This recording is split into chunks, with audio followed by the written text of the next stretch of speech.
Hey, welcome back to Supernova Comic-Con 2025 Virtual Expo. This is day 3, and I'm so excited for what we got coming today. We've got the anthologies, we've got distribution, we've got some more trivia lined up for you, so stick around for an incredible day. We'll see you inside.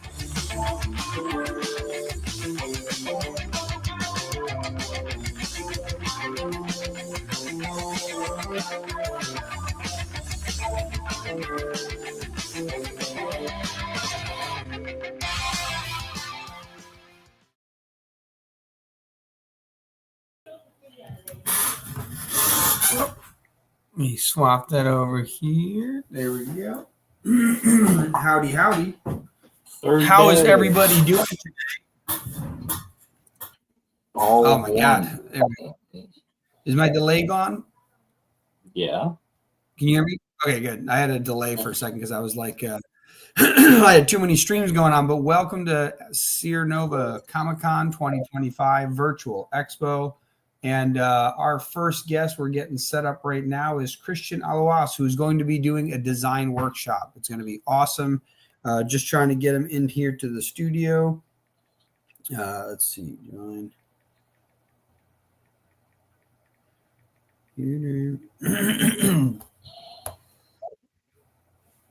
Cool. Yep. So we'll be getting him in here in a second. It's going to be awesome. As you heard from the previous video, we've got a bunch of awesome panels lined up for today, so it's going to be exciting. Let's see, where is he at here?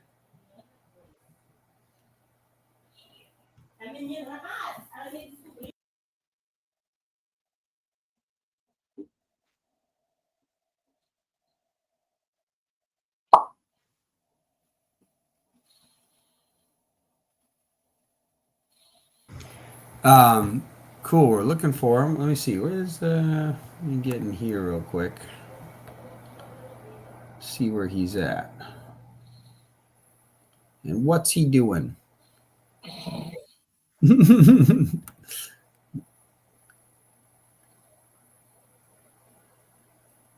Oh, joining over here. My computer's probably freaking out because I'm joining two streams.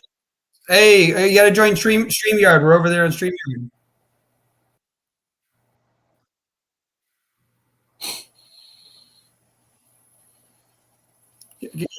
Can you hear me?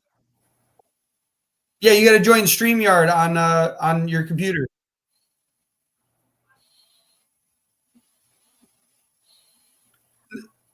Oh, because your camera's on here. You got to turn your camera off on here.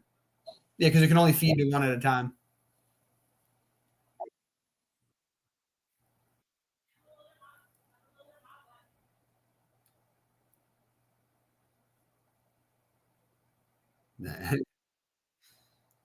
Yeah. If you refresh that page, it should work.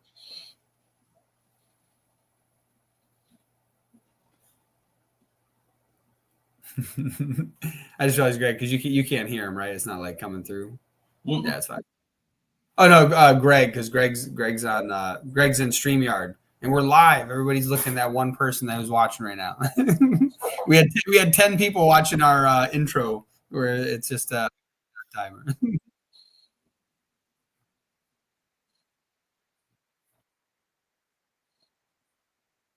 You talk about for stream, just join StreamYard. We'll figure it out after. I don't even see you in there. Like you're not in there at all for me to even add you or do anything.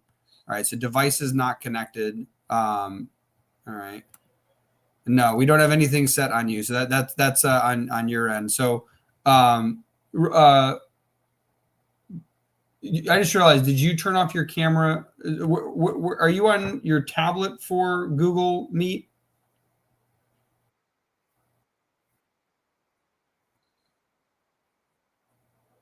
And that the only thing you have on your PC is StreamYard. Real quick, I sent you an email with exact instructions. Can you open that? Yeah, because I was just gonna say like, there's probably a step that's being missed, but I can't see anything, so I can't tell you.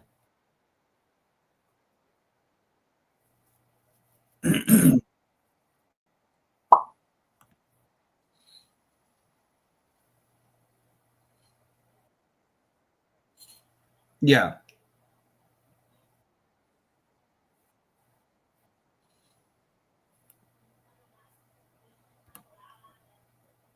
but the first thing though is to get StreamYard open on your laptop because it should if there's nothing else open on your laptop, there shouldn't be any camera or microphone issues there.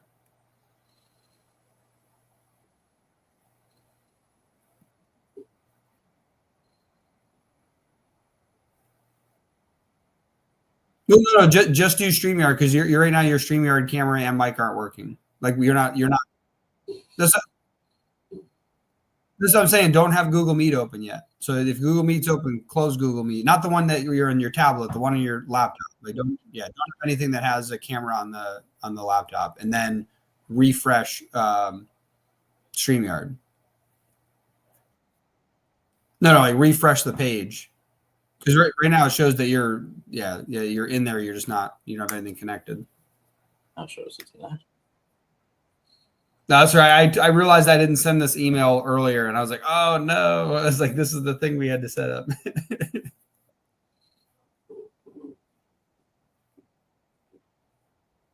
So if it's not working, are you using Google Chrome? If you're using Google Chrome, top left at the URL, there's a button next to the URL that gives you access to camera and microphone. It's probably just blocked. I don't know why though. Is that the browser you used when we were on the call last time? Because we did this, yeah.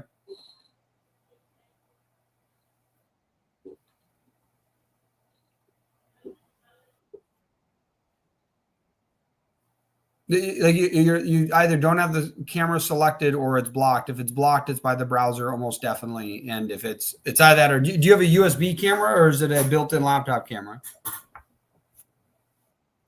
Yeah. So then the only thing it's going to be is either the browser is blocking it, or you would have had to have mechanically have like deactivated that kind of thing, which I doubt that. Yeah.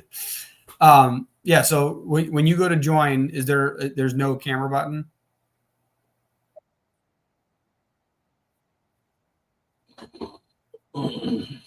Is there a little drop down though? I can't even move this thing.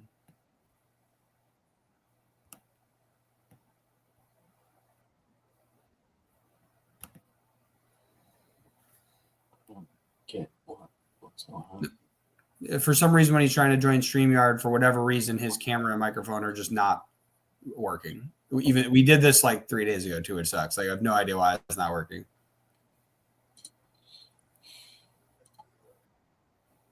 So again, are you using Chrome now? Did you use Chrome when you did it with me last time? And nothing else is open. Everything on your computer is closed except for that one thing. Because the only reason. Yeah, because I was gonna say the only reason it wouldn't work is that the camera is being used someplace else or it's being blocked. And so if you have any other application that takes access of your camera, like if you do streaming, gaming, or any of that, yeah, anything that's trying to get your camera.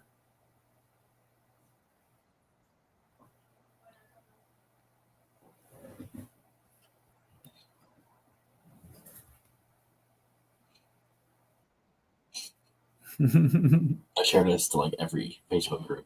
So you have no other browser window applications like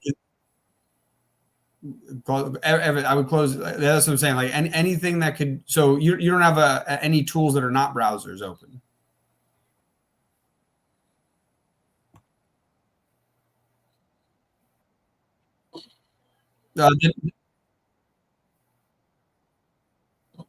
Okay, so either way, as long as all those things are closed now, then refresh your StreamYard.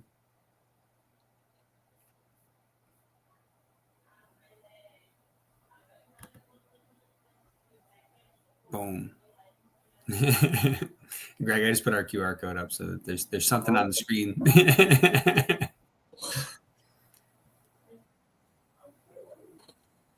Oh yeah, then close the browser. Yeah, close anything that's up. That's what I'm saying. Close everything on your computer and then reopen it. Reopen the browser.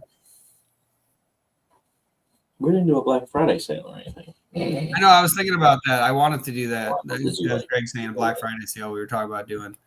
Maybe I'll do a Cyber Week or whatever because they do that, and so maybe next week we'll have discounts, and I'll just discount a bunch of stuff on the store. We gotta print more mittens 1 and 2. Yep. Mm. But we have ash cans. You guys want ash cans? Now it's working. All right, one second. Right here. Yep. Oh, there he is. Howdy, howdy. All right, so now mute yourself in. Wait, how do we do this?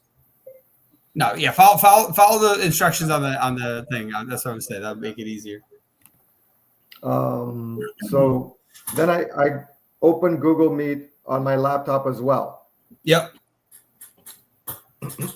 Howdy, Mark. Mark, we're trying to do a live stream, but we're also trying to show his tablet. But what's it called? StreamYard doesn't work in tablets, so we have to have Google Meets sharing to Google Meets, and that's why the technical issues. We're trying to do something hard over here. Oh yeah, one second. Let me mute this window over here so I don't get feedback here. Mute site. There we go. I'll turn off my camera on that one.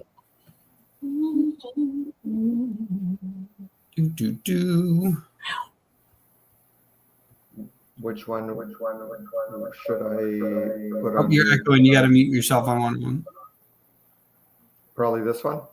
So you want audio to the one that your headphones are coming into, which should be your PC, and then the microphone's going to be the tablet. That was the other thing, Greg, too. In order to avoid reverb, it was such a tricky thing. Can you hear me now? Yeah, we can hear you now.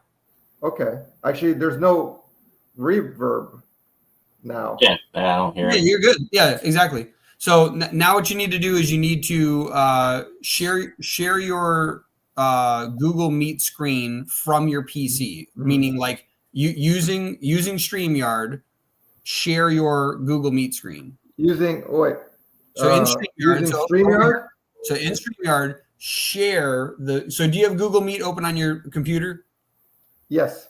So now what you want to do is you want to share. Yeah, I do. Yeah. Yeah. So on your computer in StreamYard, you want to share the tab and audio that is what's it called? Oh, right.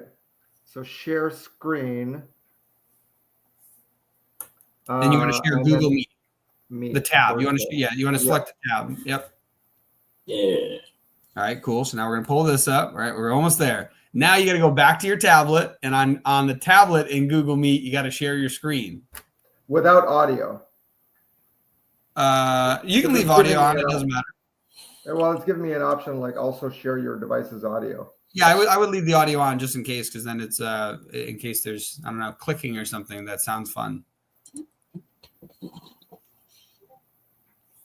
There we go. And then remember, you want to minimize your little pull face it out like that. And then, and shrink your face too. See how you can see your face? You can like 3 dots and then minimize. No, 3 dots. I didn't know you could drag I have to make this a little larger.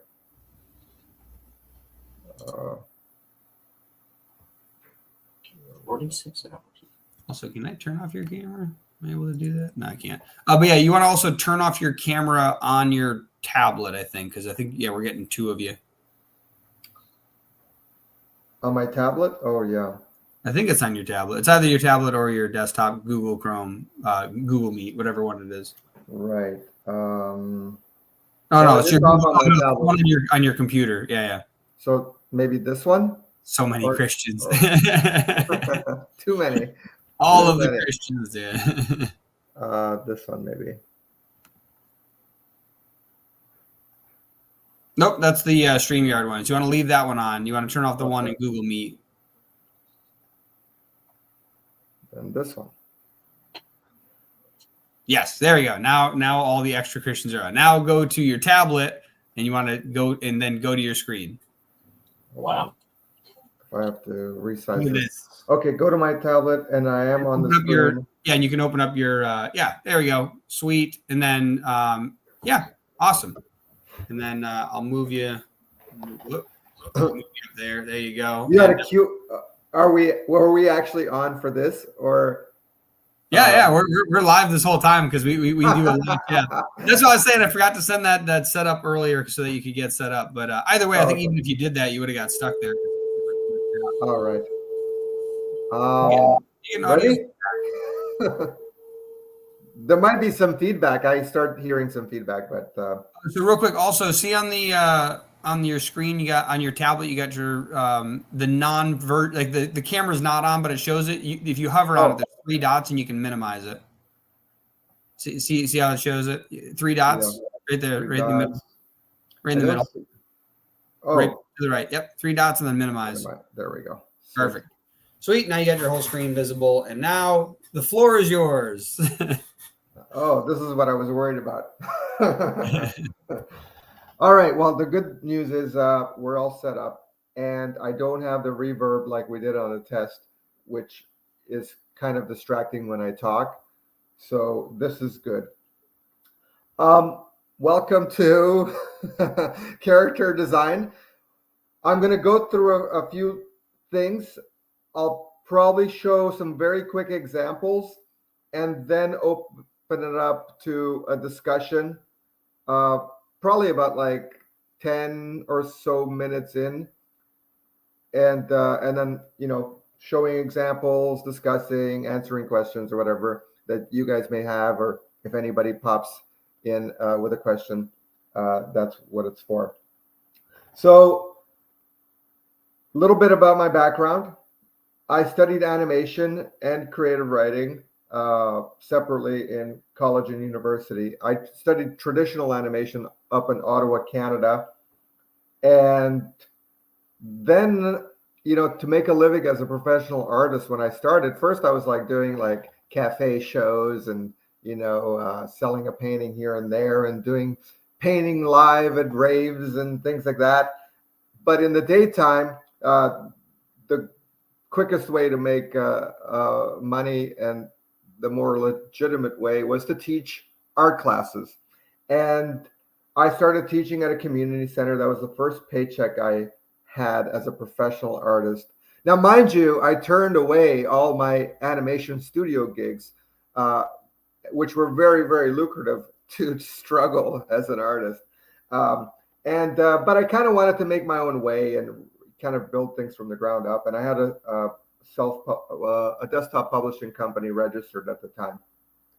Regardless, over the years, I came back to everything that I learned in animation, also creative writing, because recently I wrote a novel. And I've utilized literally everything that I've ever learned. And so initially, I taught for about 9 years at every single private art school in the Ottawa region and even the city of Ottawa for their summer camps and things like that. And then after that period, I had a curriculum. And one of my most popular classes was cartooning.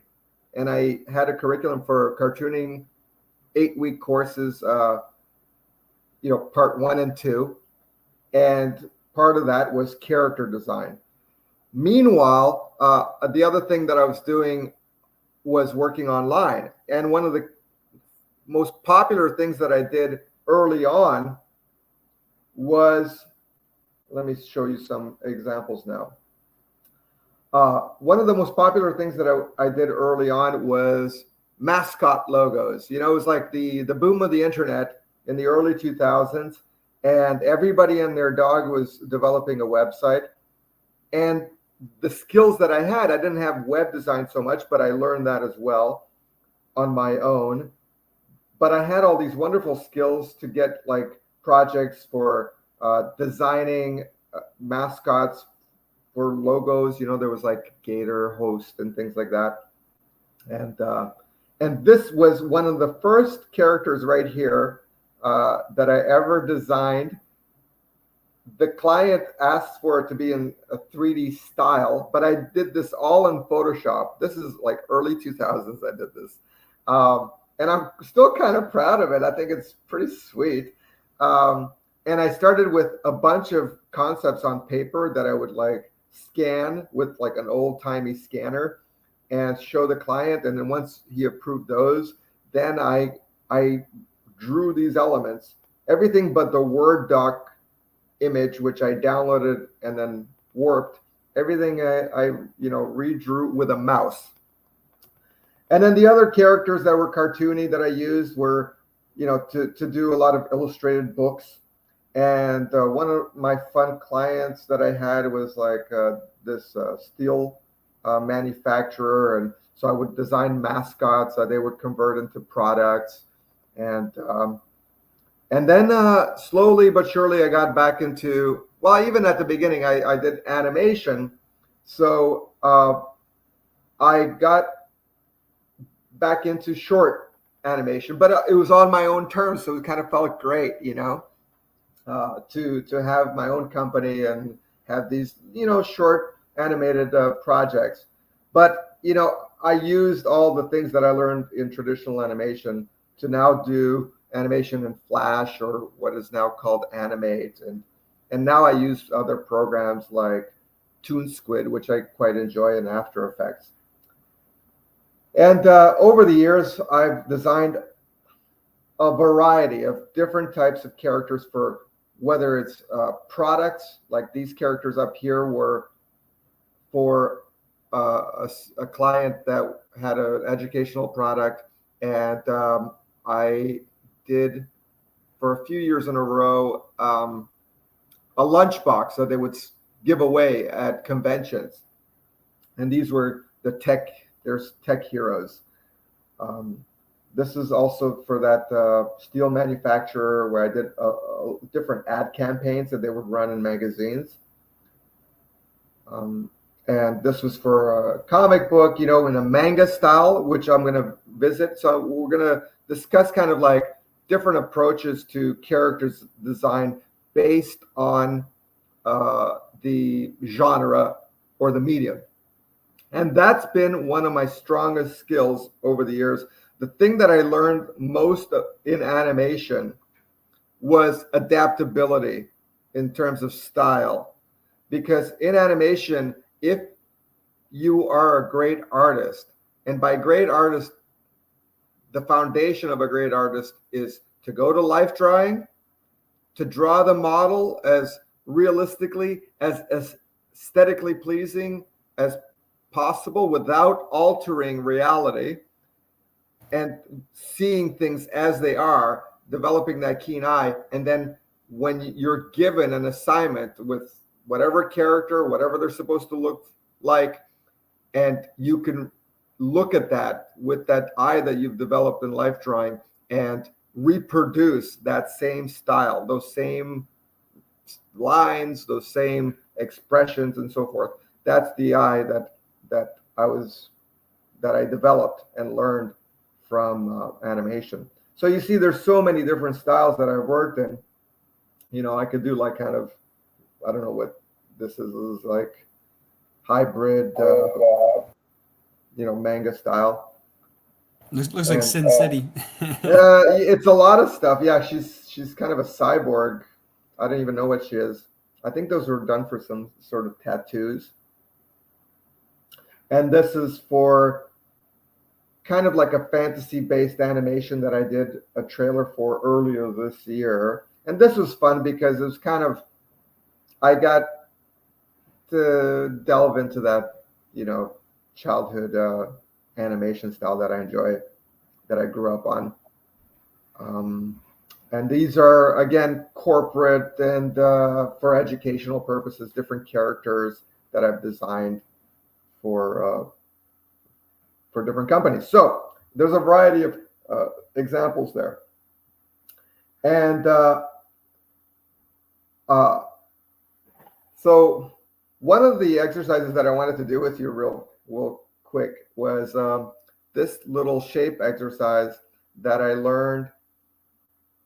It's an exact copy, really, from my animation in college. And we were given this as, a day or two assignment, and it was meant to be fun.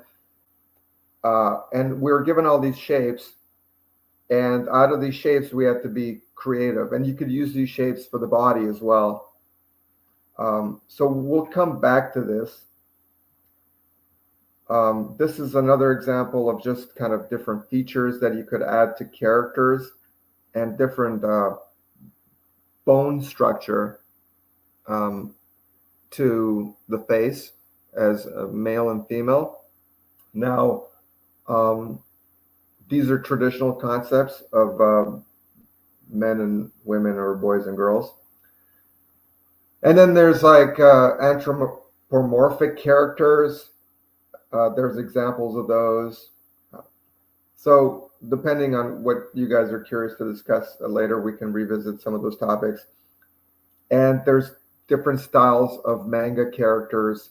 Now, the key is, like I mentioned before, is anatomy. And I do have a course on anatomy, and I do have examples about detailed anatomy. But I don't want to discuss that too much now. But the key thing to remember is that the foundation is whatever's underneath, whatever the anatomy is, to know that really well, and then to play around with it. Because once you've mastered that, then you can create any character, and character design is all about the dressing, basically. It's laid on top of the structure and the foundation. And these are, again, just like extra tips that we could revisit. Okie dokie. Any questions by you guys or anybody so far? Not yet. I grabbed my notepad though, so I can follow along with the exercise. You want to follow along? Okay. Greg, grab yours. Then we can compare. Yeah, that'll be fun. Yeah, that's a great idea. So you see these characters at the bottom? I swear to God, when I did this book, this cartooning book, I had all these handouts because it was funny. When I used to teach, I just got into teaching because it was a way to make a living. And I didn't even know I was going to be a teacher. I was just trying to hustle and be an artist and not work in studios. That was the whole thing at the beginning. I didn't want to depend on some studio to give me work. I thought I could just kind of, generate my own clientele and so forth. And so when I started teaching, I was teaching ages 6 to 13. And I swear to God, I was so nervous. I would be at the board just drawing for half or more of the class. And by the time I would turn around, they were just like throwing erasers at each other, and it was like bedlam. So I'm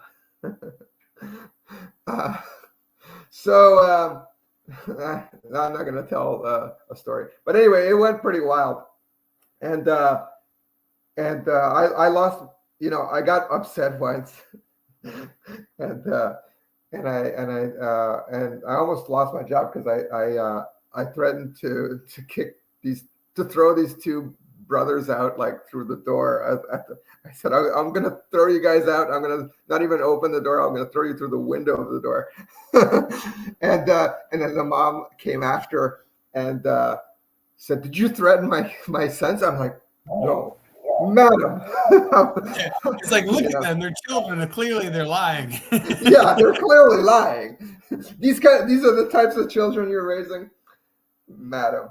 So anyway, so this teacher overheard this, another teacher that was teaching at that community center, and she said, you should grow a beard so that they realize that you're the adult. And that was the first thing. But then what I used to do is I started preparing these handouts the night before. So I just like photoshopped these handouts, and then I would print them out in the morning, and my presentation at the front of the board was just like 10 minutes, and then I would supervise the activity. And that helped me control the classroom. So when I was assembling this book, I grabbed a lot of them curriculum that I had, and then I added tons more. You'll see that, a lot of it is kind of advanced and, blends back and forth. But the fun thing is I literally made these caricatures on the spot. You see, like there's like a brain, then the scientist guy, and the little fish in the tank. Like I literally just kind of improv it. Like there's a bird there. So let's do this fun little exercise. You guys start with one of these shapes, and remember to draw it very lightly at the beginning, because whatever features of the face you're going to add on top, you have to distinguish from it. Or if you're working on paper, make sure that it's easy to erase. Or if you're working on a tablet, work on a separate layer that you could hide later. So I'm going to pick this peanut shape. But you guys can choose any one of those and just draw it out. I'm gonna try the peanut one too. Then we can see how they look in comparison. So what's fun about this is, it's just you get to just riff. So let's see. Okay. Let's see. I got a bigger brush. When you're sketching, feel free to like feather like this, don't feel like, like that you have to do it all with one line, right? Because then it's like, it's wobbly, it's not consistent. But if you take your time and you feather and you feel it out what's correct, then you have more control over the shapes you make. And that line down the middle is essentially the line that I use for the center of the face, but I turned it 3/4. Now, in some cases, you may want to draw your characters front on because it's simpler, and you can just make them like asymmetrical, like by meaning that the space, let's say if it's legs, has to be equal on either side like that. Symmetry is the foundation of beauty, and it has to be done right. So you could do it front view, but it's more dynamic if you have a cartoon. If you do it a little 3/4, that way you could make features stick out, and it's more dynamic. So I'm gonna bring down the opacity a bit so we can hide that. And then afterward, I'm going to draw on top. But for this, normally, it's important to know that like the eye line is typically just above the center of the face on a normal human being. So you could do it like that, but the fun part of this exercise is once you know where everything goes, like the eye line typically goes there, the nose a little bit above the distance from the eye to the chin, and then the mouth a little closer to the nose. Those are the actual natural features of if I was drawing like a normal human being. So you don't have to draw it now. I'm just explaining the concept. So that will look more normal. But what we want to do is we want to have creative fun with it. So you could put, as long as they're in the same order, eyes above nose and nose above mouth. Okay. So I could put everything down here, just squeeze it down there, and who knows what I can make up. Or I could go, let's say, eyes up here, nose down here, which is going to give them a big nose, and then the mouth underneath. Or maybe mouth even lower. Let's try that. Okay. So you guys can do it however you want, as long as like it's always eyes on top, nose, and mouth. What another thing to keep in mind is typically once you put the eyes in, the farther eye is, well, see, I should have done it like that. The farther eye is a little bit closer in to the center line. The reason it's like everything past that center line is less distance, right? It's because everything like in a 3/4 view is fading away in the distance or around the face. So that's something to keep in mind. All right, so I'm going to start building my character. But before we do that, let me just flash on the screen real quick some examples of some creative options that you have. So this is one of the exercises I would do, is I would give them all sorts of options for eyes and nose and mouths and hair styles and things, and ears even. So, be creative. You don't have to have human ears. You could have bunny ears. One thing here, this is actually a good example of where the features go.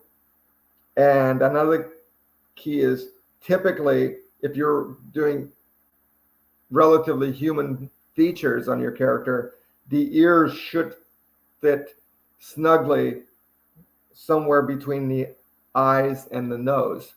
The ears are typically the height of your nose. And incidentally, actually, let me ask you this. Do you know what feature on people never stops growing? The earlobes? Yeah, the ears themselves, yeah.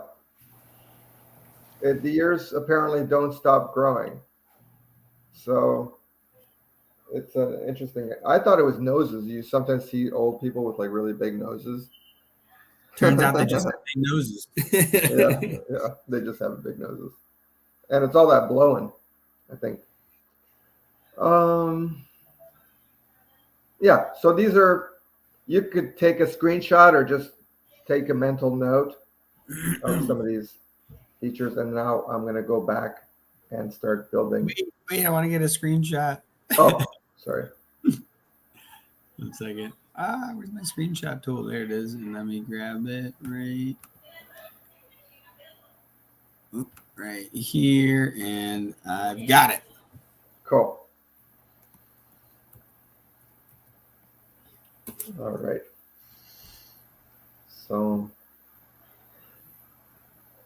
So yeah, this is a fun exercise. Like if people came here like thinking, oh, I'm going to draw like the coolest badass character, this is a warm up on what I'm showing you.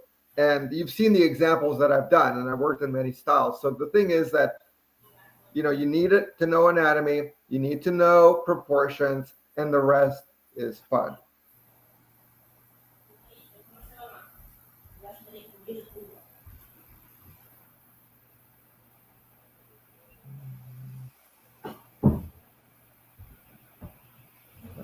Okay.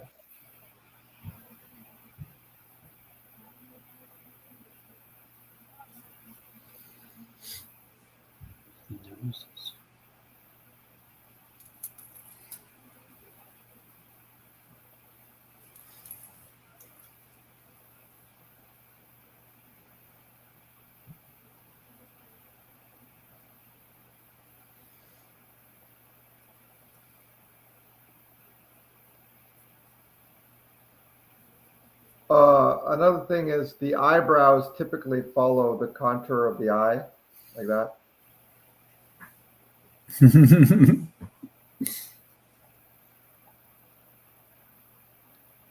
I'm giving them like bushy eyebrows. This is going to be fun.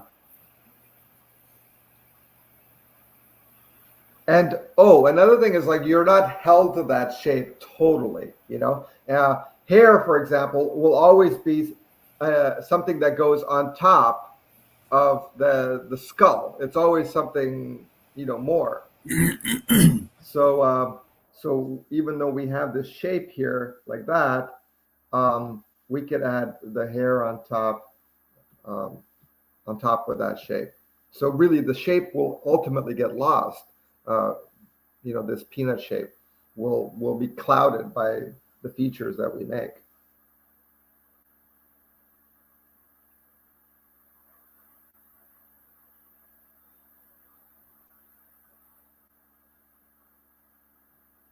Oops. I'm cheating a little bit, I think. Well, no, oops. Oh, there we go. Because I didn't really pull the noses, but I'll bring the nose down to where I drew it. So another thing is when you do those guidelines, this is what I always have to cover in all my classes with adults or children, is that when you put a guideline down, you got to hold to it, like don't put like, where the length of the nose and then you don't follow it. It's like, what's the point, and it'll come back to haunt you later. Like let's say you're an artist and you're doing inking. You got to be right on the spot, like it's not like, oh, this, Jim Lee handed me the pencils and I'm sure he doesn't care where I trace it, like you can't, it has to be precise. And if you can't follow your own rules, then God help you. Like you're not going to fit into society.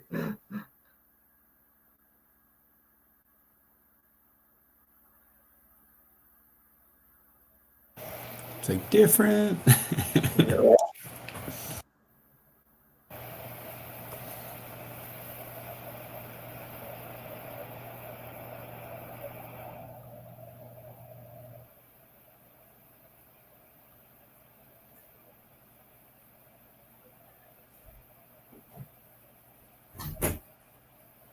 Yeah. Hmm.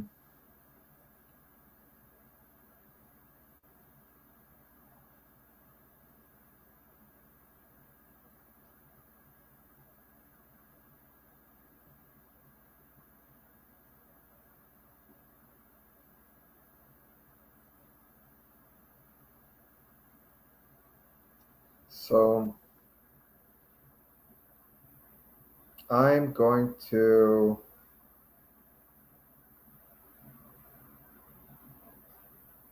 this is a weird character. I feel like I'm going to kind of purse his lips a bit,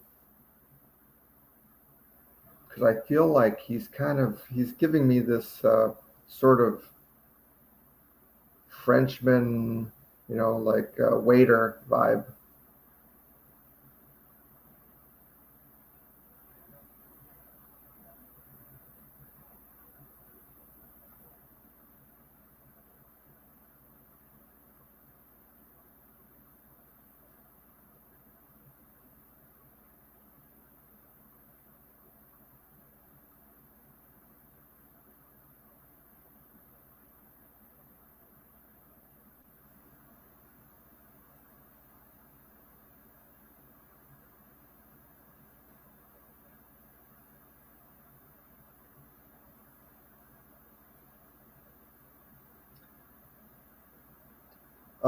We could come back to discussing how to draw certain things, and I'll do that in 1 second, and then we'll wrap up this design. So one thing about the mouth, I have a method for the mouth. It's 2 M's and a U. That's the shape of the mouth. Okay, 2 M's and a U. There's like the center where the M's meet, and the wide U. And if it's in a 3/4 view, like here, basically everything is elongated. It looks elongated on the closer side, right? Because everything is like this, right? So the far side is shortened because it's wrapped around in perspective. The ear is a similar thing. Like if it's a left ear, it's a C and a Y. There's this little part, I don't know, what it's called, but it's got that, it looks like a Y, and then there's a lobe. So it's a C and a Y. And the hair is often in chunks, so you have to find like the general shape of it, and then then split it into chunks and highlight it based on whatever the light is. So with this guy, his brows are so high up that it doesn't leave too much room for the hair, but what I'm picturing is something really like sleek and like kind of close to the scalp. I'm giving him I guess, is that called an alfalfa, where he's got a hair sticking out? Yeah, like the single hair. Yeah.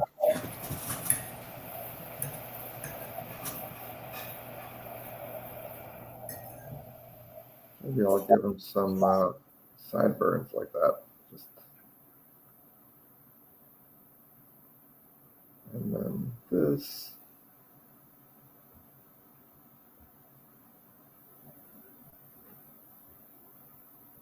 And adding a collar here.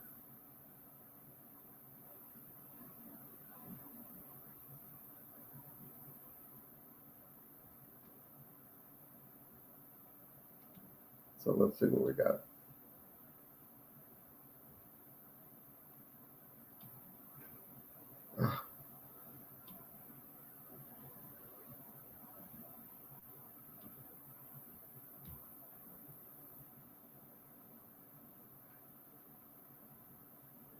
How are you guys doing?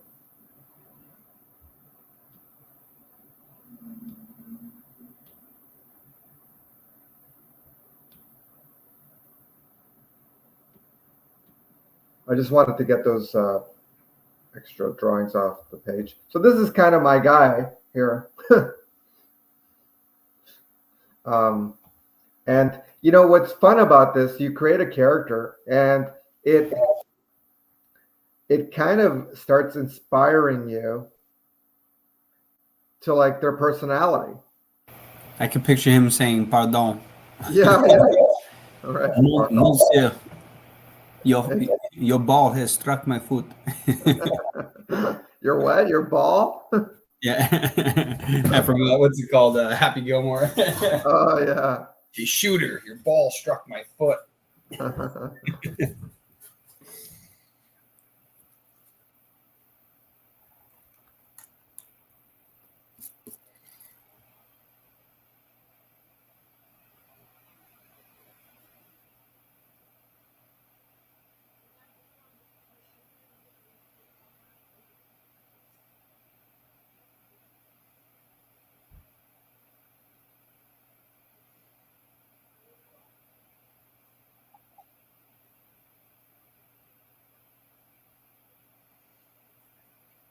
So it kind of just inspired me to, put that little, this hand holding a tray with a little chicken on it. Ho, ho, ho. So, and and if you're wondering why I keep shrinking it and stuff, it's like, it's to kind of see, it's the artist thing, you step away from the canvas and you look at your masterpiece.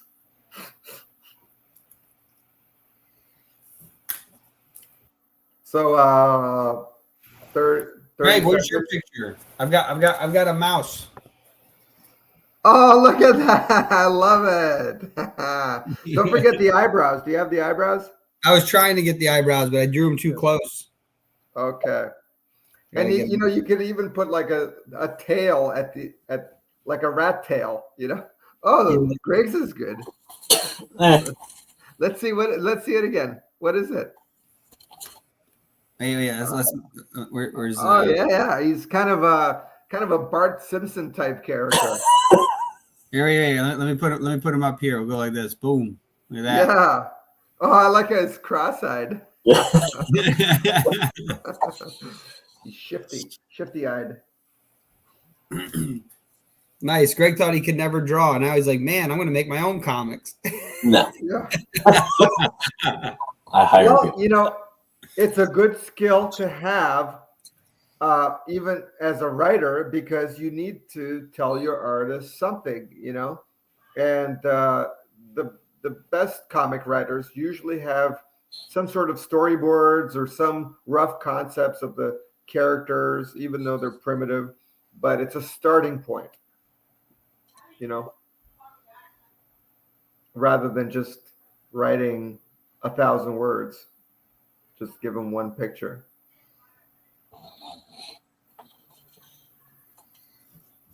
There, now I got my little rat tail. Love it. Oh, it's so fun. Yeah, this exercise is always a big hit.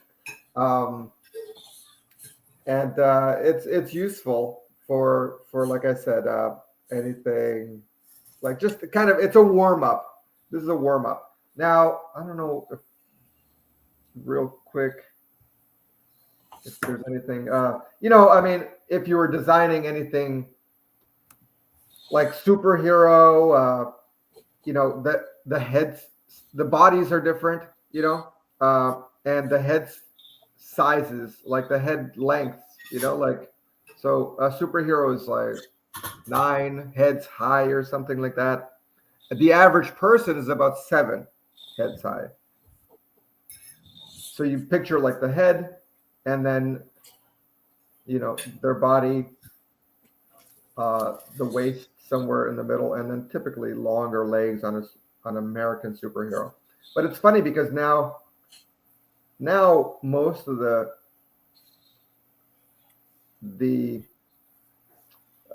graphic novels are less superhero.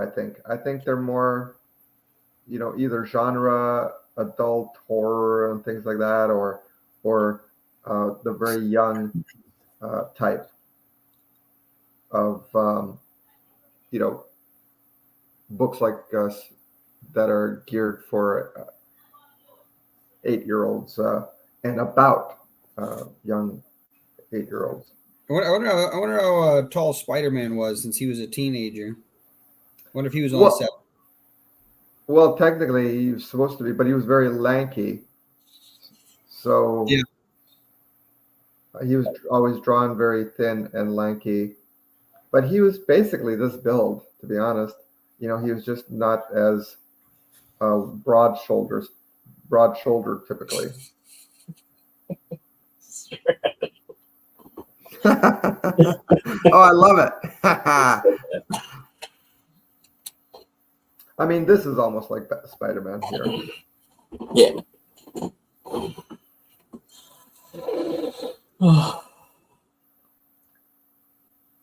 So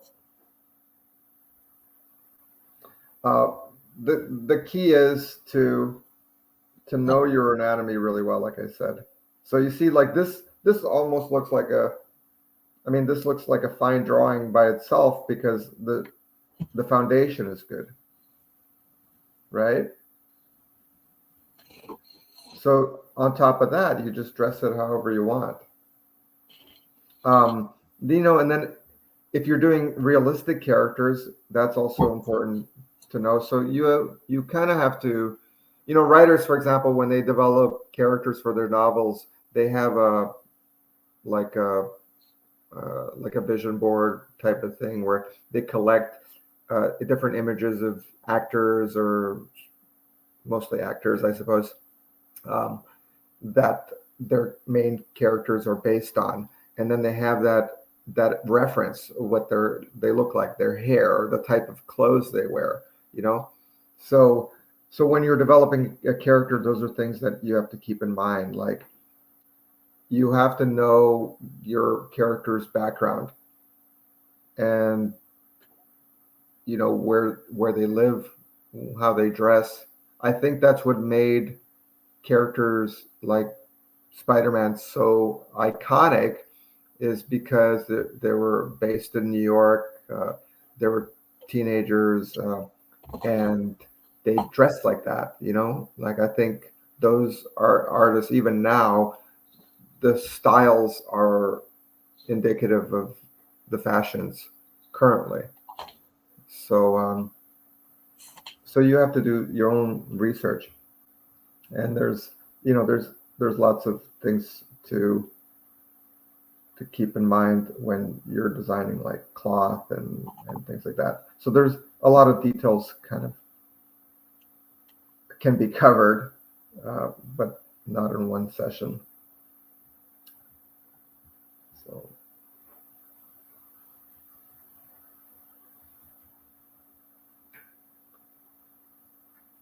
any questions?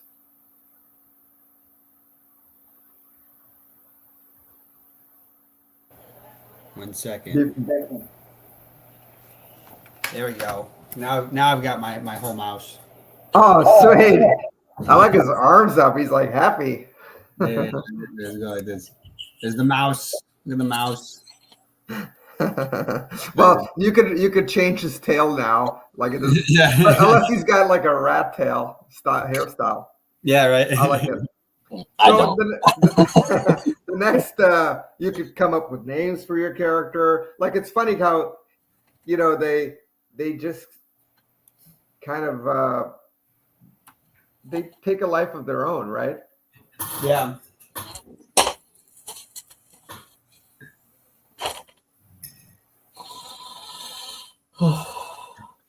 So before we get off, I do want to plug the fact that I am now a novelist. Which is awesome. So I wrote a novel, and I want to, talk, like, take a minute and a half to 2 to talk about it. Totally. It's called Freelancer, and it's about a character named Alex in Ottawa, Canada, which is like about 1 million people. It's based there just to kind of analyze an art world. And he's a cartoonist and illustrator, and what he really dreams to be is a fine artist. He wants to be recognized as an artist, and I think a lot of illustrators struggle with that. And at the same time, he's a young guy in his late 20s, and he is dating and having relationships, and there's certain expectations and maybe stigmas that come with the career of an artist and a freelancer, and he encounters some of those and just a variety of clients and situations in his personal and career life. So it's kind of a poetic analysis of, and a modern, very contemporary analysis of what it means to be an artist in our day and age. And it is the greatest novel that you'll ever read in your life. Yeah, at least I've It been. will change your life. Huh? You got to say, or at least that's what I've been told. That's what I've been told. It will change your life. I think it might not be everybody's cup, because it's like, people are so used to genre fiction and fantasy reality. So mine is like very gritty and realistic in a way. And it doesn't try to create like a false narrative of The beautiful life of a freelancer. Yeah, I mean, it's not that at all. It's actually like, it's almost like it's a swan song to it. The whole mood of it is like from the beginning, like it starts with him remembering a dream, and the opening lines are like, overnight I dreamt of the best kind of love. In the dream I was with a lover. She had plump cheeks and a tender way about her. We were embracing. Looking in her colorless eyes, I had a vision. I told her, the forest in the daytime is not as scary as the nighttime. That was my revelation. In relationships, we should always show ourselves in the best light, I told her. So it's kind of got this kind of like, you're laying in bed kind of feeling. And, there's a lot of dialogue, and but then, there's like these moody, pitfalls, and it took me 5 years to write, and you guys have an early version of it, an alternate ending version. Yeah. And so, that's all I have to say. It's called Freelancer, and it's hopefully it finds its audience. Awesome. Well, since we had a harsh start in the beginning, let's say, who are you? What do you do? Where can people find you? Who am I? I am, I don't know. That's like the deepest question. I'm stumped. Where can people find me? I'm just around online or something, What's the place you want to go? The website, Masterpiece? I don't really care where they go, to be honest. Like if they're somehow curious and they see my name, Christian Aluas, Aluas, if anything, piques their interest, like, either the manga book, like easy and fun cartooning techniques for drawing comics and manga, the It's a Living book, like, how to become a professional artist and win clients, or the Freelancer, which is a gritty, non motivational take on that. So whatever piques your interest, or my previous works like a Big Boss comic, like whatever piques your interest, if you seek it out, great, and you'll find a way to find it. Otherwise, I also have like masterpieceartschool.com. Yeah, So and here's a QR code to the book, I believe, right, Greg? Oh, thanks. Yeah. So I mean, like if they find me, great. If not, Awesome. You know, how's my marketing, Dylan?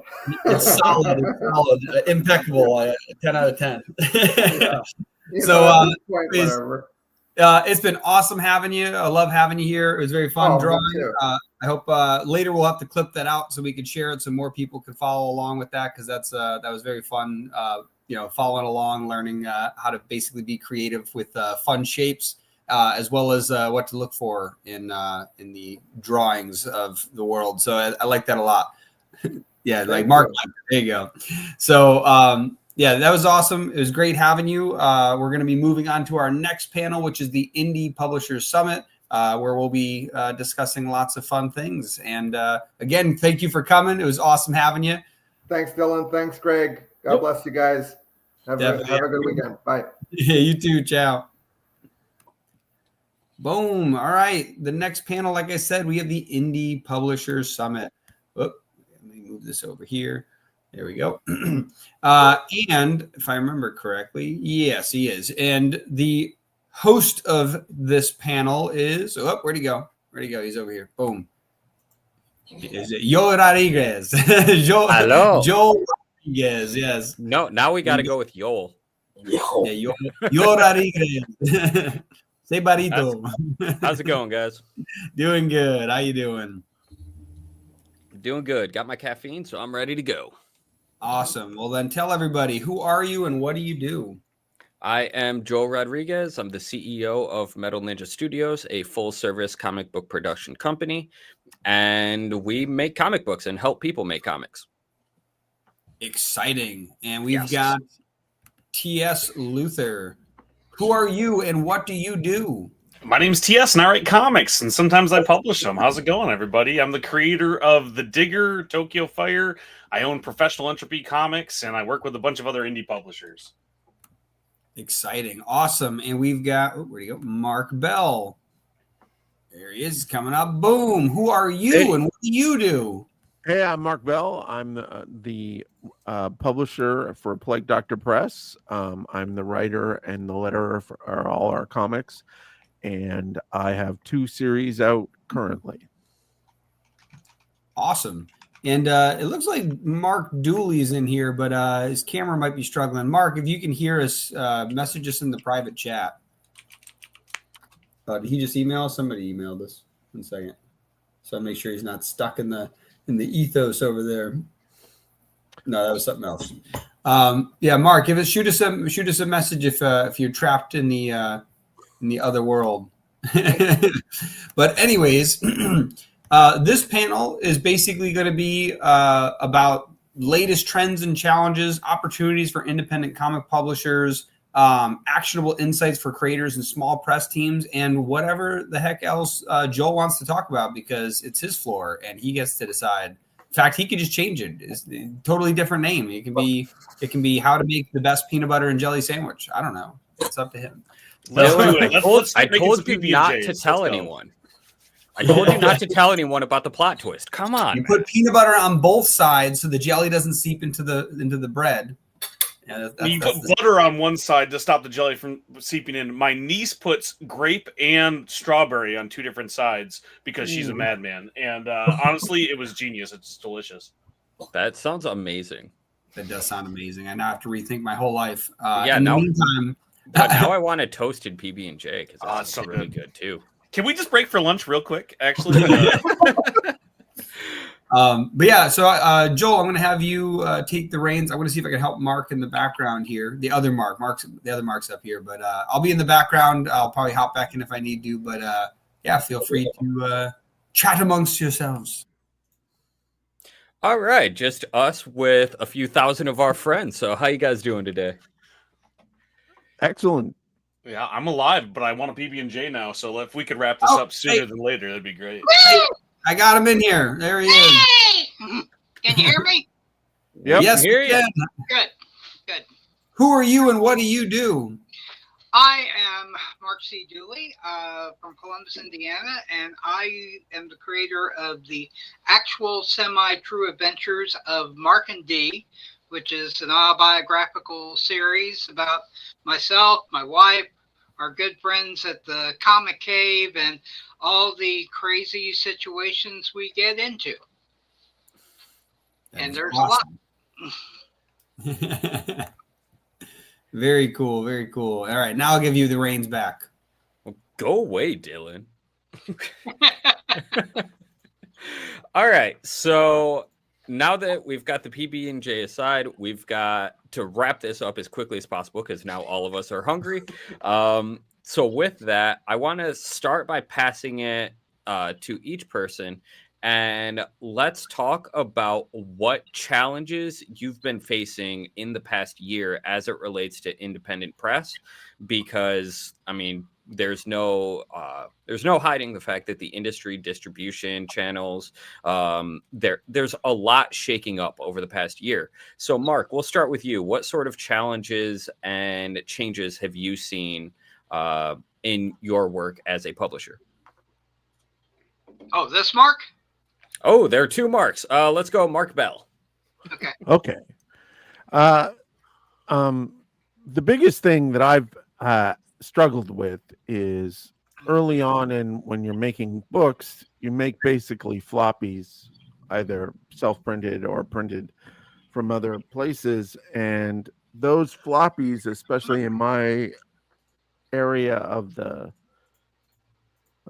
market, which is all ages books, are not taken by libraries. They're not taken by a lot of independent bookstores through distributors.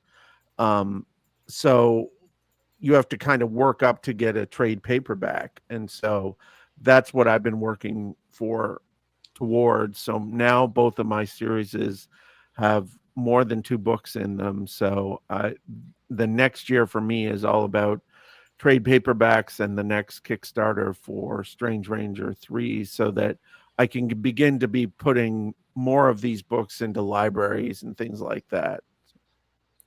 That actually leads to a really good follow-up question before we go to the other two, is with that shift away from trade paperbacks, or away from floppies, do you still think that floppies are a viable option, and should creators pursue them?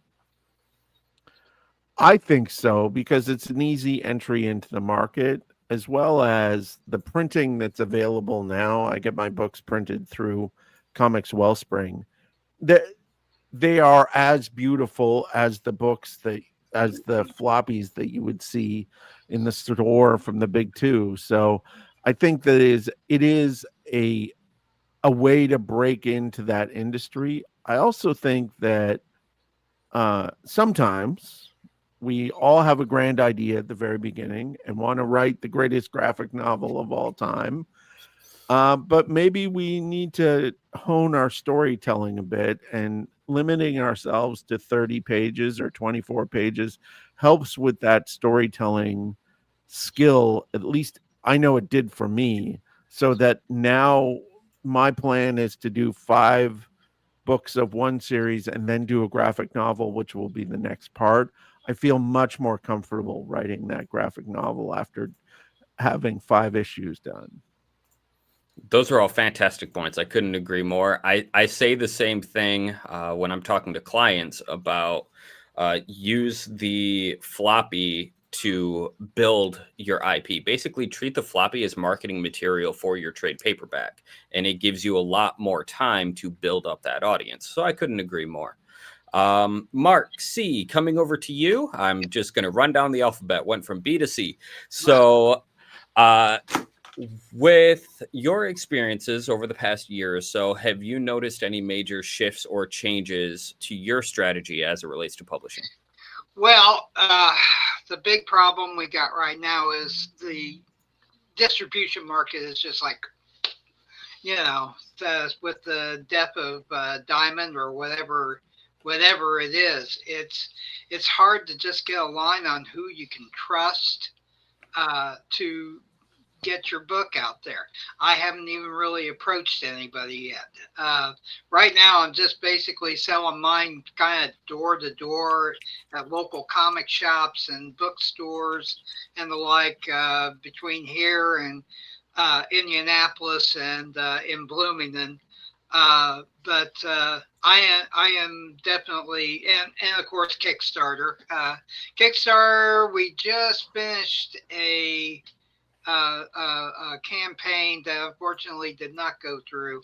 I've got bigger plans for next month. We ran into all kinds of complications with that one, including having to totally shift away from a full trade paperback to something to do honor to my nephew, who was going to be one of my co-artists, and unfortunately some bad things happened and he's no longer with us. And I was really hoping to get him a big launch to build his confidence up, because it was a great artist and we're going to miss him.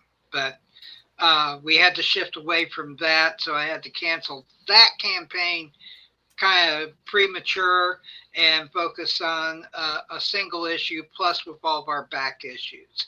And unfortunately, I kind of screwed that all up, and we are wiser and more knowledgeable now. And I think our next campaign is going to be much more successful. So. I think I can speak for everyone here when I say I'm really sorry to hear about your loss. Sure. And something like that is definitely going to derail a campaign. So I'm glad to hear that you're already strategizing on how to come back and how to learn from the experience in any way that you can and build from it. So I applaud you there. With the shift away from Diamond and more towards Kickstarter, what recommendation would you give to a new creator who's potentially trying to kickstart their own project for the first time, having never done it before? What one piece of advice would you give them? Get a good head start with pre-launches. If you've got the video capabilities, do some videos. I do these little 1-minute teasers of the things that are happening in the stories, and we got a lot of stories. I mean, I've got 6 full issues of regular comics, plus I have about 20 years worth of comic strips I printed online. In fact, that's our next campaign. We're going to be doing a collection of our online comic strips called Genesis of a Fanboy. I got a little example of that right here. Hey, oh, cameras. But it basically, that series covers the time when I was old enough to hold a pencil and got me through the Batmania era. And then when that died, right after that, I met the other half of the title, my wife, Dina. And that was just the craziest thing, because we had a real up and down relationship all through our teens and early 20s. And finally, I got on one knee. I went, "Do you wanna?" And she went, "Oh, I guess." If I ain't got nothing else to do. So right now, my current project is I'm writing and drawing the day we got married and everything to build up to that. I'm having a blast with it. So I never look at this as a job. I look at this as just an absolute pleasure to get behind that drafting board over there and come up with something amazing. And 9 times out of 10, it's amazing. But so right now, basically, get a good head start. Get your fan base build up. Reach out. If you got an email list, send stuff out. Let them know, you got this project and you really, really believe in it. And it may not be superheroes. I don't do the typical superheroes. All my people are like regular ordinary people who are just trying to get through life and see their dreams come true. Don't you think that's superhero enough? That's plenty for me. So Oh yeah. yeah. All right, TS, we're gonna come over to you now. Same question that we're starting all the other guys with is when you over the past year, what shifts have you had to make and what changes have you seen within the industry as it relates to distribution and publishing? I mean, it's the name of the game in indie comics is always survivability, right? We need to be able to afford to live and get the next book out. With distribution blowing up with Diamond and shops kind of changing where they're ordering from, it's been a hassle trying to just get your books into stores. Kickstarter hasn't been doing as great across the board because people have less money. The economy's down, right? It's a tough break trying to survive long enough. So a lot of it has been kind of like when we all started, which is how do we get our books into stores? How do we find a new avenue to advertise to people? How do we find a market that is not just willing to check out indie comics, but able to pay for them? So it's been kind of a battle. I don't know really what I can do other than reiterate all of the same points, which is trying to find distribution right now is tough. I've talked to 5 different distributors. We ended up with Massive Indies in the Lunar catalog because that's kind of the big dog on the block that took up everybody else after Diamond left. Lunar was kind of uninterested in doing campaigns or working with anybody in the indie space, but they were willing to subcontract with Massive. And Massive's been really awesome playing ball with a lot of indie people. They just only have so much space to play with. So it's been kind of a gamble. Which books do you push? Which companies do you work with? And then the other part is new printers. A lot of these printers, like someone like Comics Wellspring or Kablam, are awesome, but you can really only afford to do smaller print runs with them. If you want to do something higher, you don't get those same discounts as like the big dogs. I work with Color Vision, which is the same printer that one of my publishers, Invader Comics, works with. And we order about 1,000 comics every single time. And that's a gamble. Am I going to sell 1,000 comics? Probably not, but it gets the unit cost down low enough. So it's just about balancing this spreadsheet across the board. And the spreadsheet has changed massively this year. So like, I'm not great at math. That's why I write comics. I'm not great at science fact. So I write science fiction, right? And I've had to become the business guy this year. And that's the one piece of advice I would ask everybody to look into if you want to do indie comics is don't just be a dreamer, be a little bit of the business guy this time around and look at the numbers that you can try to play with. Because if you're trying to get to a trade paperback, you got to survive that long. If you're going to put out the floppy copy, where is that going to sell? Because the original avenues we all had are not doing the same kind of markets. Even if you go to like larger markets like Comic-Cons, they're not seeing the same kind of people attending this year across the board. They've been down a little bit. And the people that do attend aren't spending as much money in Artist Alley. So we have to kind of rein in our expectations. And that's a tough pill to swallow to go, hey, if you're going to do this, not only are you not going to make a lot of money, you're not going to make any money, and you might not make enough to put out the next book.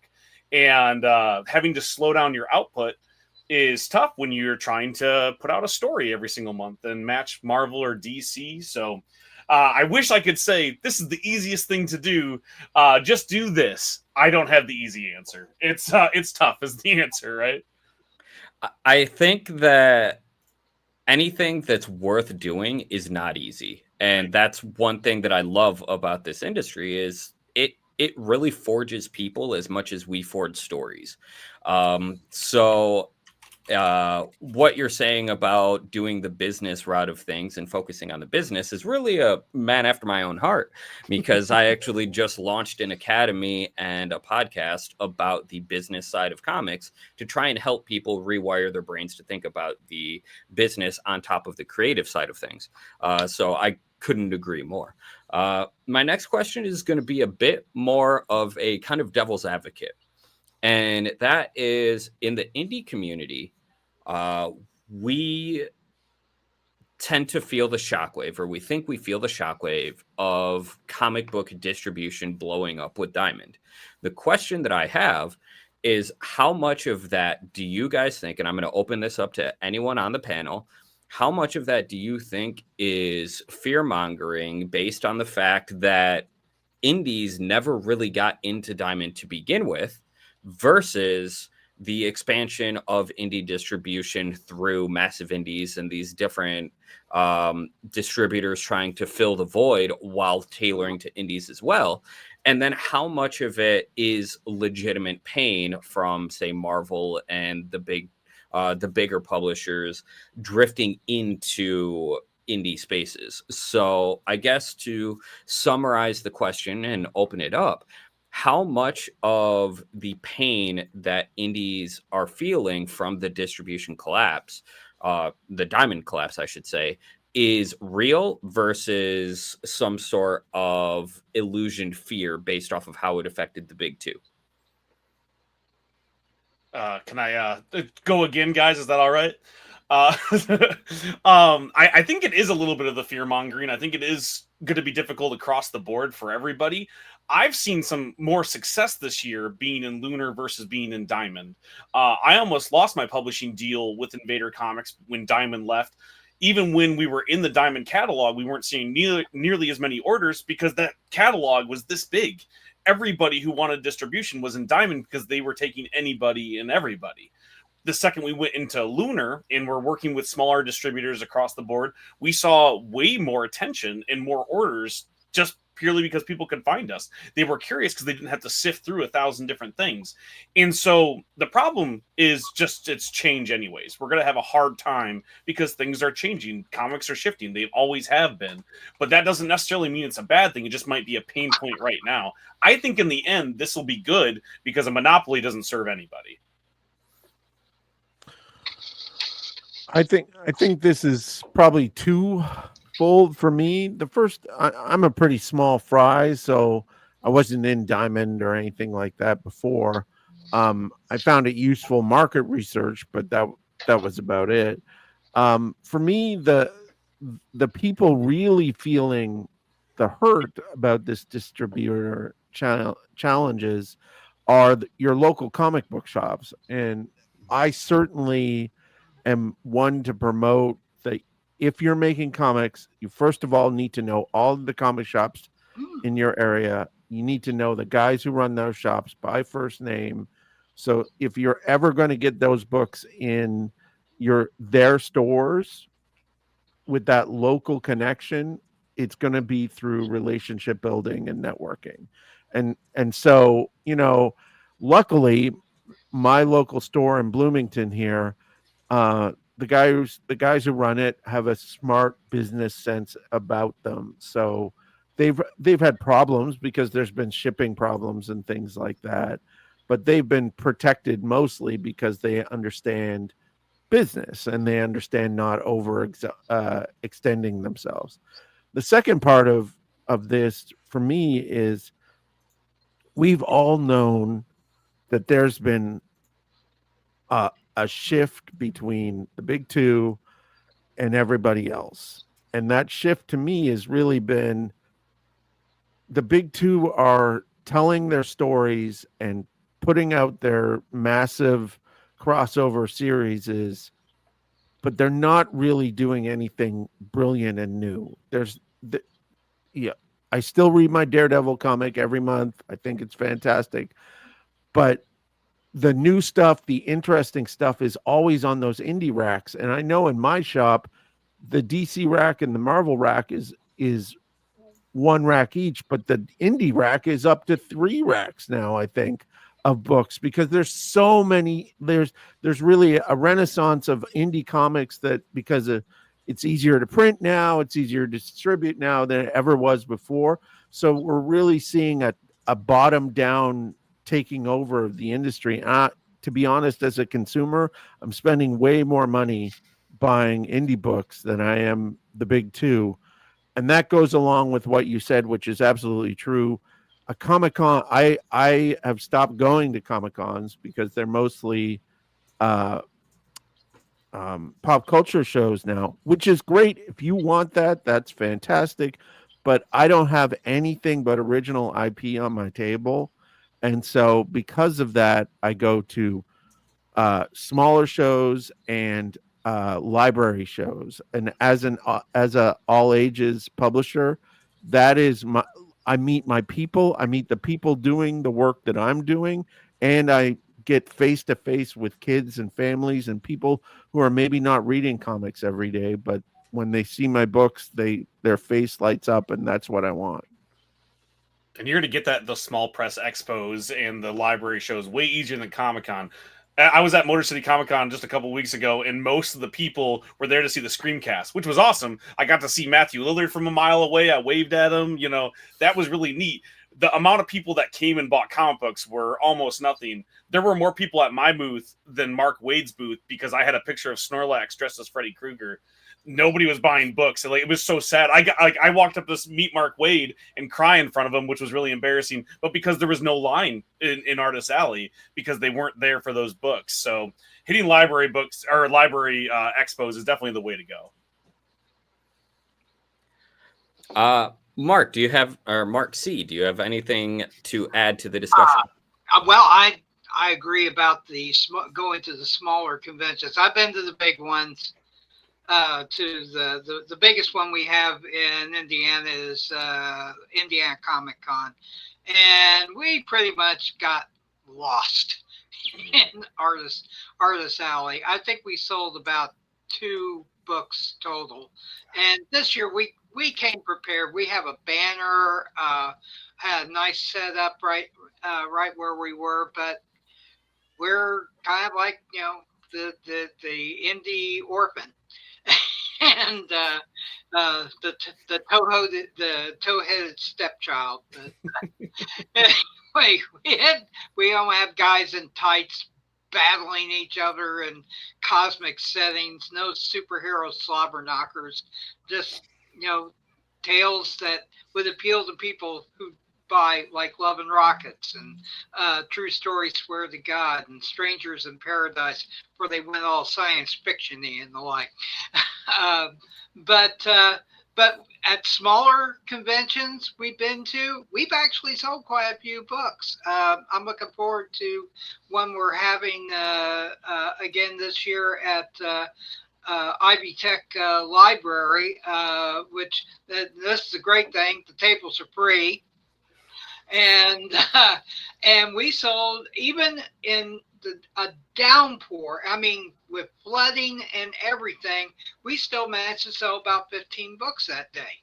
And that was great. And I can't wait to go to it when hopefully in April we'll have a lot better weather, because as we were leaving, they were shutting down roads. And I went, oh, this is not good, because we only live from there. We only live about a 5-minute drive, and we had to drive all the way around where they had all those roads blocked. But the people there were really great, and hopefully I have an entire video presentation I wanted to do about the book, and unfortunately the equipment wasn't working.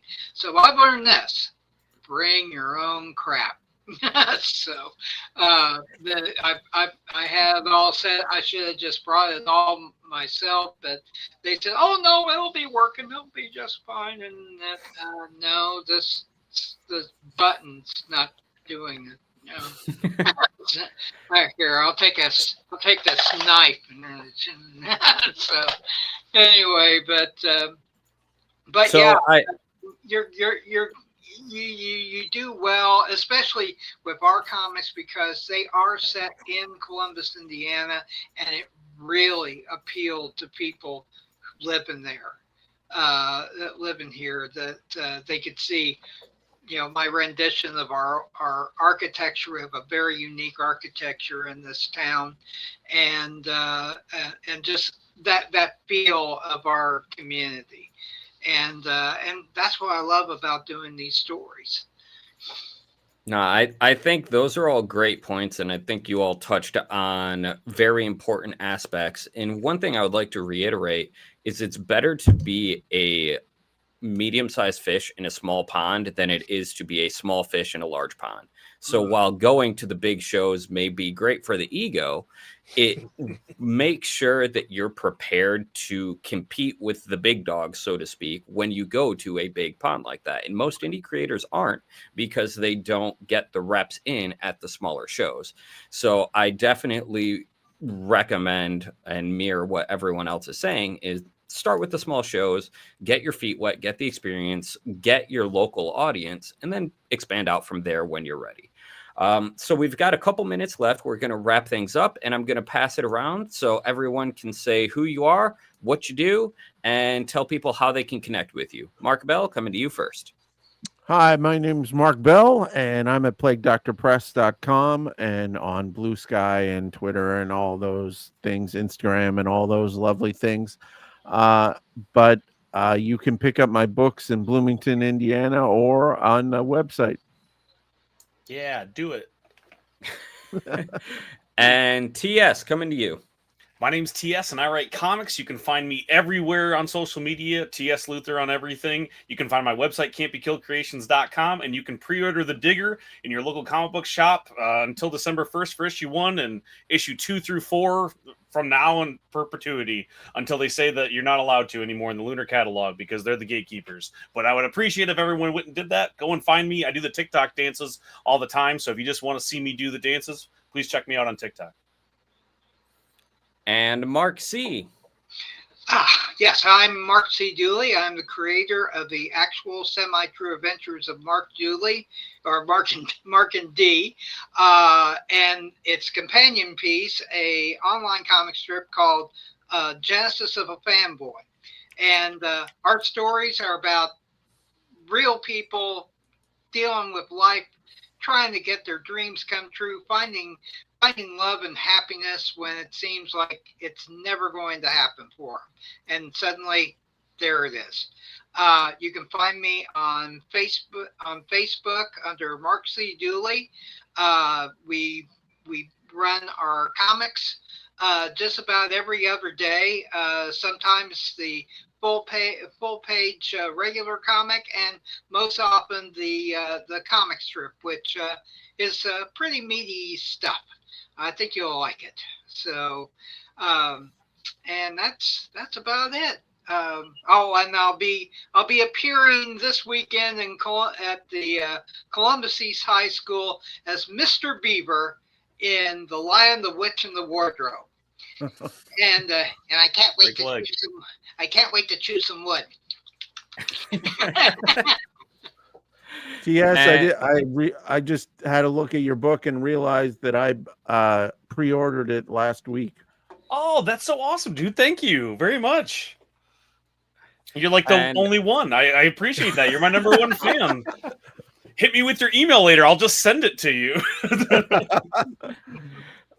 That's awesome. Thanks, guys. And I'm Joel Rodriguez. I'm the CEO of Metal Ninja Studios, a full-service comic book production company, here to help you with everything that you need to get your comic made, learn how to make comics, and most importantly, learn how to make money making comics.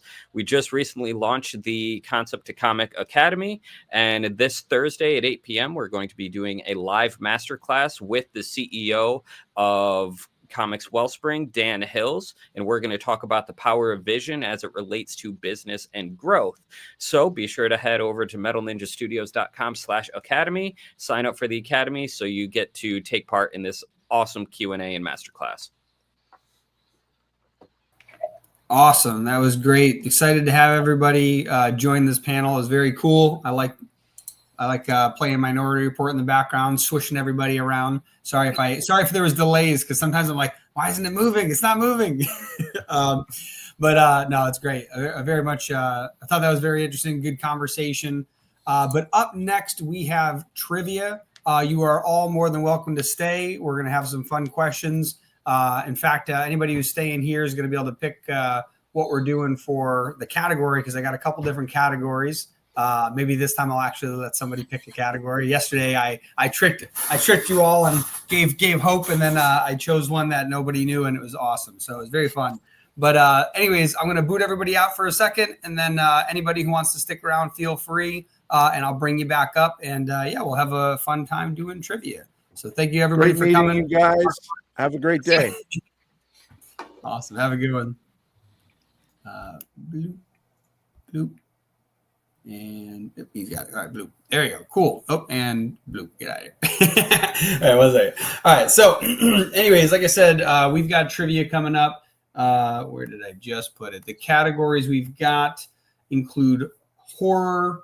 Come on. It's horror, sci-fi, fantasy, or mystery and crime. So that's what we're going to be discussing. So I'm going to bring up two of the guests that are with us. I see TS went no scream. I don't know if he's coming back, but for now, we're going to bring up to the stage Jerome, because why not? You're going to have fun answering all these questions, crushing it. All the people in the audience are going to be jealous that they can't keep up with your speed. What's for real quick? So I'll put you up here. Who are you? What do you do?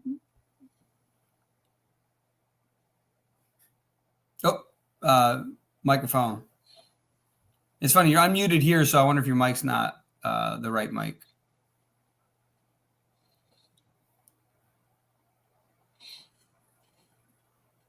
All right, while he's doing that, I'm going to bring back up Joel Rodriguez. Who are you? What do you do? I am Joel Rodriguez. I'm the CEO of Metal Ninja Studios, a full-service comic book production company dedicated to helping everyone tell their story in comics a little bit easier. Awesome. And Jerome, you got that mic working? Nope. No, he's not. It's not working yet.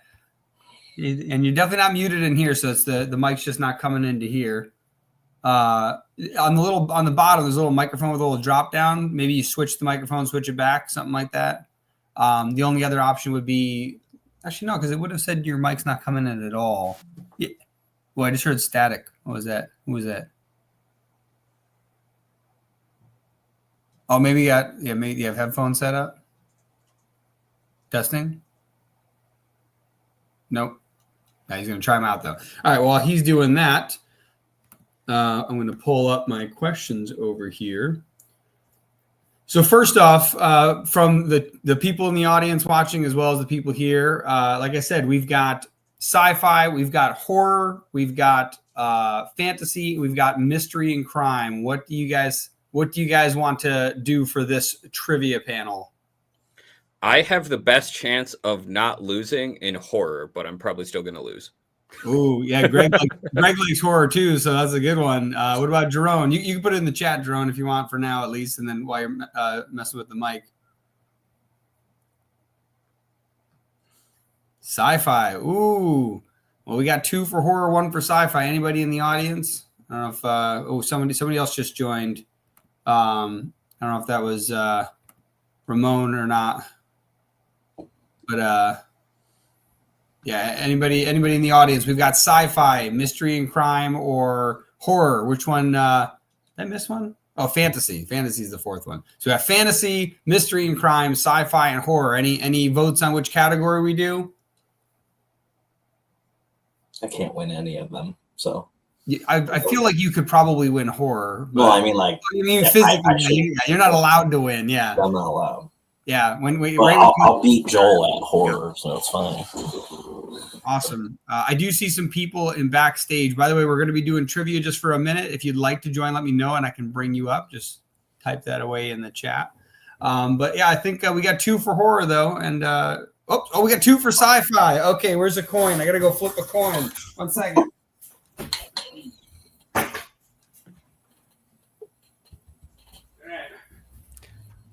All right, we've got heads for horror. We've got tails for sci-fi. All right. Those sides look the exact same to me. Yeah. Red. Don't worry. Oh no, here we go. I gotta do it again. Don't say it. I gotta do it again. Do it again. Right here. Flip, catch here, and what do we got? I'm gonna try to. We got tails. We got sci-fi. There we go. If he says so.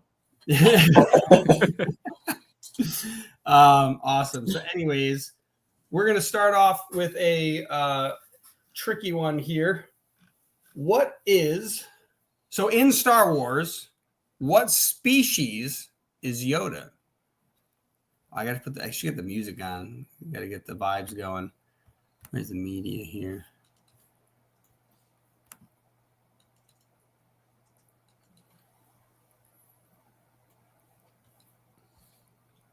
I wonder if anybody's got any answers. By the way, you guys can answer as quicker, as fast as you want. If you had asked me about 10 years ago, I could have answered it because I had sci-fi or Star Wars trivia down pat. But since then, No, not a clue. This is awesome. The background music I have is Into Space. Yeah, we're vibing into space. Look at that. All right, let's see. We got a chat in there. No name. Oh my God, somebody actually got it. Wait. Who is UPG? Who is UPG? Jerome. Jerome. Yeah, Jerome got it. That's correct. It is unknown. They actually never tell you what the species is. That is correct. That was a trick question. I want to start off strong with these. Let's move on quickly to the next question. What is the name of the ship in the movie Firefly or TV series? Gonna have to revoke my nerd card. I never actually I've watched never watched Firefly. Firefly. You never watched Firefly. It was so good that people literally revolted when they canceled it and they forced them. And we got 2 for Jerome. Yes, it is Serenity. He's even doing it through the chat, so that like on YouTube, which means it takes longer to get back to us. I should be putting these up here like that. There we go. All right, so Jerome, look at this. He's got 1, 2. Next question. In Star Trek, what does the acronym TNG stand for? Oh, I can see some frozen faces there. I'll give you a hint. It's part of the name of one of the shows. The Next Generation. Yes, there you go. Joel, he's got one. Who wrote the sci-fi novel Dune? Ooh. Yeah, this one's a little harder. I know who did it.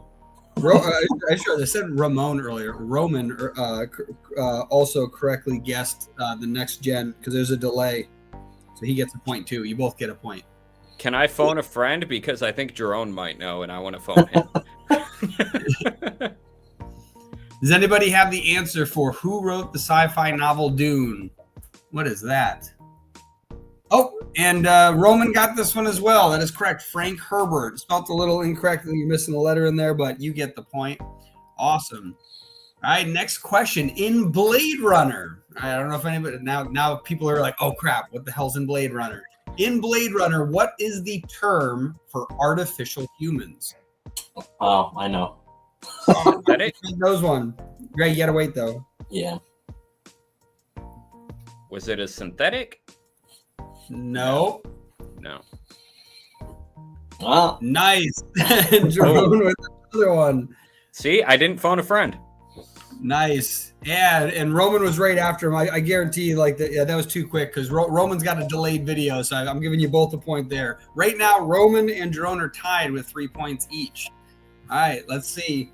In the comic saga, in the comic saga, what is the forbidden relationship at the center of the story? Trent Reznor's clothing line? What? Trent Reznor's clothing line? Is that a Blade Runner reference and I'm just like ignorant to that? I don't know what that means. Also, I forgot to do this. I forgot to be like sharing these on the screen. Replicant. Yeah, replicant. I should be doing that. So, all right. So, again, I'll say it one more time. If nobody knows, just let me know. Elena and Marco. Yes, there you go. Elena and Marco. A romance between Elena from Landfall and Marco from Wreath. That is correct. So, we got, what is, yes, Neen frontman is Reznor. Oh, is Reznor, is Nine Inch Nails frontman. Oh, got it. All right. So we got Jerome with an extra point here. Okay, and right? Yeah, you got it. All right, next one. What is the name of the AI in 2001: A Space Odyssey? I feel like even without seeing the answer, I actually did know this one, so I feel good about myself. Because so far I would have gotten like 2 of these. Well, one of us should. Nice. There we go. Boom, boom. And again, Roman's right there, right after you. So, Jerome, you're up ahead by 1 now. So, it's 5-4. Jerome, Roman. All right. Next question. In Doctor Who, all right, what is the Doctor's time machine called? The TARDIS. He's like, oh, Joel. Super fast. I knew that, and I never watched it. I haven't watched it in a very long time. I gotta give a few more second delay here for the YouTube. But I think you beat Jerome because I was watching him type, and you got that out quick. Yeah, there's Romans. I don't know, that seemed pretty long. I wonder if Roman heard Joel speak. Roman, tell us honestly, did you hear Joel speak? And I'll consider your point. And while we're waiting on that, in the Matrix, what color pill does Neo take? Red. Nice. I feel like with short words and easy questions, Joel's got the advantage. Don't make me think no good. I think I saw Jerome type that up at the same time, though. So I'm giving Jerome a point as well. So he also gets one. I am Doctor Who fan. He said it fast. I typed red pill. I'm giving Roman points too. Look at that. Roman and Jerome are now tied again.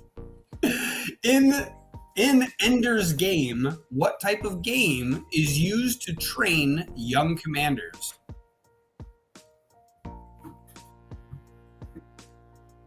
Candyland. No, I don't know. I feel like it's a little more violent than that. Mortal Kombat. Battle Room. That's that. Yeah, that is the play. They're battle simulations. That's close enough. So we're giving that one to Pong. That's hilarious. Jerome. So Jerome takes the lead by a point. Nice. Next one. In The Expanse, what alien substance is discovered that changes humanity's future? So in the towel on this one. The Expanse, what alien substance is discovered that changes humanity's future?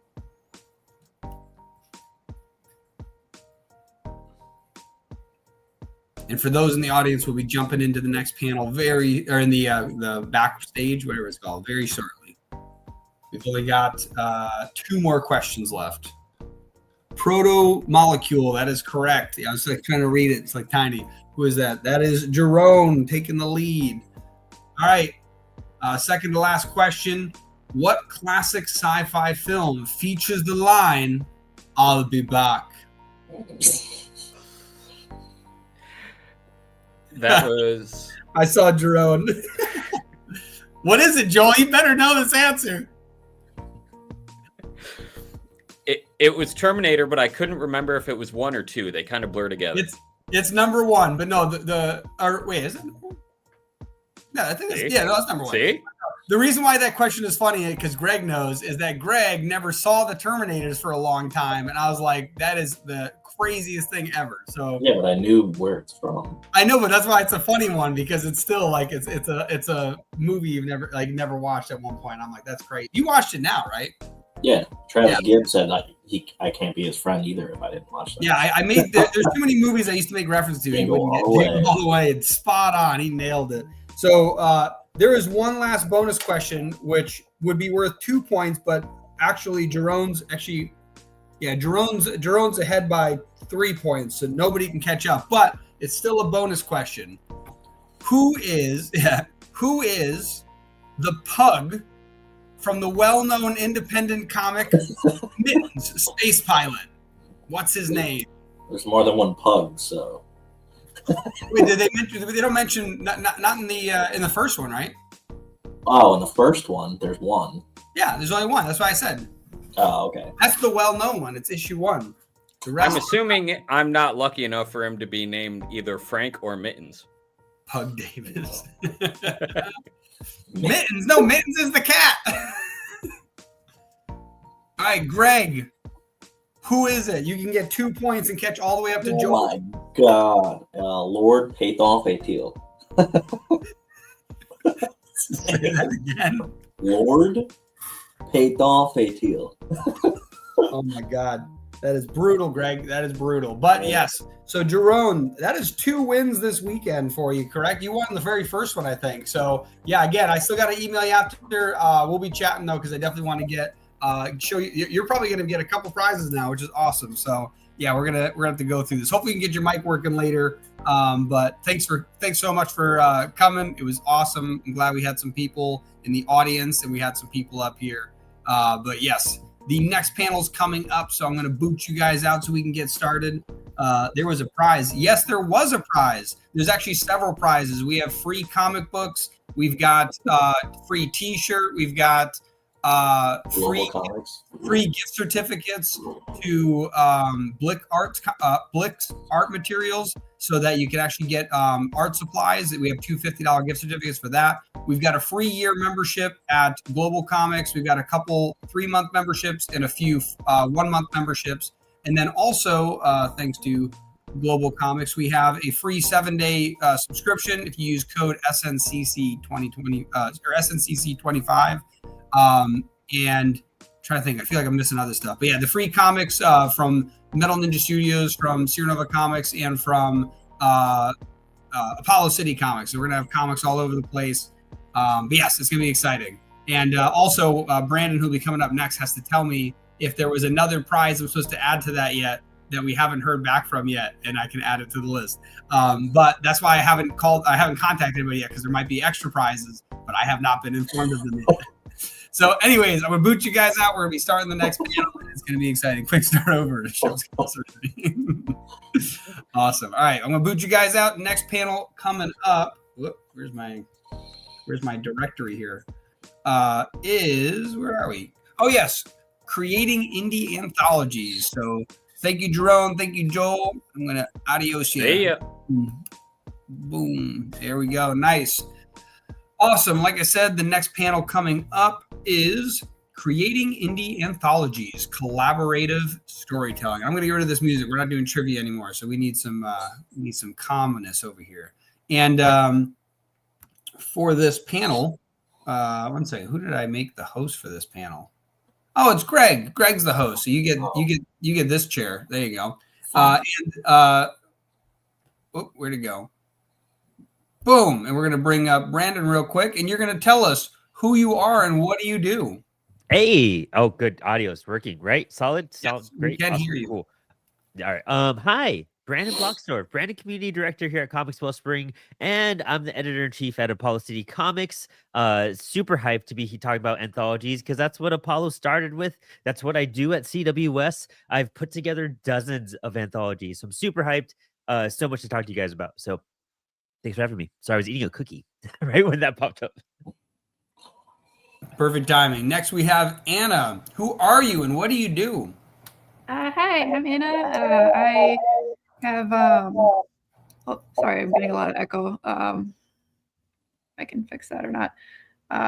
But yeah, I have been working on comics since 2018. I'm part of Lesser Known Comics, which I know works a lot with Apollo City Comics. I've got my original series out, and you can find me on Instagram there. Awesome. And I don't know if I'm the echo, so I muted myself, but if it went away after that, it was me. But next we've got, there he goes, T.S. Luther. Who are you and what do you do? My name's TS, and I still write comics. I was here earlier in case you forgot. I'm the creator of The Digger for Invader Comics and Tokyo Fire for Professional Entropy. Awesome. And yeah, I love doing the reintroductions, mostly because as we're doing this, we might slice all these videos up later and repost them so that people can learn more, and that way they don't have to watch an 8-hour stream just to get some golden nuggets from some of these videos, because I think some of these panels have been awesome this weekend, and very excited to get these out there.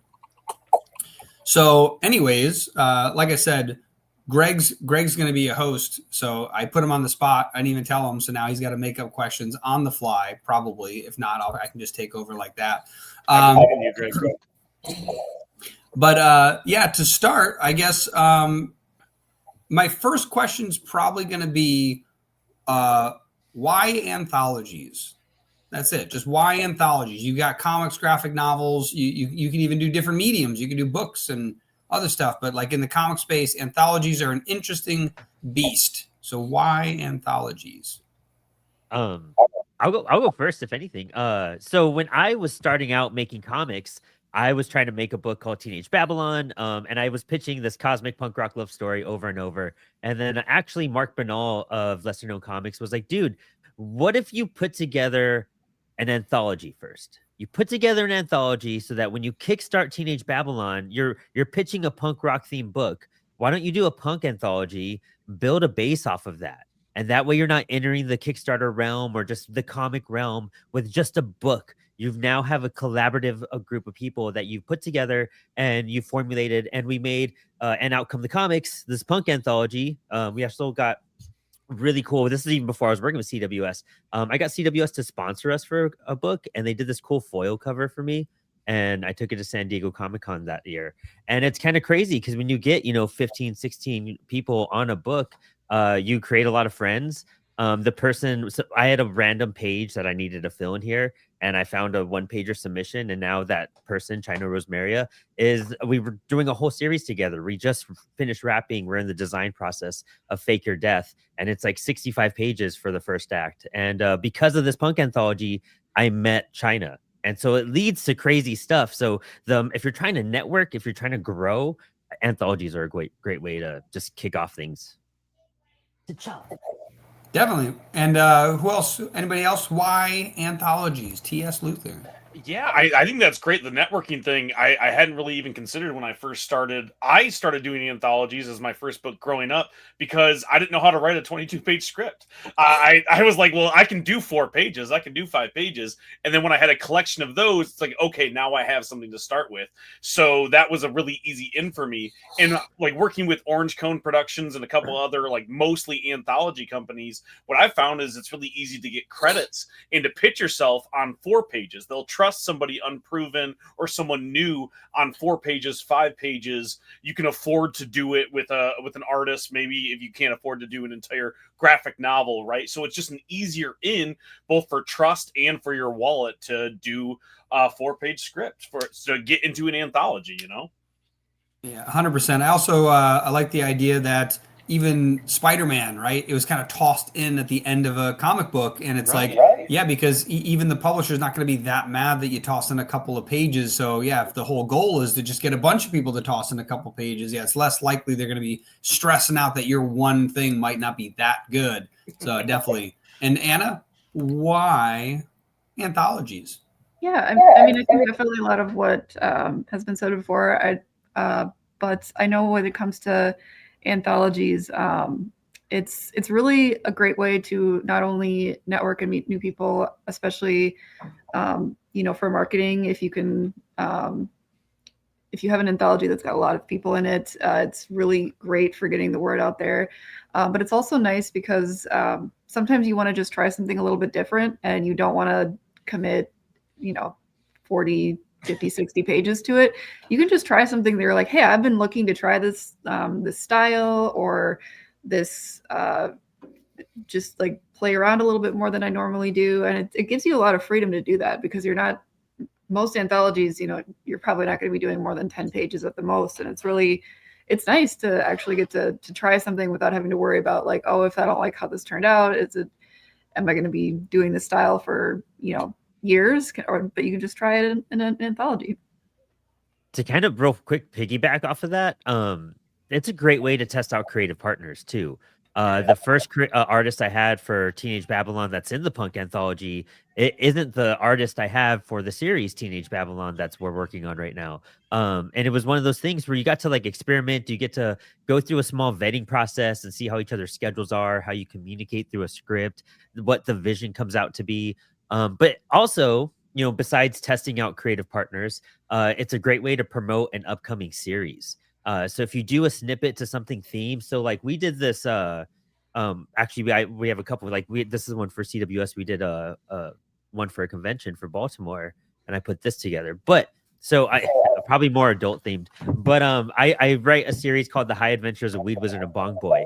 And so we did this anthology called One Hitters, and it was a perfect way to bring in the first chapter of that and introduce it. And it became like even the variant cover that we did. I have tons of anthologies to show you guys. I'm hyped. But we did a variant cover for it as well. And so you do cool stuff like that for promo and marketing. And so it could kind of grow the series and build hype. So then again, when you launch a Kickstarter for it, people are aware, they want more. And that's where you get kind of, really get some success out of that. I definitely agree. Having the ability to be like, hey, I'm not sure if we want to work on a 5 issue series of 24-page comics if I've never worked with you, but like, hey, let me get an artist to do an anthology, a one story in an anthology. And yeah, like you said, you could, if you've got an idea for an ash can for your story, you could easily just put that into an anthology instead. And now you can get that story out there and be like, hey, by the way, look forward to, the actual story that's going to be coming out, not this just little side adventure. But yeah, definitely. And Greg, obviously, you've been in the world of building anthologies. So why anthologies? To test like stories. Actually, one of the stories I wrote in Chronicles of Horror 2 is Bobby T, or Robert Turtleton. It's basically Chucky inside of a turtle. That usually hooks people to buy this. That was just a joke that me and our friend Hector were talking about, and then I ended up writing it, and then it's a 3-page story in there. So yeah, and now it's going to be a whole series through our horror imprint that we're going to be doing in like 2 years. Awesome. Yeah. No, it's I think that's all these are great points of why anthologies. It's just a weird simple question, but it's interesting that anthologies have even come to exist and that they become so prominent. Like TS over here mentioned with Orange Cone Productions, like that's a huge thing that that they do, is they do a bunch of anthologies. So that's a very powerful tool to get your name out there and overlap with all these other audiences, which is definitely huge. Testing out works with creators and testing out a story. Maybe you're not sure, like the fact that our Bobby T is doing so well and people are like, yo, if you put his face on a t-shirt, I'll buy it. Like, oh, okay, that's cool. Like maybe we take that off and we run with a series for that. So that's definitely something that I think is very interesting. Now, my next question to the audience is, when it comes to an anthology, what do you think truly defines a successful anthology? Is it the theme? Is it cohesion? Is it what talent you bring on, or is it something else that's unique? Who's in there? Somebody's got an answer. Oh, I mean, with anthologies, I try to make them like super themed, like really mega, like zone in on like one aspect of it, and that kind of seems to help center what you're looking for in the anthology too. So I mean, with everything we've done, I wish I had Shadow Anthology out, because that's the complicated one. We have cool stuff like Kick Out the Jams, which is obviously a music anthology, and then you do something like Cyber Sync, which is like it has a prompt, and we gave a prompt to it. So people had to follow that, and if it falls outside those realms, you start to get strict with what you accept and everything. Even the punk anthology, we just had to find the essence of punk rock within that. Or you do like a really enclosed one, like when we did the first volume of This Comic Kills Fascists. That was kind of like handpicked from a small group of people to see, like, hey, we're throwing this together. It's real fast. We did it like in a month and a half, and that turned out to be like our best-selling book ever. And so now we're doing open submissions for This Comic Kills Fascists Dos. That's open till the end of the year. But making it really themed and centralized helps you create a vision for it, and it makes it stand out a whole lot more. Like I kind of struggle whenever I do like the Comics Wellspring anthology sometimes, because I'm doing it from creators that are at the con, and I'm trying to find some similar theme within it to kind of figure out and market it as, and that's more difficult than if I'm just looking for something specific. If you're casting a net in a pond that's already got predefined fish in it, you're like, okay, now I got to find from this pond the fish that I want, as opposed to making more like a magnet, and it's like, hey, I'm doing this thing, anybody that is attracted to this thing, come over here. I think you can pull from a much larger pool. So I definitely agree that it's almost impossible to market it too if you don't have a theme. Like, here, check out this box of cool things. Maybe you'll like it. I don't know. Yeah. Like trying to get a customer to buy a thing. I'm going to pick up that zombie anthology.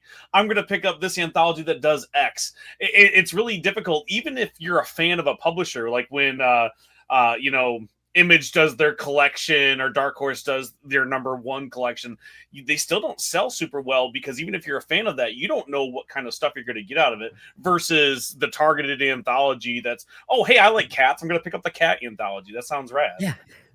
Well, and so Yeah, I tossed up an image right here if you're able to pull it up. But like this last one we did for Baltimore, this is the best I think I've done.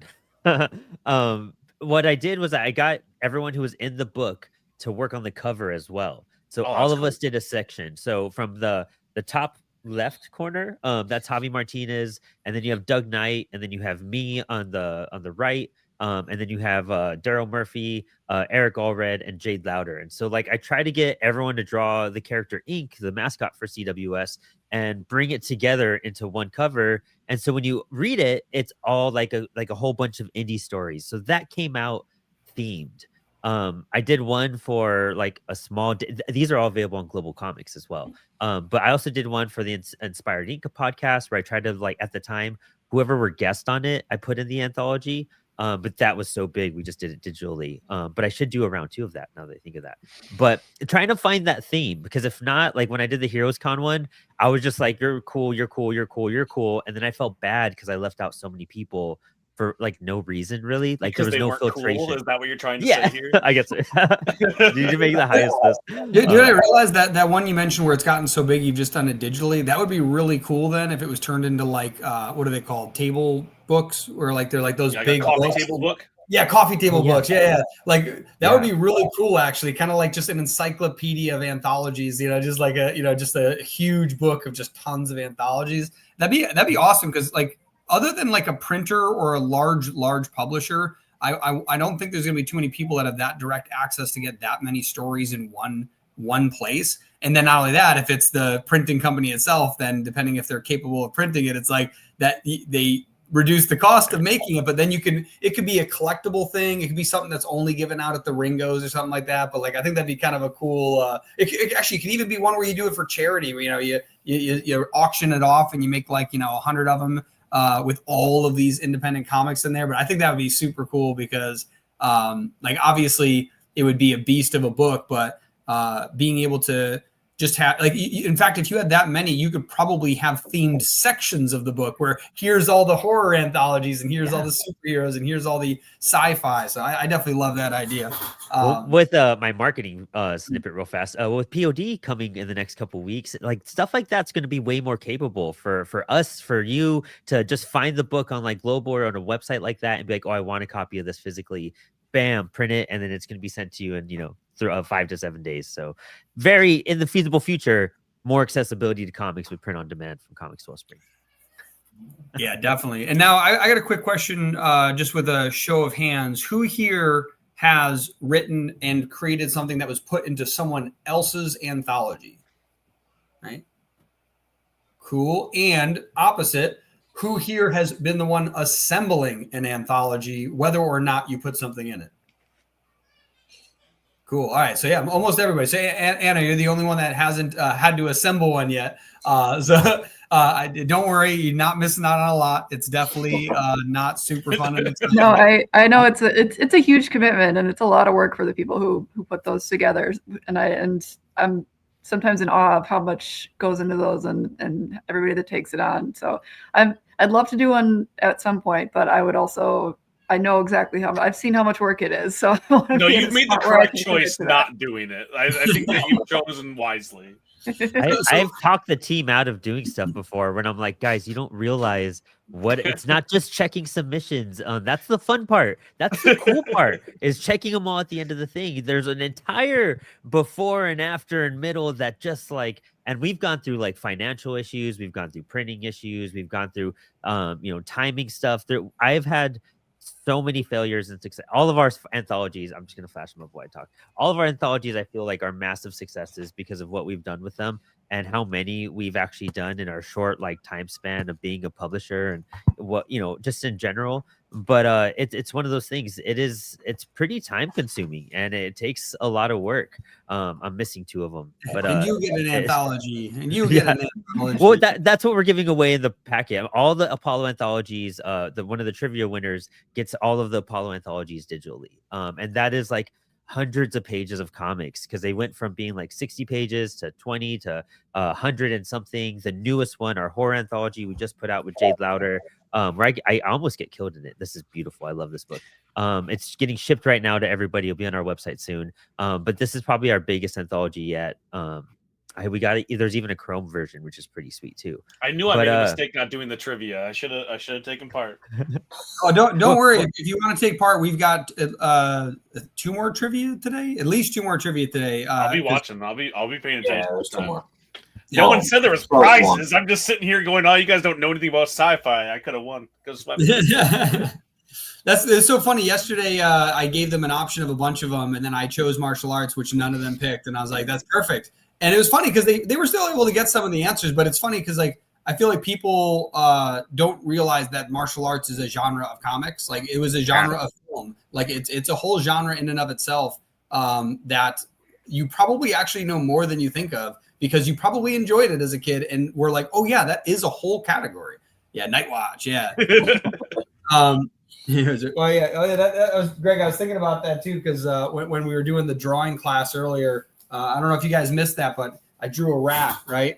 But the thing that I saw was through the previous page was that was the first hand drawn logo I did, so I was super excited to get that done. Everything else I've done in Photoshop at first, but I like doing the hand drawn stuff, so I'm going to start doing hand drawn for our other logos, which is going to be fun. Slowly, not being an artist, just slipping into that role, which is fun. So, but back to Anna, the question I mentioned earlier, where you have not been involved on the comic or the assembling of an anthology. So now my question to you, actually, because you have not seen it from the other perspective. So now I only want this perspective, which is what compels you to want to join someone's anthology? What's something that they say or do or suggest or ask or request that makes you go, that sounds like an exciting project I want to be involved in? I'm trying to think of all the anthologies that I've done.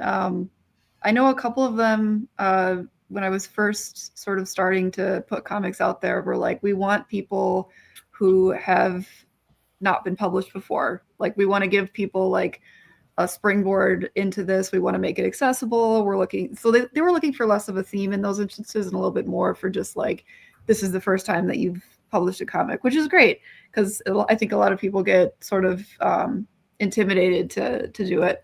But I know otherwise, themes are definitely really important. I tend to go for ones that are a little bit more leaning towards horror or sci-fi. But I also think one thing I do notice with anthologies, if it's something that I've never tried before, if it's like a theme I've never tried before, I'm like, oh, that's kind of cool. I might actually give that a shot. I only need to do like 3 to 5 pages. That's awesome. So I don't know if there's like a specific thing I've seen that was like, oh, I'm super down.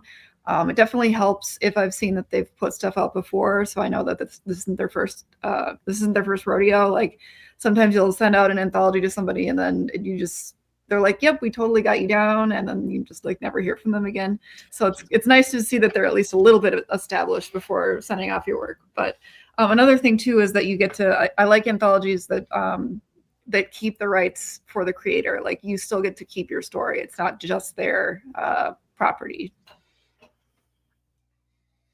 Yeah, no, definitely. And that's something we actually spoke about on Friday, which was like the legal side of comics and making sure that anthologies are way too much work for the result they normally bring.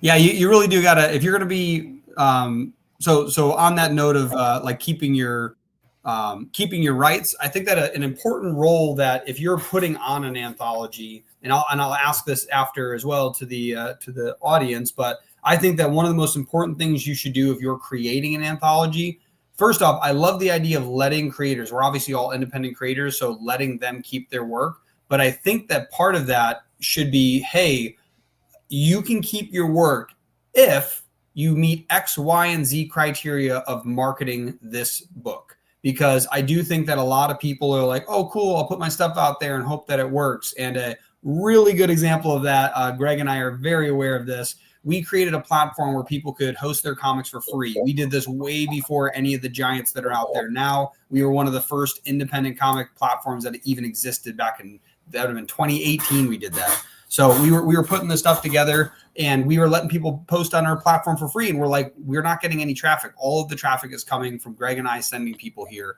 How can we encourage more traffic? And we kept trying to get this audience to put their stuff on there and then grow. We're over 100 comics on there at one point, and we've got 40 different creators on there, and nobody's promoting it. There's like 2 people that are promoting it.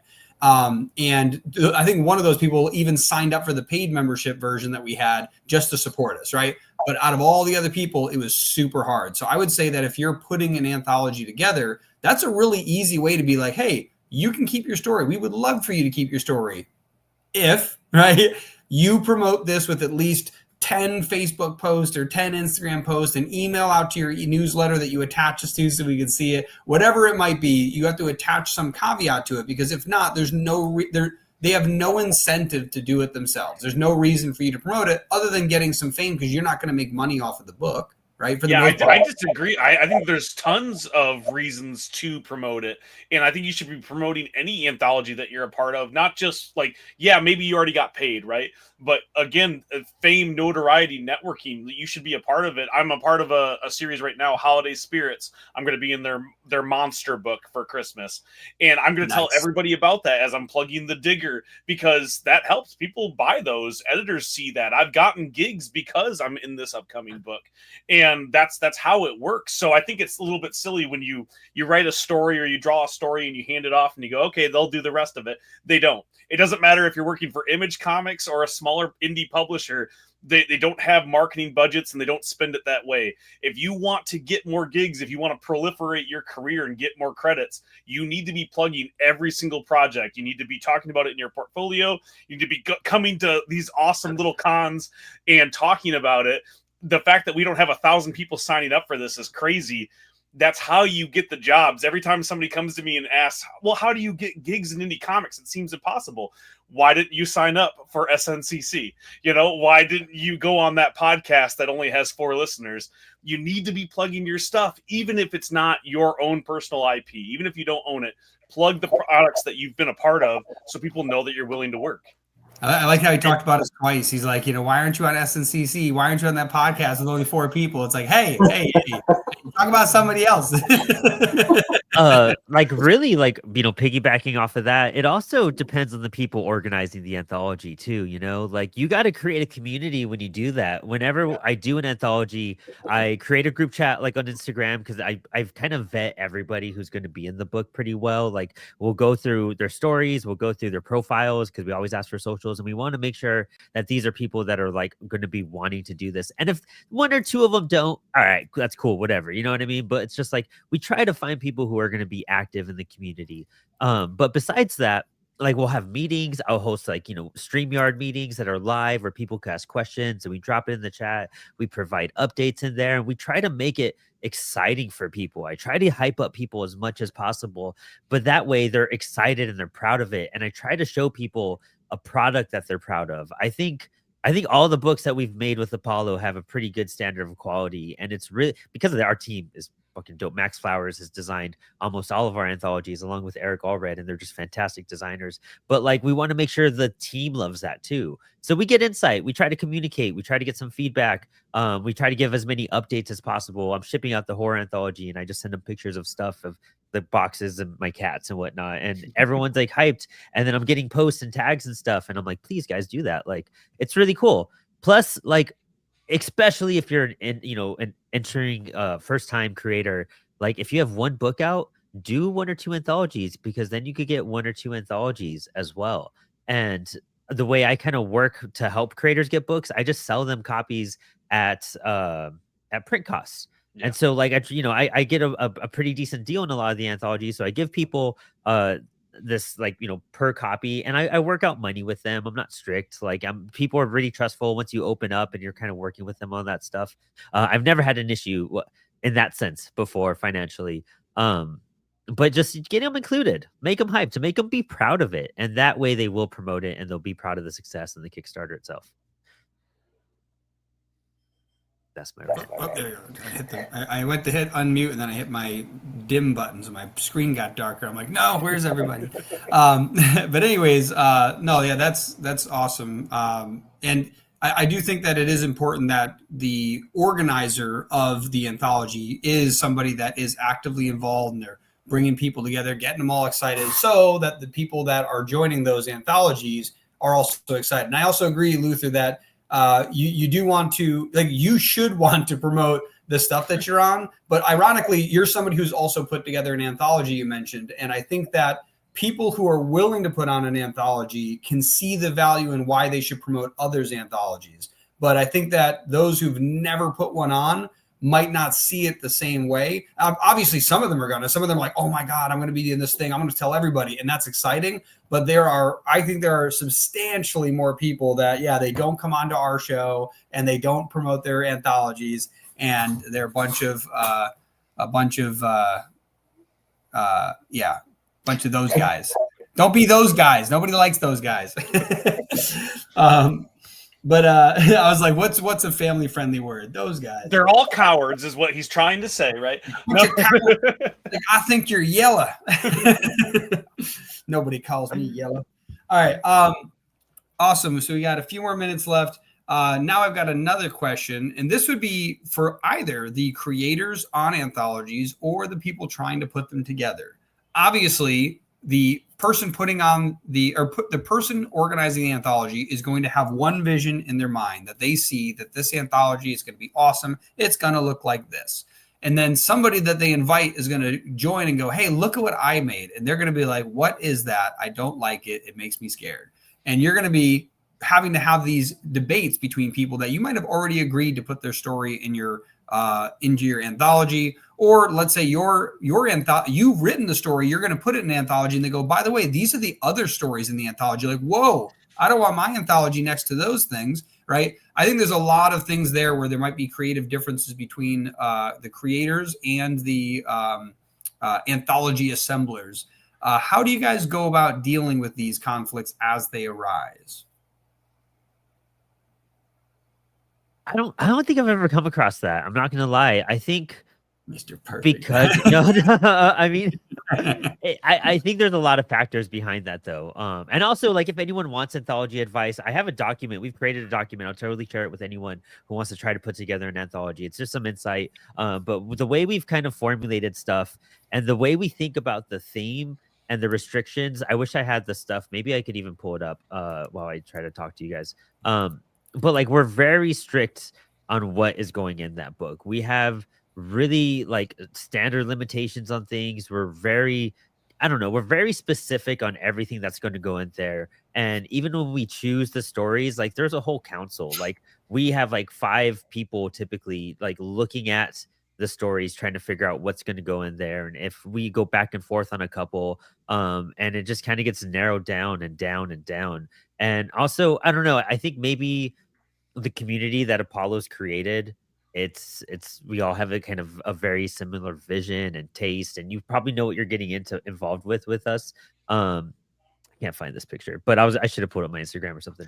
But it's really just be strict on what's going in there. Like, make sure, again, themed, very themed. I don't think anything feels out of place out on any of my books. And that's not to like toot my own horn or anything. It's because our vetting process is just so strict. And when you have a collaborative book full of, stories, make it collaborative. Have different people speak and give opinions, and send back and forth designs, and make sure the layout and the pacing of the anthology is really good. There's probably one book, probably Cybersync. There's a couple stories that I probably shouldn't have like put in there, or not put in there, but reorganized so it has a better flow and pacing to it. That's also really important. But that's probably the biggest thing, is you got to just kind of really take your time with it. Especially if you're doing a bigger book versus just like a 24-page anthology. But just be very clear, I guess. Yeah, it's the vetting process. Like, know who you're getting into bed with and teaming up with, and like both whether you're going to sign up to just write a story for one of these, whether you're just going to be a part of it, or you're putting it together. It's really important to know who you're collaborating with, especially if you're going to be writing anthologies. I submit to a lot of anthologies, and you have to trust, because you're going to put it in there and you have no control over what else is in that book. And you could pull your name out if you want last minute, I guess, but there's a lot of ramifications there. So just know who you're getting into bed with, who you're teaming up with is really important from both sides. And it's not that difficult to go, well, what have they published before and what would they do here?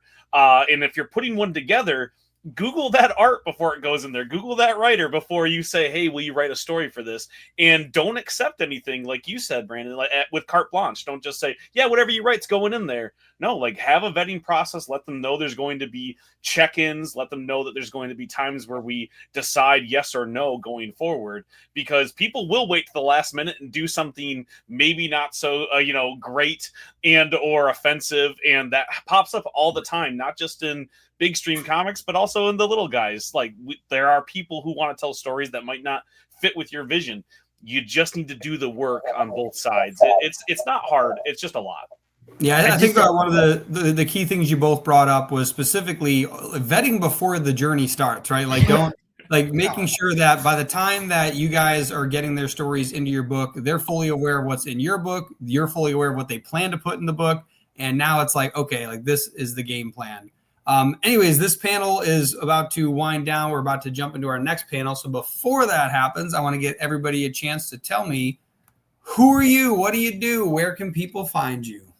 My name's TS and I write comics. You can find me anywhere online at TS Luther. My website is can'tbekilledcreations.com. It's got my whole portfolio, all my books, all the different links to the different publishers. If you go into a local comic book shop right now, you can pre-order my new book, The Digger. It's basically What If Indiana Jones Hunts Short Round. It's my first widely distributed book at every single comic book shop that you go into. We're even in Canada now. So please go and pre-order that if you like horror comics or pulpy action or Indiana Jones. That would be wonderful. And also check out my new anthology that I'm a part of in Orange Cone Productions, Holiday Spirits. It's their monster special. I wrote the Sasquatch story, the Bigfoot story, with my buddy Mr. Fish of Mr. Fish Comics doing the art. So please go and check that out and submit to some anthologies, people. Don't be a coward, and make sure you plug them after you do it.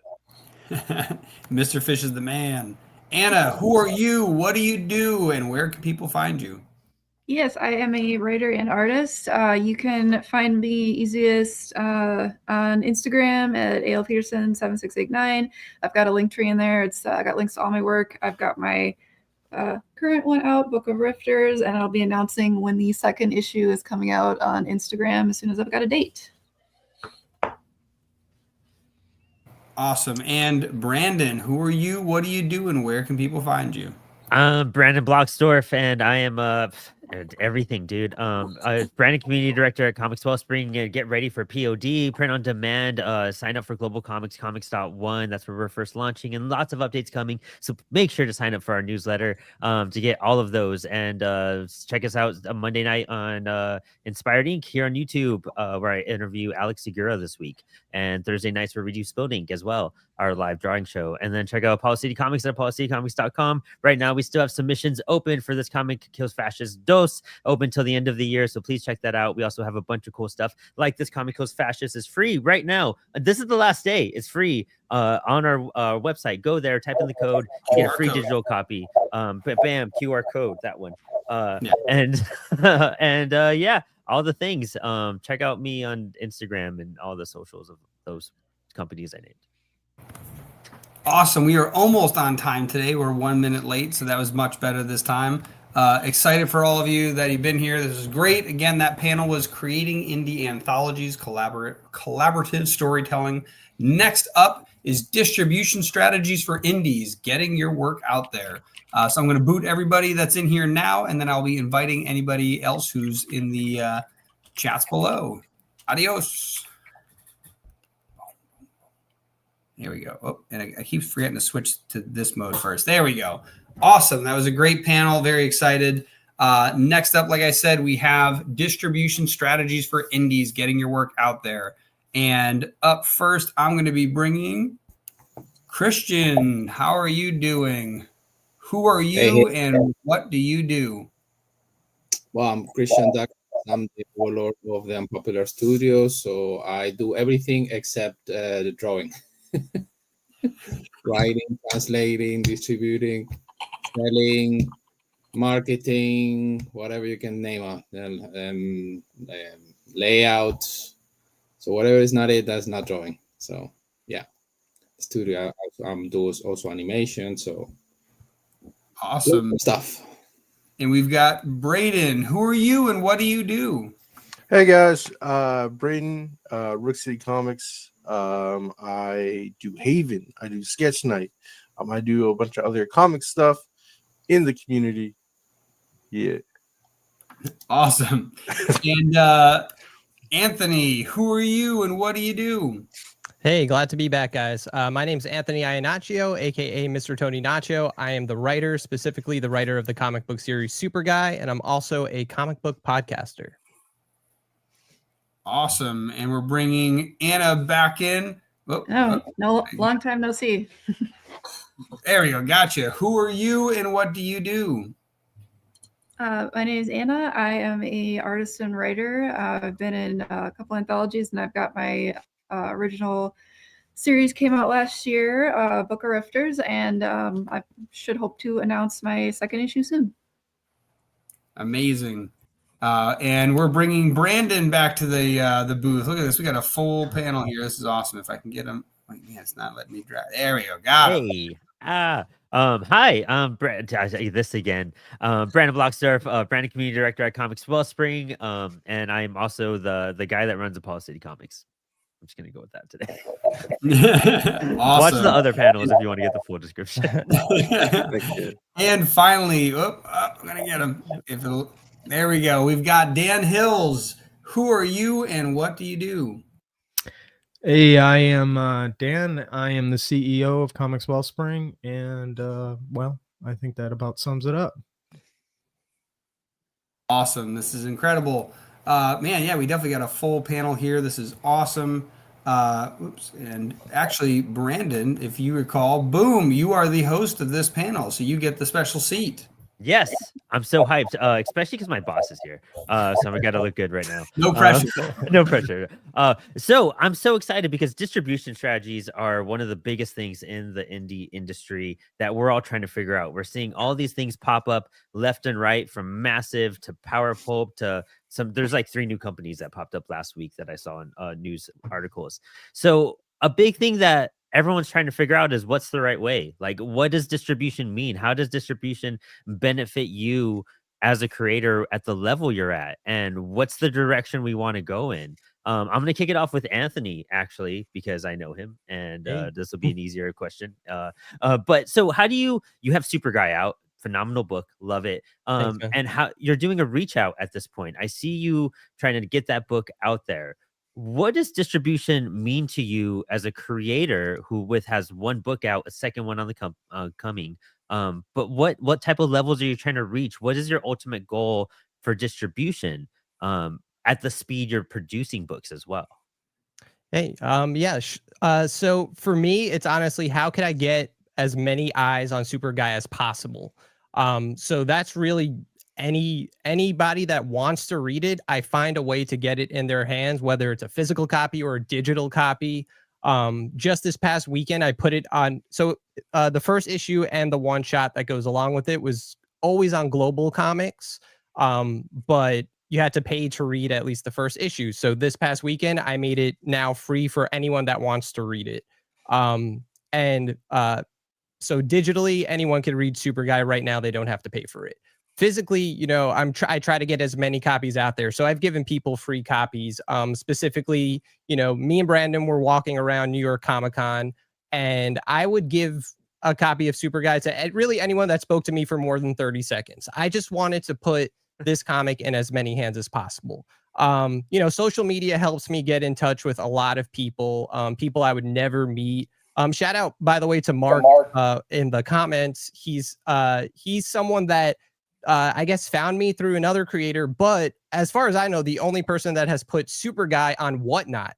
And Whatnot is not anything I've jumped into yet, but that's yet another way to just get the book out there. I don't think anyone else has had that any copy of Super Guy up like on eBay or Whatnot. So it's cool to see that, even if I'm not doing it, there are people that like the book enough that they want to put it out there on their own channels. So honestly, at this point, if someone wants to read it, I find a way to get it to them. But I don't really have like this ultimate plan, like whatever works. I just try to focus on that a little bit more than like the other strategies. I love that. And it's just trying to get, like you said, trying to get word out, just trying to get your name out there. And it worked because there's people that walked up to you and they were just like, I've read Super Guy. I was impressed by the amount of people that told you in front of me that they read Super Guy, dude.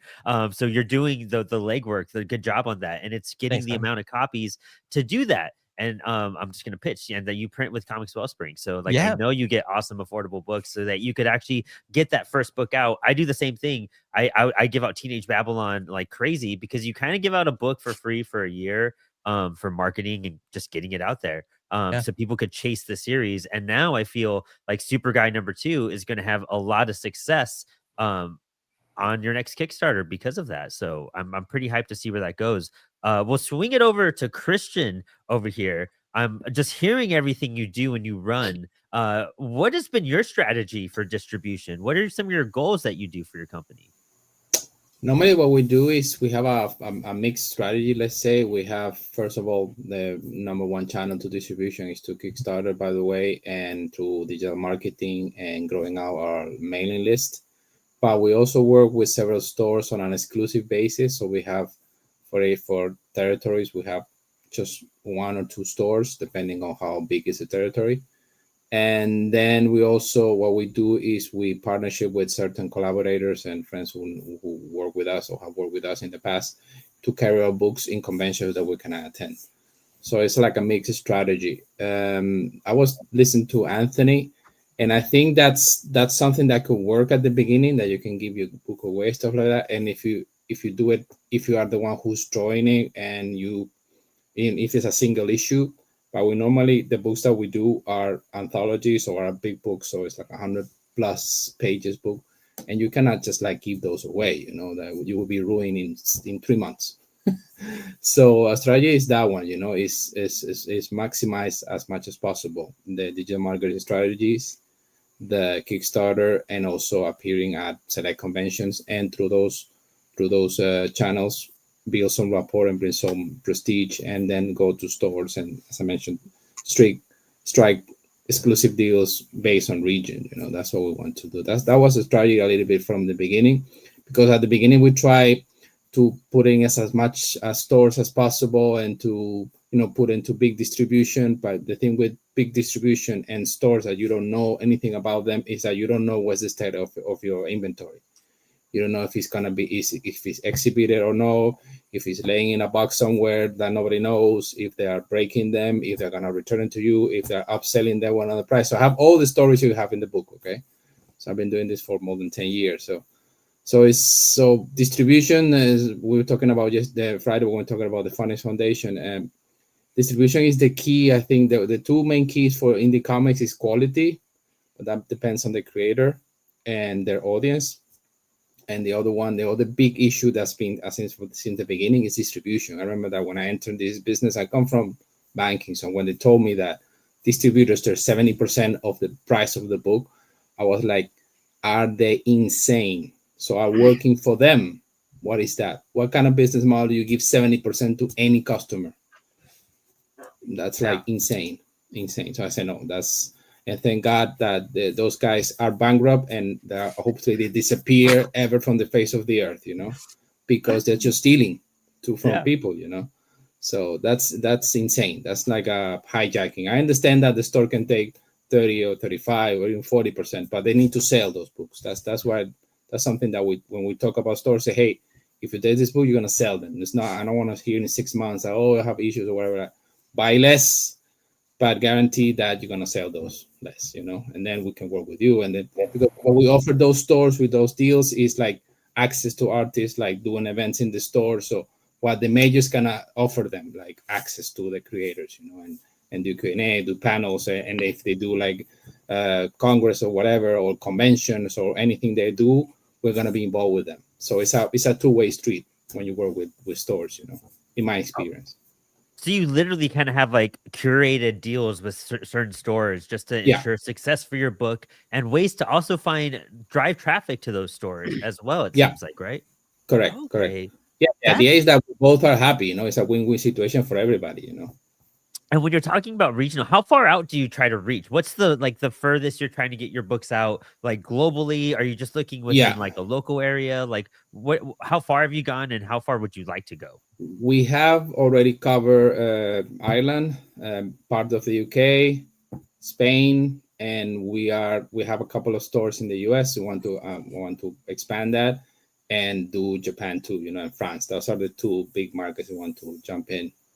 But those are gonna take some time because they're not easy. Yeah, And no, those it's a are different those are market. the Yeah. mecca of comics, where they really sell. Because that's normally our first edition in France is 10,000 copies, which is insane. That's our first edition, and Japan is something like that too. But those markets are a little bit more complicated. But we have people who work there and they tell us strategies, and that's what we want to achieve. With time, obviously. And then, I'll bounce to this question for you real quick with that Roman asked. What do Kickstarters help with in your instance, besides just funding the book in general? What else do you put those funds towards? We usually use it for like printing and then like adding extra goodies for people or just being able to either pay out the team a little bit or actually just order more inventory in general for our cases. Yeah, mostly for us is inventory. So we normally that's the whole idea. So now what we do Kickstarter is to at least get 2x of what we're gonna offer. So if we get I don't know, if we sell 50 books or 100 books in Kickstarter, we want to have the funds for printing 200. So that's what we adjust and of course, and people get extra things like things that are going to go through the Kickstarter and through inventory through that, but mainly for inventory. That's the beautiful thing about crowdfunding, only Kickstarter, because that's the problem that everybody knows. But we have done another platform too. Is that it's a marketing tool that's kind of cheap, quote unquote cheap, compared to other ones, and it's an excuse to bombard people for like a month. There you go. Or 2 Honestly. months, Yep. Exactly. So that's people don't. And I remember that when we started back in the day, we started like 12 years ago. Crowdfunding was not popular. It was like, hey, what are you always begging? What are you asking for money? Are you not have any money? Blah blah. So and now it's like Keanu Reeves is doing it. So it's like, okay. Yeah, there's purpose behind it at that point. Yeah. I love it. Braden, let's get your input on this. What are your goals for distribution, and what are your thoughts for what you do in the comic realm? Yeah, I mean it depends, right? Like it kind of depends on where you're able to handle and kind of everything else. It's a weird market, the indie market, and I think like if you're able to kind of tackle distribution in a way where our focus is just getting, again, kind of like a lot of people said, as many eyes on it as possible. And like right now that is Kickstarter, and right now that is like a lot of like online spaces, right? Like Global Comics and stuff like that. It's different, right? Like you can definitely get into stores if you want, right? You had mentioned a bunch of different distribution options you can do, right? Like Massive or Lunar and stuff like that. It just kind of depends on like the channels that you're kind of able to afford. A lot of publishers, right? So like you can kind of reach out to them. For us, it's really, because we are in the indie market, it's kind of a thing where like even with like high quality work or whatever, getting attention, getting eyes, like Kickstarter is great for that, right? Like it's an awesome platform to sell your work for sure. But even like, I think we've heard like make Kickstarter an event, right? Like make it this bigger than life thing. So that's what we try and do. We also are starting to put like a lot of our issues online for free, just so that we can get, again, kind of more eyes on it and um, make supporting something that people enjoy the story and enjoy the work and want to support, with the physical copies, with the Kickstarters, with stuff like that. Yeah, because sometimes a barrier to entry, right, especially for indie work, right, like we're not DC or or Marvel, you know what I mean? If we're putting out certain types of books, right, the accessibility is kind of your strongest resource, right, like with online being the space. Yeah, so that's kind of what we try and capitalize on. And so, like, even at the level you're talking about, is that a big reason why you're not chasing some of these bigger publishers? Because even on my half with Apollo, we have a lot of books out. We have like Yeah, 20 we have absolutely. 20 books out. I'm Mm. not chasing these distribution networks because I don't feel like we could keep up with it. I don't Yeah, think we have enough series out. We don't have enough completed works out of a series. We have a few anthologies for sure, but then like I feel like we're gonna run out of steam in like 1 to 2 years with the timing of producing work. Is that kind of like why you don't enter some of those realms yourself too? yeah, yeah, 100%, right? So like it is a thing of a lot of comics is a catalog game, right? It is like what is your library, right? And when you're in the early stages, when we started here in March, and so when you're in the early stages, like you want to build up the audience, you want to build up kind of buzz and whatnot there, right? But if you have one or two copies, one or two series kind of going on, you're right. Like the amount of work that you have when you do get into like that lunar, that whatever, you're gonna need an output. You know what I mean? Like a lot of these places, if you're not putting out consistent work, like why are they picking up your stuff, right? When it comes to like catalogs and stuff like that. So what we're trying to do right now is build up completed work, right? So like a 12 issue series here, 12 issue series there, and then go to those distribution outlets, right? And be like, hey, this is what we have, this is what we can offer, kind of thing. Because it really is about building up that community online. First, because that's what you have most access to immediately. And I mean, you're also talking about the the timeline of a book's Yeah. life as well. And a lot of people, and I mean, this is not the mindset to be in. Some people think that your Kickstarter is the start and the end of your book. Like if you didn't make it, that's it, you're done. But like that is the birth of your book. That is that you Exactly. finally got it made and printed and produced. Now you spend the next 10 years promoting and marketing Yes. that book as hard as you can, and you keep it in print, you keep bolstering up, you keep that series going so that you can complete it as an indie creator, and so that you could go, like you said, to these bigger distribution companies and be like, I have a full 12 issue arc I could actually distribute over the course of a year and a half, and this next volume is also on its way. So you have something to kind of pull from, and you don't, like I said, you don't run out of steam in 6 months either. But knowing that like you have to hustle and grind for Yeah. 5, 6, 10 years just to get those series made, and then another 5 years or extra year on top of that just to get it into distro. And so that's it's kind of crazy. The lifespan of a comic has multiple births and different like incarnations of itself in general, depending on how far you're going with stuff like that too. Yeah, That's yeah, big. 100%, right? Like it is one of those things where it's like, yeah, Kickstarter is great, and it's like that's the beginning, right? And then like when you have everything, right, that's the beginning of something else. And a lot of times with comics, it is the thing of like, all right, and there's more work in front of you, right? And like there's more work in front of you, and you just kind of have to keep picking away at it, until you're set up in a place to really capitalize on stuff like publishers and stuff like that. I love that, dude. Let's swing over to Anna real fast too now. So Anna, what are your goals? You have Book of Rifters 1 out, and you're working on your second book right now. What are your distribution goals in general, and where are you hoping to go as you enter the issue 2's campaign? Yeah. So I've tried to think of what direction I wanted to go when the second one comes out. Because Kickstarter was super helpful for me the first time. But the lesson that I learned was because I'm just one person, I'm not part of a team that's putting it out.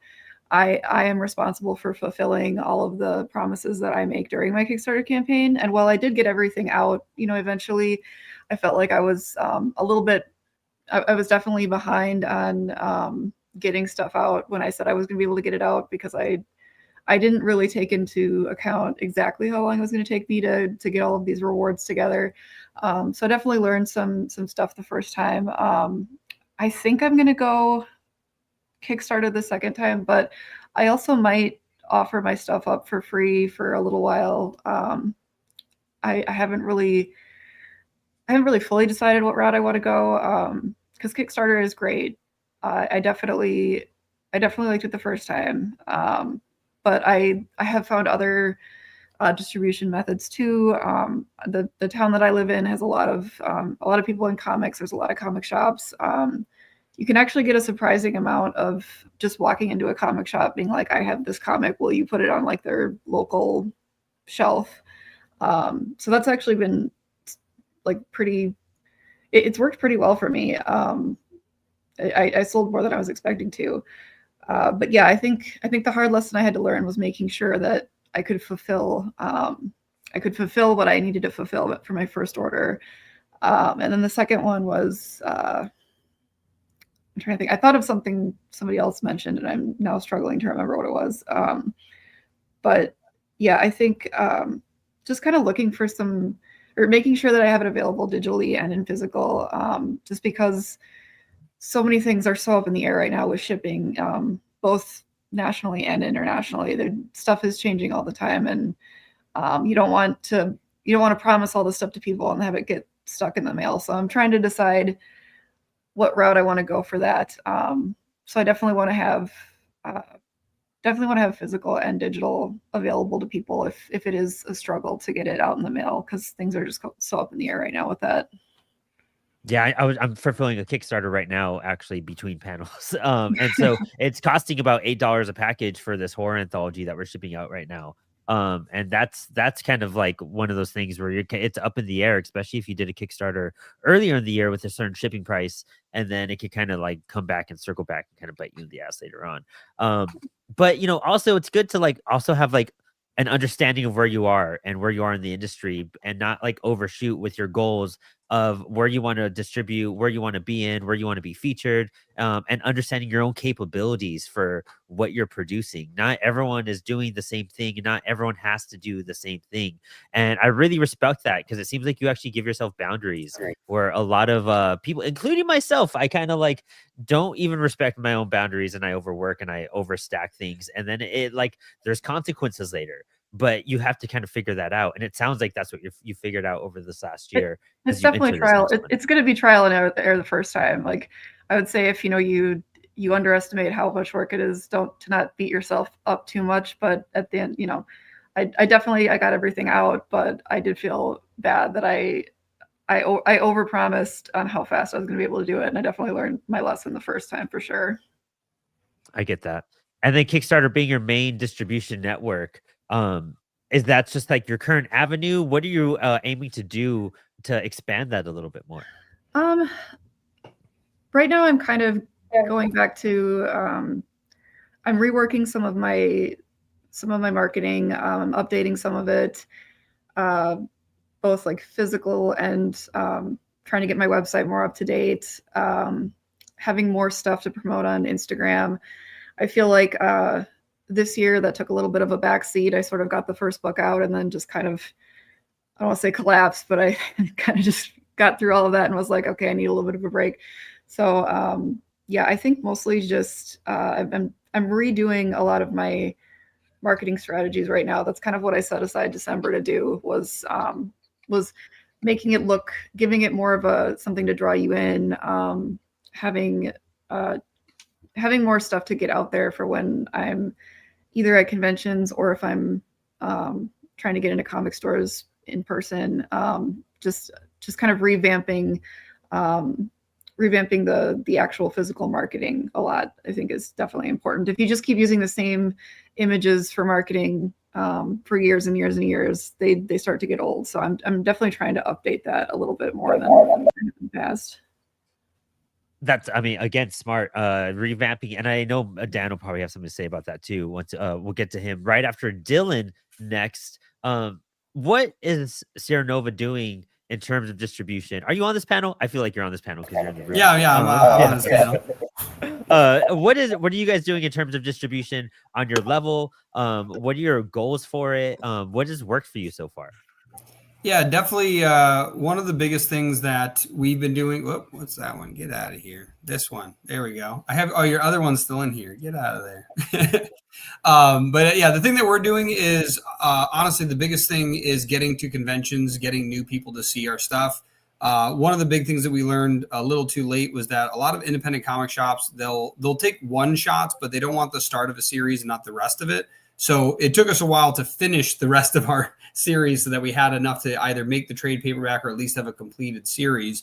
So that was something that we're now going to be reaching out to comic shops. But in the meantime, what we've done is Kickstarter has been a huge help. Somebody asked earlier, like, what does Kickstarter help with? It's the audience that Kickstarter has that's helpful. It's the fact that there's people on there that may never have heard of you, but they've heard of other comics. And because you might get some traction at some point, you might get bumped into an email or bumped into Discover. And that's a huge benefit.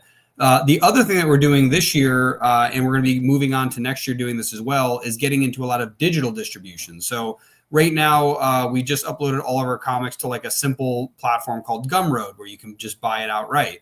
But then there's the how do you get people to also see it and then want to buy it? And that's where Global Comics comes into play. That's a huge, huge advantage, which the next panel that we're going to be doing is actually about interactive comics. And part of that, I think, is I love the idea that that you can frame each of your panels and you can zoom in and move around and, you know, become interactive, even though it's just a digital flat piece of paper, which is kind of interesting. But yeah, I think getting digital distribution is huge. Getting out there in people's faces so that people know your name. Doing things like Kickstarter is big because then you're doing both. You're getting recognized digitally and you're putting yourself out there in the physical space because people are ordering the comics themselves.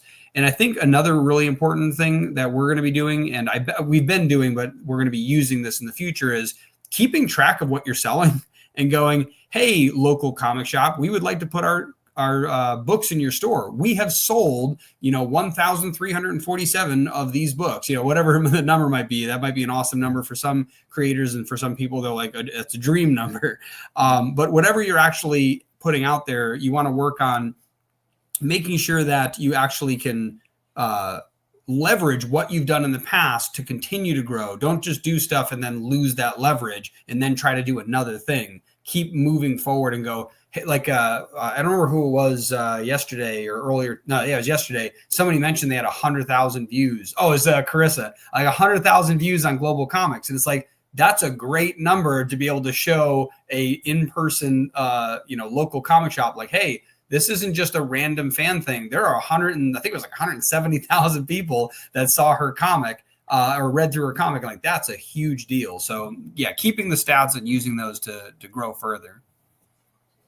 I love that. And that's just being strategic, you know what I mean? Being accountable for your inventory, kind of like measuring your growth and overall performance as a creator. And it's something like I'm terrible at as Apollo. Like that's something I need to zone in more to actually produce. And that's where probably people like Anthony and I should be counting how many books we're giving away for free, like who, all that type of stuff. And that's pivotal because I could actually give us metrics, because even if it's just like I haven't sold this many, but I've definitely know that this many people have gotten it in their hands. A real good way to do that is to go back to Comics Wellspring and look at your order count. be like, this is how many we ordered. This is how many we don't have left. So we must have sold them or gave them away. I don't know how much money's in the bank, but at least this many comics are out in the world.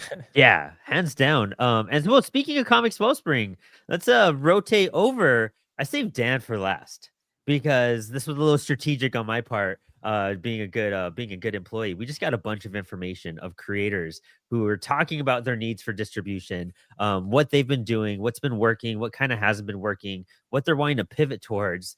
And Comics Wellspring is doing this really cool thing called print on demand in a very unique way. So how is what we're doing with distribution going to kind of rattle and kind of help people out and make this easier on creators? What is print on demand going to do to actually make things more accessible and help them get them in further areas of the world?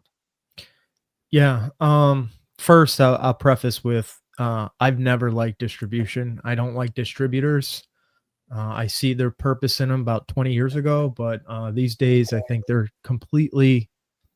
just an extra set of hands in the cookie jar. And when we're talking margins, like creator margins, independent creators, there's not enough room in there for another set of hands. So my mission with CWS is to eliminate that as much as possible. And I think another important thing in this discussion around distribution is what Dylan mentioned. I think it's probably the most it's probably the most critical thing you should be doing as a creator who wants to take themselves serious as a business, and it's collecting data.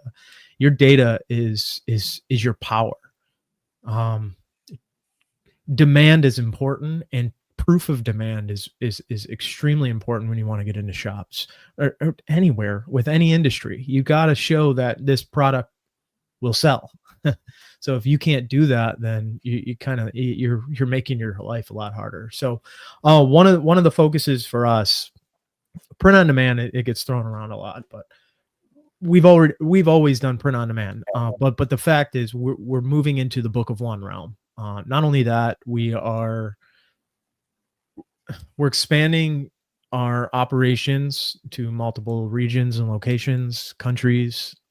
We've put a standardization on our, like, how we print and the product output and stuff like that. So we really want to be able to, like, bridge the gap between creators and entering new markets, but also, with all that being said, we package it up into a really beautiful professional dashboard, which I developed with my team. And the dashboard is basically a centralized system for creators and publishers to operate from projects of book of ones and full orders. This will enable creators to not only, even when they're integrated with platforms such as Global Comics and stuff, they'll be able to collect data, because every book that is ever printed with us with that title is processed through our system. So you'll have live data feedback of how many books have sold, printed, ran through our system, and it'll give you kind of like analytics and proof of demand. But also, obviously, the big thing that I kind of glazed over is the book of one. The book of one in general will completely disrupt and change the way we think about distribution. The way I see it is you need data, demand, but then you need a fast and reliable service to a retailer or print shop. So the problem with traditional distribution was it was built on large print runs, warehousing and freight costs. Retailers, like any other retail in any industry, is relies on, like, risky pre-order kind of guesswork, high rates of, like, over ordering, or like having too much inventory. I mean, even creators, just too much inventory. You have to, you're running the risk every time. And it's good to have a lot of inventory, for continued sales. But if you can get your prints rather quickly and at the exact amount that you need, I think that's just a smarter, economical way for creators to scale. So what we're doing is building this system. We're building an ecosystem, a global ecosystem. We've already started doing testing some stuff in different countries, but also we'll be rolling out kind of this dashboard with all these kind of cool features and stuff in 2026.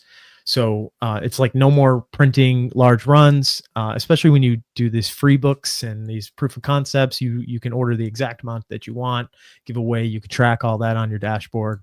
I mean, I think it all comes down to every other industry has some sort of professionalism and some sort of, like, tools that you can use that are taken seriously. I mean, that are all integrated in one HubSpot, if you will, and you're able to see your business from, like, a bird's eye view, and you can dive into the details and stuff.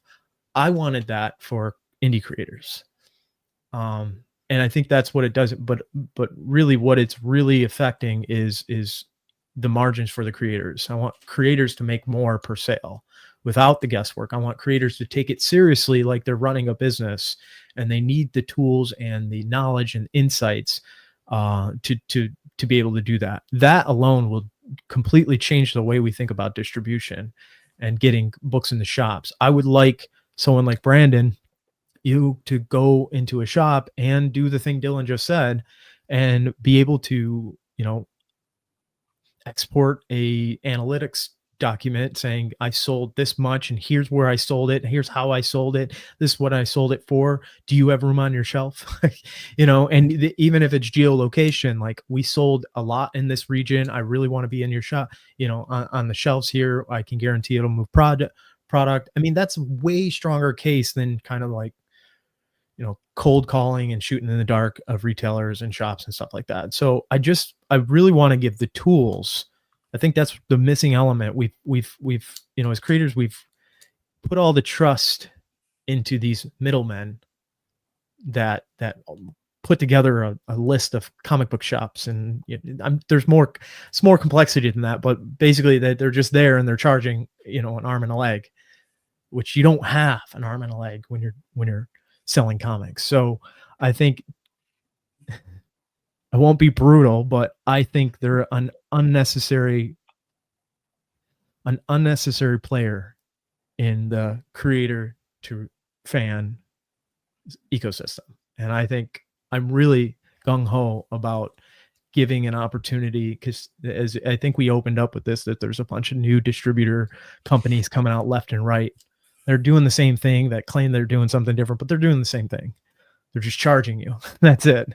So I think what really I'm aiming for, and I like hearing all of this because it gives us kind of more confidence in what we're building. I think just eliminating that part and changing the way we think about distribution and giving creators the power of inventory, margin, distribution, I think that's the only way forward.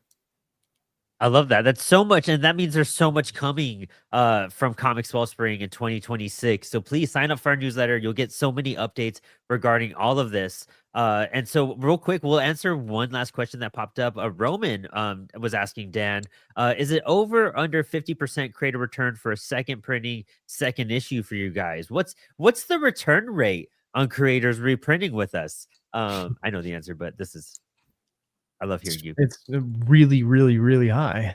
Yeah. Retention is the name of the game. I mean, you guys should know that as well. Creators in general. I mean, in our creator ecosystem on any front, like, we want fans. You want fans. I want fans. I want CWS to have fans. That's great IP value.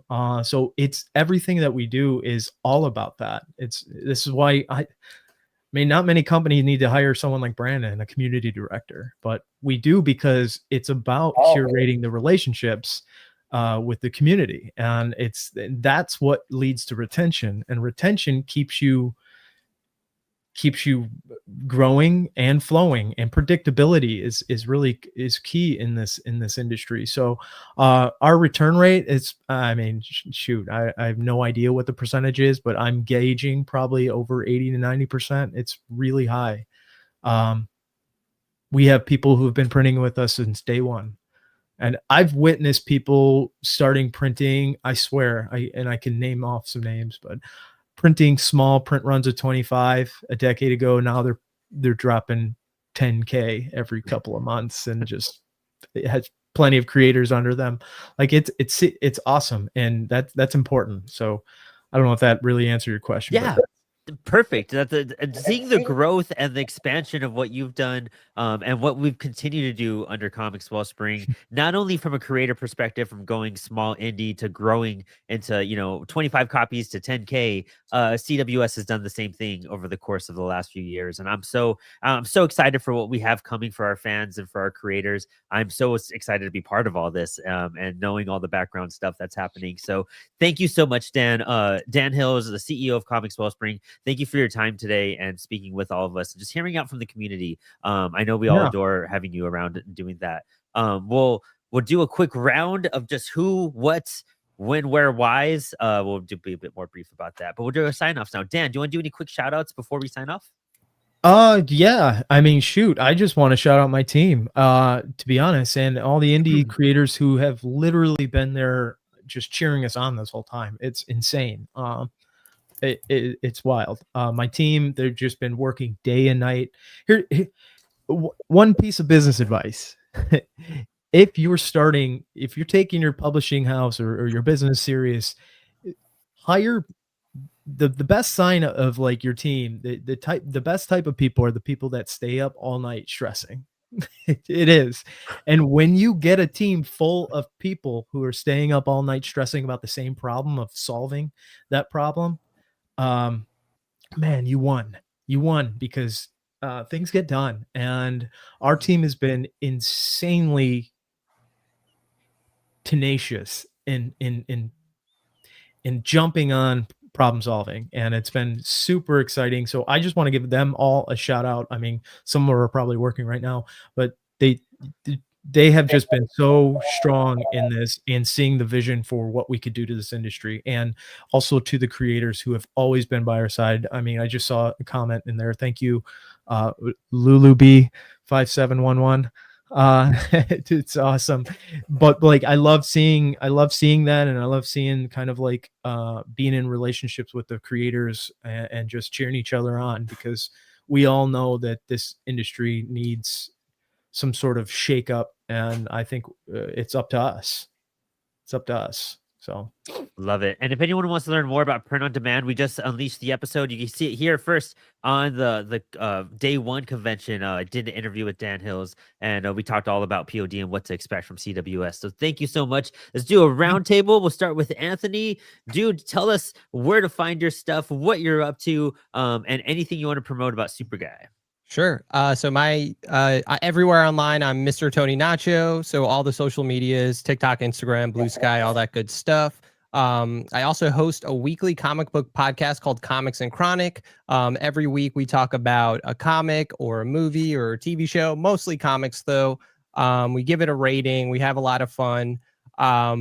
Super Guy issue 2 is coming out in early 2026. Right now we have the pre-launch page up on Kickstarter. We got preview pages up there, and yeah, we're excited to launch. So if you want to check me out, again, Mr. Tony Nacho everywhere, and look out for Super Guy issue 2. Love it, dude. Thank you so much. Great seeing you. I'm glad we're on the panel today. It Yeah, makes hell me yeah. so happy. It's good to see you. Let's circle back to Christian. If you want to promote what you do and where to find your work as well. Well, I just want to say that this panel has been amazing. Okay, just blew my mind. I didn't know about this initiative, and I'm like just taking notes. You can find us easy on the website. There you have all the socials and all that. The website is unpopstudio.com. So it's UNPOP studio STUDIO.com. And we are working on a number 2 of the second volume of Unpopular Tales. It's going to be Pinocchio. There is a reimagining of the classical folk tales with a 21st century spin to it, and that's about it. So thank you. It's been amazing, this panel. Thank you, man. I've learned so much from you. We got to stay in contact. I'd love to bring you on the show and talk more about what you do, and then get you printing with Comics Wellspring. So it's going to transform what you do. So even more hype. Braden, let's circle around to you, dude. I'm so excited I got to meet you as well. We got to connect outside the con. But tell us about what you do and where to find your work. Yeah, absolutely. So Rook City Comics is where you can find us. Also Rook City on all social medias. I just want to say, like, what you guys are doing, I think, is really great. I think the indie space needs infrastructure, like what you guys are talking about, and I think, like, especially with comic stores, right? Like that's kind of where everything is. You know, they're used to a certain type of distribution. But I think because we don't have access to that, it makes, you know, the reach of indie comics harder. I think with the infrastructure that you guys are proposing and everything else, I think shaking up the industry, like you guys had said, I think that's the right move. But Haven Sketch Night on the Kickstarters, we are fulfilling Sketch Night. Still in late pledges. Also, again, just Rook City Comics. If you don't have Kickstarter, you want something easy. Awesome. Thanks, guys. Oh.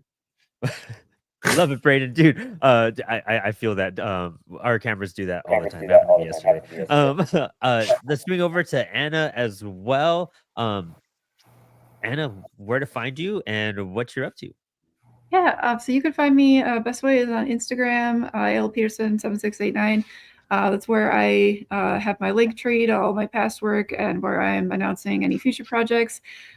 Issue 2 of Book of Rifters will be announced there first. Otherwise, yeah, all of my other past work you can find on the link tree as well.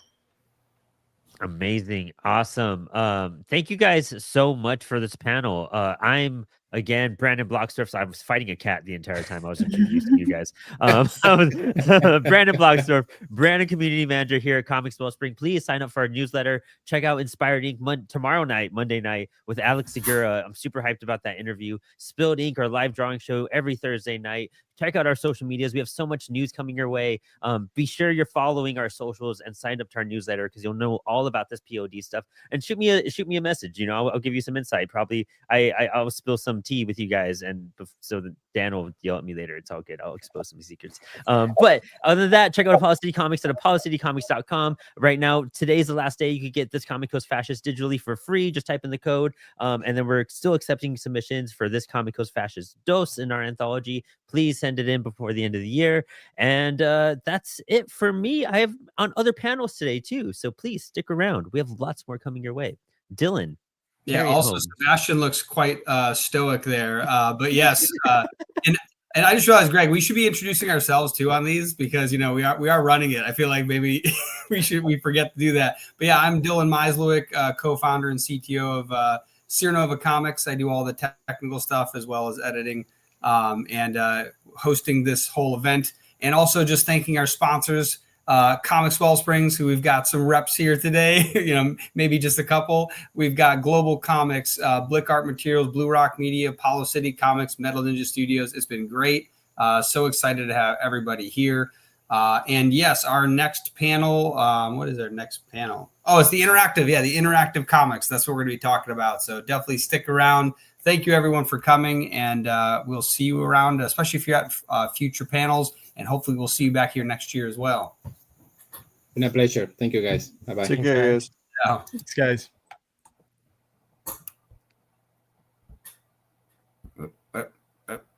There's Greg. There's Greg. There we go. Yes, and we went a little over, but it was awesome. Very excited. I see Anton and Lulu were here. Brandon's here. I think that's everybody that's on here. I think somebody had to cancel, but that is totally okay because we've got so many people. It's been awesome. So, like I said, this panel, I got to get the exact name because I forgot the full name.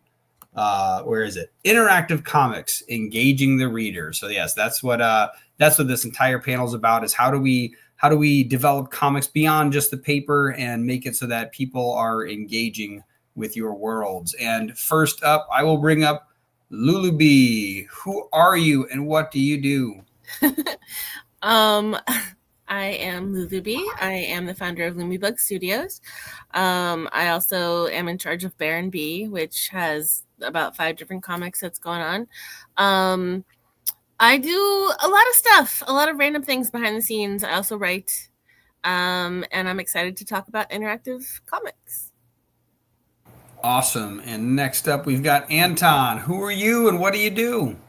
Hi, I'm Anton W. Blake. I'm a cartoonist based in Austin. I write and draw as Zethia Space Witch. I'm also the editor for the anthology comics magazine Lion Cosmique, and on the side, a TTRPG designer as well. Awesome. And Greg, who are you? I'm Greg of Sierra Nova Comics, co-founder and writer extraordinaire. Awesome. And I am your lovely host, Dylan. I just introduced myself a minute ago, so I won't waste too many people's time, but Sierra Nova Comics as well. And let's get this show on the road. I wanted to first explain a couple different things in the interactive world and then see what you guys are actively doing to make your comics more interactive, to make people want to engage more with your world. So first, I want to start off with the very simple, the stuff that they did even back in the day, 3D glasses, right? Like that level of interaction is totally fine. I think world building, decoders, right? That's something that we've done in ours. But then I think there's also a whole other tier of interactive where eventually we're going to have holograms floating above our comics.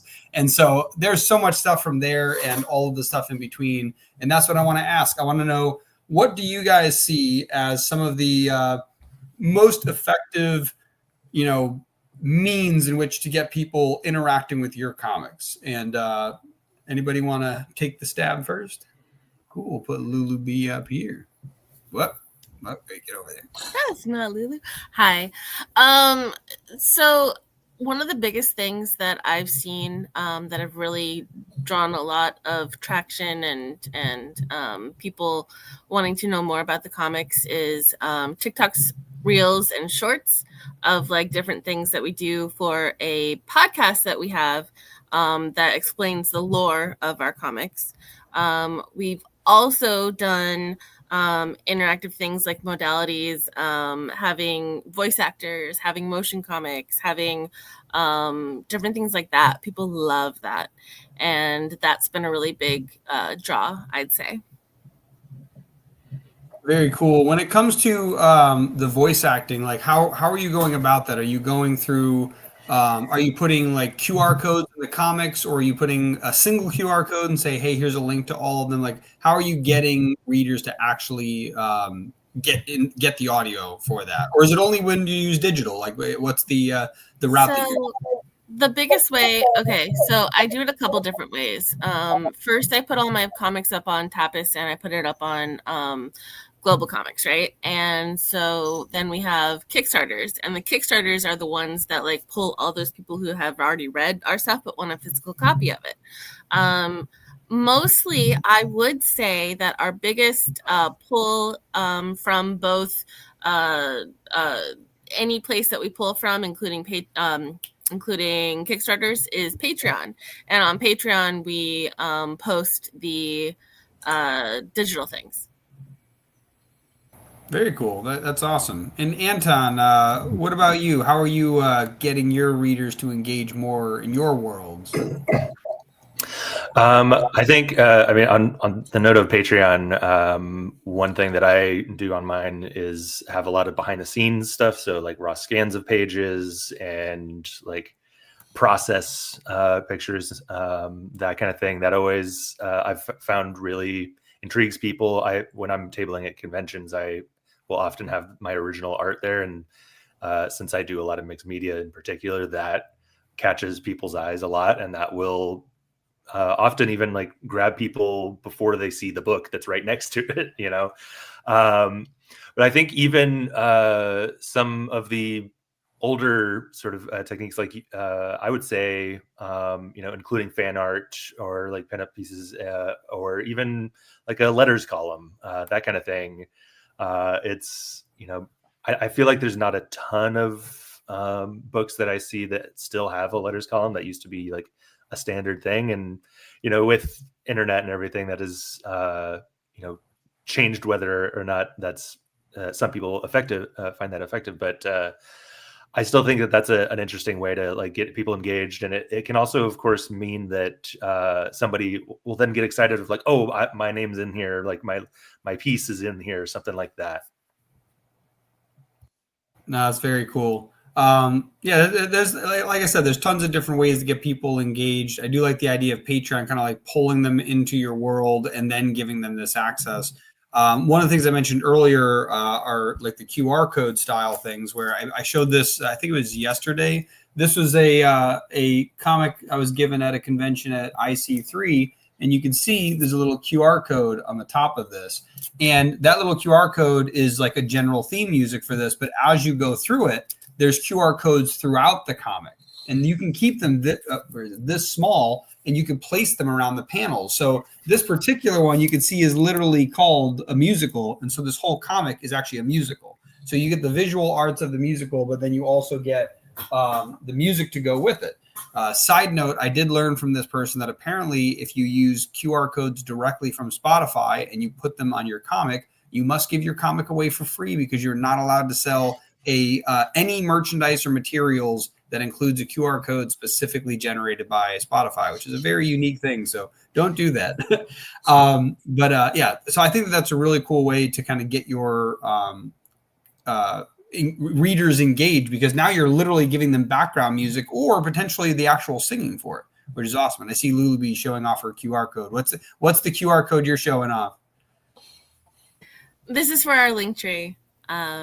Yeah, we've got it a couple of different places in the comic, but this is for our generalized link tree. Nice.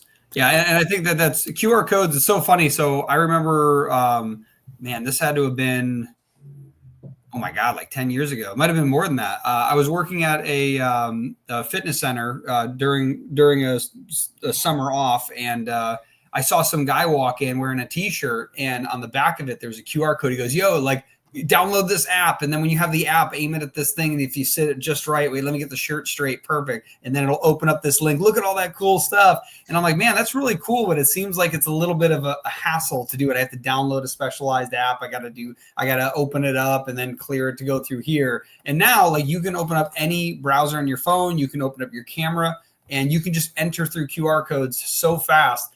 Mostly because of COVID, ironically, it sped that up real fast. But it's one of those things that it's super interesting how this piece of technology has existed for well over a decade, and it just was never used because it was just a little too annoying. But it's funny because if you look at stuff like that now, especially as independent creators, we can kind of dabble with that more so than the average business, because the business doesn't want to risk its entire livelihood going, hey, our new marketing is only going to use QR codes, right? But now, if you had been doing that for a few years and all of a sudden you're coming out and you're the first creator that has QR codes because everyone else is just catching up, that's a huge benefit. So I definitely see a reason to kind of do that more, like get into people's faces and go, look, I have this interesting thing. Another thing I mentioned earlier too, aside from, giving people extra stuff to get involved, one of the things that Greg and I have done in our series Inc. is we created a whole other language. We basically ended up going, hey, here's some writing that it's clearly like visible. Like, that it must be something. By the way, if you get to the back of the physical comic only, there is a transcriber, a decoder. So I think that that's a cool way to get people in the physical space, because people collect comics for covers, for example. They might display them. But I think another way to get people involved, like I said, the 3D glasses, sure, you could probably get those onto a screen. But the fact that you could deliver them with the physical comic or have it be like printed into the back potentially in the future, Comics Wellsprings, if they're listening, right? You can pop them out and all of a sudden you're looking at, the 3D stuff. People love like the cheeky stuff. Like, it's fun. So that's kind of what we do. Greg, if you want to elaborate on that a little further, what was one of the experiences we had specifically with the language that we wrote? The last Comic-Con we were just at, which was our best one, except this one. No. There's a girl that came out to our table on the Sunday, and she came up last year and bought ink, and we didn't have ink 3 there yet, but this is about ink 2. So she bought ink 2, and we, like, how we got her was we kidnapped her. No. So we said that there's a decoder thing in the back of the comic, and she's like, that's really cool. And then we went through all of our world building stuff and annoyed the shit out of her. And then she came back this past Sunday and said, oh yeah, I deciphered like half of the like prophecy. I was like, what? So yeah, that's cool. And then in our trade that's on Kickstarter right now, we're gonna flatten those pages of the prophecy, and you're gonna be able to actually like decipher the entire thing because there won't be any bubbles in the way or anything. So Yeah, no, it's super cool, and I definitely enjoy doing the world building part of that. So I think that, like I said, it's not just making it interactive for the sake of making it interactive, but also the world building of it. But even when it comes to just being interactive for the sake of being interactive, there's something I wanted to share. I mentioned this on an earlier panel. Let me pull this up real quick. But one of the things that one benefit you get from the digital comics, like I mentioned, this was a physical version of what you can do. The QR codes, these are all for like physical comics. You can put them in the digital comic, but you honestly don't directly need them unless you want to correlate them to a panel on each of the pages. But honestly, if I did like that musical one, for example, I would have a digital version, but without the QR codes. I would just have like one QR code in a playlist so you can just kind of bounce through it, so you're not having to scan them each time, because that would get annoying. But when it's a physical comic, it's kind of like a unique, interesting thing. So when it comes to the digital comics, this is Global Comics for anybody who has not uploaded comics in here. And one of the very cool things that you can do in here is you can actually create frames around each of your panels. And so once this loads, you'll be able to actually see, oh, this is frame or panel 1. This is panel 2. And you can box them in so that when this displays, they can actually jump from panel to panel. So this is something coincidentally we actually just got started with. How do I go back to there it is, preview. And one of the coolest things that this does is it allows a reader who normally, if you're holding this in person, you just see the whole page. Like, it's the artist's job to kind of pull you across to each of these panels. But in reality, it's a little bit difficult when, you've got, where'd it go? Oh, it's doing the wrong preview. Get out of here. Where's my frame preview? How do I get out of here? Oh, it's a different page. I want the, where'd it go? How do I get the, wait, select a frame. Look at this. Look at it. See, I'm a noob here. That's why I want to get these guys. Come on, there we go. And then I want to view. There we go. And it's loading. Don't you worry. We're going to be there. Oh, there we go. Oh my gosh, I can't get the frames to work. That's okay. I've been playing with it too much, so maybe that's why I probably broke it. Traditional comic. There we go on here. I don't know how to get the frames to work now. I wonder if I broke it or if it's just bugging out. But basically, it'll zoom in on each of these individual frames, which is very exciting. So you can actually look at it and see the story, basically how it should be told, kind of like a storyboard, right? Like where you're like, oh, I'm going to look at this, and then I'm going to look at this, and then I'm going to look at this. And it's very exciting. So it's super funny that I can't pull it up right now, but it is something that's very cool. Obviously, I think it was a newer feature, so maybe it is just buggy right now, but the idea that you'll be able to highlight a frame by frame and get readers to get pulled through them. And I think I did talk with some of the people on the Global Comics team. In the future, it could be as simple as once you enter this new frame, the audio file you once attached to a QR code just plays. So now you could be looking at a frame where a guy's driving in a truck and you just see radio music tunes, but then a real song starts playing, right? I think that that's an incredible way to really get people involved. And I think that the next stage after that is you get physical comics, you hop on AR goggles and you're looking at this thing. And as you flip and you look at each of the frames, you can just tap the frame and now, boom, this is the experience. You could, like I said, you could have crazy stuff like holograms and audio files. And, it makes me think of video games where like there's like these cassettes you can pick up and listen to. Like there's tons of games that have this, like it's just a random side thing. It's not necessary. You don't need it to finish the story, but it gets you more immersed in the world. You learn more about the lore and the history. And I just think that's an awesome way to get readers, into your world. So you guys have mentioned stuff that you're actively doing. What's something that you plan on doing or hope you can do in the future that you think is going to be very exciting, that you're like, this is how I want to show my art to the world? And Anton, you look super excited, so I'm going to pull you up first. What are your thoughts? What are you looking forward to? This also ties into a thought I had when you're showing off the Global Comics thing. Is like, I love to experiment with the like structure of a panel or a page, and so I think as a sort of like an inverse to that panel by panel kind of Global Comics thing, that if you find ways to experiment with the page, then having that full view of the page can actually become a benefit. Like you can really shift how people will be looking at the page, like how they're reading it, not just our sort of standard left to right, top down sort of thing. Somebody that I know who is very skilled at that is Jesse Lonergan. He uses a lot of his very meticulous gridding in surprisingly fluid ways to really change your eye or like how you're experiencing a page. I've done some amount of that in the past as well, and that's definitely something that I want to continue to do and push even further. I've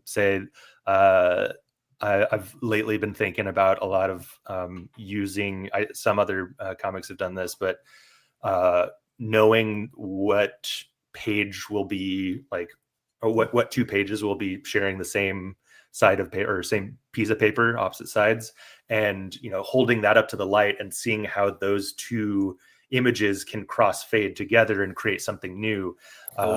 That's happened recently in Absolute Martian Manhunter. Another friend of mine, Raymar Brunson, did that recently in his book Ghost Man.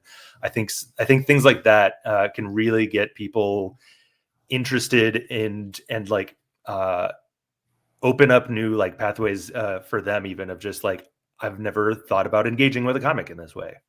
Yeah, I love the idea of the seeing through. I'm definitely going to see how we could implement that in the future. When you mentioned Martian Manhunter, I could easily picture like, you draw him very faded on one side and mostly clear on the other. So when you lift it up, you can see it like he's phasing through a wall to the next panel. Like that would be such an interesting way. And when you mentioned, the frames, I think it's really cool because it's very hard. Like, let's say you wanted to do something crazy, like have a collection of panels. I'll go like this so I can do a little larger screen here. If you had a collection of panels, but instead of going left to right, top to bottom, you went in a circle like this towards the center. It's very hard, even if you have a really talented artist, to ensure that people know that without doing something as specific as like, maybe each box has an arrow that points to the next one.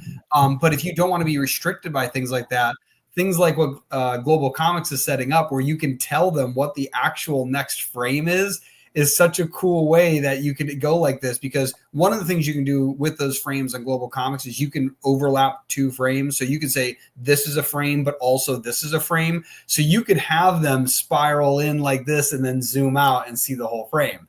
And now you're like, oh, wow, like he was spiraling into something this whole time, which I think is a very, very interesting idea to play with. So no, I love the idea. I love the idea, again, that style in the digital realm as well as in the physical realm, looking through the paper. It's such simple stuff like that. I'm so excited. It's such a simple idea.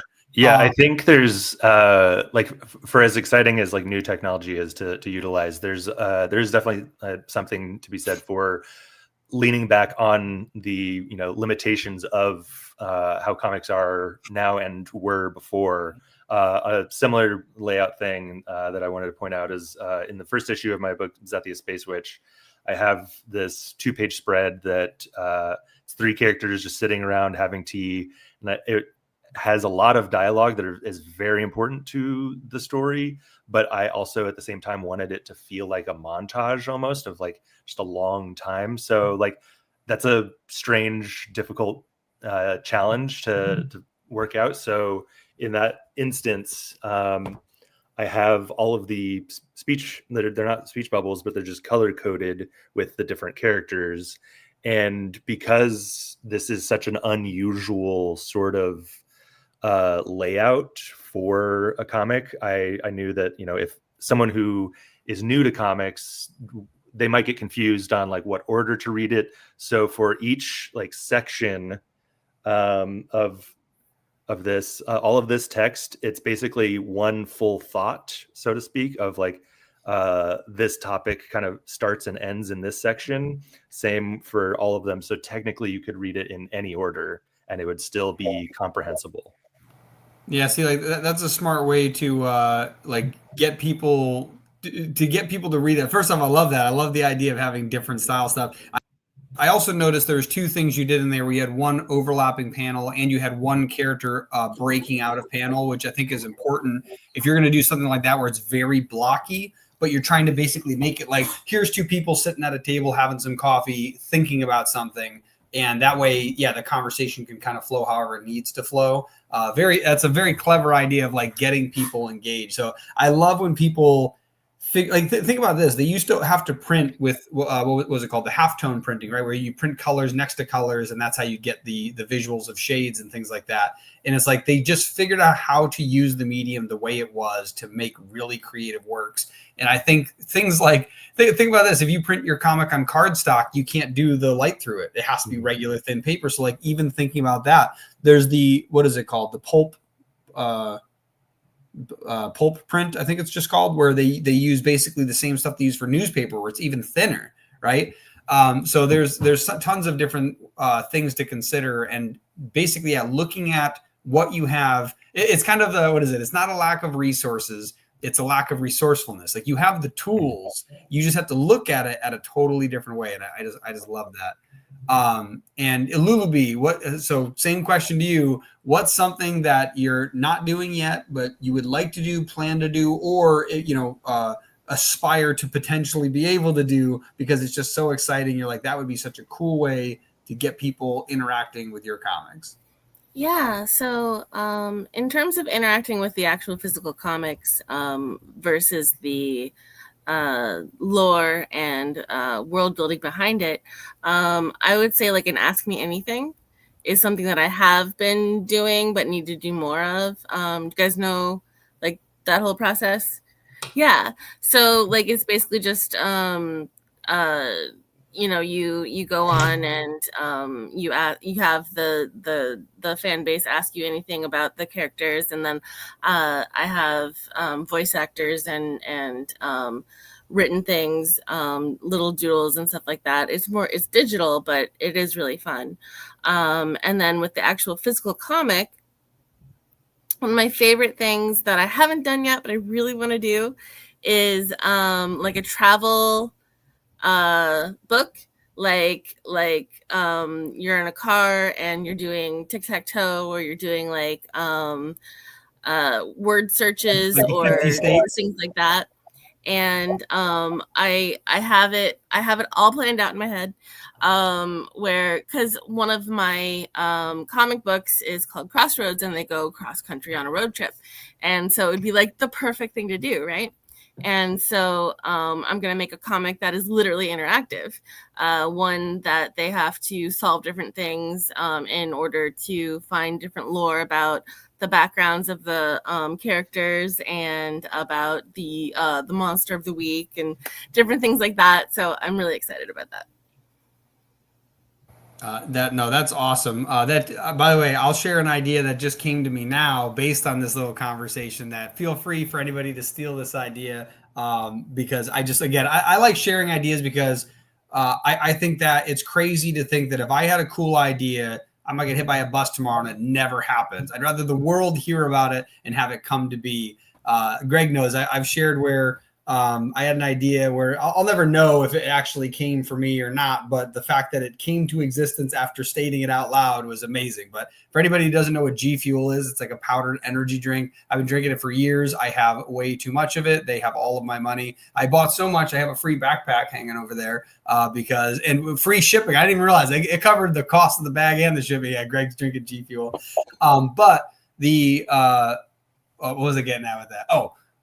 One of the ideas that I had was simply just adding seltzer to it, because I found out most powdery substances do not mix well with seltzer. They like clump and all that, and it doesn't work. Theirs does. Not all of them. There's certain ones they have that actually taste really good with milk, which is funny. Like they had milk cereal or cereal milk ones, like what was it? The Party Punch, I think is what it was called, as a Sonic one. And that one you can drink. It tastes like the milk of Fruity Pebbles. It's delicious, but enough about that. The whole point was I mixed seltzer with it, and now it tastes like a monster, like an energy drink. So I met the VP of marketing back in 2018 at New York Comic Con, and I told him that I do that. I told him I even mix flavors too, which by the way, they also do that now. That was a new thing where you can get mixed flavors. But I told him like I'll mix and match flavors, which I was doing before, and then I add seltzers, and some seltzers have flavors. So now I'm getting like 3 different flavors. It was very cool. I had infinite amounts of flavors. It was awesome. But literally a year and a half later, they announced that they have canned carbonated versions of G Fuel. And a year after that, it was on shelves in 7-Eleven. So I think it's awesome, because like who am I to keep that to myself? That was such a cool thing, and now it's in the world. But anyways, the idea that I was thinking of that would be very cool. You were talking about having people like they're on a road and like it's an interactive thing. I was just thinking it'd be so awesome to like do something like drop one of those 5-digit cell phone numbers in there, where if they message it, it'll respond, because you can set up auto responders, and it could be like a scene, especially if it's like a sci-fi thing where it's like, hey, we need a signal, quick, tell me what to do. And it's like, boom, all of a sudden you're at this other place. It's like, oh, like, thank you. And like jump to page 6. And it's like, now you can have choose your own adventure along with an interactive guide to how you do it. Right. I think that's such a cool way. And if there was one of those things where it's like, hey, I'm not sure if somebody's on the other side of this wall, quick, use your X-ray vision, and it tells them hold the paper up to light, and they look up and they're like, oh, there's a monster on that side. Skip that thing. You know what I mean? Like, was it Dylan doing his own scientific research in the hot tub time machine? Oh yeah, but what's it called? I think that like that type of stuff would be super cool, where it's like, yeah, use your X-ray vision and see if there's a bad guy on the other side of this, and hold it up to the light before proceeding. And if you proceed, you're dead. So. Anyways, I love that stuff. The choose your own adventure is really cool. I actually work with a company that built out an AI software for choose your own adventure, where it kind of works with you to figure out what to do next. And they use it for education. Man, that'd be cool as hell if you could do that with comic books, because if you have a digital comic, you could basically make a graphic novel and then have people skip sections, almost like they're going on an adventure. Like, what's it called? Like, I was gonna say Dungeons and Dragons, but I mean like something like Skyrim, where like there's a main plot and there's all these side plots, right? Or if you played enough Batman Arkham Asylum, it's like you could do little Riddler, side quests. I think that'd be very cool. But anyways, those were all awesome ideas. This is a very fun panel. It was kind of like I was trying to think of what to do for this panel initially, because I didn't have that many ideas, and then the more we left it on the wall of panel suggestions, I'm like, man, I got some more ideas for that. And then I was like, I feel like other people probably have ideas, so I'm glad you two joined. You both had awesome ideas, and very grateful for that. Next up, we have trivia. You're both welcome to stay, but before we move over to trivia, I want to let each of you tell me who you are, what do you do, and where can people find you? My name is Lulu B, and we are on either Lumibug Studios or Bear and B Comics. We just got merged together, so that's exciting. And we can be found on the QR code. That's our link tree. We just had a Kickstarter, and that went amazingly. So we're really looking forward to that. It'll be issue 3 of Crossroads. And we've got a million different things coming up because of the merger, and I'm super excited to share it with you all one day. Awesome. And Anton, who are you and what do you do? Cartoonist, editor, and TTRPG designer. You can pick up my main series, Zethia Space Switch, at Cosmic Lion Productions, where you can also find the anthology magazine Lion Cosmique that I edit. Otherwise, you can go to follow me, Mighty_Peculiar on Instagram, Anton W. Blake on Blue Sky. I've got Patreon just today posted about the new TTRPG I'm designing, and new updates on comics very, very soon as well. Awesome. And Greg, who are you? Greg with Sierra Nova Comics. Ink is still on Kickstarter for like 40-ish hours. Back it. Awesome. Very fun. Oh, get rid of that QR code. There we go. But yes, again, thank you so much, everyone, for being here. But yes, next up is trivia. So I'm going to boot everybody out. But if you'd like to stick around, feel free to stay in the background, and I'll bring you back up. And if not, we'll see you around either at other panels, or we'll see you next year, because all of you love us so much. You're definitely going to come back. Awesome. Have a good one, everyone. Thank you. Boom. Whoop, whoop. There we go. Boom. There we go. Awesome. Next up is trivia. I do see some people in the YouTube and Facebook worlds. So I want to give it out to you guys, or shout out to you guys. Thanks for being with us and watching all this fun stuff. In order to make sure this isn't dry, let me get that music going. There we go. We're going to get some acoustic cinematic, apparently. But I'll probably change that in a second once I figure out what the theme is. There we go. Let's zoom out over here. That's so loud. Why is it yelling at me? There we go. That's a lot better. Also, Greg, how are you doing? I'm okay.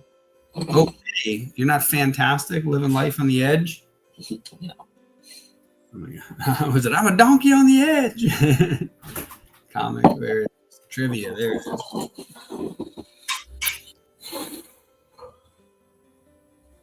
All right, let's see. So we did martial arts, we did sci-fi, and is that it so far? Did we only do 2? Oh yeah, because what's it called? Timothy Fling handled one of them. That's why. Yeah, he's not going to be here for the rest of the day. So he's not here for the rest of the day. What is he busy? Yeah. Emergency. Thank you. Got some fresh tea to keep me fueled. Hibiscus tea from the lovely Bruna. All right. So since only Greg is here and I don't see anybody in the chat saying howdy, howdy. If you are in the chat, say howdy, howdy, so I know you're here. But in the meantime, because Greg is here and Greg thinks that he doesn't know trivia, I think what we're going to do is we're going to do horror so that he has a chance to answer these. But first, make sure people in the crowd have time to answer. So let me see. Is there any fun horrors? Let's see. Media assets. I know trivia. I'm really good at trivia. I'm just saying I can't win, so there's no point. Is this one good? Night driving? What is this?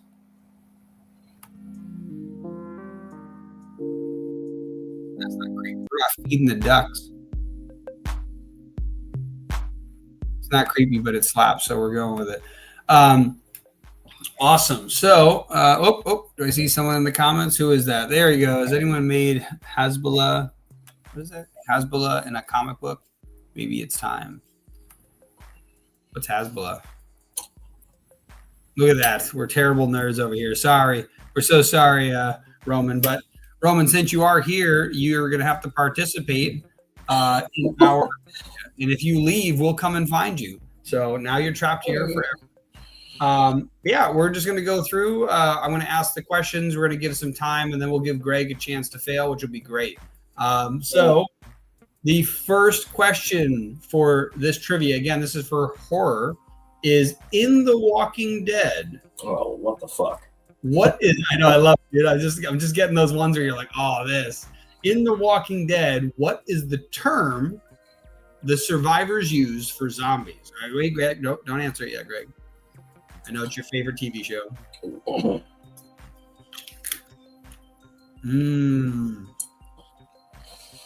Apple.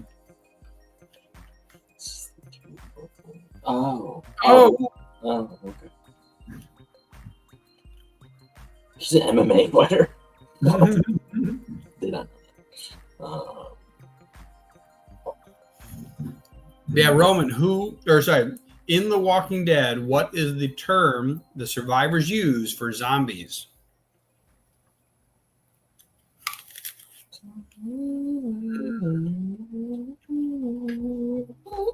I think he's had enough time. Do you know the answer? Is it walkers? Helicopter? Yes, that is correct. It is walkers.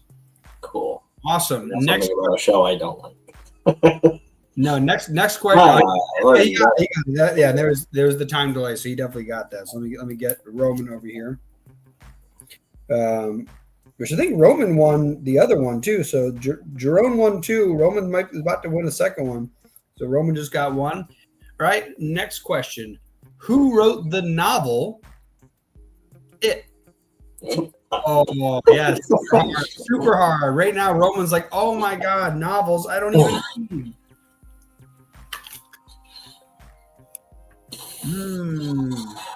Give them a chance, you know. I know it's really hard. Oh, well, you got it. He's like, horror's not my thing, but I know the answer. Yes, it's Stephen King, not Stephen Hawking's. Although some people. So Roman, he's got two. What is Stephen King? All right, ready? This is very new. Oh, I see some more people in the chat. We're doing trivia. If you can hop in now, you get a chance to win some awesome prizes. We've got free memberships for Global Comics. We have free digital comics. We got free physical comics. We got free shirts. We've got gift certificates for Blick art material. So if you want to get some art supplies for your artist career, it's going to be awesome. So stick around in the chat and you'll hear this is trivia. And right now the category is horror. And if you want to get a quick catch up on what we've done, the first question was in The Walking Dead, what is the term for the survivors use for zombies? The second question was, who wrote the novel It? All right, two very, very difficult questions. The third question is much more timely. Look at that. I scared everybody away. It was like 10 users, and then it's like 2. It's like, oh my God, they hate us. But anyways, the third question is in Stranger Things. Very timely. Better not be the new season. What is the parallel dimension inhabited by the Demogorgon? Oh. Let's see if he guesses it. I'm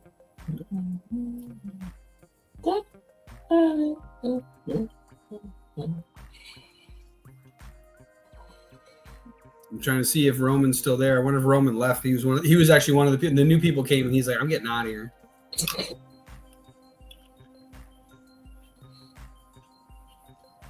Roman, let us know if you don't know. Just say you don't know, and then we can answer it. I don't know. Winona? Yeah. So, Greg, what's the answer? Wait, upside down. Indeed, it is the upside down. They were very clever.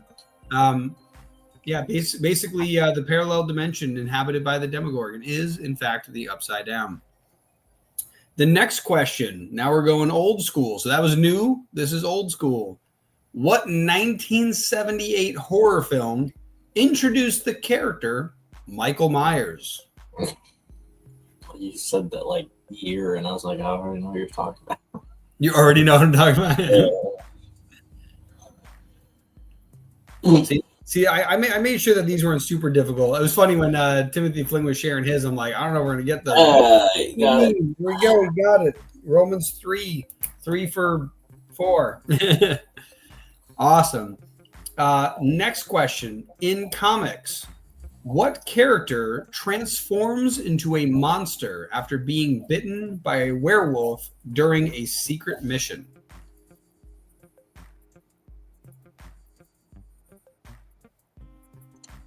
Wait, what? I know that was a tricky one to follow. In comics, right? So not film. We're in comics. Which character transforms into a monster after being bitten by a werewolf during a secret mission? This one's definitely a little bit harder. I feel like if you're not into horror, this one would be very hard. I know, like the story, but I don't know like his name. Do you know the name? Do you know the name of the story? Pretty sure. All right, it's been long enough. You can try to answer the name of the story. Werewolf by Night. Yep. Van Helsing. But yeah, we got to. I want to know. I want to see if we can get the Van Helsing. No, I don't think it's Van Helsing. But yeah, the character's name would be Jack Russell. Although the Werewolf by Night is actually the answer we were looking for. So Greg gets 1. Oh wow. -1 for answering the question. That's what he gets. All right. Oh, we're gonna bring up Joel. Joel, you're gonna have to join us during the rest of our trivia. Yeah, I can beat him at trivia. Now you have competition. Roman. So Joel, you have to wait just a few seconds to answer so that Roman gets a chance to respond. But okay. I'm gonna do a quick speed round for you so you can see if you can get these questions. All right. In The Walking Dead, what is the term for the survivors used, or what is the term the survivors use for the zombies? Walkers. Yes, indeed. Who wrote the novel It? Stephen King. Indeed. In Stranger Things, what is the parallel dimension inhabited by the Demogorgon? The Upside Down. Nice. In what 1978 horror film introduced the character Michael Myers? Halloween. Indeed. And in comics, which character transforms into a monster after being bitten by a werewolf during a secret mission? If you don't remember the character, it's the story. Werewolf by Night. Yep. I believe his name Jack Russell. Oh, look at it. There you go. So you're getting name. there we go. Look at that. You're coming in strong. So we got Joel, and he's got 1 point. Nice. I'll give you 2 points because you got all the other ones right, and I'm assuming you weren't listening beforehand, and because those are too fast. All right. So number 6. So right now Roman's at 3, Joel's at 2 because he got a bonus point. In the ring, how long do you have left after watching the cursed videotape? So Joel, wait 1 second. 5. Or wait that long to answer. 2, 1, 0. Joel? 7 days. Indeed. All right, now we got to wait to see if Roman gets it in 5, 4. Ah, nice. Okay, yep. So that's each of you get a point. Boom, boom. All right. Number 7. Oh, so now it's 4-3. Number 7. What horror manga artist created Uzumaki and Tomi? Oh. Ooh. This one you could probably answer as fast as you want because that's probably going to take a second. Is that Junjo Ito? Hey, look at that.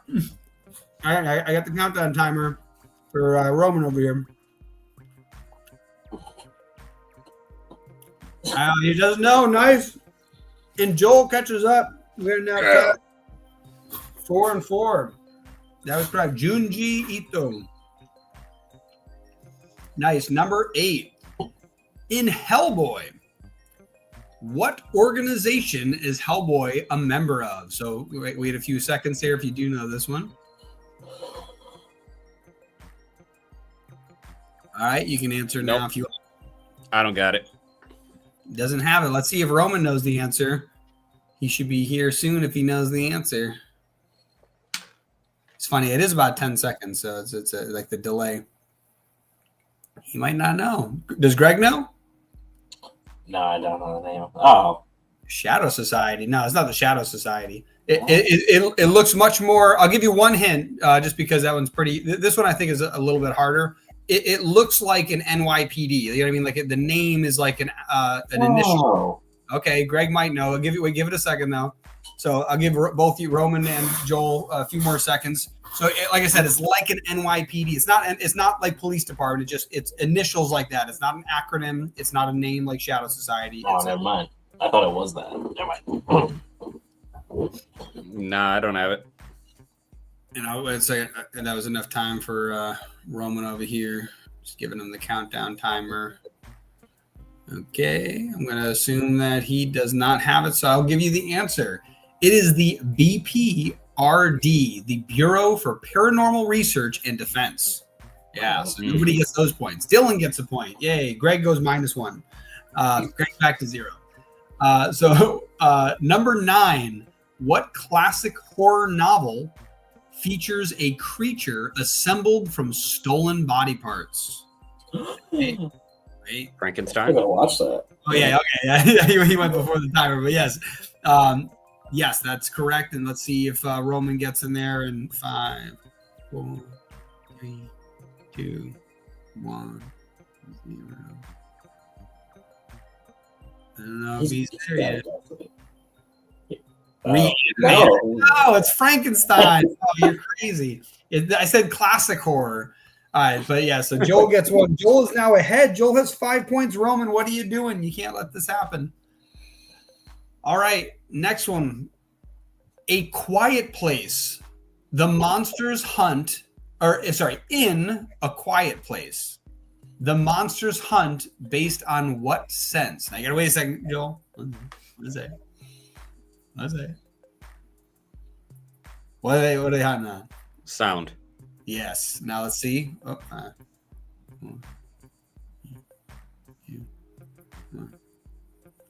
Smell? What? It's A Quiet Place. Oh my God. Roman's falling behind. Joel's now at 6. Roman at 4.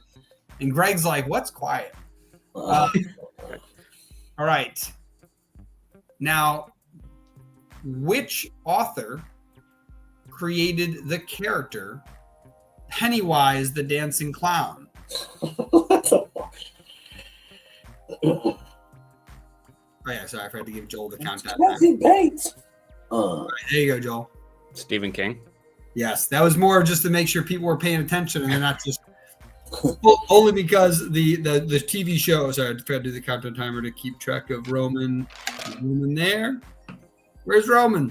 There he is. Okay, yeah. Yep, that was around that time, so that's good.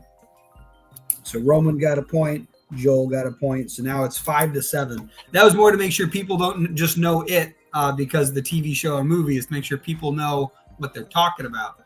Okay, in Resident Evil, what corporation is responsible for I know the virus? Now wait. See, I've never watched or played any of the games, and I know what that is. All right, Joel. Umbrella Corporation. Nice. And let's see. Let's get Roman's countdown timer going here. I'm looking. I don't know if he's gonna get it. He had Umbrella. I'll give him that one. That's like he knew what he was talking about. I wonder if he was just panicking to type it fast. But yes, the Umbrella Corporation is correct.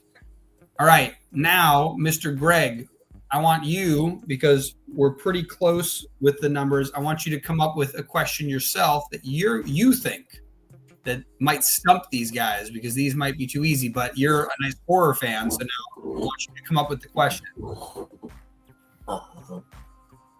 I prefer the easy ones.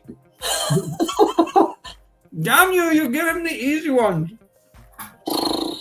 Okay.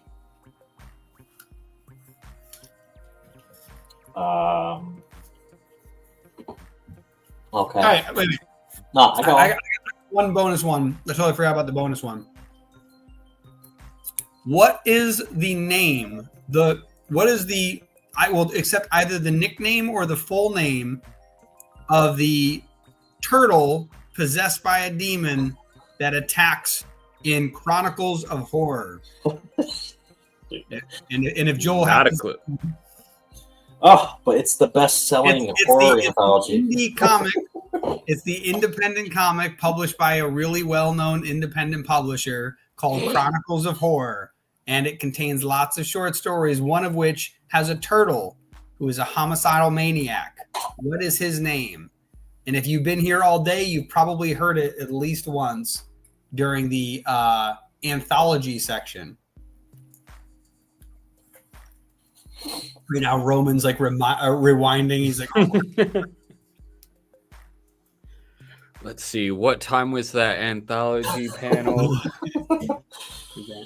Oh. You didn't vote, right? Huh? No, it's the second anyways. No. But there's the early vote.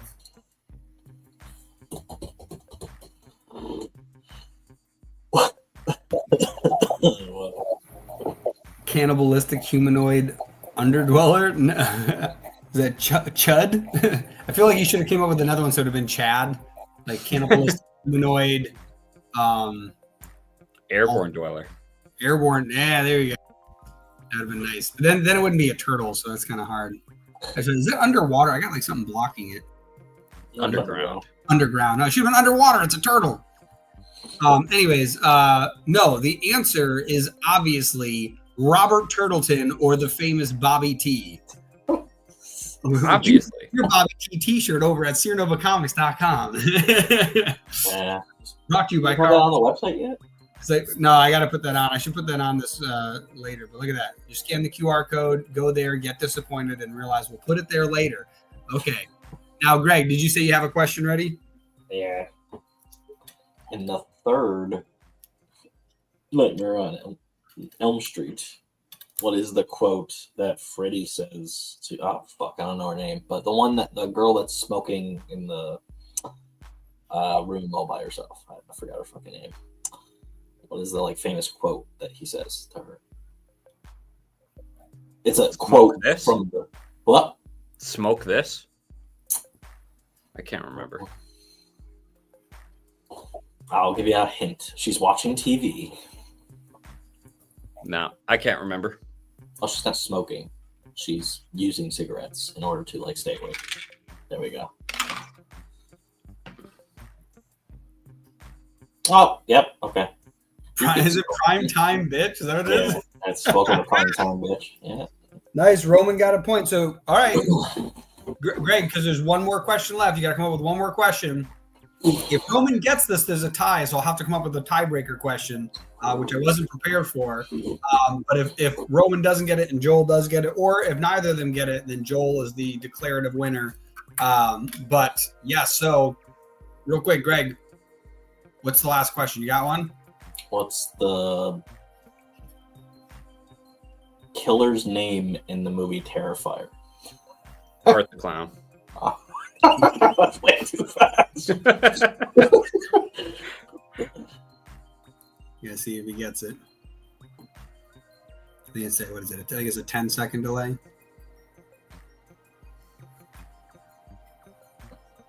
Did Roman get it? I haven't seen it. Oh, okay. Yeah, there's no plot, and like at least the first two. I didn't see the third one. Nice. So Joel took the lead, but little did Joel know he is a sponsor and he's not allowed to win, but he had to. Oh, I knew. What was I going to get? My own comics? So, Roman, you actually won again. So now we have Jerome with 2 wins and Roman with 2 wins. So you'll be getting an email after the convention because there's another prize that has not been announced that I don't know what it is. So I can't tell you all the prizes yet because I don't know what it is. So once I learn that, you'll be getting an email and then you'll get to pick which one you want. I believe Jerome won first and then he won a second time. So the order is going to be Jerome picks one of the prizes, then you'll pick one of the prizes, then Jerome, and then you. And we'll have another trivia later, so whoever wins that one. But it's going to be awesome. Going to be lots of stuff. Yes, thank you for participating. I think did we go past intermission? Are we supposed to have intermission right now?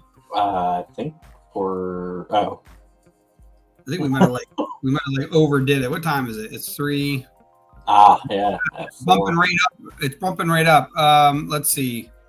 I kind of want to run this intermission only because this intermission actually has some cool interviews. Hey Joel, I think we're going to run the intermission, but we'll bump yours back a little bit, but I'll push it on to the next one because the very last one of the day, which is Kickstarter Comics, goes into the closing ceremony, which originally was planned to be 15 minutes, but it's only 1 minute. So we can basically bump everybody about 10 minutes. So I think it'll be fine. So I think we're going to run intermission. So Brandon, I know you're there, but we're going to bring you all back in a minute. Greg, do you have the intermission video all set? Yeah. Perfect. Cool. So I'm going to boot Joel. See you in a bit. Boot. And we're going to get this intermission going. It'll give Greg and I a second to stand up and feel our legs again because my legs went numb 2 hours ago. Ready? Yeah, I'm ready. All right.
Hey everyone, I'm Brandon Blocksdorf. I run Apollo City Comics. I also work for Comics Ball Springs, so I'm really lucky to be here today. I'm kind of bumming the table off of my boys at Astronome Comics and Cross-Eye Comics. I'm really lucky and thankful that I get to rep everything I print through Comics Ball Springs, from the Punk Anthology, my very first book that I ever put out, 60 pages of punk rock insanity here.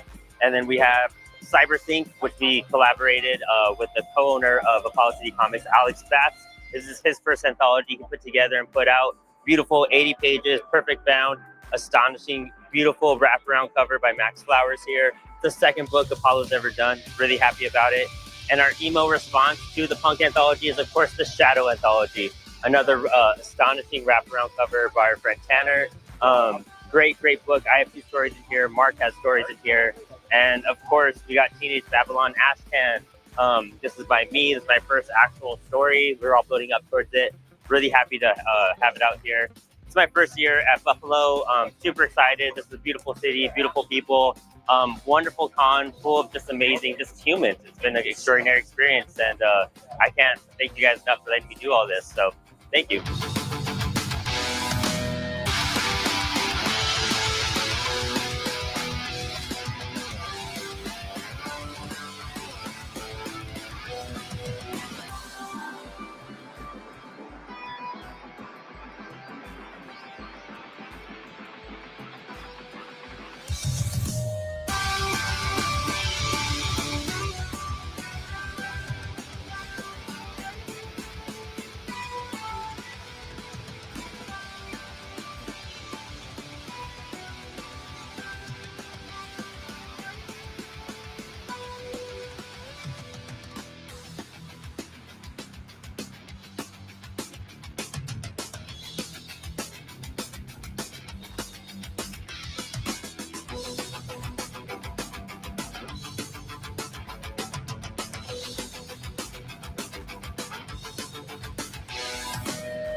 Hello. Anton W. Blake here.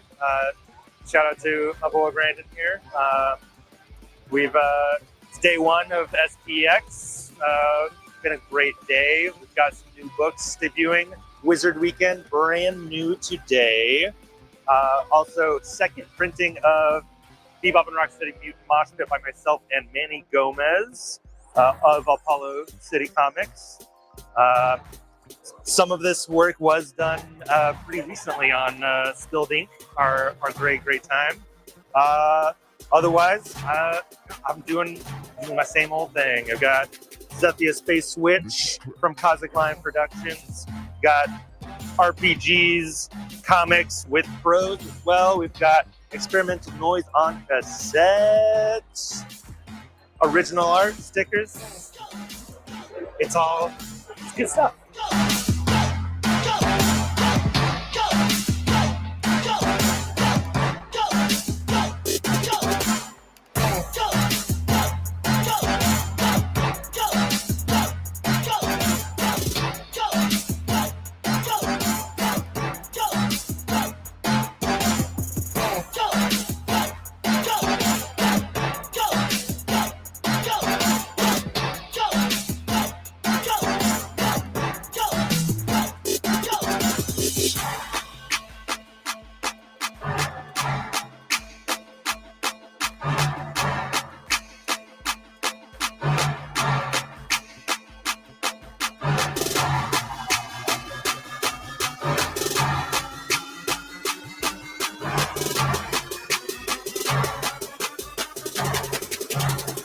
Make it clap.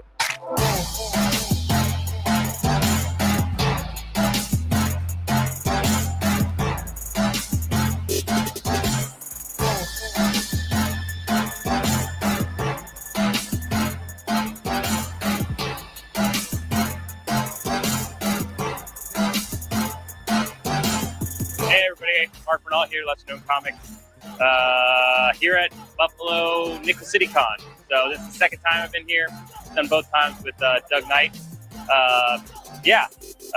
Awesome con.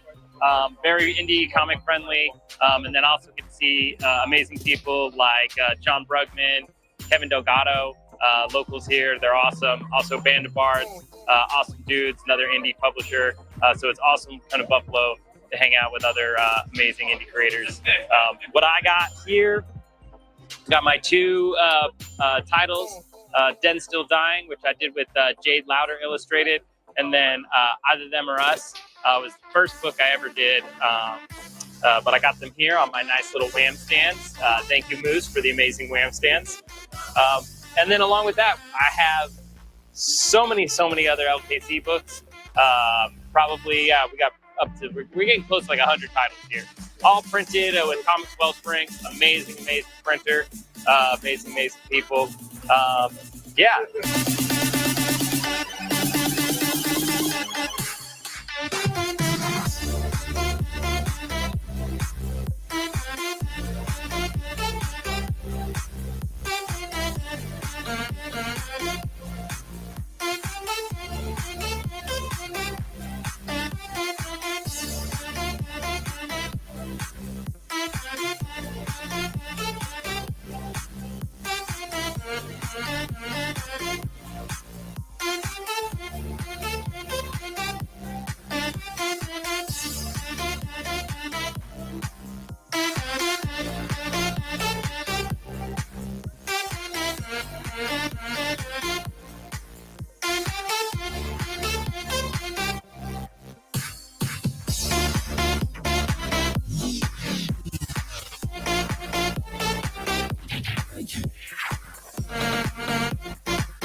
This is my first year at Heroes Con. I'm looking forward to seeing a lot of friends that I don't get to see that are out of state. Hopefully we sell a lot of books. That's always what I'm looking forward to. And then I got my first issue and my third issue reprinted for The Power. It's my series about a boy creating a comic only to discover a realm beyond space and time within his own mind. So I got those three reprinted, and then I brought along my exclusive Cosmic Cat preview for Heroes Con. So I got those with me this weekend.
I'm the writer, creator of like all of these comics.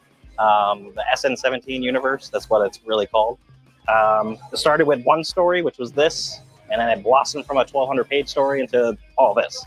So I was bored one day, and then I started writing a story, and then my uncle was a firefighter for a long time, and then he's a character in one of our series, and then I just took that and I made a story centered around that kind of, but with superheroes, and then that blossomed into this, the horror anthology, and Mittens came later, but yeah.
I'm Dylan Meislowick. I'm co-founder of Nova Comics with Greg, and I do a lot of the editing and a lot of the story arcing. So Greg writes, awesome, unique worlds, and then I'm like, okay, now let's make sure it's in a formatted story, so when people read it, they can follow along what's actually going on, not just what's in your head.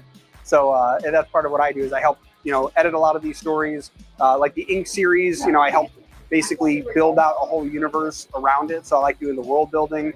One of the cool things I like to do, I have a background in engineering, so I used to do 3D modeling, and I ended up making 3D models of various buildings that are in our world so that we could give them to the artists and say, this is what we're trying to do. So we have there's a scene in our next comic that should be coming out, or third to next comic coming out, where there's this crazy guy going around in a diner. And in order to lay it out so we could tell our artists, like, okay, this is what we were envisioning, I literally built a 3D model of the diner, and so we could send it to them and rotate it around and take screenshots of it at the various times. So yeah, I do a lot of world building, a lot of plot editing, and a lot of basically a lot of just general editing, like looking at the artwork as it comes in and going yes to this, no to that, stuff like that.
Hey, we've got a lot more coming, so don't go anywhere. We're going to be talking about collaboration in the indie comic space, as well as lettering, which is my pride and joy as it relates to the industry. Don't miss out.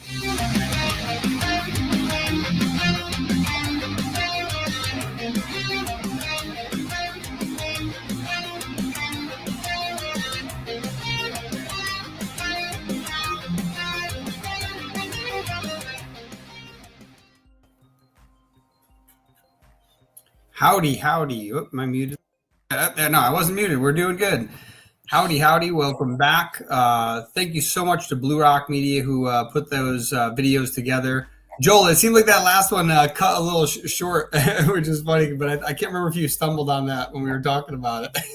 Oh, to get rid of the audio in the background. Yes.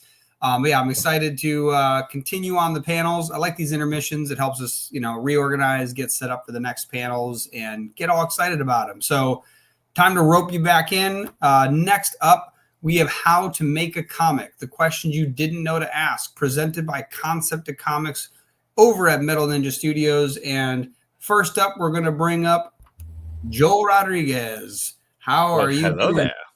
Who are you and what do you do? I am Joel Rodriguez, CEO of Metal Ninja Studios, home of the done-for-you comic creation service called Concept to Comic. And we just launched the Concept to Comic Academy so we can teach other people how to make comics. And this panel is meant to answer some of the questions that people don't know to ask. Awesome. And now we've got Brandon. Who are you and what do you do? Hello, I'm Brandon Blockstorff. I'm the branding community director at Comics Wellspring, and I am the CEO, editor-in-chief of Apollo City Comics. Amazing. And let's bring this up. This is Joel's panel, so he gets to tell us what to do and be like, shut up, it's my turn. But yes, and by the way, you can share your screen, do whatever you want. Let me know what you need, but yeah, take it away. Perfect. So, what we are going to be doing is kind of a modified version of our how to make a comic panel that we do at conventions. And basically, what we're going to do is I'm going to explain what the creator framework is as it relates to comics and how we explain creating comics. From there, I am going to ask you guys the questions that creators should be asking themselves along the various stages of comic creation. And then we get to use all of our experience to answer those questions. So, with that, any questions before we get going? Let's do it. Good. Okay, perfect. So, first up, I'm going to share my screen and show you guys what the creator framework is. As soon as I can slideshow. Okay, come over here. Share.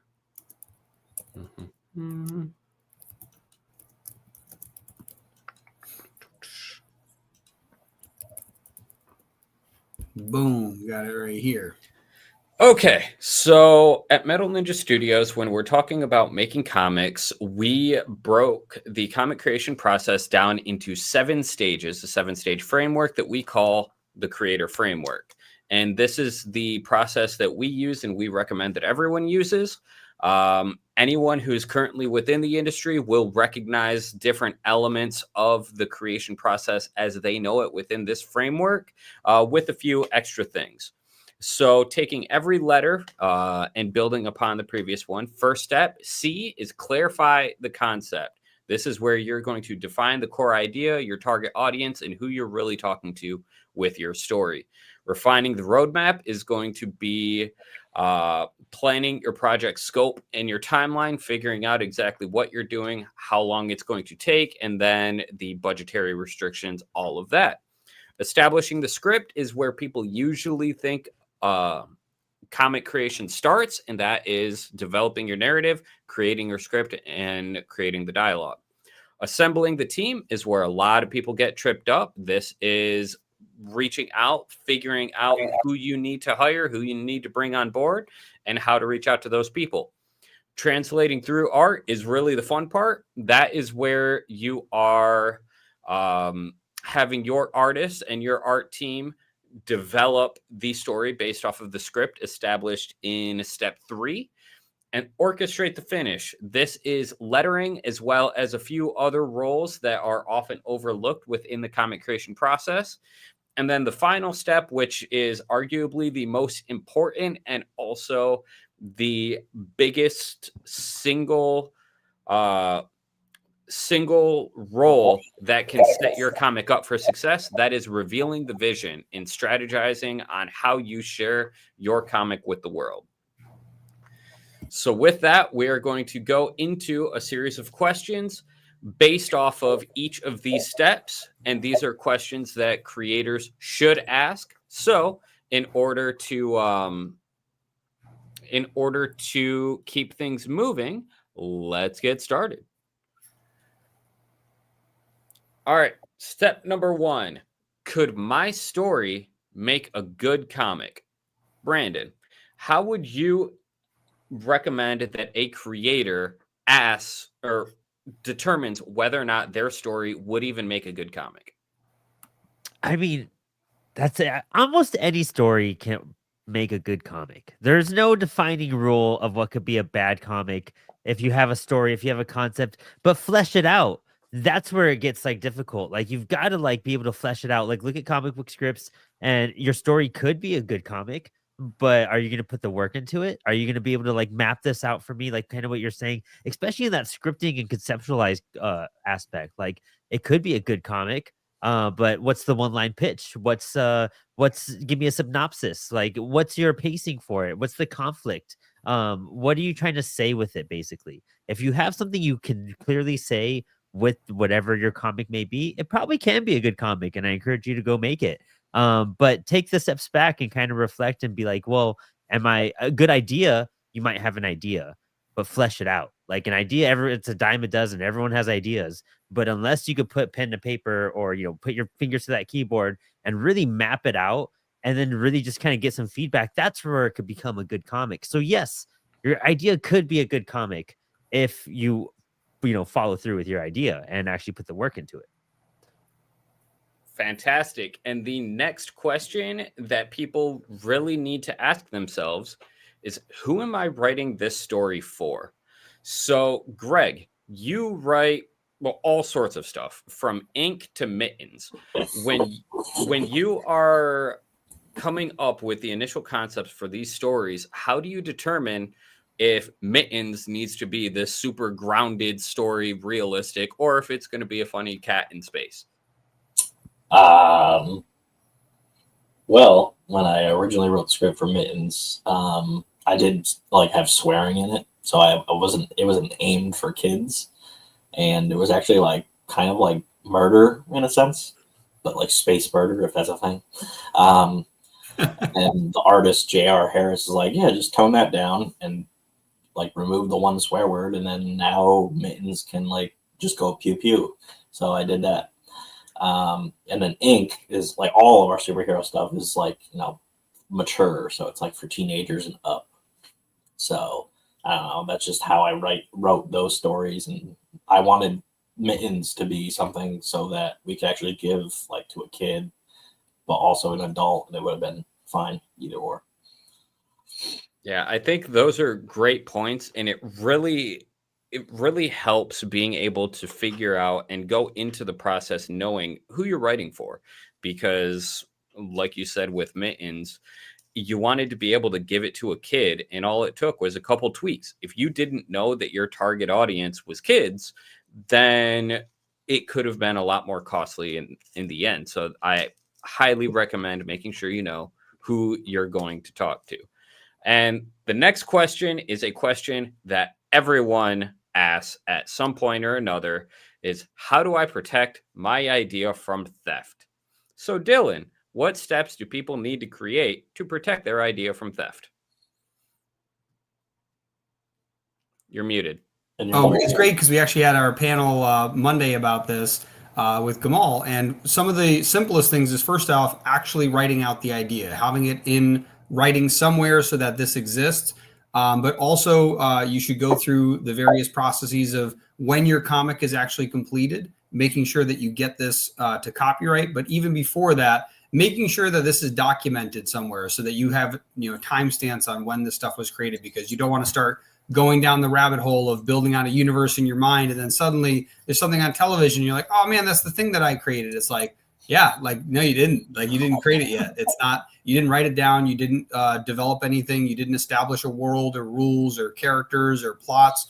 You have to get all that stuff down. So in order to be able to protect it, you need to have something to protect. So you have to be keeping an eye on what is a necessity, what's the minimum barrier to getting something protected, and make sure you reach that before you start claiming something's yours. The next one, then we're going to move into refining the roadmap. And I'm going to pass this one off to Brandon, because as the guy who works for a print company, he is probably the most experienced among us to talk about the various formats of comics. When people are starting to create a comic, there's a wide array of what they can do. They can do trade paperbacks, they can do graphic novels, they can do digital, they can do vertical scrolling.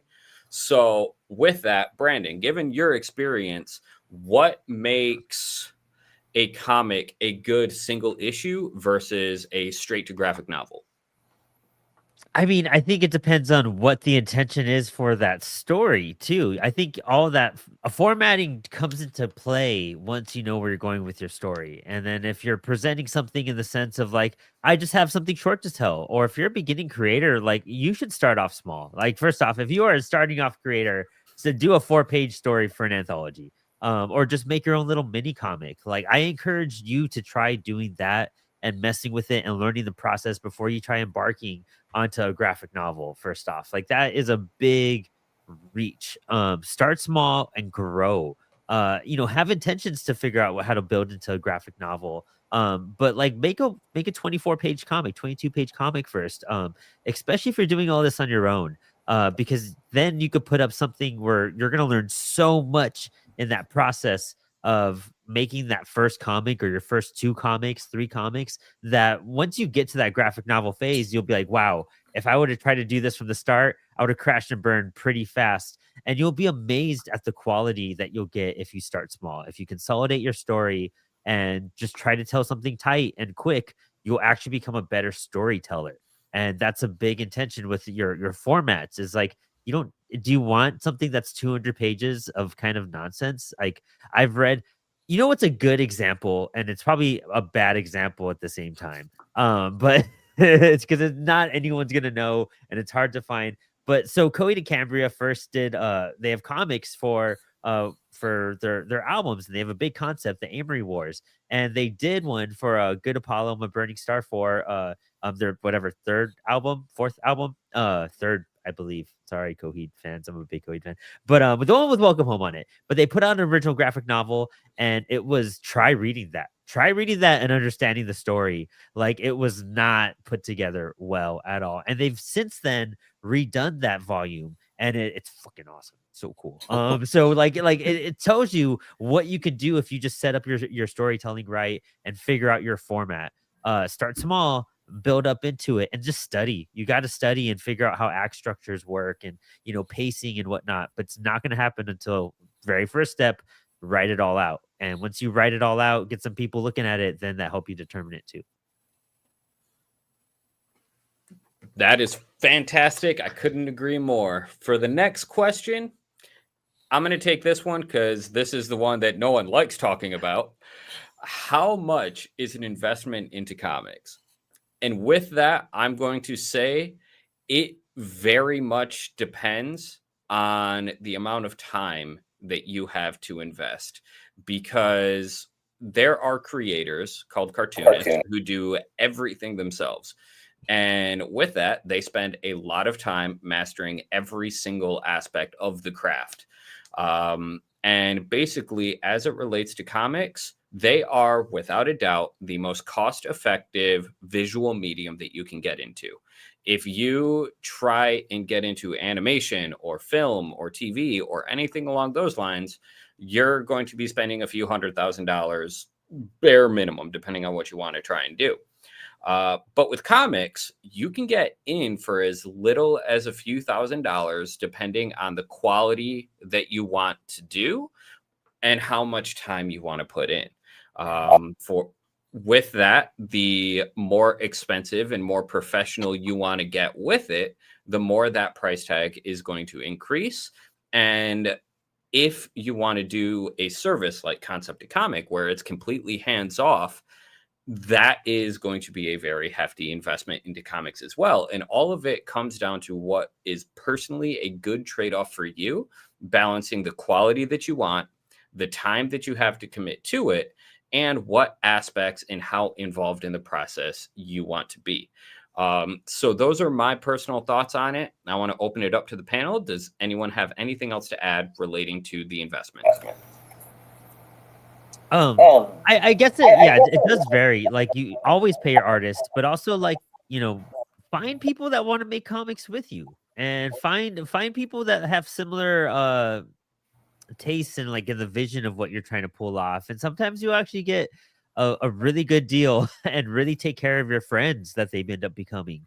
I've been real fortunate, and I've made a lot of comics, and I've made a lot of comics with a lot of friends. And we've worked out deals where I pay them in books instead of like actual forms of payment, so they could sell those books and actually make way more than what I could have paid them in general. And I typically do that for like anthologies and whatnot. Like, I'll cover their stack so they could table with X amount, and then I'll just, whenever they need new books, I'll be the one who puts in the order and then pays for the books and then ships them off to them. So like, finding a way to negotiate and make deals with people will help you out a lot. Like, even me and China Rosemaria were working on a book that's called Fake or Death. We were very experimental in how we created the book. And so, like, we didn't really start talking about finances until recently. And the book's done. We're in the design phase. We're going into lettering. The art's done. The script's done. But it's because we created such a strong relationship, and we were doing something fun and experimental where we were challenging each other. And so, therefore, the cost of that book, making 64 pages, charging X amount, can be very costly. But my approach towards that help someone like me who doesn't have a lot to give out to make comics, but I could do things to help people make comics, if that makes sense. So utilize your skill set. Sometimes you could, make trades instead of having to work out actual cash finances for page rates and whatnot, depending on what the duties are. Oh, that's definitely a great point. Greg, Dylan, do you guys have anything you want to add? Yeah, I would just say that one thing to consider is how much time you want to get invest in it, and how much capital can you expense to save that time if you don't want to, because that's basically the main trade-off. It's there's a max amount that you probably could pay for a comic that would be substantially higher, and then there's I don't want to do anything. I want somebody else to do it. I want to be heavily involved, and then there's a ton of range in between, and all of those things are going to have different costs. But yeah, obviously the cartoonist is the luckiest of all of them. Basically, just needs an editor and maybe somebody to handle production. But outside of that, they've got it under wraps. But no, I think that's it. All right, moving on to the next question. This one goes to the writers in the group, and this is more a trivia question. When you are writing your script, who are you writing the comic script for? And there is a correct answer. Oh, it's always just a love letter to your artist. I feel like it has to really be communicated and have that vision with your artist, and you're really writing towards their taste. And I really like starting off doing anthologies. Like, it gave me an opportunity to work with certain artists and find a way to communicate. So doing these 2-page stories, 4-page stories, it gave us a short, fast way to figure out how communication works. And that, I think, is probably one of the best ways to embark that further relationship into a bigger story or bigger, series, is just do something small. And if it doesn't work, that's fine. That means you just saved yourself a comic you weren't going to be 100% happy with, and that's what you want at the end. We put so much time and energy into this stuff. Be collaborative and really just give someone the opportunity to have their input and enjoy it as well. And so it comes out as a product you're both excited to share and promote. Yeah, and when I said there was a correct answer, Brandon, you got the correct answer down to the word, because the answer that I give to that is it's a love letter to your artist. So great job. Yeah, and 10 points.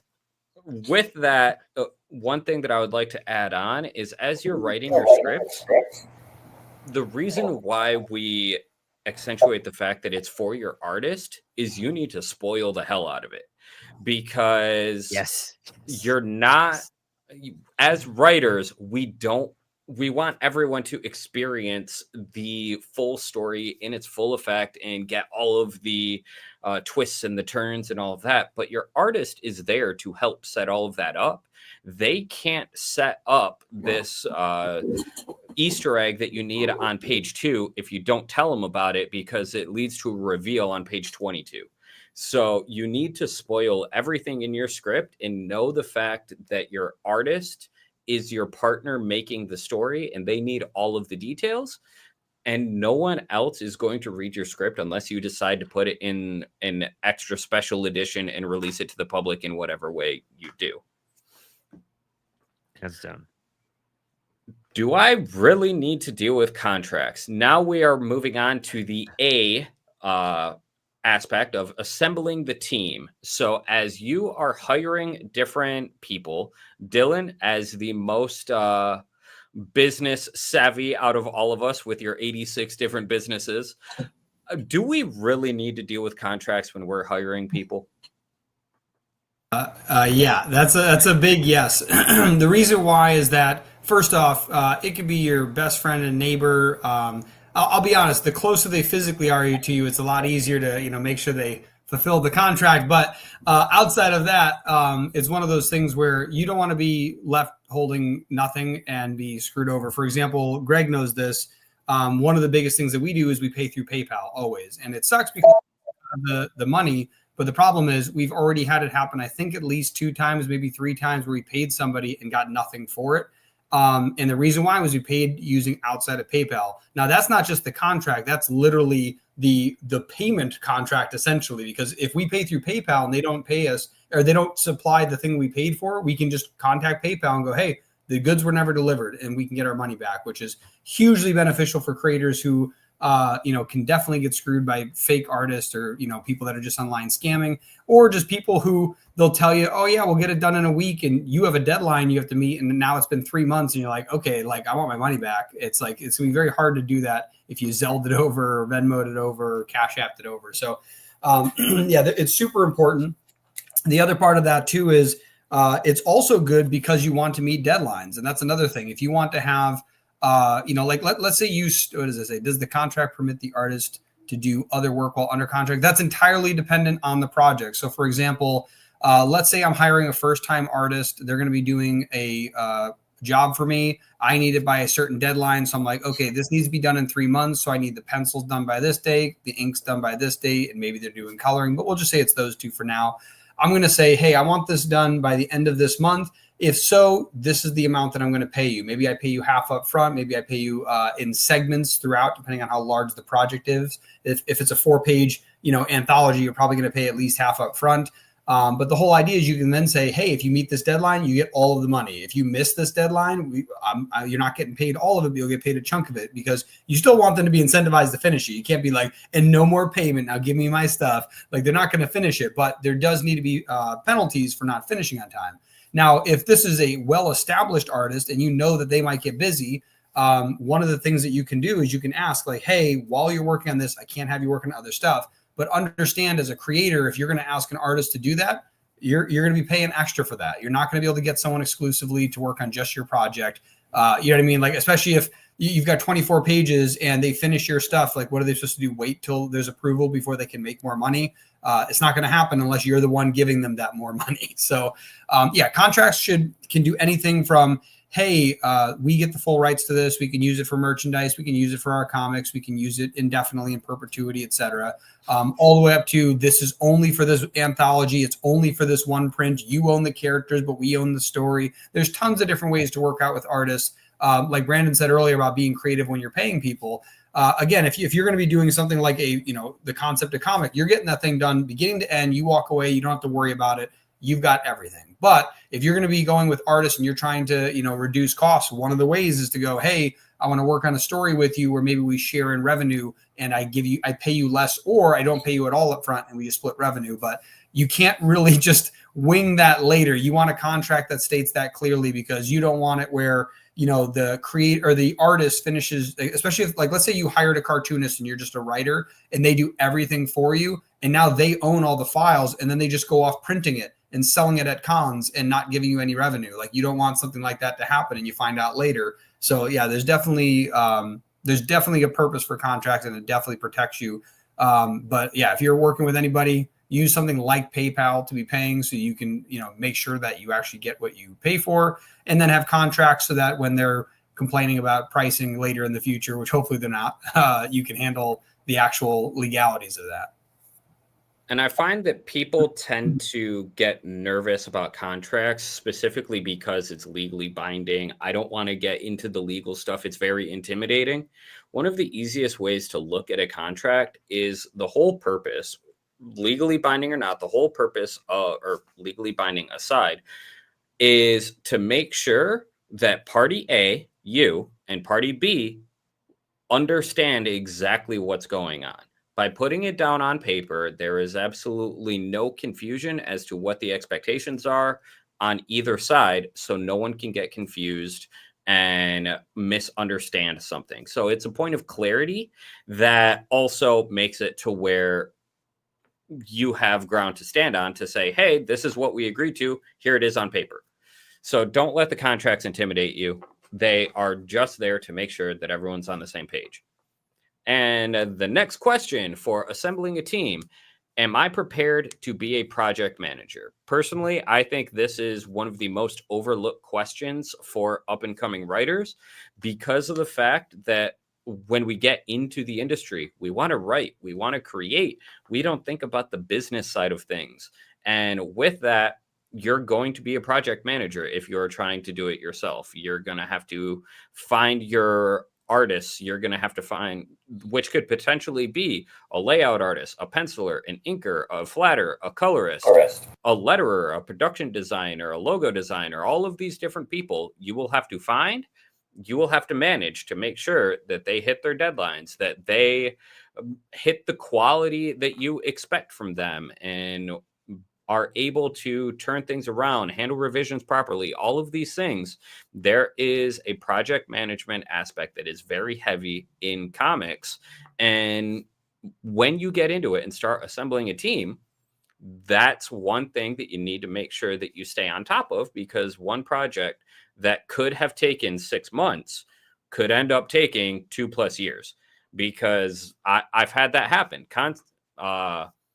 Concept to comic is a 6-month turnaround time, because I've personally experienced projects where we messed up on specific things and there was miscommunications, and some projects took up to 2 years to complete.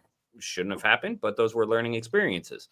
So we've all experienced problems like that, and one of the best ways to overcome it is get used to being a project manager and get comfortable in holding your team to the same standard that you hold yourself to, assuming it's a good standard and you're not just slacking off all the time.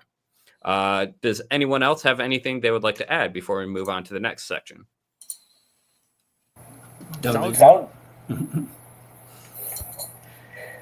All right, so moving on to the next section, translating through art. So now you've assembled your team, you've established your storyline, you've figured out your budget, you've written your script, you've assembled the team. Now they're getting to work. When you're working with an artist, should you provide templates? Because they're the professional artists, they should know. Yes, but the problem is there are a lot of different file sizes. There are a lot of different page dimensions depending on what you want to do. And remember, they may be the professional artist, but it's your responsibility to tell them what you want back. So as a production studio, my recommendation is have a template and provide the template to your artist. That way, again, there is no miscommunication. Whenever Metal Ninja Studios works with a new artist, we send our templates to make sure that everything they send us is within spec of what we need and what we expect. And then it makes the entire process flow even more smoothly. So Brandon, I want to toss this one over to you as well. From the printer, do you think that if more writers were comfortable sending preset up art templates to their artists, and more artists were more receptive to receiving those templates, do you think that would simplify the process all the way through to the final printing stage? Oh, hands down, but that should be also something that's brought up in formatting. When you're picking your format for your book, if you're doing, once you're deciding that, you're also deciding, okay, is this magazine size? Are we doing it square? Are we doing it, because just because we decided perfect bound to saddle stitch, to like zine or mini comic, whatever, like you really should know, like, okay, so what is the template we're working with? And so that is just a clarity thing out of respect, and it's not even to diminish the artist at all. Like, as professional artists, it's one of those things where it's like, yeah, you should probably have a template. But dude, I work at a printing company. I was asked to do some pinups for some friends, and so I did them digitally, and so I learned some lessons. I thought I utilized a template correctly, and it turns out I didn't format it correctly onto Procreate. So like I messed up there, and mistakes like that will happen. But like clarifying it and then just doing double checks and even mapping it out, like, figuring out what program they may use, and just understanding a little bit from the artist side, because they have to understand a lot on the writing side. You should try learning more about what the artist does, just so you guys can speak some similar language. And that's just learning more about your craft. You don't need to know how to draw to know how to operate and format the art for your book.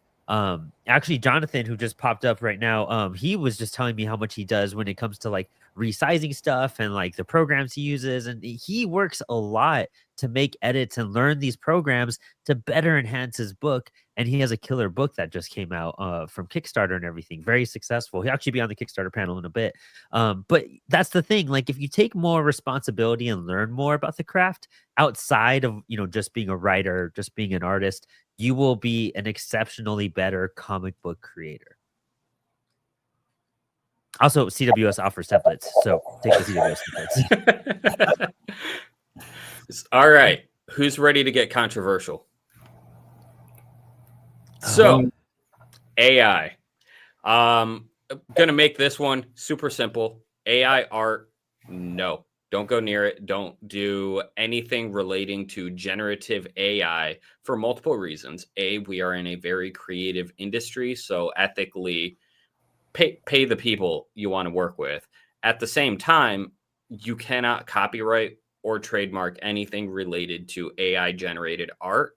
So even if you create something using AI, you will not own it. You cannot do anything with it. You cannot build a business off of it. So as it relates to generative AI, stay as far away from it as you can.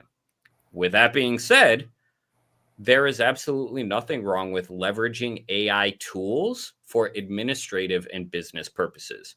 Dylan and I think very similarly as it relates to this, because both of us utilize AI in the administrative side of business, because they are tools to accelerate your business, and they are a much different beast as it relates to generative AI. So for Metal Ninja Studios, our very, very public stance is we will not do anything related to generative AI. We hire creatives for everything creative that goes into any of our projects and any of our clients' work. But we do use AI administrative tools to accelerate the business and better support our clients.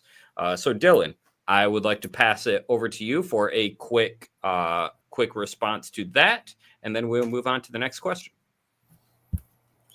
All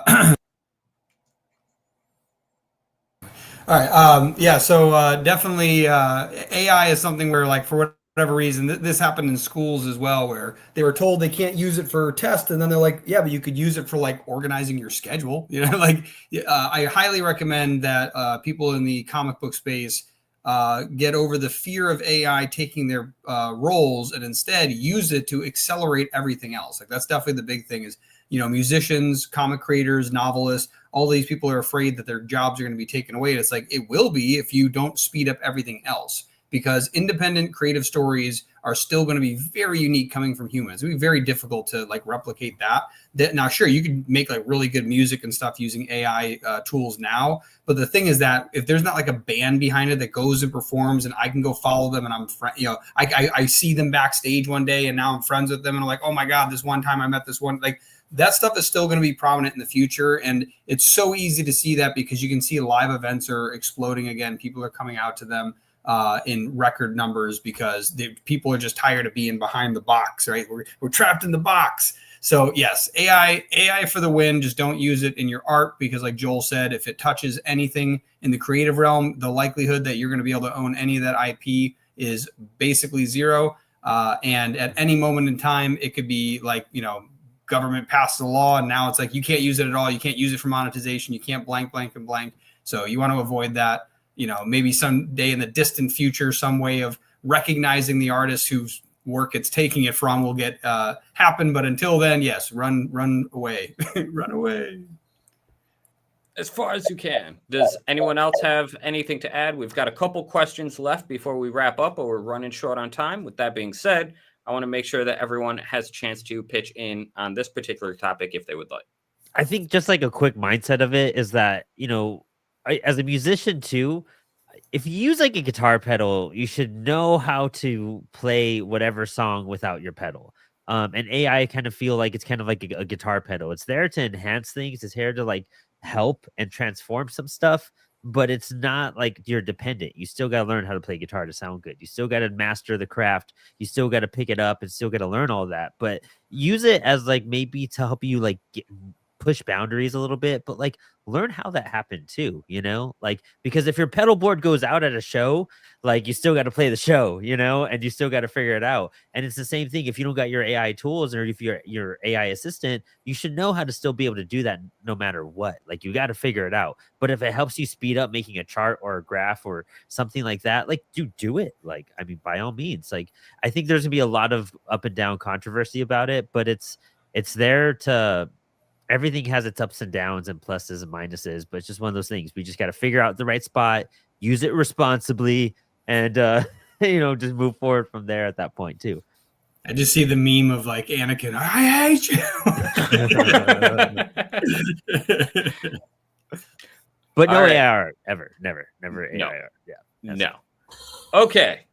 What is the mystery last step after lettering? Everyone knows about lettering, and lettering is known as the invisible art because it's often an afterthought.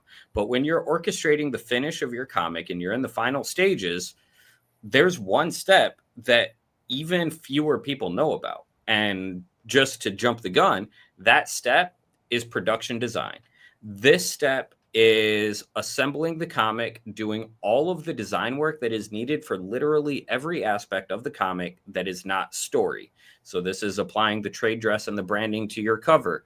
This is designing the interior front cover, more commonly known as the credits page, designing any back matter or supplemental material that's in the back of the book. And then one thing that will make David and his bosses very happy is print prep, making sure that everything is properly prepared to the specs and the requirements of the printer that you are working with, which I recommend Comics Wellspring. But with that, you need to make sure that all of that stuff is handled properly, because if it isn't, you run the risk of errors happening in printing, happening in distribution, whether that's digital distribution. And Dylan has a really fun story relating to this topic, so I want to pass it off to him. About getting the production set up. You talk about having all that stuff organized. Yes, it's very fun. And the word that you learned because you'd been doing this for years. Yeah, so it was very funny because I think it was this past year. I've been doing stuff in the comic space since 2017 when Greg and I first officially started our business, although it took us 2 years to get the comic book to come out. But yes, there was a word that I had never heard until this past year, and we have given our comics to other creators. I've spoken with other creators, and no one ever said this word out loud. No one ever mentioned like, hey, why don't you do this to your comic? But it's I'm going to see if I can say it correctly again. The Insidia page. Indicia. Look I still can't remember it. Indicia. I got to spell it out. Indicia. Yeah, that inside cover page that has your credits, and it's like, hey, this is copyright. Don't take the stuff. This is my stuff. And point of clarification: the indicia is just the legal text at the bottom of the page. Yes, exactly. But they'll call it, sometimes it's called the indicia page, which I didn't know, which is where the credits and those things go. And it was just one of those things where like, it's crazy. No one ever mentioned that. Like I've talked to like 300 creators, at least 100 of them have seen and held our comic. The what's it called? The credits page is the first page and nobody pointed it out. And I was like, that's crazy. So all you guys keeping your secrets. I see you. I'm watching you. So ultimately, I love that story because it's a great point in, while you think you may know everything relating to making a comic because you have the experience, chances are there's stuff you don't know. And there are even roles that people don't know exist. Like flatters are a common one. Layout artists, another common one. And one of the most common in my experience is production designer. I can't tell you how many people I've talked to who thought that lettering was the final step and you have a lettered story and now you have a comic. No, there's a huge step there that people often overlook. So make sure that you know all of the stages of making a comic before taking everything else into consideration. As a fan of Adobe Illustrator, I 100% agree, Jonathan. All right.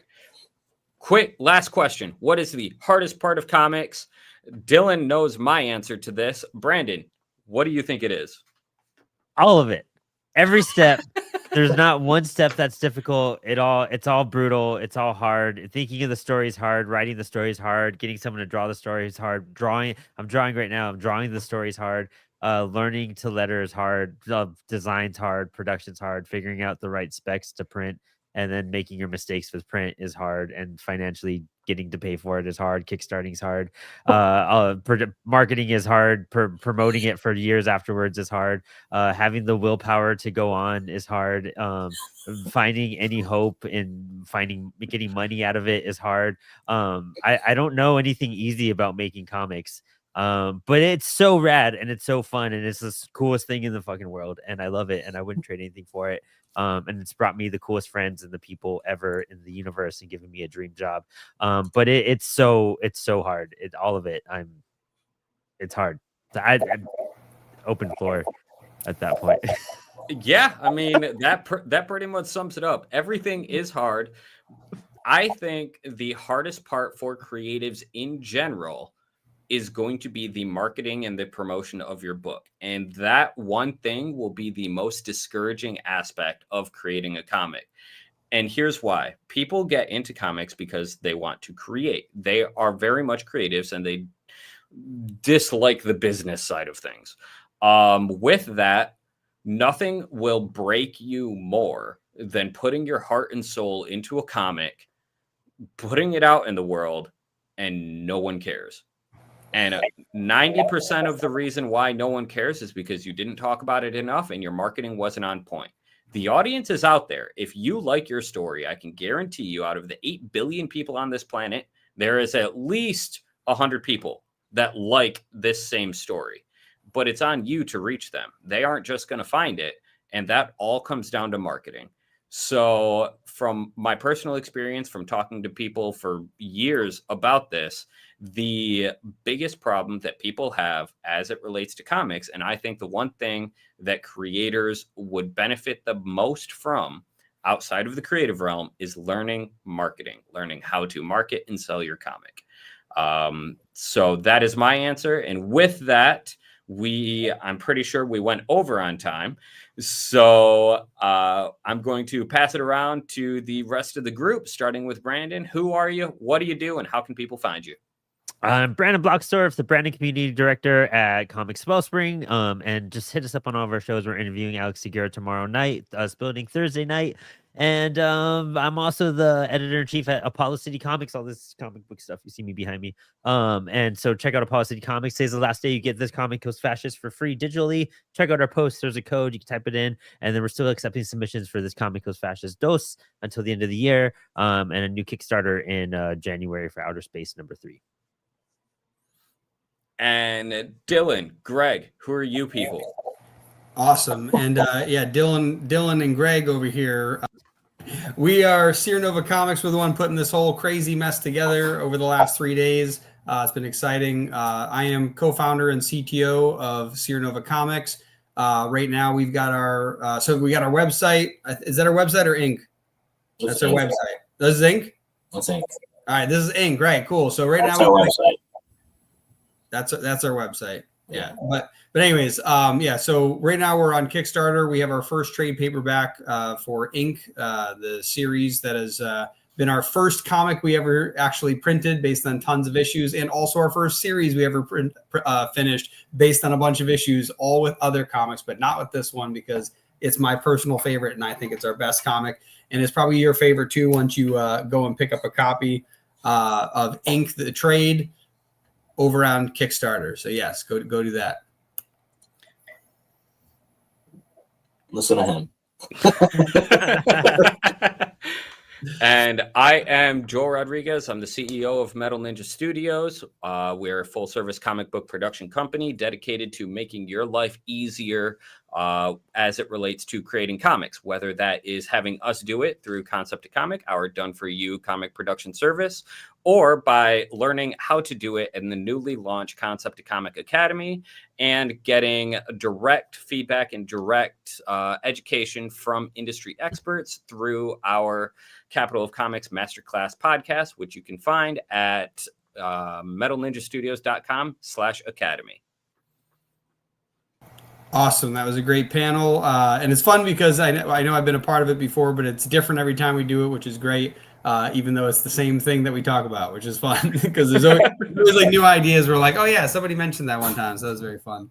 Anyways, the next panel, which we're pushing into, but it's okay because we timed too much for our closing ceremony. So everything's just getting bumped a little bit, is polishing your work, the indie editorial process. So I'm going to bump everybody out real quick, and then we're going to invite back the people. I don't know, Brandon, I don't think you're coming back for this one. So have been awesome having you. I don't remember if are you on the Kickstarter one later?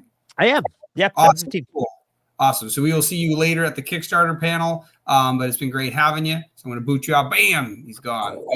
Oh, missed him. There he goes. Boom.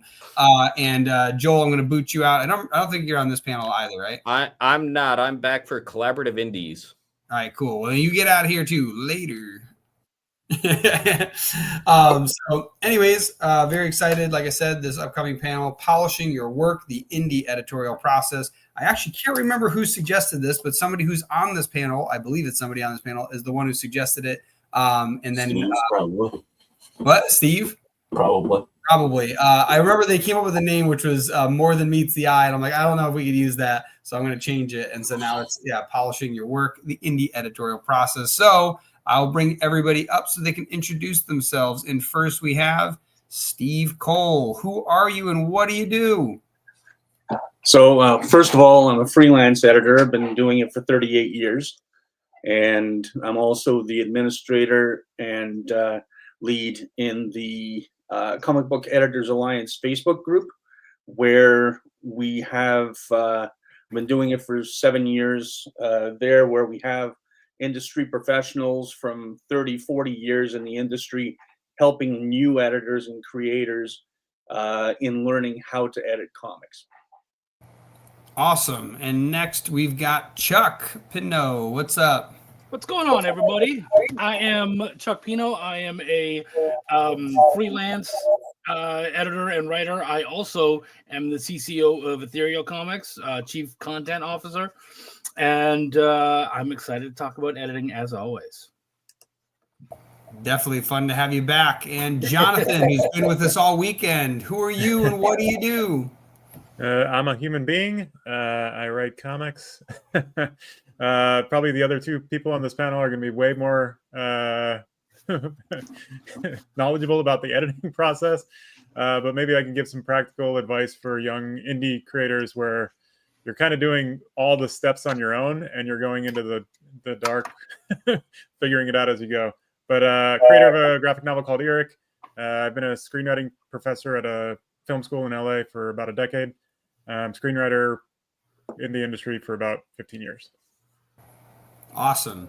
And where am I? And I'm Dylan, and I'm going to be your host. And I also edit Sierra Nova Comics, although we also work with other editors from time to time. But very often I come in and go, Greg, that's terrible. Do it better. And then hopefully he does it better. But yeah, that's kind of what we're doing here. So yeah, I guess my first question to the pool of editors and Jonathan. So, but yeah, all of the interesting stuff. I would like to ask, what do you think when it comes to comic creation is the most neglected role that typically occurs when creating comics? Shy. Now, when you're talking about most neglected or most afterthought? I probably both, to be honest. Okay. So the afterthought is the lettering. Definitely the lettering.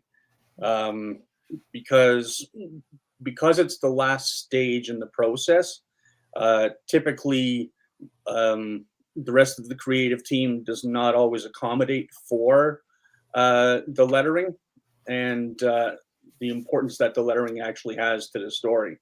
So part of the problem that happens is the other stages of production will take longer, and then suddenly the letterer has to rush at the last minute to try and get the pages done in a minimal amount of time. Quite often when it comes to hiring a letterer for a project, we don't consider the same type of value that the rest of the process will take. So the lettering might be from somebody who doesn't have a lot of experience, and as a result, it ends up making the project look kind of substandard and not equal. So there's a lot of issues with lettering and it being an afterthought and not being taken seriously. Yeah, which is a great point because we that's actually even our next panel, the unsung heroes. So I definitely agree. And Chuck, what are your thoughts? What's the most neglected of all how do you argue with a dude like Steve? And I don't think I would, but also editing. Like, to me, that's such an easy one. It's editing. And actually, Jonathan accidentally hit on it right away when he was doing his intro, because he said, maybe I can talk to those who are working alone. Here's an idea. Don't fucking work alone. You don't have to. You know what I mean? And having an editor means that all the other steps, as long as that editor is worth their salt and they've worked with artists, writers, letterers, everything all the way through, like the entire process, which a good editor hopefully has, then all that stuff should kind of be taken care of because they can give you advice and they can help you along the way. So I really do 100% believe it's an editor. Nice. And what about you, Jonathan? What are your thoughts on the most neglected? To be honest, I would agree with what's been said already. The lettering can sink your project like 100%. If it looks like garbage, you can have the best stuff on earth. They cover your character's face. They're putting the bubbles right between an eye line. Like, the simple things that you don't really realize mess up the read of a book is huge. And, that's probably something we're not thinking about as creators. And editing, I don't disagree at all. The thing that I would, I guess, just add instead of just repeating would be, and it was an eye-opening experience for me, just like as a writer and creator, and I did do everything alone on my book except for the art. When you really get boots on the ground and you're ready to start production, the realization of how expensive everything is, will really hit you.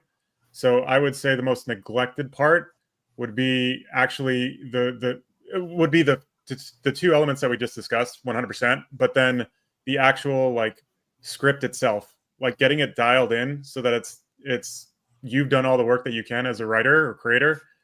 On the backside will save you a ton of headaches. The better the script can be when you get it to your editor, the better they can be at their job, because they're not just having to be a teacher at that point, or a proofreader. You know what I mean? I feel like exactly. Proofreading is important, but I feel like, if your script's not even structured properly for an editor to go in and clean it up, you're asking them to do. They're going to miss the stuff that you're actually hiring them to find because they're busy just cleaning up mistakes. Which obviously they're going to catch those too, but hopefully that's not 95% of what they're doing. So Chuck actually started touching on the next question I wanted to ask, which is basically, what is the role of an editor? What should a good editor be doing? Right now, you kind of mentioned they should be touching all those spots, but what's you bring an editor on, what's the thing that you believe, and I can tell Chuck really wants to answer this. What's the thing that you believe that is their most important role when you bring on an editor? So first off, that's not a thing. There is no one singular role. And Steve has this, Steve, I hope you've got it somewhere. He's got this awesome infographic of what an editor does, and it's filled with shit. And I love looking at that because what an editor does and can do, depending on their abilities and whatnot, obviously, is ridiculous. The difference between what an editor does for your novel and what an editor does and needs to know for your comic is just miles apart. And so, Steve, if you could go, dude, you've got this. I wish you could just throw up the picture and go, fuck off, there it is. I actually have it on my wall and I can read everything off. There we are. There we go. Basically, there's 2 or 3 divisions. The first is obviously the creative and the quality control side. And then there's the project management and the administrative aspect, and and then there's what I consider more the team and the counseling that's involved. There's the mediation and stuff like that. But just in the quality control aspect, you've got developmental editing, you've got structural editing, copy editing, proofreading, art direction. So there's so many different aspects to it. I will say, though, that not all editors are skilled in every single one. Yeah. And so that's an extremely important distinction, because I quite often will see an editor say that they're a full service editor and find out after the fact that, they specialize in developmental editing but have no experience with art direction, or are not very strong with proofreading, for example. And so working, first of all, to your strengths as an editor, but also being aware of it and being honest with the creators or the publisher that is hiring you of what it is that you're actually strong at and what you're not. And I know a couple of seasoned editors who recognize that they aren't very good with proofreading, and they actually subcontract when they're hired to do a project. They subcontract the proofreader to come on as well. That's actually very, very important to know, because you don't want to be hiring someone and thinking you've got everything covered and then you're missing something. And actually, speaking of that, if you are a solo creator or you're working with a team, so whether you're a cartoonist and writer, or you're the creator and you've got a small team of artists you're working with, what is the first stage of editing? When should they engage with an editor in their whole process? The last panel we kind of talked about it. It's like from idea all the way to getting this thing printed. When is the first moment where they should be getting an editor involved before they proceed, so that they save themselves, like Jonathan said, like tons of money down the line, where it's like, oh no, I made a mistake way back here that's now costing me fixes up here. So yeah, if we're bringing an editor on board, I've got my work, I started writing a comic, when am I going to stop and go, all right, time to bring an editor on board? Okay, so first of all, I'm going to ask if either of the gentlemen want to answer that before I do. Sounds like you got. No. Go ahead. You're the man on this one. Okay. I would hire an editor right at the very beginning when the concept is established, mainly because you want to have a breakdown of how many issues or how many pages your project's going to be. Okay. If you hire too late in that initial stage, then it's one thing, let's say, to create a graphic novel that you can go however many pages you want.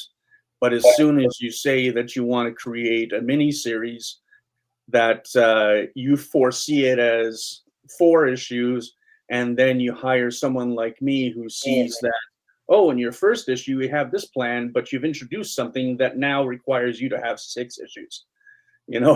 So you want to bring on an editor, a qualified editor, I will say, who understands the developmental stage and actually the marketing aspect of it, so that you have a better understanding of how you can divide that story up, how many approximate pages each issue is going to be, how much money you're actually going to be dedicating to it, not only in paying the editor, but paying all the creative team. So I would say as soon as possible, as soon as you have that outline established, hire an editor, get them involved so that they can give you as much guidance as possible. So the outline, that's a big one. What about you, Chuck? Well, you know what? Absolutely. Like 100% totally agree. And I actually have a really good story that goes along with that. I was reviewing a book way back when, and I only like to, like, when I'm reviewing the books, I usually just like to talk good mostly about the book. If it's that bad, you won't hear me talk about it at all. So when I was doing my review, I told people it was a generally good book. I enjoyed it a lot, blah, blah, blah. But then I spoke to the creator afterwards, whom I knew, and I said, hey, that ending, what's going on? Like, it's just, the book's just suddenly done. He goes, oh, that's because it's a graphic novel. I said, no, it's not. And he goes, well, yeah, no, like, it's a graphic novel. It's going to be, these 3 issues will become the one graphic novel. I was like, it's not a graphic novel. You sold me an issue, and that ending fucking sucks. There's no reason for me to buy issue 2. I have no interest in reading issue 2 because it's just suddenly done. And if you don't even know how to end a singular issue to move into your next one, then what am I doing here? And he was like, well, again, it's a graphic novel. No, it's not. Release it as a finished thing, and then it's a graphic novel. If you don't do that, it's a mini series, and you done fucked up, kid. Yeah, I think one of the big things I learned was the difference between a trade paperback and a graphic novel, where like when you go to make a graphic novel, it's like you're going in with the whole story in mind and the whole story is getting told in one story. Where, yeah, if you plan on having a trade paperback in the future, each of your individual series needs to have its own loop that's closed. There could be, there's this overarching loop, but if you don't have a closed loop in any of these, it's like, watching the latest Star Wars. Enough bashing of Star Wars. The next question I have, if actually, Jonathan, do you have any thoughts on that before I go to the next question? I would actually like to hear, Jonathan, from a creative perspective. When do you think an editor should be brought in? So I can give practical experience to these exact steps, and the lessons learned of producing this book and getting it. So there's 132 pages, excuse me. And I also, my job, I edit 40 screenplays a semester that are thesis projects. So that's in essence what I'm doing. I'm teaching, if your script's 70 pages, that's not a feature, all these things that we're going into figuring out exactly kind of the structure of a story. So the what Steve was talking about bringing in an editor right away, this is a lesson learned in my process. Was when I first wrote my graphic novel, and I wrote this as a graphic novel, the final script was something like 255 pages, and I literally got to the end of it, and then I was like, okay, my God, this is going to cost me $3 million. So the editing process started then, but for me as a creative, as a story, kind of my brand is as a fixer. I immediately knew where the good stuff was, and this is exactly what probably is being discussed as a story editor. So hopefully my book is good. Maybe when Chuck reads it, he doesn't comment on it, and then we know the secret the secret of it. But the truth. So again, it's kind of a little bit hard to say this, as the creator of the book, but I building towards culminations and act outs or watershed lines or whatever you're doing in from panel to panel to page to, in my book, the 6 chapters. Like, you want that gunshot cut to black. Like, are you going to come back to see if the guy gets shot or not? Can structure your story and then kind of get you to where you need to be in terms of the production. Like, if it's going to be a floppy, is it going to be is it going to be a graphic novel? What is it going to be? And part of that is an editor can obviously absolutely do that. And then as a creator, it's yourself, like kind of knowing the craft also helps quite a bit. Yeah. Yeah, Before we move on, I'd like to add that as an editor, it does happen that sometimes I will say, okay, you have too much.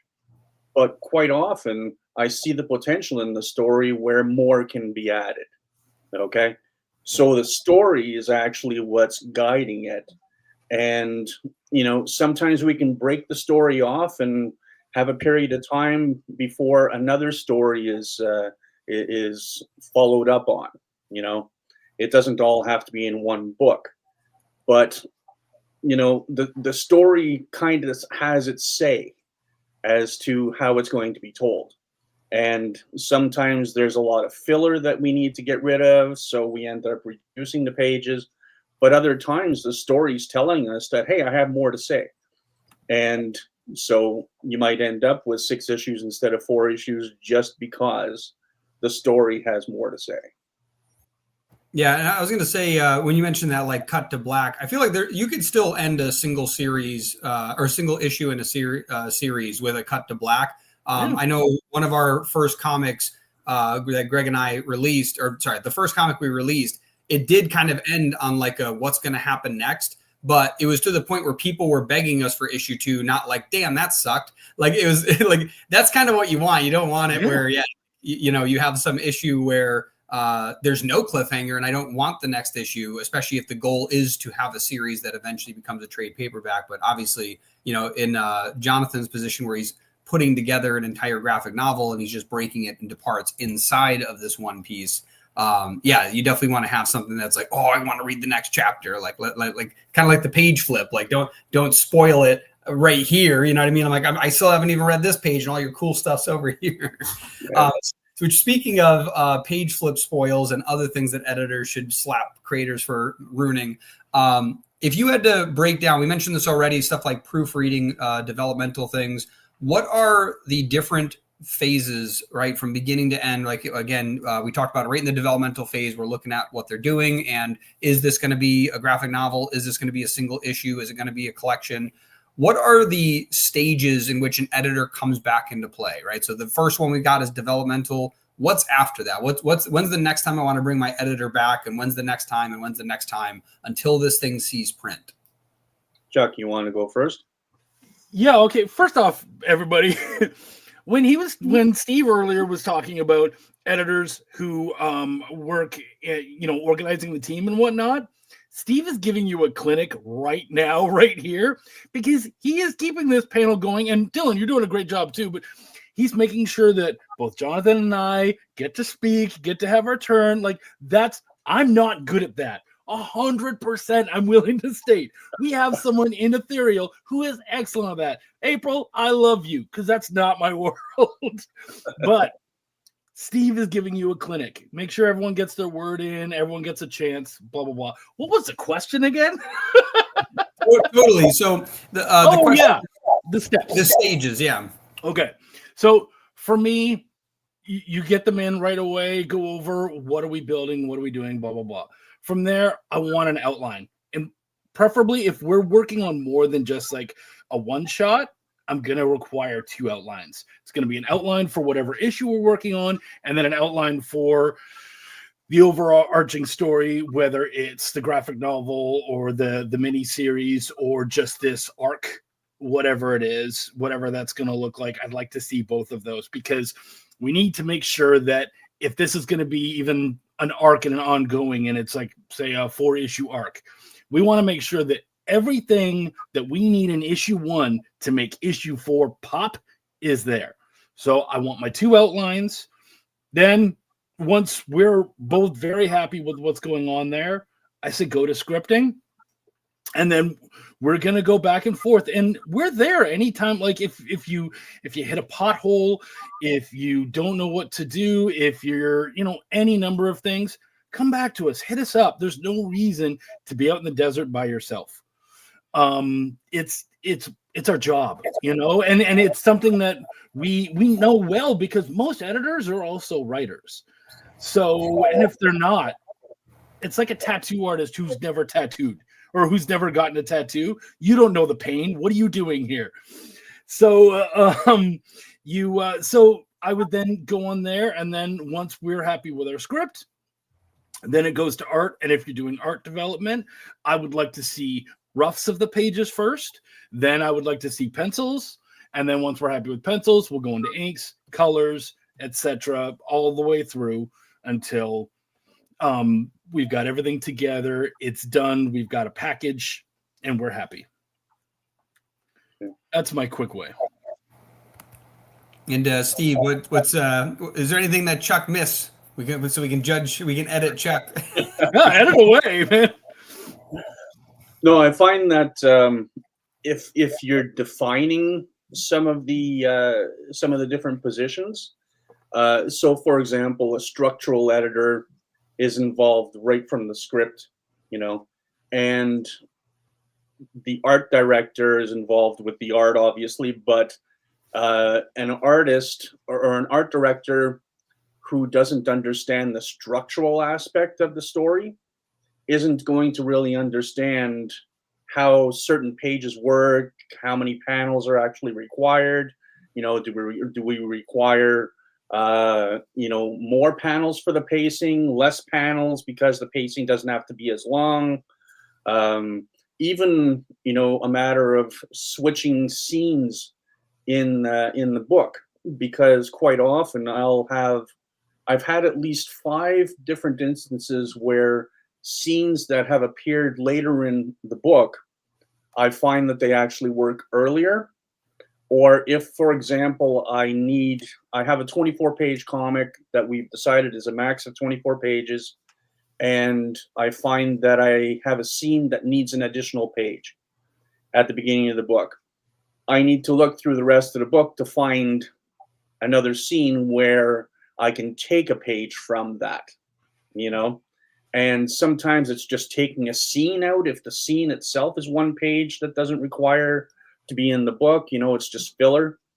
Other times it's a scene that, for example, has too many actions to it that are redundant. So let's cut it down and get to the point. You know, in structural editing, a lot of it is trying to figure out what needs to be done to the story to make sure that it's not only clear for the reader, but it reads well. When it comes to the art direction, it's anything in the art. It's, you know, all the way from does this car look like an actual car? You know, didn't we have the Superman symbol on the back of Superman's cape in this panel, but suddenly it's missing? You know, why is this wine glass that keeps appearing on the counter on the bar at the pub? You know, why does it keep changing shape, which has happened? You know, so it's the art, but it's also the way that the panels are drawn. Sometimes the panels themselves, you might see that there's as an editor, I might see a panel that is drawn small, but you realize that it's actually a focus that should be much larger on the page. And so I'll tell the artist, okay, you got to make this a little bit larger. It might even require its own page as a splash page, you know. But then there's copy editing, you know, which is a constant, not only with the dialogue and making sure that each character sounds distinctive, or it's a matter of ensuring that who says what, when they say it, and how they say it, you know, and when is it important to the story. Sometimes giving away detail might be a foreshadowing, for example, of something that happens later on, and so it's deliberate. But other times, if we never see the result of that statement, then it becomes filler. So we need to make sure that, you know, it has a purpose to it. And, you know, proofreading is obviously a huge thing because, you know, the wrong punctuation, the single dash instead of double dashes, inconsistency of spaces. You know, I had one book that in one issue uses kilometers, and another issue they use miles. You know, just ensuring that things like that are maintained. You know, there's so many different things. Yeah, world consistency is a big thing. So like when I'm editing our comics, like one of the big things that I do, and Greg knows, is we have a whole Notion database of like all the characters in the worlds. We've got a Google map build out of like our territory. So they're running down Elm Street and take a right down 15th, like what buildings are there. You know, we build 3D models. So like, this is what this place looks like. The TV's over here, the chef's over here. Like, yeah. So like that, I love the world consistency thing too. And I do feel like, that's a miss, like of all the other stuff, I can see like, oh, make sure it's structurally sound, make sure like you don't forget the characters, all that stuff. But I do think that consistency throughout a story is a big deal that's missed a lot. From one issue to another of this one book that I'm editing, suddenly there was a massive renovation of a kitchen and it was in a very short time frame between issues. And how the hell did the window move over here? How did the cabinets move over here? You know, why are the walls a different color? Why is the floor a different pattern? You know, things like that. And I actually had to talk to the writer who was the one who hired me, and I said, did your artist actually create like a model of, you know, what the kitchen looks like or what the landscape looks like or whatever? And he says, yeah, he did. And I'm like, well, I don't know what happened, but this has got to change. So that's probably more of an issue of working with people who, like, if you hire an artist and they're not like, they're not a professional, like they do this all the time, it's their only living, it's the only way they make a living, things like that. If you hire an artist, the likelihood they're even going to think to build a model of your like kitchen because they might draw future comics for you, they might not even cross their mind to do that. So I definitely think that having an editor to even suggest that, like I said, we took the initiative and we built 3D models of them because I can do that. I can't draw the 3D models, but I could definitely use, you know, CAD software to do it. So it's definitely something that people, I think the thing that'll break that fourth wall in a negative way is, when you're looking at a comic and then like suddenly you're like, wait a second, am I in the same place? Is this the same person? Right? Is that the same car? Is this the same, tree? Like what's going on here? So consistency is definitely a huge important factor. And I wanted to ask Jonathan too, based on working on your story, is there any point where you're like, ooh, like I should have got an editor involved here along those paths we've just discussed, and you're like, man, this would have been crucial or important, I had to go back and fix it, or whatever it might be? Has there been a moment where you're like, dang, I either should have got an editor, or dang, I'm very glad I got an editor? That's a good question. I think I can expand or give practical boots on the ground experience for basically everything that has been discussed so far in the process of creating the book, to be honest, whether it's story editing, all these things. For me, the biggest editing thing that I needed for sure, because I lettered my book also, was the actual prose themselves, like in making sure spelling was all there. Has there been a moment? I guess, to be honest, I just kind of, all these tasks I put on myself. So I kind of function as my own editor, and I can give like art examples. Like by the time we got to the end of our book, for some reason, one of our central pivotal characters, like his clothing had changed color. And I, because of the way the art was coming in, and we got all the way to the end of it, and I was like, my artist's name is David. I was like, David, okay, so now in the first chapter, see all these? Like we have to go back and like rework all these because they don't line up anymore. So that was a situation. Here's a cheat for like to help yourself out to streamline the process that I did. When to comment about, like Steve mentioned, this kitchen and the model, like I couldn't afford to do any of that stuff. So what I did was, when we got further out in my book, to help my artist, not only did I do an Excel spreadsheet where my script was actually broken down into panels so you could see where everything was. So I had the script, I had the Excel spreadsheet, and then I also made a PowerPoint with like reference art, and then also like comments back into the book. This is panel 4 from like chapter 1, chapter 2, whatever it was. So that even he's doing this now 6 months, 9 months, 10 months later, he can reference back and be like, oh, shoot. Okay, I'm glad I drew it. I'll draw it exactly the same. So it's like when we're reusing locations and stuff like that. So the biggest, again, the editing stuff, like I ended up rewriting my book because I was the letterer. So I went in, and when dialogue didn't kind of function correctly, or I felt like I could do more or less, like I was trimming that stuff away. So do I think bringing an editor would have helped me? Absolutely. Do I think my budget allowed me to do it? It didn't, just straight away.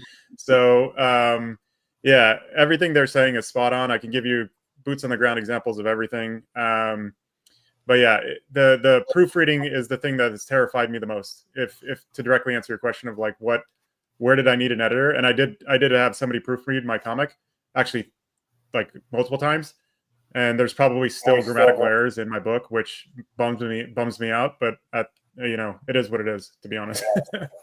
No, totally. Yeah. No matter, even if you get the best editors, I feel like you still might eventually like just miss something. There's just a lot to handle, especially if you, I would actually say the hardest thing would be if you get one editor who's good at everything, well, then they have so many responsibilities, they might miss it. And if you get individual editors who are all individually good at stuff, it's the coordination between them to make sure there's not an issue. So there's really always like, there's no way to make sure that it's perfect, but honestly, the whole goal is to just make sure, I don't know, the story doesn't suck. You want, if people can enjoy it, if there's a spelling error, like I'll be honest, there's been times where somebody does that. Like I'll give an easy example of like a TikTok video and someone misspells something. You get thousands of comments and everyone's pointing it out, but you're not realizing that means that thousands of people saw it, right? Like I think that it's something that's that minor of a problem isn't going to detract from the whole book. It's the bigger stuff that editors will catch where it's like, hey, like, why is the ship like circular? Wasn't it square before? Like, what's going on? Like, is this still the same ship?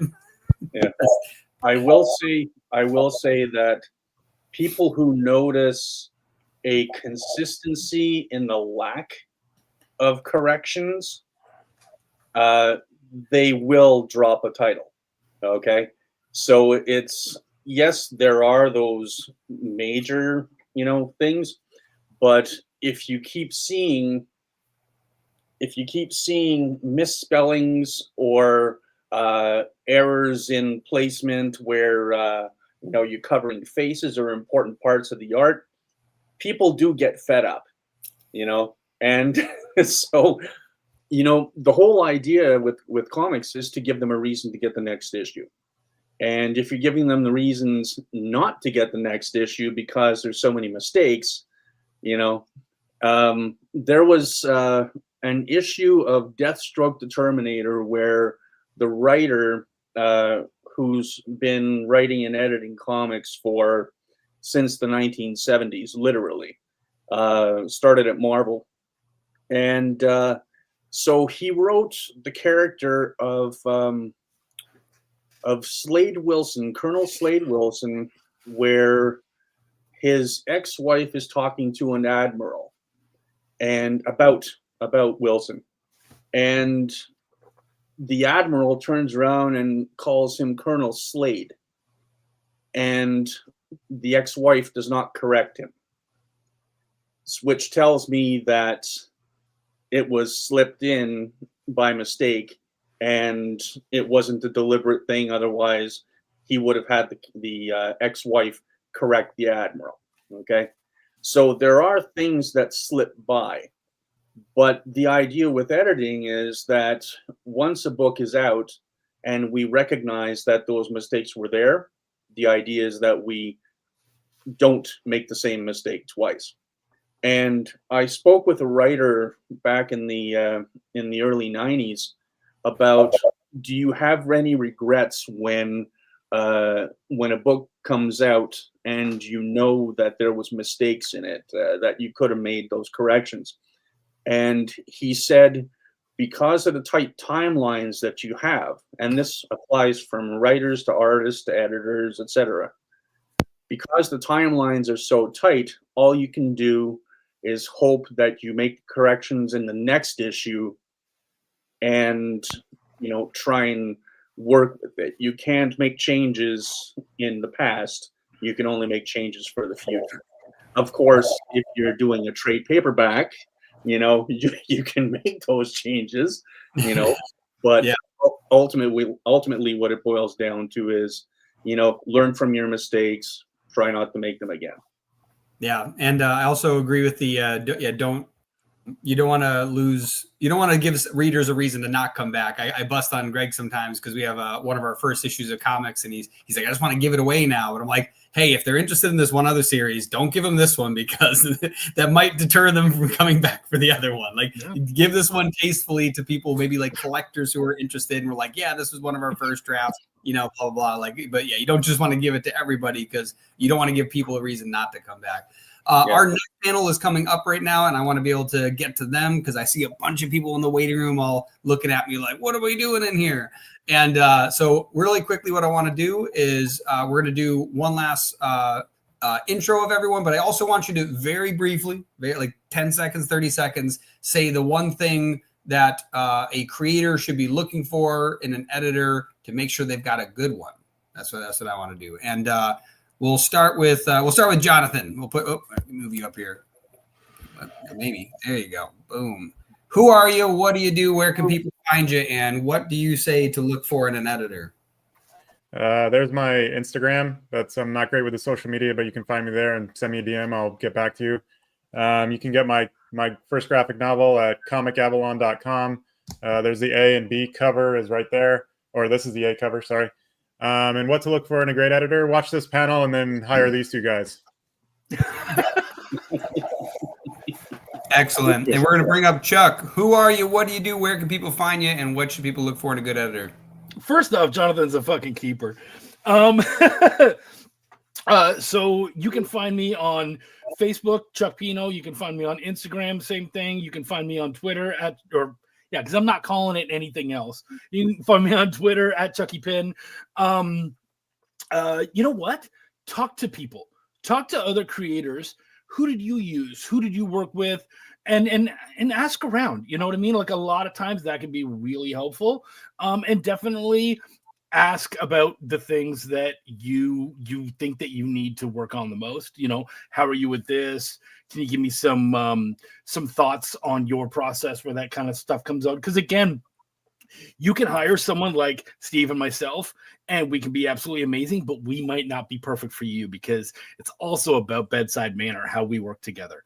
And so we might not be for you. You know what? You might find that actually Jonathan is the perfect guy for you because Jonathan can relate to you. He can talk to you in the way that you want to be spoken to, and he can still get across everything that needs to be done. So you never know who it is. And also, by the way, everybody, just so you're aware, look at that, the comments. There were no fucking questions or comments during this entire panel. How dare you people? How dare you? This was a fucking master class, and he didn't ask a fucking question. How dare you? How dare you? Maybe it's because it was just so thoroughly answered over here. He was just crushing it. I'm still being a dick about it. And Steve, who are you? Who are you? What do you do? Where can people find you? And what's that one thing they should look for in an editor? Okay, so first of all, you can find me on Facebook. You can find me on LinkedIn. The Comic Book Editors Alliance Facebook group that I run is a private group, but if you are interested in learning how to edit comics or looking to hire an editor or want to be involved in learning as much about editing as you can or getting into editing yourself, answer the 3 questions and I'll allow you in. I'm the administrator and lead for it and the primary instructor, if you will, because most of the time I'm teaching. I also teach comics. And I especially teach comic editors. Like I said, I've been doing this for 38 years. So I spend most of my time teaching and not editing at this point. So to find the right editor, the very first thing I would do is have a conversation with them.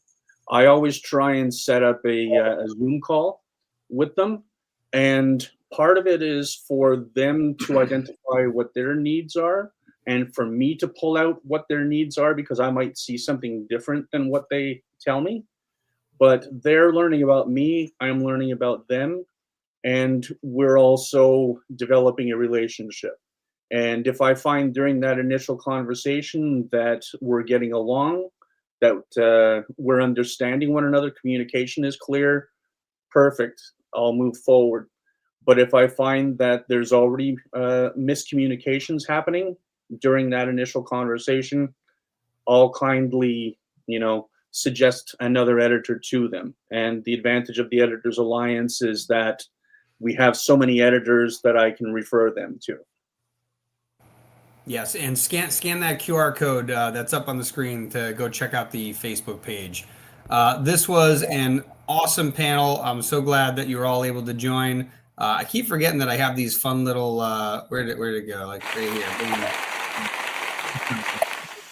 But yeah, it's great having you all. I definitely hope to have you back next year because this was awesome. And yes, I do agree with Chuck that it is a shame that nobody was asking questions. Blasphemy. Shuns. You have all been shunned. In the meantime, again, thank you for coming. Next up, our panel that's coming up is, if I can pull up my screen, I've got two monitors and it's still not enough.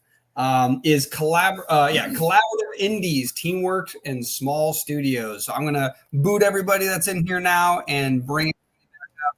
Again, thank you, Steve. Thank you, John. Thank you, Chuck. Awesome to have you. Thank you. Maybe. Got it. There we go. Yep. And we're going to go here. There's Greg. Say hi, Greg. Hi, Greg. All right, Greg's gone. Just kidding.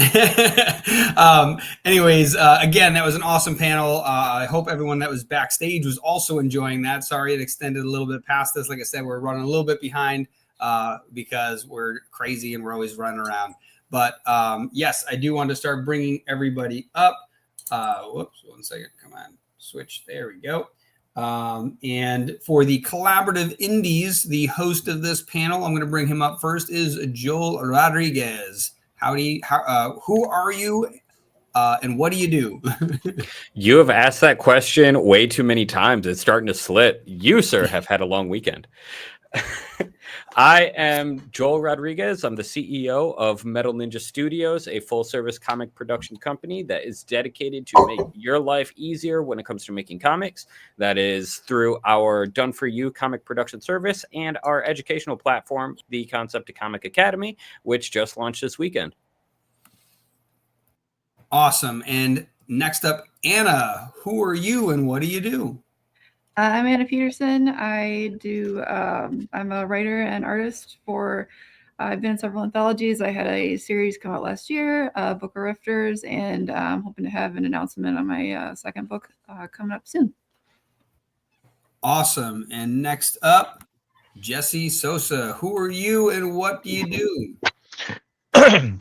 Hey, I'm Jesse Sosa. I'm an art director over at Gearbox Software, and I run my own small indie studio called Dinosaur, and we do all kinds of stuff. Currently working on a comic book project called Teen Strike, where I'm art director, colorist, writer, everything like that.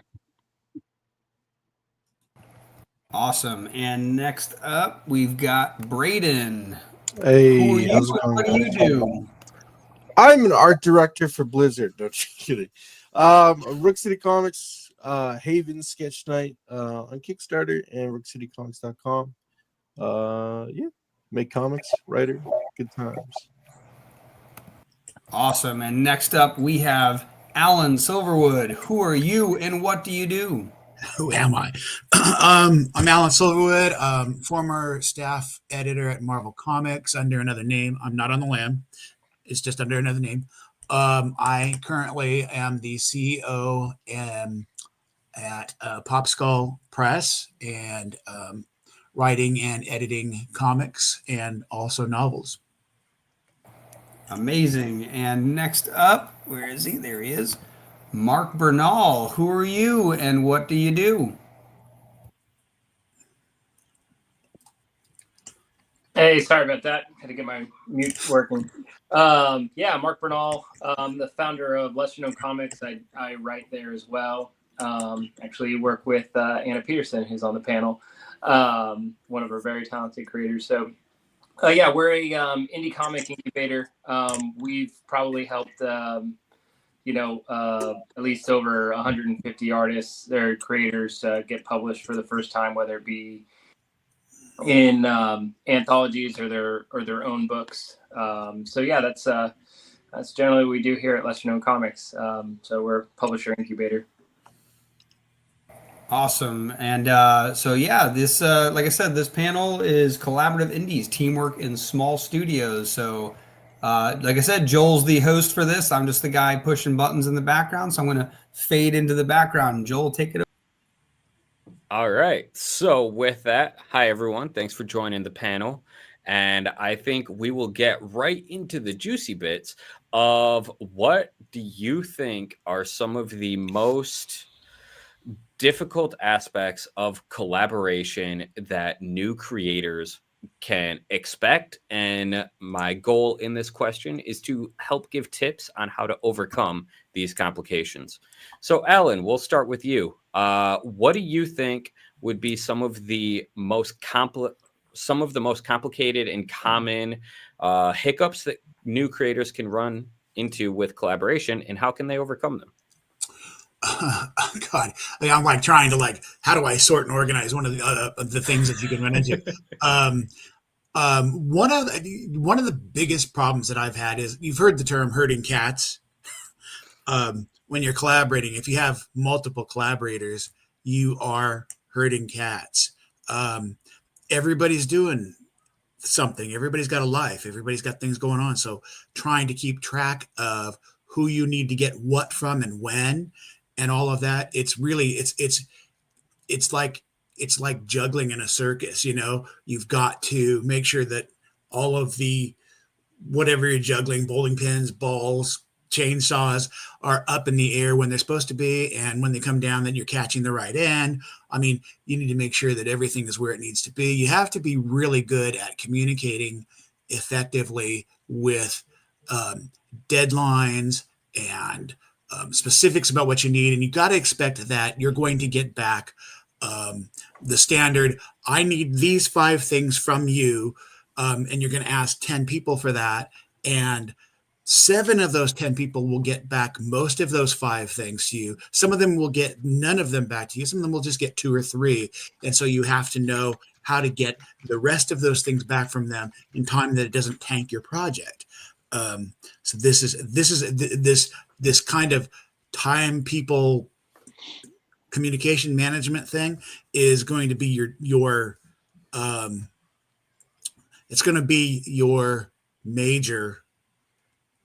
I would say probably that's the number one. I'm like going through these in my mind again. It's like, that's going to be your number one thing I have found is my number one challenge in doing big collaborative things.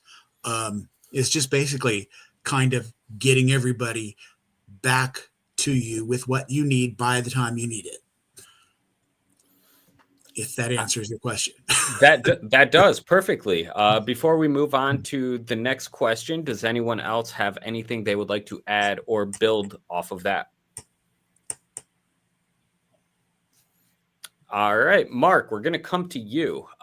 With everything dealing with project management, and you said you've helped 150 creators. That is impressive by all means.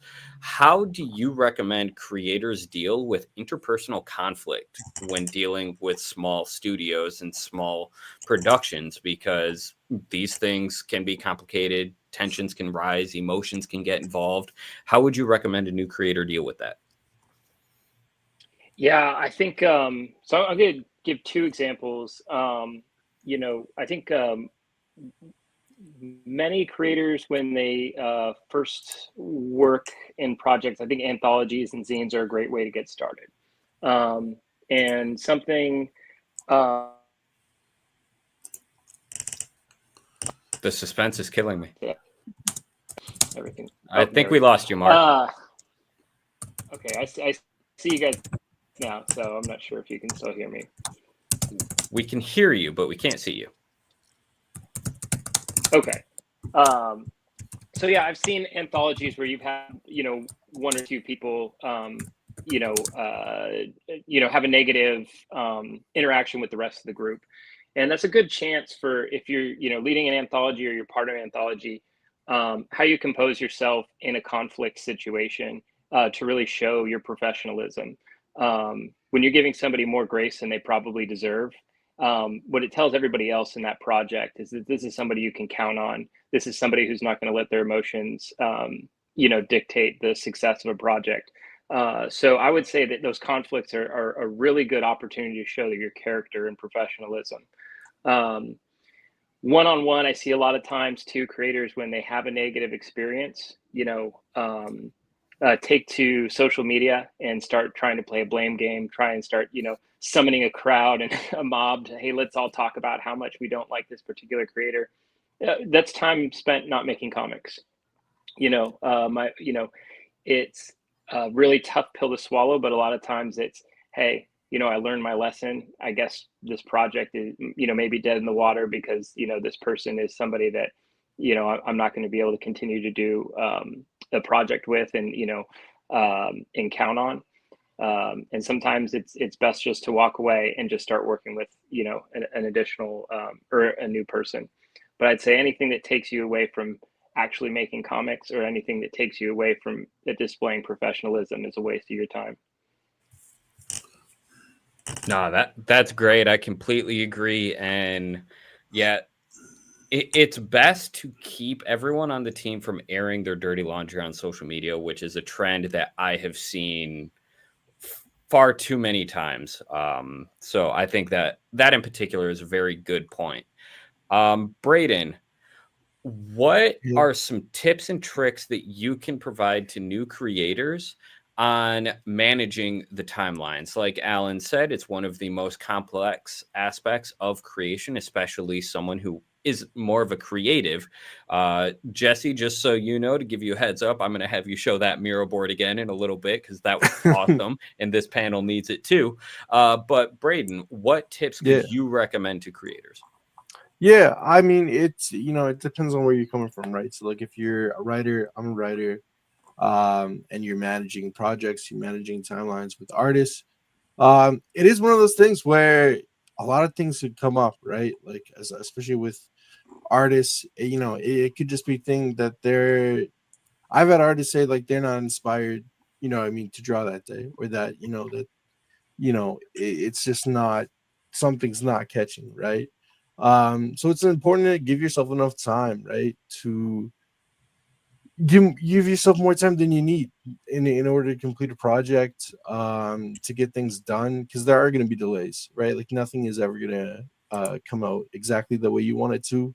So really just like in terms of time management, making sure you have more than you need for anything that comes up. No, that's great. And with tools, Jesse, I gave you a warning because we had a panel previously where I talked about tools for project management, and Jesse showed this awesome Miro board. For anyone who's not familiar, Miro is a whiteboard software. I'm familiar with it, but I've never seen it used like this, and I think it warrants showing again. So Jesse, I'll pass it to you. I want to add something really quick on the time management. In my industry, in the game industry, that's what we operate on when we hire people. Every piece of software, at least modern drawing softwares, generally have some kind of like information on how long you've spent on any one piece. Outside of that, start timing yourself, because it's a disservice to yourself to make a bid on a project and say, yeah, I can get this done in one day, and then you're working 24 hours a day just trying to get it done. Be honest with everything like that, because anyone who knows how much time it takes to do something can make accurate bids is pretty much invaluable. So going on here to Miro.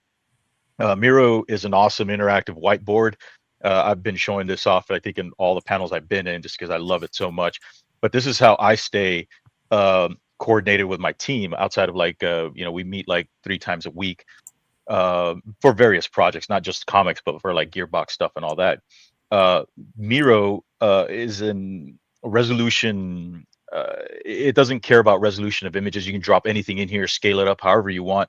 But in here, for my upcoming comic, Chancla, we're going through, doing all the character design, myself and my concept artist going through here. As an art director, I can put notes for everyone in here. I have my team meetings on Discord. My Discord server is work only. And so I have all my projects in there. Everyone from all projects can see what we're doing, because that's the way I like to run things. I like everyone to be able to cheer everyone else on. And so the same thing with the Miro boards. I'm very transparent. Everyone can come in here and look. And sometimes I get artists that are like, "Oh, can I do something on that? Because that looks awesome." I'm like, sure, go for it. But you can see here doing all these kind of like color iterations and stuff. this is a really great tool. It allows me to come in here and really see everything at a single glance. You can do documentation. You can link it up to your different APIs like Google Docs and everything else that you might be using for this. And so I do all my character design and getting everything here ready to go. Designing, casual outfits for the characters, everything like that. Prints, we're doing tons of prints over here. And so it's just, I got one artist working on this side. My main concept artist and I, my main concept artist and I work in the middle to develop all the characters. I do all my logo treatments over here on the sides. And then I got my sequential artist where I'm just like sketching out real fast storyboards with notes. Communication is key, as was mentioned before. I do speak Spanish natively, but I'm not the best at writing it or anything. So I use translators and stuff to talk to my artists here, and I speak in their language. That's something that I've learned from the game industry is when you're working with external artists, speak in their language. Use a translator if you have to. Be transparent. Tell them you're doing it, but it's really unfair to really expect a foreign talent to adapt to you because you're the one that's going to them. And so with that, they deliver their sketches or rough sketches that I do rough words on, and then we just take a step by step. We just iterate and keep iterating to the right till we finally get these the final ink pages here. Sorry, my Miro's going a little slow right now, but we get all these pages here where I come in and I do my editing notes on what needs to happen, what needs to change, and yeah, that's basically how I do it. Yeah, I love that Miro board. So thanks again for sharing it. I think that anyone watching this will get a lot of value from that particular tool. Before, also one more thing, Yep. Miro is free. Miro is free, so go get it. Go sign up for it, and you can share it out to people, and you can pay for it as well for added security, but it's free. Go get it. It's a great tool. Yeah, I love it. I use it more so for the business management and strategy planning side of things. But in terms of project level management, that's a very unique use that I obviously love. Anna, continuing the theme of communication, what do you think is an example of a great situation of communication that you've dealt with when collaborating with some of your teams? Yeah, I can't remember who said herding cats in the beginning, but yeah, it definitely can feel like that for sure.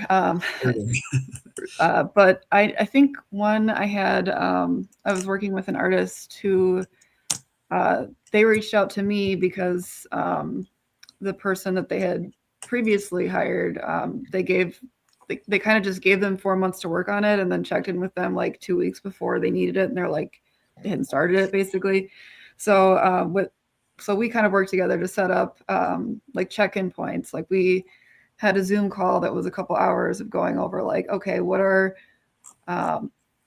what is the rate? What is like he was just looking for black and white. I asked him, what is the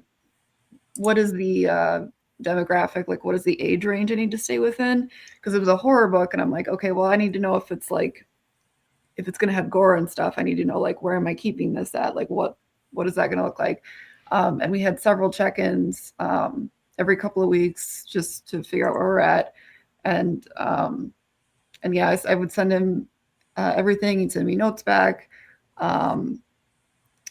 But it was just he definitely kept on top of checking in for sure. And we did make a contract in the beginning, being like, this is when something's going to be due, and if that changes, it needs to be. We need to know within so many days of certain checkpoint. It's just really organized, even though it was just me and him working on it for that project. But I think just having a really clear idea of what vision he was looking for, and then how long I had to do it. It doesn't sound like much, but it made a big difference for sure.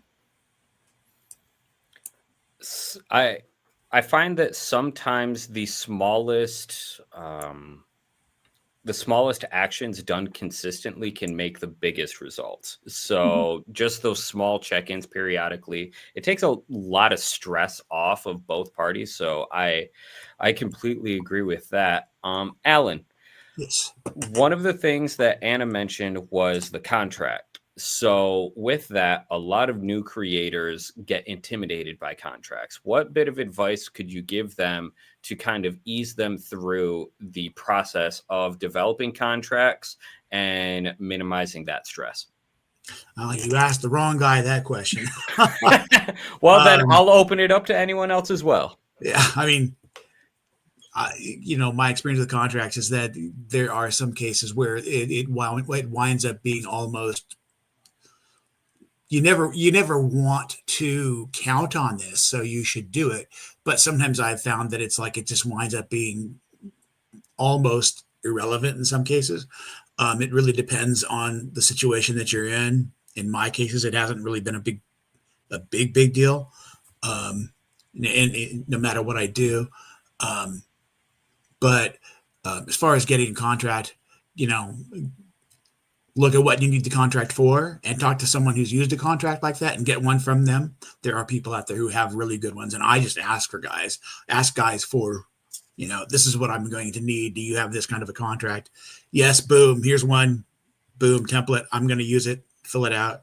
Get whoever I need to fill it out. Get it back. Good to go. That's my advice, is get that help from somebody. There are specialists in the contract thing. That isn't me. Yeah. I YOLO that stuff, man. I'm just like, whatever. Yeah, right. Yeah. I have a small thing to kind of insert on that. This may be a unique experience, and some of the other folks here may echo some of this. I have found collaborators' insistence on contracts commensurate with their difficulty in time of conflict. So, like, the contract is, versus an experience where, say I was going to work on a project with Anna, right? Who we worked on projects before together. Or we say, hey, we're going to bring in Brandon. Both of us, Brandon DePillis, is somebody we both know, we both worked with, we've known for an extended period of time. The likelihood that we're going to run into conflict over the, and need a super pedantic contract that's going to spell out things, because everything's subject to change. I would look at the quality of the person that you're working with. Now, like, it is good to have deadlines laid out for expectation management. I'd say that's more important, necessarily than like an overly, prescriptive contract. I've just experienced where people are very down to like dotting T's and I's on contracts. They end up being very rigid, very unflexible, and combative in some cases. So that's been my experience. I don't know if anyone else has had that. My day job, I deal with contracts all the time. I'm signing contracts that are worth, $500,000 and things like that. When you're dealing with like entities and studios and stuff, that's a given. You really need to do that. Setting up expectations is probably, in my opinion, more important in the indie field. But I do consider myself a good read of character. So as I've mentioned in previous ones, I just tend to become friends with the artists that I plan on using. I give them the smallest little tests that are only like $20, $40, whatever it is, something small. If they don't deliver, then I'm out just some pocket change or whatever. But I usually get a good read of someone like that, and then if we vibe and stuff and everything's going well, then it's just go time at that point. Because at the end of the day, I want to work with my friends, right? Like I make sure that I get a good personal relationship with all my artists. That's just the type of art director that I am, because I just want to make art with my friends, and if I get new friends making these comics, then that's fantastic. More friends, it's great. No, I think those are all very fantastic points. Personally, I kind of counter several of them, not in a negative way, because I agree and I've used all of those strategies myself. But with our studio and the way that Metal Ninja Studios works, because we are dealing with client projects, everything that we do has to go through contract with any of the talent on our roster, not only to protect ourselves, but to protect our clients. And the best way that I explain contracts to anyone that I'm talking to is it's less about, to Mark's point, the legal kind of nitpicky dotting T's, crossing I's. And it's more so about managing those expectations in writing to where everyone understands what's expected. And that way, no one can try and change things. And for example, dealing with client work, we have to hold things to a very specific timeline, and the contracts and those agreements, while they are essential in making sure that everyone across the board is just on the same page. So with that, I always find it interesting, the type of people and the type of responses when contracts come up, because some people are super for them, some people are super against them, other people just don't really care. So that's a very fascinating conversation to me. Okay, Braden, gonna come over to you for the next one. For sure. With working in a small collaborative team, what do you think has been a standout moment that really highlighted this is why I love doing this? Because working in something like film, you're working with much larger teams and there can be a lot of added stress. But on comics, it's a relatively small team, comparatively speaking. So, what draws you to working in a small team? Yeah, I'm gonna echo a lot of stuff that Jesse said. I think getting a really good relationship with the artist, right? Because at the end of the day, we're making comics, and it's a two-way street with people. I think like what some of the nicest moments and some of the nicest collaborations I've had with my artist Victor Silva on Sketch Night. You know, I always ask my artists like, what are you passionate about drawing, right? Like what brings you joy when you're doing the art, right? What genre? What thing? Do you like action scenes? You know what I mean? Like what do you enjoy doing? Because at the end of the day, if I get an artist to work with, whether I'm paying them or not, if they don't like what they're drawing, if they don't like, you know what I mean, like if they're, hate anatomy and I'm asking them to draw, you know what I mean, like super precise, whatever, like the level of enjoyment on a project is huge, is huge. And I've had some of the best pages, some of the best comics, come out when people are having fun making what they're making. I think that's super, super essential. And I almost like a lot of times I'll talk to an artist, I'll just be like, hey, I want to draw or I want to create, right, as a writer, what you're passionate about, right? Like if I'm working with you. And I'll sometimes I'll like tweak or build stories even for a series around what an artist really really holds center to what they do. Hell yeah, dude. That's awesome. Learning about your artist is really important. Yeah. I come from a day job where, Gearbox is just under 1,000 people to, Dinosaur, which is like, 8 people. And I know on my upcoming book, Chancla, my artist, he's fantastic. And I was looking at his artwork and I said, well, shit, I'm gonna go and I'm gonna increase this book by 10 pages because now I'm gonna increase I'm gonna put more splash pages because he's a phenomenal artist. And I was just like, I have to get this guy going. Plus, I'm training him as well to do concept art because a comic artist is not a concept artist. But I see a lot of potential in him, and that's something that you don't necessarily get with larger teams. You can go in there and you can really harness someone's artistic talent and help shape it and form it. But asking what they're passionate about is really important. I would never ever put someone on a project like Chancla's like Mexican Grindhouse. I'm not going to go put someone who only wants to do safe for work, kid-friendly stuff on there. You know, you really got to get to know these guys' passions and stuff. So it's real important. Absolutely. Yeah, so we've got about 10 minutes left for this panel. So we're going to do one final question and then move things towards the outros. So I will kind of open this up to anyone. And if you are advising a new creator on how to start building a team, you're coming into this from scratch, you have no connections, you don't know how to reach out to anyone, what piece of advice would you give that creator? And I'll open this up to anyone who wants to talk. Alan, go ahead, you're muted. I mean, you really just kind of have to, what's a good term for this? You have to just kind of, screw up your courage, and just say, look, I'm going to approach somebody. I'm going to ask them a question. I'm going to talk to them. This is it. I mean, if you're out there and you don't already have a team of people that you know to work with, maybe you have somebody you can ask and they can refer you to people. But if you don't, you have to go, like through social media and send someone a message and say, hey, I'm thinking about this thing and I wanted to talk to you about it.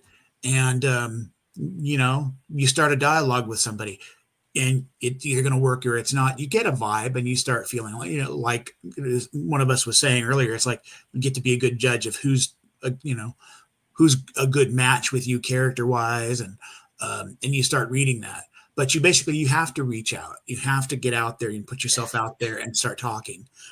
If you don't reach out to people, you're not going to go anywhere. So reach out, check in with people, ask. I've had people come to me and say, hey, people I was surprised. It's like, oh yeah, I'd love to, do some work with you and stuff. And it's like, I love having that. And they come to you and it's like, great. I mean, I already know who you are. And, and boom, off we go. We're running and we're working.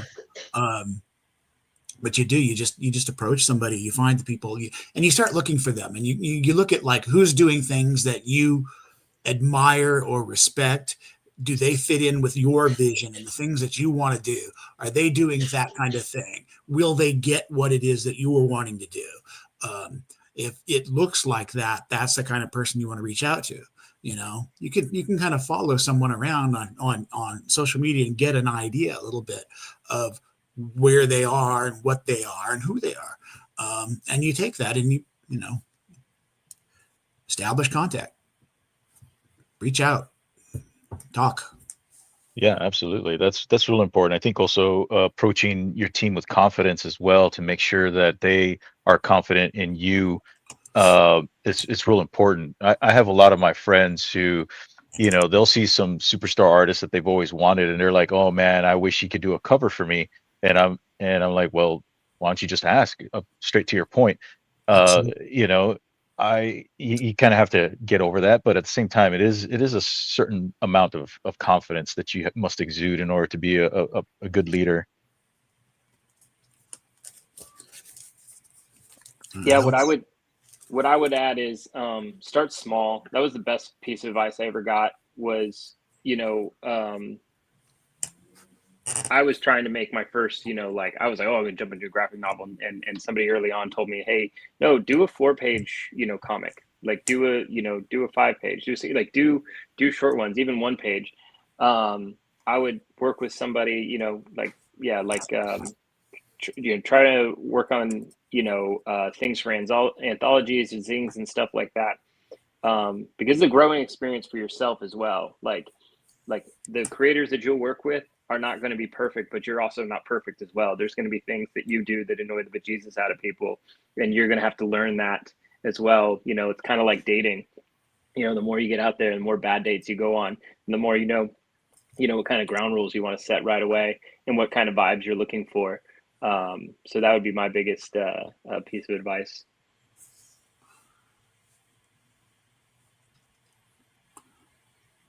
All right. So with that, we are going to start wrapping things up so we can move into the next panel. This has been a fantastic conversation. Thank you all for attending. So we're going to go around the room and basically say who you are, what you do, and where people can find you and connect with you. Anna, we'll start with you. Yeah. Hi. You can find me at mostly on Instagram. I've got a link tree to all of my current work. I work with lesser known comics. I've got my Book of Rifters is out currently, and I'll have my announcement on Instagram when the second issue is available.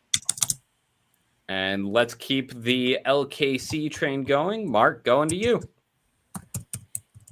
So yeah, Instagram's pretty much the main platform. So at Lesser Known Comics. We're also relaunching the website. We will hit our 5-year anniversary this year. We got a lot of fun things planned. We're gonna have a lot of zines for people to get involved with, anthologies and whatnot. So just follow us at Lesser Known Comics. Fantastic. Alan, how about you? Did I go black? There we are. Alan Silverwood, and I am the owner and CEO of Pop Skull Press, and we are doing several books. We're just finishing up speaking of collaborations, a book that I'm working on with several other indie creators is finishing up a Kickstarter right now. It's called Infinite Souls. It's a supernatural book. Kind of started around Halloween. This is the second part of that book, and it's an ongoing series. It's going to roll into an ongoing series with several of my collaborators. And you can find me, and on Instagram and Facebook. That's it. All right, Braden, how about you? Hey, Braid Valoria, Rook City Comics on all social medias, Instagram, TikTok, all that fun stuff. We recently just did a Kickstarter for Sketch Night, which is a little blurred out there, but so late pledges are up and we are fulfilling. RookCityComics.com if you want the website for anything shopping related. And Jesse. I have a Kickstarter on its final days, just teenstrike.com. I have a Substack as well. I keep forgetting to send that one out, but it's just Dino Dev. You can just find me anywhere with Dinosaur Entertainment, Dinosaur Comics, Dinosaur Dev, whatever it is. You'll see it up there.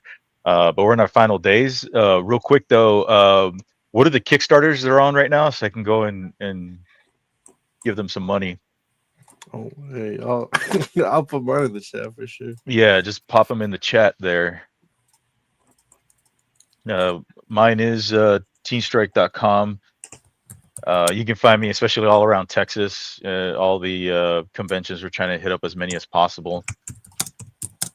Let's see, what do we got here? Rook City. What was the other one? There was another one that was doing the late pledges.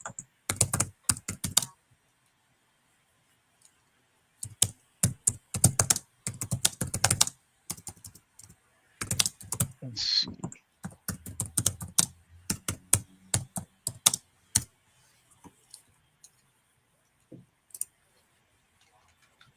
Cool. I'll grab a Sketch Night. Hey, appreciate it. Not a problem. Let's see. What do you got here? Sketch Night number 1. Oh, I like this one. Hey, thank you.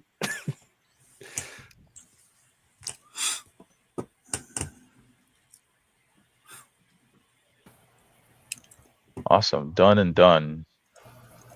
Appreciate you. No problem. I'll check out Scene Strike today.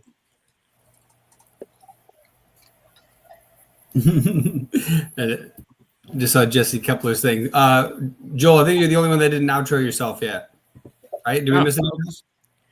I think that's everyone. I am Joel Rodriguez, CEO of Metal Ninja Studios. We are a full-service comic book production company dedicated to making your life easier as it relates to making comics, whether that's through our done-for-you comic production service called Concept to Comic, or our brand new educational platform, the Concept to Comic Academy, which just launched this weekend, and our masterclass podcast, The Capital of Comics. You can find both of those at metalninjastudios.com/academy. I gotta check that out. Awesome. Cool. Well, yes. Actually, that's perfect timing. Right at the 1 minute marks. That gives me time to say thank you for everyone for coming. It's been awesome hearing everything you guys are working on and your insights into working with others. Next up, the panel is the unsung hero, which is comic book lettering. So I'm very excited about that. I know Joel's excited because that's kind of his big thing into the community and space. So it's definitely going to be very exciting. So again, thank you everyone. I'm going to slowly boot you out of the room, but it's been great having you. Cool. Thanks, guys. Thank you. Thanks everyone. It was a great chat. Boop, boop, boop, wait, boop. There we go. Cool. Now I got everybody's out of here. Greg's like, oh crap, I got something in my mouth. Anyways, like I said, great panel, very exciting. Awesome to learn all that new stuff from all these cool people. Next up, comic book lettering, the unsung hero. And our host for this, again, is going to be Joel Rodriguez. Who are you and what do you do? I am Joe Rodriguez, the CEO of Metal Ninja Studios. We are a full-service comic book production company dedicated to making your life easier as it relates to creating comics, whether that's through our done-for-you comic production service, the Concept to Comic, or our newly launched Concept to Comic Academy, which is our educational platform, powered by our masterclass podcast called Capital of Comics. You can find both of those at metalninjastudios.com/academy. Awesome. And next we have Anna Peterson. Who are you and what do you do? I am a writer and artist. You can find me on Instagram. I've got a link tree to all my current work, and I'll have my announcements for when my next issue of Book of Rifters becomes available for purchase. Awesome. And next we're going to have Steve back to the panel. Who are you and what do you do? I'm a freelance comic book editor who's been in the industry for 38 years. And I am the administrator and founder of the Facebook group Comic Book Editors Alliance, which has been around for 7 years, where we have people who've worked in the industry with Marvel, DC, Dark Horse, etc., who are actually helping the younger and newer editors learn how to edit comics. Awesome. And next we have Mark Bernal. And his camera's working. He's back.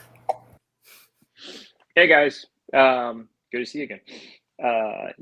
Mark Bernal from Lesser Known Comics, and glad to be on the panel because the number one thing that we kick comics back for when they're submitted to us is lettering. I would say 90% of the time. Definitely. And now we're bringing to the table Jesse Kepler. If I can, let me get him up there. There he goes. Hey everybody, Jesse Kepler. I'm a indie comics creator. I'm a writer, and I guess do everything other than the art person for my series Robo and a couple of other companion books that go along with that. And why am I on a lettering panel? It's because I had to teach myself how to do lettering. I've been doing this about 6 years. That's awesome. And like I said, Joel's going to be the one handling this, so he's going to take my spot, and I'm going to fade into the background, right? Doodle-doo. All right. Hey, everyone. Thanks for joining the panel today. Anyone who knows me and my history on this panel, I think that equates to Steve, knows that I started as a writer, and similar to Jesse, I learned lettering as a way to quote unquote save money. Luckily, I found that I loved the craft, I loved the art, and ended up building a career out of it. Switched over to lettering and graphic design through that. So this particular topic, while I admittedly don't do much lettering anymore, just because of how my career has shifted, this particular art holds a very special place for me, and I love it and hate it in the fact that it doesn't get the attention that it deserves. So I would like to thank Dylan for putting on this panel, both Dylan and Greg. So with that, let's get right into it. We all know that lettering is called the invisible art. If it really, the only time that you notice it is when it's done incredibly well or incredibly poorly. So with that, what do you think are some of the biggest mistakes that new creators make as it relates to hiring a letterer? Because with that, lettering is also one of the quote unquote least expensive aspects of making a comic. So with it being the invisible art, it's often overlooked. So Steve, we're going to start with you. What do you think is one of the biggest misconceptions about lettering that a new writer will run into when trying to hire a letterer? So the biggest misconception is that anybody can do it. Plain and simple. And so to save money, a lot of writers will actually do it themselves, even if they have no idea how to do it. Or they'll have the artist do the lettering instead. The problem is that as soon as you believe that you can do it yourself, you're placing yourself in a position where you're not necessarily going to get it done to the quality that you can if you who knows what they're doing. Yeah, I actually feel like a little bit of a hypocrite every time I say that, because I 100% agree, but I started my career by not doing that. What people don't necessarily realize about my career, though, is I started as a writer, became a letterer, and completely stopped writing. Like I wasn't a writer that lettered. I became a letterer, and now I talk about being a letterer more than I do a writer because I don't write anymore. So with that, I had a full career shift, but one of the common things that I personally see is the artist who thinks that they can letter. Yes. So Mark, we'll come over to you. You mentioned that the vast majority of the comics that you kick back are for lettering. And if you have audio issues and have to drop out, I can move this to someone else. But when you are reviewing lettering, how common is it to have an artist letter? And of those issues, how many good ones do you see? I think we lost him for audio, so we will circle back to that. Can I finish off what we were just discussing before we continue? By all means. One word: aptitude. If the person who is not hiring a letterer has an aptitude for lettering, then that's one thing. But if you do not have an aptitude and are just doing it to save money, that's where things start to fall. It's like a writer doing their own art. It's not just lettering, it's also the art, it's also the inking, it's also the coloring. You know, if you do not have an aptitude for it, that's where things start to drop off. Yes, 100%. Jesse, I'd like to invite you to chip in. Sounds like you had a very similar path to me when you were starting out, so I'd like to hear your perspective on this. Sure. I guess it's tough to know. When you're starting out in comics, it's always tough to know whether or not you have aptitude in everything. And I think that's usually the writer's curse in general, is to know or to question your aptitude in writing forever. But when I started, I definitely hired a letterer for the first issue. And it went well. I liked working with him. But I mean, the criticism from Steve about purely for saving budget, it was literally I needed to save whatever pennies I could. So I decided to learn how to letter in order to make the second comic. Mm-hmm. And it's not as good. Certainly not as good as my third or my fourth. But I think if you are starting out in any part of comics, you should be trying really hard to learn everything.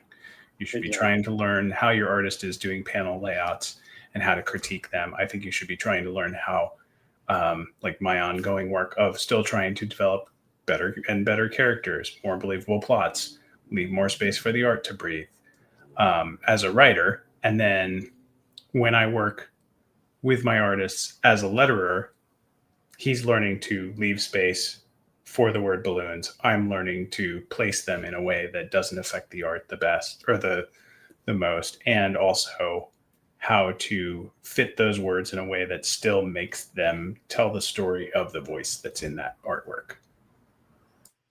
Yep. Yeah. And Anna, do you have anything that you would like to chip in relating to this? Yeah, I think a lot of people when they're doing a comic, they kind of view lettering as this thing that they have to like get through rather than a tool that can make your story more effective. I think, you know, the way that your eye travels on the page is done not only through the art, but through the dialogue, the word balloons, whatever.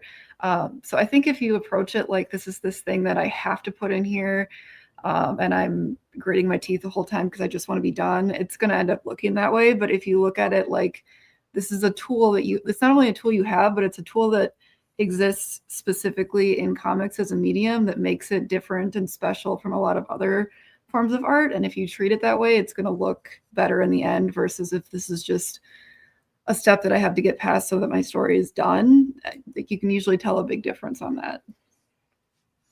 I think that lettering is a unique art form in that it can take what had the potential to be a beautiful comic and drive it straight into the ground. So with that, Steve, going to circle back to you and then jumpstart the conversation, same way we did with the last question. How would you guide a new creator in telling what is quality lettering? Because specifically when people are starting out, they may think that this is quality lettering, but at that point, you're not trained enough to know what makes lettering good or bad. So what advice would you give to a new creator? Well, you know, first understanding that it's an art form and that, for example, not all fonts are appropriate to all art styles. Not all fonts are appropriate to all characters. You know, the placement on the page where it, you know, a word balloon that doesn't lead to the actual speaker or covers up important pieces of the art, or where the font is much too large. And, you know, when I'm teaching about lettering, for example, I always talk about a baseline font. And if you start too large, then when you're doing bursts, it covers up even more of the art. But if you start too small and you go to a sides and whispers, it becomes too small. So having an understanding of the reading clarity and, you know, understanding how the lettering applies to the story, whether it's the art, the genre, the character, are very important starting points, I find. Yeah, Jesse, Anna, would you have anything you would like to provide as advice for those up and coming creators trying to hire their first letterer?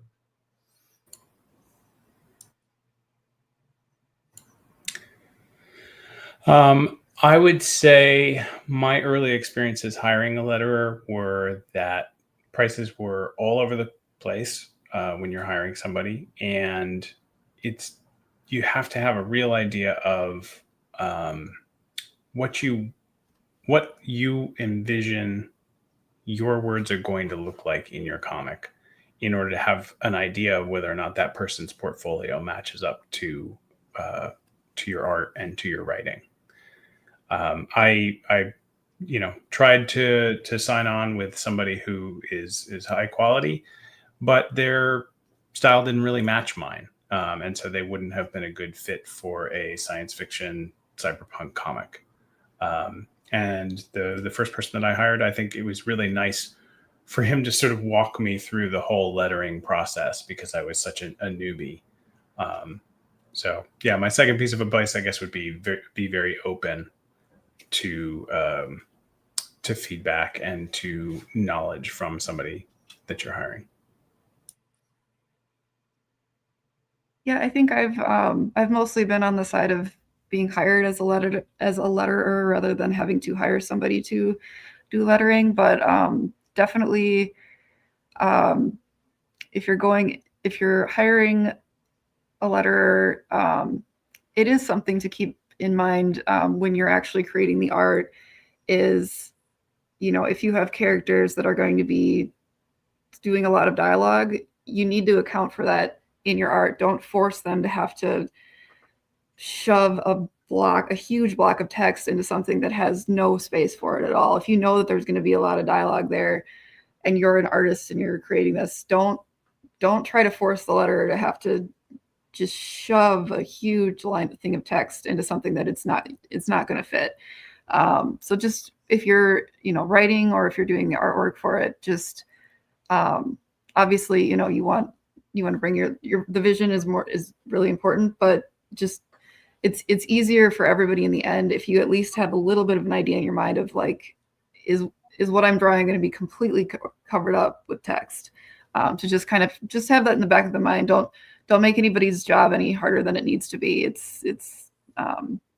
You'll get the best result if you keep lettering in mind in the beginning. No, that's fantastic. Mark, are you back? Can you hear us? Yeah, I can. Thanks for you guys' patience on that. Yeah. Oh, no problem. Yeah, I think with everything, I'm a strong proponent. And anytime you're working with somebody who has a specialized skill set, whether it's an illustrator or a letterer or whatever, having somebody who brings multiple skill sets to bear. So the letterer that we predominantly use at Lesser Known Comics, he's also a writer and he's also like our chief designer. So in terms of like prepping books to go to final press, so a lot of things, even his day job he's doing a lot of print media stuff like that. So font sizing and things like that, is something that he understands really well. But you get a secondary thing by the fact that he's a writer. Like, hey, do you really intend for this much dialogue to be in this one panel? Okay, it's useful. I think we're having some technical difficulties. So with that, he brought up a very good point. And since everyone here has lettered or assisted with lettering from the editorial perspective, what is your opinion on quote unquote pushback between the letterer and the artist or the creator? So for example, I mentioned this in a conversation I was having not too long ago, where there tends to be two different types of letterers as it relates to the script. They will either get the script and letter it as is, no modifications whatsoever, or they will allow a bit of artistic flair discussion with the creative team and then elevate the script based off of their skill set as a letterer. So with everyone on the panel, I'd like to get your feedback on that and where you would recommend letterers sit kind of in that spectrum. So Anna, we'll go to you. I've been pretty lucky. I haven't really had to work with anybody that I've had to really push back with on the script. I think I've had maybe a couple of panels in one where I was a letterer that I'm like, hey, is there any way we could maybe shorten this a little bit or break it up into just is it okay if I try breaking it up a little bit? And I haven't really had to worry about pushback so far. But yeah, I think it's a little bit easier if you've been working with them for a while, but if you're working with somebody brand new, I think as long as you approach it being like, hey, your stuff's great, but I feel like it might be a little bit stronger if we did it this way instead. I feel like usually people are pretty responsive to that. I haven't had any major issues with that. But yeah, I think that's kind of why it is important to know that you kind of vibe with whoever you're working with, to know if, like, if I met somebody and I asked them for a small thing and they got really mad about it, I think we were talking about professionalism in one of the other panels, and yeah, I haven't had any issues with it. But if you, in the end, it's kind of up to you to make it work with what you've got. So, yeah, there are times where, like, if I was the one writing it, I would have written it shorter. But ultimately, it's kind of up to them how they want it done if you're doing it for somebody else. Obviously, if you're doing it for yourself and you get to a point where you're like, I can't shove this much dialogue into this, it's not going to make any sense, then you can obviously change it. But I feel like writers are usually fairly open to tweaking things a little bit, as long as it doesn't change the content entirely. Steve, I'll pass it over to you. Well, I'll start by saying that I'm a strong proponent of allowing the artist, the colorist, the accommodation of voicing their opinions and injecting their own creativity into the project. And they obviously have their own ideas that will benefit in some cases, not all cases, but some cases. And that accommodation should be given to the letterer just as much. And, the fact is that if I'm hiring a team that I want to function as a team, then I don't want to be the person who's limiting their ability to perform their task at the best of their abilities. And so even with letterers, I'll say, if you have an idea of a font that you think would work best, or using a particular balloon for this character that's better, or if you think that there's a better spot to put, a dialogue instead of from one place to another to enhance the pacing, let me know. Give me some ideas. Yeah, that's fantastic. Jesse, do you have anything you'd like to add? Yeah, I think I would mainly agree with what Anna was saying, which is if I'm hiring a letterer, or if I'm working with a letterer, or even if I'm working with a colorist or an artist, as Steve was saying, I try to be as hands-off as possible in terms of letting them express themselves. And the biggest thing, that Anna was saying was, as long as it doesn't change the core meaning of what's going on. So if I wrote way too much dialogue and my letterer were to cut out a sentence that doesn't change anything and wasn't my favorite piece of dialogue, that's fine with me. I don't mind. And one of the biggest things that I like about being both a writer and a letterer is I do that a lot. I write way too much dialogue. And so when I get to the lettering phase, I'm like, oh, this isn't going to fit. I need to cut 15 words out of this. It gives me a lot of leeway, which probably I need to learn to do that on the front end sooner or later. So what do you guys think is something that you wish more people knew about lettering as a craft?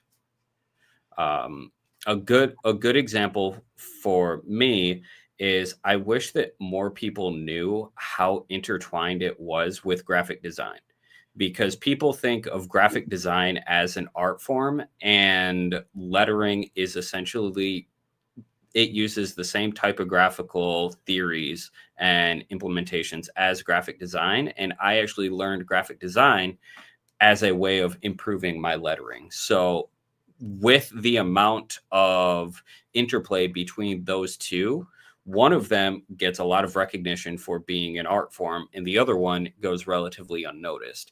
So I wish more people knew about the interplay there, both so letterers can improve their own craft, and also I feel that recognition would bring more widespread credibility to the role. So with that, Steve, we'll start with you. Well, one of the things that I usually tell people, especially when I'm teaching other editors, is that without the art of lettering, you're looking at pictures and reading prose. Plain and simple.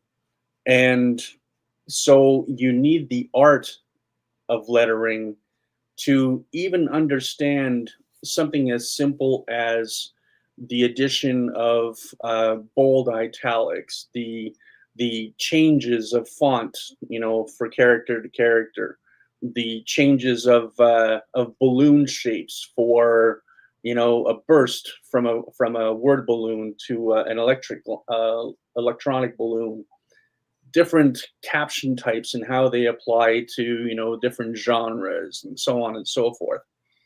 And because I go to at least once a month, I will go to a retail store and I will bring samples and test people on their editing skills. And one of the things that I do is I give them a bunch of samples of lettering.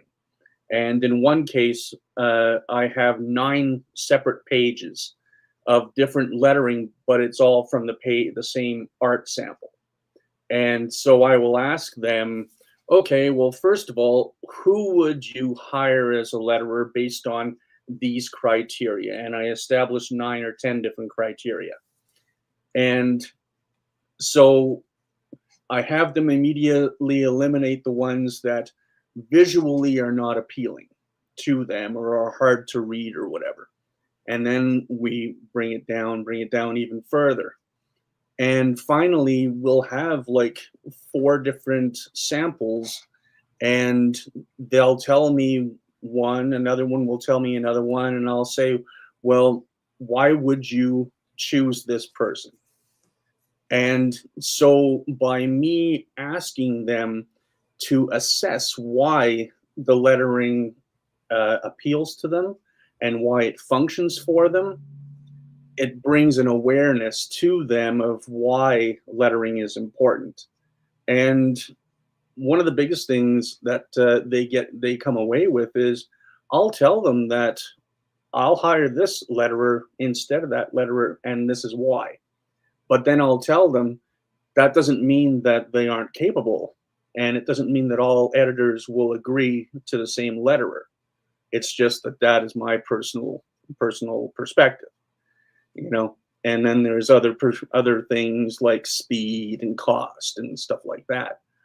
But just by doing this exercise, I'm teaching them to look at the lettering a lot more as an art form, and they get a lot from that.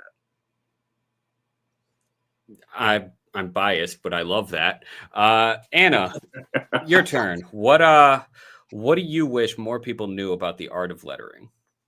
I definitely think you mentioned it being similar to graphic design. I definitely think they're very comparable in that people don't understand how much work goes into it. If you were to see a really simple logo, I think a lot of people have the reaction of like, oh, I could make that in 5 minutes, and it's like, no, you have no idea how much like playing around we had to do to get it to look that clean and easy to see. So yeah, I think just I think what people don't realize is, it's responsible for a lot of movement, kind of the same way that, editing in movies is responsible for the story. Like if you don't do it cleanly, it's super obvious, super fast. It takes away from the story so much. So yeah, I think just really appreciating and taking the time to understand what's going into lettering. It's anything but an afterthought. It makes or breaks the pictures for sure. And Jesse, how about you? As far as the thing that I wish people knew about lettering, I think this would be more addressed not to the creator aspect, but the reader aspect. They say time passes in the gutters in a comic book, and I think the interesting part about lettering is it controls the pace the tone and the volume of what you're seeing. So you may be reading through it, but you didn't realize that the letterer is the one who made you feel like that voice was coming out. And the one piece of prep that I did for this is I pulled up my favorite all-time lettered panel, which is from Saga, where Lion Cat just says lying. And that word balloon is so perfect and excellent that you can tell exactly the voice that Lion Cat has. And I don't think I've ever met anybody who imagined it differently. So an amazing job on that. No, I love that, because I tell my team that our job is to guide the reader, and that's it. That is our only job. And if the reader has to pause for a split second to figure out what we're trying to say, then we haven't done our job and we failed. So the vast majority of my work as it relates to lettering nowadays is review.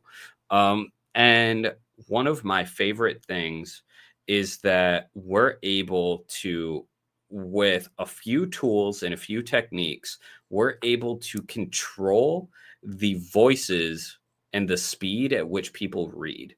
And we control exactly where the eye goes, and we're able to accentuate the art in a way that the artist may not necessarily have considered, just by placement of the balloons and what we draw focus to in our craft. And I keep saying my favorite thing, but I love this craft. So with that, what do you guys think is your favorite thing about lettering, either reviewing lettering or being a letterer? So Anna, we'll go to you first this time. What's your favorite thing about being a letterer? I think it's so when you're drawing or inking or coloring, it's kind of this almost meditative process. But I feel like my favorite thing about lettering is that it's usually one of the last pieces to come together. So when you're doing it, it feels like you have made the final product really come alive. And that's always a really exciting moment when you've seen the other stuff before, but when you put those balloons on, that's when it feels like real, almost like that's when it's in its final stage. So I think it's just the exciting part about getting to see you put the final touches on it and just really bring it to life, I think. One of my guilty pleasures is that being a letterer, we're the first person ever who gets to read a comic. Meaning we're the first person that will ever see the art combined with the lettering. And there's something kind of special with that. So I completely agree. Jesse, what's one of your favorite things about being a letterer? My favorite part is I spend so much time like way zoomed in. I see all of the details of the art and all the mistakes and all of that stuff that goes on. I'm aware of which wire I'm covering up in the background and which one I chose to do that to, because I was like, oh, well, this hanging wire in this scene is just really beautiful. I'm not going to put the words over that. I'm going to put it, a little bit lower than that. You just get so much appreciation for the artwork that's come to you because you are looking at it for, several minutes at a time for each panel. And Steve, coming to you as an editor, it is obvious how much you love this medium because of how much attention you've put towards teaching people about editing lettering specifically. I'm a member of the Comic Book Editors Alliance. I see all of the posts that you do, and you and I have been talking separately. So what draws you specifically to this medium, and why do you love it so much? Well, I equalize it to the art in the comic, and it doesn't have any less value. And I find that any perspective that diminishes its value in comparison to the other stages to be extremely frustrating. But one of my favorite parts about lettering is actually the voices of the characters. And I'll say right now that one of my favorite letterers, his name is Aditya Bidikar. And I saw his work on an issue of John Constantine Hellblazer, where John is speaking out loud, and in the word balloon, he has different size fonts, and he's applying, the asides and the whispers at the same time in the same balloon as he's applying, the normal volume of speech and higher speech, with the thicker bold italics and all that. But all of it's incorporated into a single balloon where you capture every single tone. It's not moving from one to another. And so just the design aspect that goes into something like that, and Aditya is one of those letterers who he incorporates that as an artist and not just does the standard all font, for all characters. He brings, those distinctions, and I have little joygasms when I see things like that, that bring that artistic conception, to the fore. So, fun fact, my favorite letterer, the one who actually inspired me to become a letterer, was Tom Orzechowski, for the same exact reason, because the work that he does in Spawn is beautiful. Spawn #1 and Orzechowski's work in that comic is what got me to look at comics as an art form as opposed to something to just read. So with that, we're down to about 4 minutes left. So we're going to start the wrap up. We're going to go around the room and say who you are, what you do, and where people can find you. Jesse, we'll start with you. So I'm Jesse Kepler. I'm an independent comic creator, and I've been releasing a series called Robo, which is a cyberpunk series about AI and the disposability of workers in a world controlled completely by corporations. Got 6 issues out and just recently released a collection of the first 6 issues there, and then 1 companion book in the same universe. And then this spring, I'm going to be releasing Robo #7, as well as another version of that collection that will now be fully colored. And you can find me on Blue Sky, Instagram, Moosecat Comics. You can also find my Substack, Moosecat Comics, or you can go to my website, moosecatcomics.com. It's all the same one, just all run together. Perfect. And Anna, how about you? You can find me on Instagram here, ALPeterson7689. I've got a link tree to all of my past and current work. And I've got, you can also find me at lesserknowncomics.com. And I will have, I usually announce everything that I'm working on Instagram. So that's usually the easiest way to find me. Perfect. And Steve, how about yourself? You can find me on Facebook and on LinkedIn. And you can also find me in the Facebook group Comic Book Editors Alliance.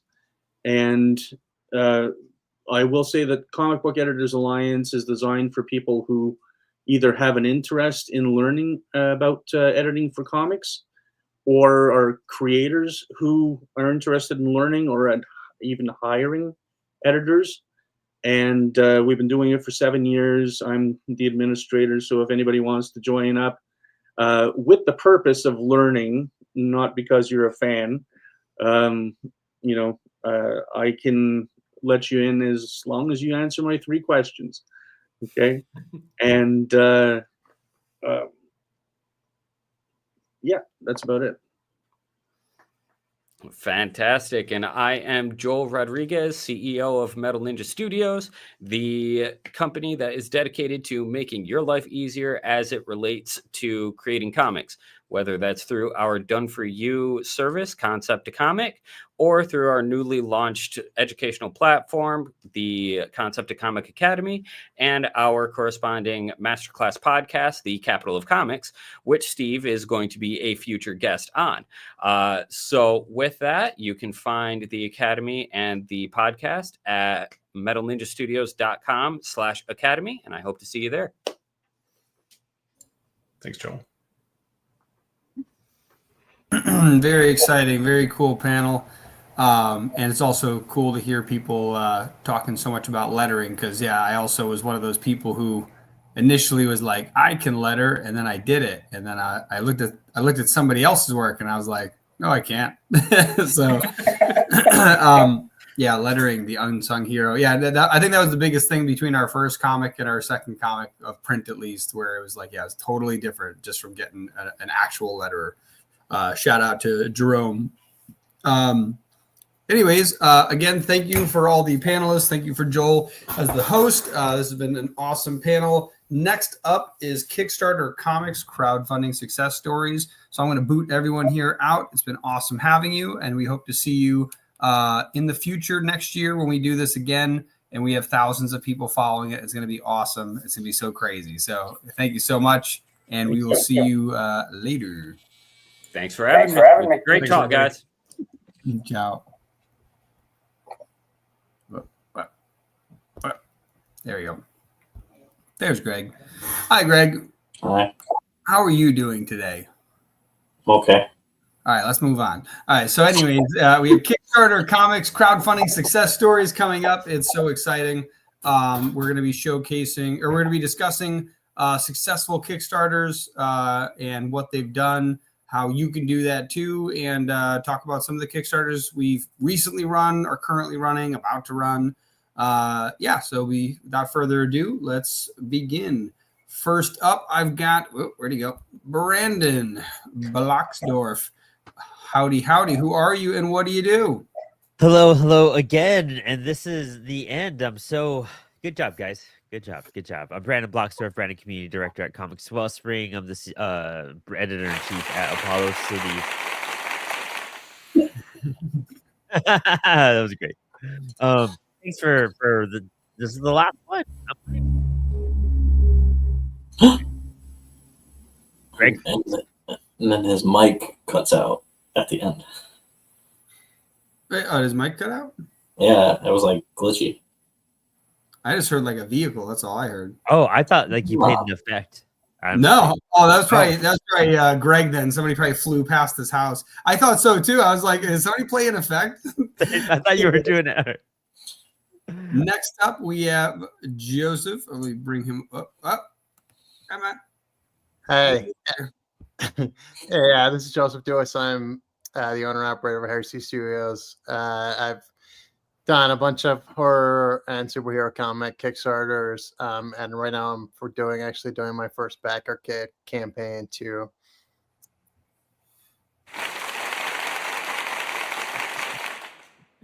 It's fun doing that. Anyways, next up we've got Jonathan Medici. Medici? Dang it, I'm gonna get it eventually. Dude, yeah. Who are you? What do you even do? You can call me whatever you want. It's all good. My name is Jonathan Medici. I am the writer, creator, kind of one-stop shop, all things except the art for the graphic novel Eric. Professor and screenwriter, a couple other things I imagine. And I'm just on the other side of my first Kickstarter that was successful and funded, and hopefully I can give you guys some information from a first-time perspective on it.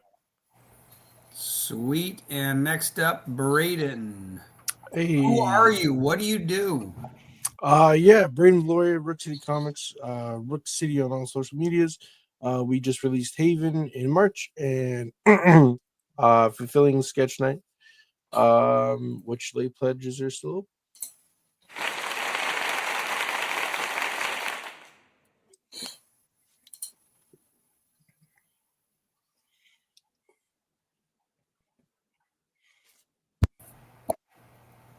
Were you muted, Dylan? Oh. Yeah, I was muted. I was talking to myself. I just realized I did it for everybody but John. I skipped him, so I got to bring him back up.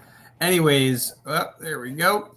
That was super fun. I think next year I'm going to need like 3 people in the back end. I have a touchscreen, and it's still difficult to do this. I had Greg putting up the QR codes while I'm swapping people around, making sure we got the right banners floating on the bottom, like when I'm like, hey, check out Global Comics, free 7-day subscription, SNCC 20, SNCC 25, right? Things like that. It's difficult. And then if I got to shout out all the other ones, there we go. Look at that.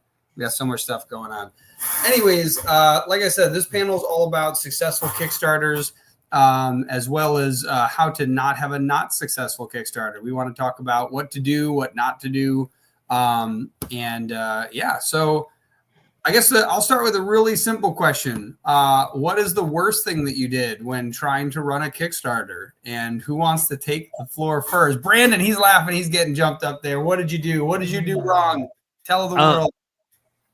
I don't. Okay, it wasn't what I did wrong. First off, it's I worked with someone to put together a Kickstarter, and I was navigating them through what to do, and I'm very specific when I was like, send it for review, send it for review. That's what your next step. It's what you have to do to clear it, to open your pre-launch page, and this person decided to launch it. And there's a big launch button right there that says, I'm ready to launch. And then it says, are you sure you're ready to launch? And you're like, I'm ready to launch. And then he's like, congrats, guys.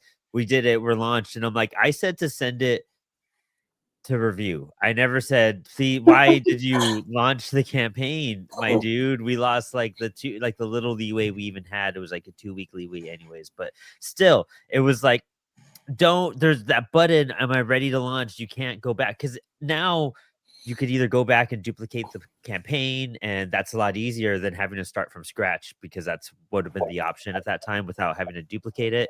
So yeah, just make sure you know who you're working with, and there's clear understandings, because that could throw off your entire campaign. The lesson is, don't press the button. Don't do it. It looks so nice. It's sitting there all nice and kind, like, oh, are you ready? It's like, yeah, I think so. No, you're not ready. Make sure that you know what that button does.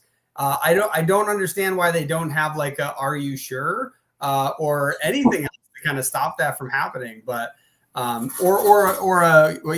hey, did you press this too soon? Did you make a mistake like everybody else who's run their first Kickstarter? But no, they don't have that yet. So they added all the other stuff like duplicating, but they still love that people have to press that button and go, whoops.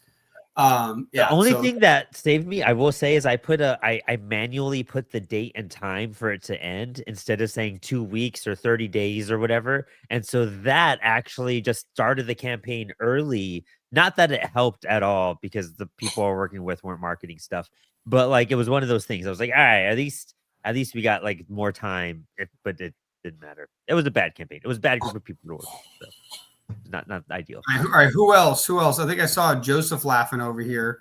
What did you do?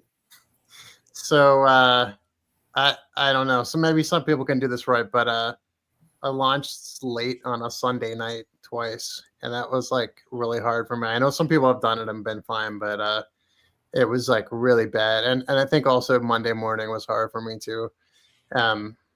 Just like, you really got to do a lot of research about when the best time is, whether time of year, time of the week, time of day. But yeah, launching those like late on Sunday night was really a bad idea. Nice. And Jonathan, since you're a first timer, what did you do wrong? Everything. There's a big learning curve, to be honest. So anybody just know that you're going to make mistakes along the way. I think the thing that, if I had to rank order it and give you the top one, I didn't have a pre-launch like page up for 60 days, 30 days to build that out. So by the time I got to launch, I think that pre-launch page had only been up for a couple days, and I had, yeah, exactly. I had like 6 or 7 people, and there was actually, it's entirely my fault. I mean, you're doing it all on your own, so any mistake you make you got to own it. But I was having issues with getting a cover, and so I was like, I didn't want to have that stuff go out there with basically a coverless book. So then when all that's kind of came through, then that's when I got the pre-launch page up, and it was like a couple days before. That was a mistake. Nice. And what about Braden? What mistake did you make? Yeah. I accidentally put the delivery date too early. I wasn't super paying attention. I'm not gonna lie to you, and yeah, and so people are like, hey man, it's past the month. What's going on? And I gotta do a friendly update and be like, hey, it's coming, and we're all smooth sailing, but it's gonna be a little bit. So yeah, it's you're starting out, you're new, and you're running into some mistakes for sure. The mistake that I made was not showing my pet Patty. Brandon got to see her yesterday, but I showed her in the behind the scenes after hours. But I wanted to get her because they only live for like 2 years, so I want to be able to look back at this later and be like, oh my god, there was a fancy rat named Patty. And actually the real mistake is that we have a comic book called Mitten Space Pilot with tons of animals, and we have no rats in there yet, and that's a shame because I have fancy rats. Well, I had 2 fancy rats. This is the last of the fancy rats. But yes, that is the biggest mistake. But Greg, we know that you've made mistakes, and what mistakes have they been? I was born. That was it. No. Actually, there is a mouse as a character in Mittens. Mice aren't rats. Well, Anyway, yeah, so we launched our first ever crowdfunding campaign when we first started without me listening to Dylan at all. No audience at all, no mailing lists, nothing. We launched an Indiegogo and made $292 thanks to my mom. And that was it. And then now here I am, a millionaire in my house, mansion. But, yeah. Yeah, no, that's definitely a huge one. Definitely, a lot of people try to be like, "Oh, I'm just going to get tons of money." I've never told anybody about this, but somebody will find it. Kickstarter is just going to send it to all those rich people. Yeah, that was one of the things that after I told Greg not to do it, then he did it anyways. I specifically shamed him into writing an article where I showed him, here's all the stuff you can do to really improve a launch. I want you to read this. I want you to read it again, and then on the third time you read through this, I want you to translate this into how you could use this for Kickstarter. And so after he did all that, I go, but what's rule number 1? Because it's not on this list. And it was, do you have 1,000 followers on Instagram? Now, this was a few years ago, so you could translate this to other platforms. But it's like, do you have 1,000 followers on Instagram? No, don't even bother reading the list. Go back to growing an audience, get some people to know you exist, share what you're working on, but 100%. So now that we've made all of you feel terrible about yourselves, the next part is going to be, what did you do right? What is one of the best things that you've done when running a Kickstarter campaign? Like, for whatever reason, you just nailed it. It did really well, or it went really smooth. Maybe it didn't get like a huge amount of money, but it was so much easier than the last time.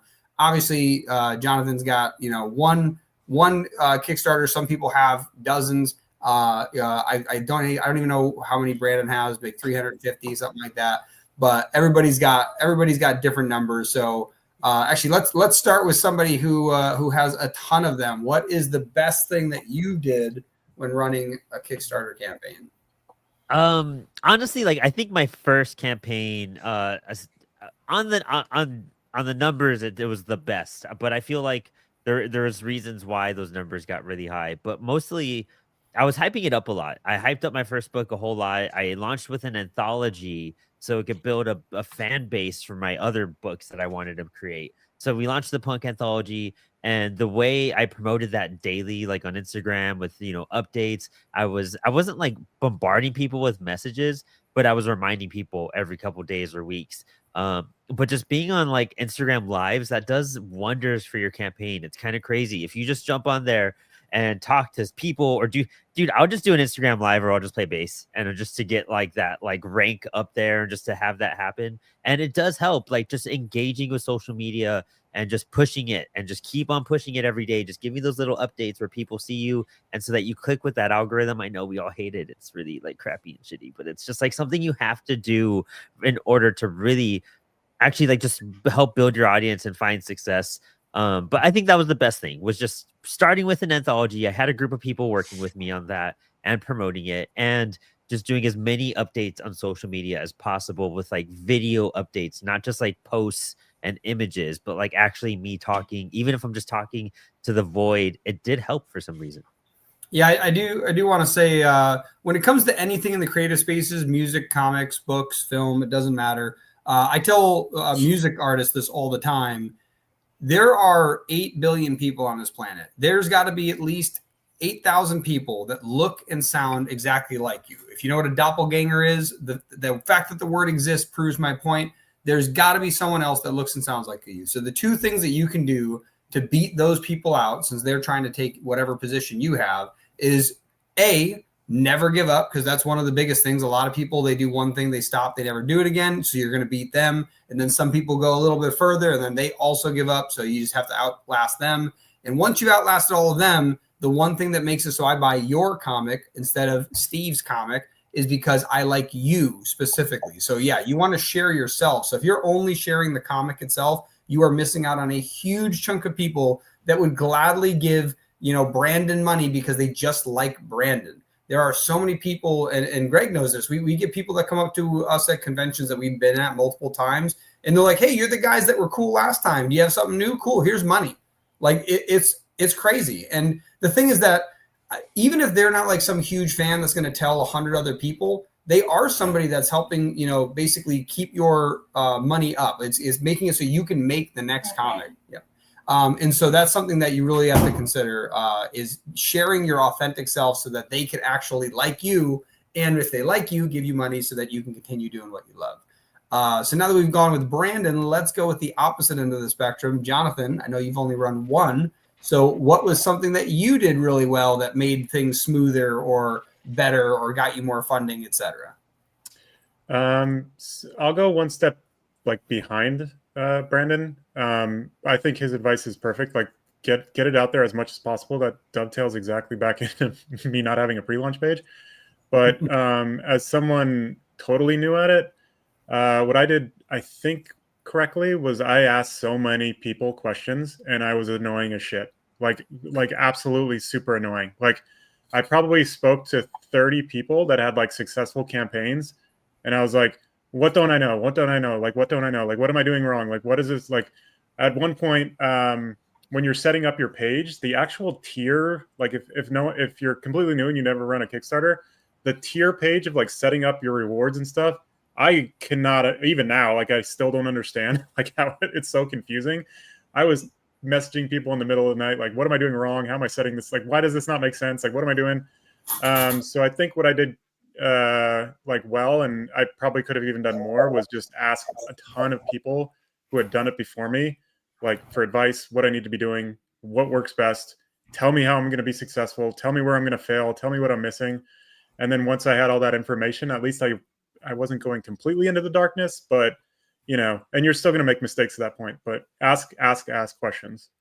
No, that's definitely an excellent piece of advice. There's a book called, what is it? The First 20 Hours. It's all about how you can learn things way faster than you actually think you can, where you could potentially become top, up in the top 15% of experts in the world just because you do the right thing. And one of the best things you can do is find people who did it successful and not ask what they did do, ask what they tell you not to do, because those are the mistakes. There's that whole thing. What is it? There's no failing. There's only learning, right? Unless you give up and quit. So the idea is that instead of you having to make that mistake and then pay the price for it, somebody else already did it. So what is it? A fool never learns, a smart man learns from their mistakes, and a wise man learns from the mistakes of others. So that's one of the best pieces of advice I've ever heard, which is, yes, ask the experts what not to do. Joseph, what about you? What's a piece of it? What's something you did that made everything so much better, so much smoother? I don't know how many, first off, how many campaigns have you run? I've done 17 Kickstarters, and now I'm doing the Backer Cut one. Perfect. So with all that, so now you're right in the middle, right? Because Brandon's run 1,000 of them, and John's got one. So you've got a nice medium amount. What is something you did on one of your campaigns that made it run so much smoother or get so much more money, whatever it was that just made that campaign better than others? I feel like I'm still trying to figure that out. But sometimes it's just you have no idea. But I know one thing that I've done is, a lot of times you're marketing to people who already backed your campaign. And those people are much more likely to pay attention if you actually meet those deadlines and you set like, you know, like Brayden was saying, like you set the delivery date wrong. Like be really careful about those delivery dates. Always under promise, over deliver. I mean, the same is true for something like a goal. Make sure you set your goal in a way that is realistic for your audience. Make sure you set your campaign length, not too long, not too short. You know, I think when I started cutting days off on my campaign, it really helped. You get rid of kind of a lot of the dead time in the middle. And then, you know, then you also have more of an excuse to do updates during that time because you're meeting those milestones. You're having things to share. You know, not having that opportunity to share things in the middle, I think is kind of difficult for a campaign. Yeah, definitely. Yeah, that middle lull is a very fun spot of most people's campaigns. And let's see, Greg, what do you think that you did that made a campaign run nice and smooth? I marketed that early with pre-launch, and I made a comic with cats in it. So I was about to say that might be the best piece of advice. If your comic doesn't have cats, you're missing out. There's so much opportunity for you if you just add cats. But yeah, I do think, you know, not joking on the cats too much, but the idea of having a hook, something that's interesting enough to pull in a regular reader who's kind of just walking by, looking through the discovery page, and then all of a sudden they're like, oh, that looks interesting. You know, having a thumbnail that is very attractive, having a video that's very compelling. I think all of those things can weigh heavily into whether or not the straggler or the stranger who's just going by is like, like that's something that it's worth spending my next 2 minutes investigating, because most people do not want to waste their time. Did I miss anybody? Brayden, did I get you? No. No, let me pull you up here. What's the thing that you've done that made how many campaigns did you run again? Just 2. 2, perfect. So then one of them probably went better than the other. What do you think you did for the better campaign that that made it smoother, raise more money, whatever it was, but overall it did better?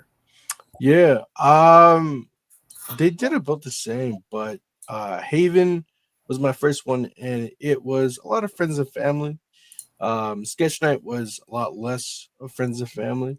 So you know, we gained people, which was cool. It was a lot of marketing, right? Like a lot of marketing. Different things, right? Trying different things out, and just seeing what sticks. And yeah, right now we have a couple different like morning coffee and comics we do, and just promoting other people's comics and you know, really being a part of the community and the ecosystem that Kickstarter is, I think just helps out everyone. And yeah, so the second time around, a lot more, I guess, community building. Yeah, I definitely think community building is a huge one. So speaking of all the things that we have worked on, one of the things that was really important was marketing. We've mentioned a few times. What is a marketing strategy you use that you believe was very unique, like other people didn't do it, and you're like, oh, this was a really cool thing that you think other people should get involved in? Anybody? I don't know. I think that's a process that everyone tries to figure out that works best for their book, for their niche. You know what I mean? With Apollo, we started doing these really cool, like, you know, Eric Allred is a filmmaker, you know, went to school for film. And so we'll make these really cool trailers. And we always think that like does a little, like it helps with promo on Instagram and like social media. And it helps like having the trailer inside your thing. But really like, now we're really thinking of bundles and how things work in the sense of I look at how bands do it. Like you get like the t-shirt an album bundle, you get this and this, and so, or even just like now we're doing these really cool things, and they seem to sell pretty well because they're cost efficient, but it helps make an impact on your campaign. Is we'll have like either the artist or artist and writer take a page of the script from the story and then do like a little doodle on the back. That's always super cool. Depending on how you are formatting your book or how your book is in general, like you could be in the book as well. That always does really great. And that's like an extra 50, 75 bucks you could just charge right there, plus the book. And that we did it for the horror anthology. And so that, you get 5 or 6 people. That's great. That's great for your campaign. And so like, the horror anthology was like a zombie thing. I think if I do it for Teenage Babylon, it would be like you'd be at the show, like maybe one of the last scenes at a concert or something. So stuff like that, like you have to kind of get innovative and find what you can unlock within your own campaign. It's kind of tricky, but you have to fail a couple times to figure that out too. Or just maybe, honestly, some of the coolest things I think we could be doing or that would do really well, nobody backs it. And that's just one of those, like, I thought this was the coolest tier. I really pushed for this and nobody got it, but then you try to do it again and still nobody gets it. And you're like, maybe I should stop offering this. So Greg and I have no idea what that's like. Yeah, it's definitely something where you're like, oh yeah, this tier will be perfect. Yeah, so everything bundles though. Do an everything bundle. That is ideal. Like you always get at least one backer. If you offer everything in your entire campaign, you'll get at least one person doing that, and that could be anywhere between 100 something to $500. Random rants of advice. I don't know if it's smart to do like $1,000 tiers, because I've seen it's many creators where you'll get a very high backer and then they drop, and it happened to like 4 people I know back to back, and I've seen it in other chats I'm in. And so like I'm wondering if I should only offer tiers that I know I could make up if that backer, like $150 is my max. But if I got 4 of those, 5 of those, that's great. But like if I lost that, I'm not gonna die and be completely heartbroken. Like I could recover somehow from that. So that's something that's been in my head for a couple months that I'm pondering about too. Yeah, I do think that it's important to look at the different tiers because, for example, what is it? The average tier is $25 for comics specifically. So if you don't have a $25 or $20 or $30 tier, you could be missing out on a few more dollars if you only have a couple $1, $5, $2, $10 tiers. So you want at least something like that. But also on the other end, this is universal for almost every business. There's a advice from huge business, coaches and consultants where they're like, if you sell a product for 1,000, figure out what you could sell for like 10,000 or 100,000, because there might not, like, nobody might buy that. But the thing is, by doing that, it'll be perspective. It's called anchoring, where you're like, oh, if that's $1,000, well, for $20, I still get, the book. Like, that's pretty cool. So that's very helpful for things like that. But also, there's some people who just want to buy all your stuff. They're like, man, this is really cool. How can I give them more money? And if you don't give them a way to give you more money, then they're not going to just give you extra cash. Like, people still want to get something in return. They want to feel like they not only contributed, but they're being rewarded for their contribution. So yeah, I do agree. I don't know about doing $1,000 tiers in the comic book space, but it depends. If you are a established comic creator and you've got a ton of backlog work, and you could say, hey, do you want all of our comics plus the original art of each of the covers in one tier of $1,000? There's only one available. You're not doing more than one. Sure, you can do stuff like that, but I probably wouldn't drop like $1,000 tier and be like, yeah, we've got like 10 of these, sign up, because yeah, it's going to really suck if you've got a $3,000 goal and somebody hits $1,000 and then takes it away and it's a third of your goal is gone. But no, I definitely agree on the have big tiers, but don't make them so big that it's, 30% of your goal. If, you think that that's anything other than like one specific guy, is going to buy it. Where if you got some guy who buys everything you ever make and you're making it just for him, sure. But don't make one that, some, scammer or somebody who thinks that they can afford it, but they can't really, hops in and then, has to go away. I still have Braden disappear on us. I think his internet cut out for a moment. Yeah, it looked like he froze for a minute. So actually, like, honestly, and Jonathan, his campaign kicked ass. His campaign was packed with good tiers. Like we even like talked a lot during his campaign and whatnot. But he was really smart and kind of like pre-selling tiers before he even launched. Like he had items that people wanted that he was like, you have to go and back the campaign in order like for us to do this and whatnot. And so he was pre-selling things ahead of time. And I thought that was just brilliant on like setting yourself up for success. Like he already knew like, all right, I'm locked in for this. That means I need to just really work for X amount, because he had a pretty large goal in his campaign, but with a longer campaign in general. And it paid off pretty well for him in general. But no, I thought there's like his campaign is so cool and unique because there's so many positives and so many random things that popped up during that we had to figure out and navigate. But yeah, I just good shout out to your first campaign in general. You learned a lot. Learned a lot. What is something that you did marketing wise you think really helped that campaign? Man, it's funny. What is it? I've been on a couple panels now, and like every time someone brings up like Brendan's talking, I'm like, I could answer like 5-10 different questions based on what he just said, because there's like infinite amount of things. And the same thing is true about the marketing. I kind of don't know where to start. Maybe as somebody totally, a lot of our panels over this week, incredibly so, have had like really, really, really experienced people. So maybe if I go from like a 0.0, it's kind of what I've been doing in a couple of these panels.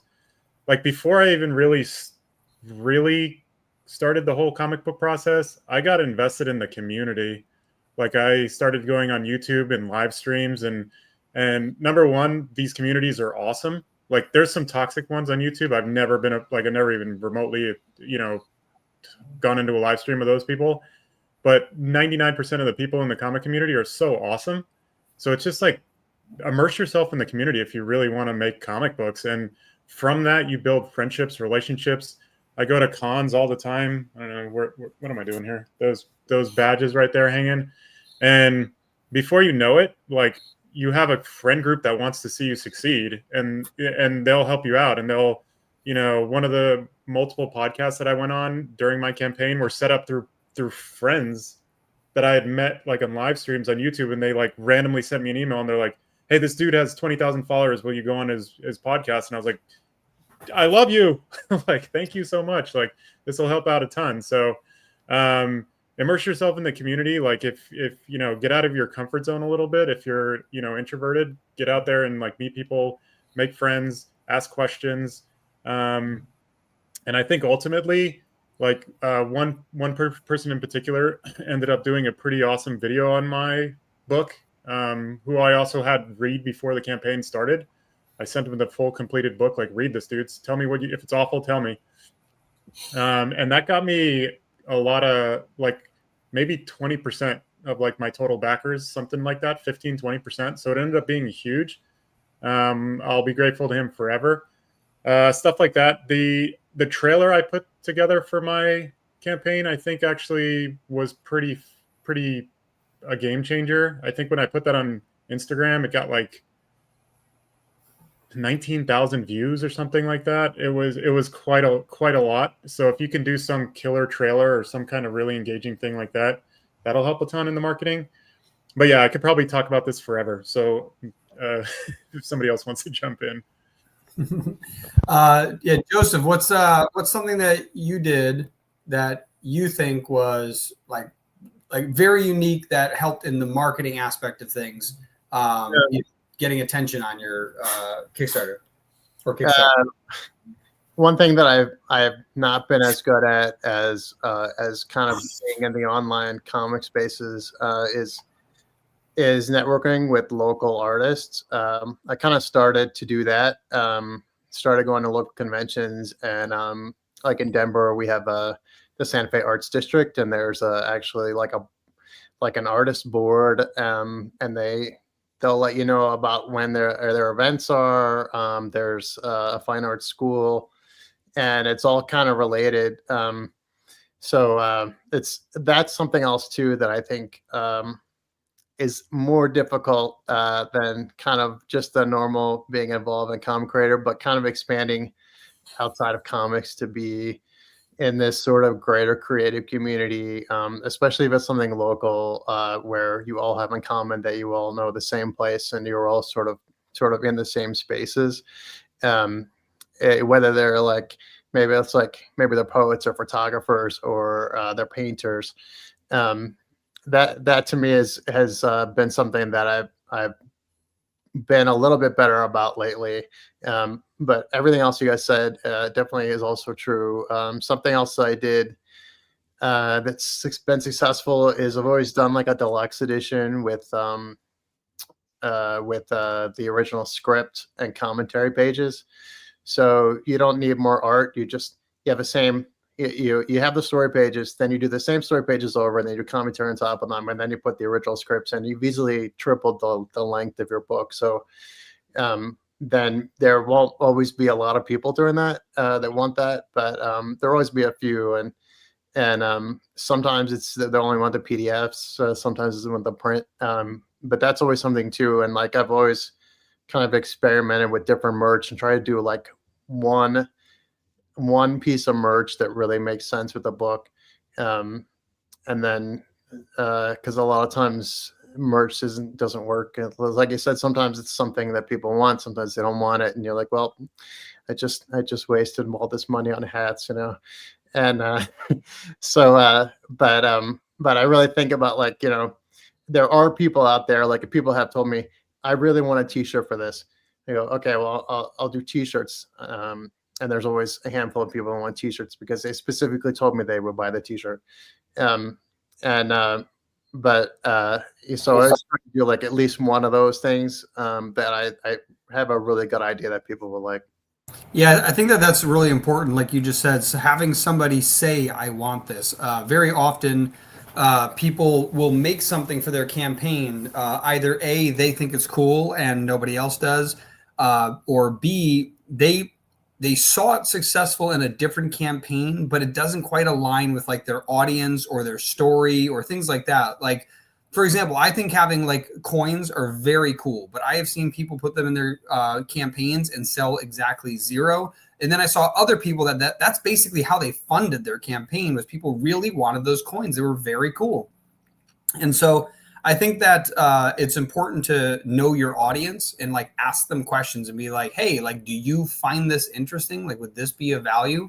And would you purchase this if I had it up now for this amount of dollars? Whatever it is, like something like, you really got to get an answer for that, because the other problem too is if you ask friends and family and you're like, hey, would you get a t-shirt from me? Oh yeah, sure. And it's like, cool, I have one. It's $20. Will you get it? Right. All of a sudden they're, uninterested. So unless dollars are exchanged, it's pretty hard to get that answer. But if you are straightforward, like I'm running a Kickstarter next week or next month, I'm looking at putting reward tiers together. I'm thinking about a pin. Would you be interested in that pin? Oh, maybe. Depends on what it looks like, right? And all of a sudden you show them the pin and they're like, oh, that's garbage, I don't want it. Or, wow, that's really cool. How much, right? And then you tell them how much and they're like, oh man, it's really cool, but I wouldn't spend that much on a pin. Okay, cool. Maybe don't do the pin, because maybe the cost of the pin is going to be like, in order for it to make any sense, you have to make at least a little money on it. Because if you just break even, then you're just printing out tons of stuff and then it's all immediately gone, and then you don't have any base to start the next step with. So I do think that's pretty important. I think I got everybody right. Yeah, because Braden disappeared on us. But yeah, so I think I got everybody else on the marketing question, right? Yeah. Okay, cool.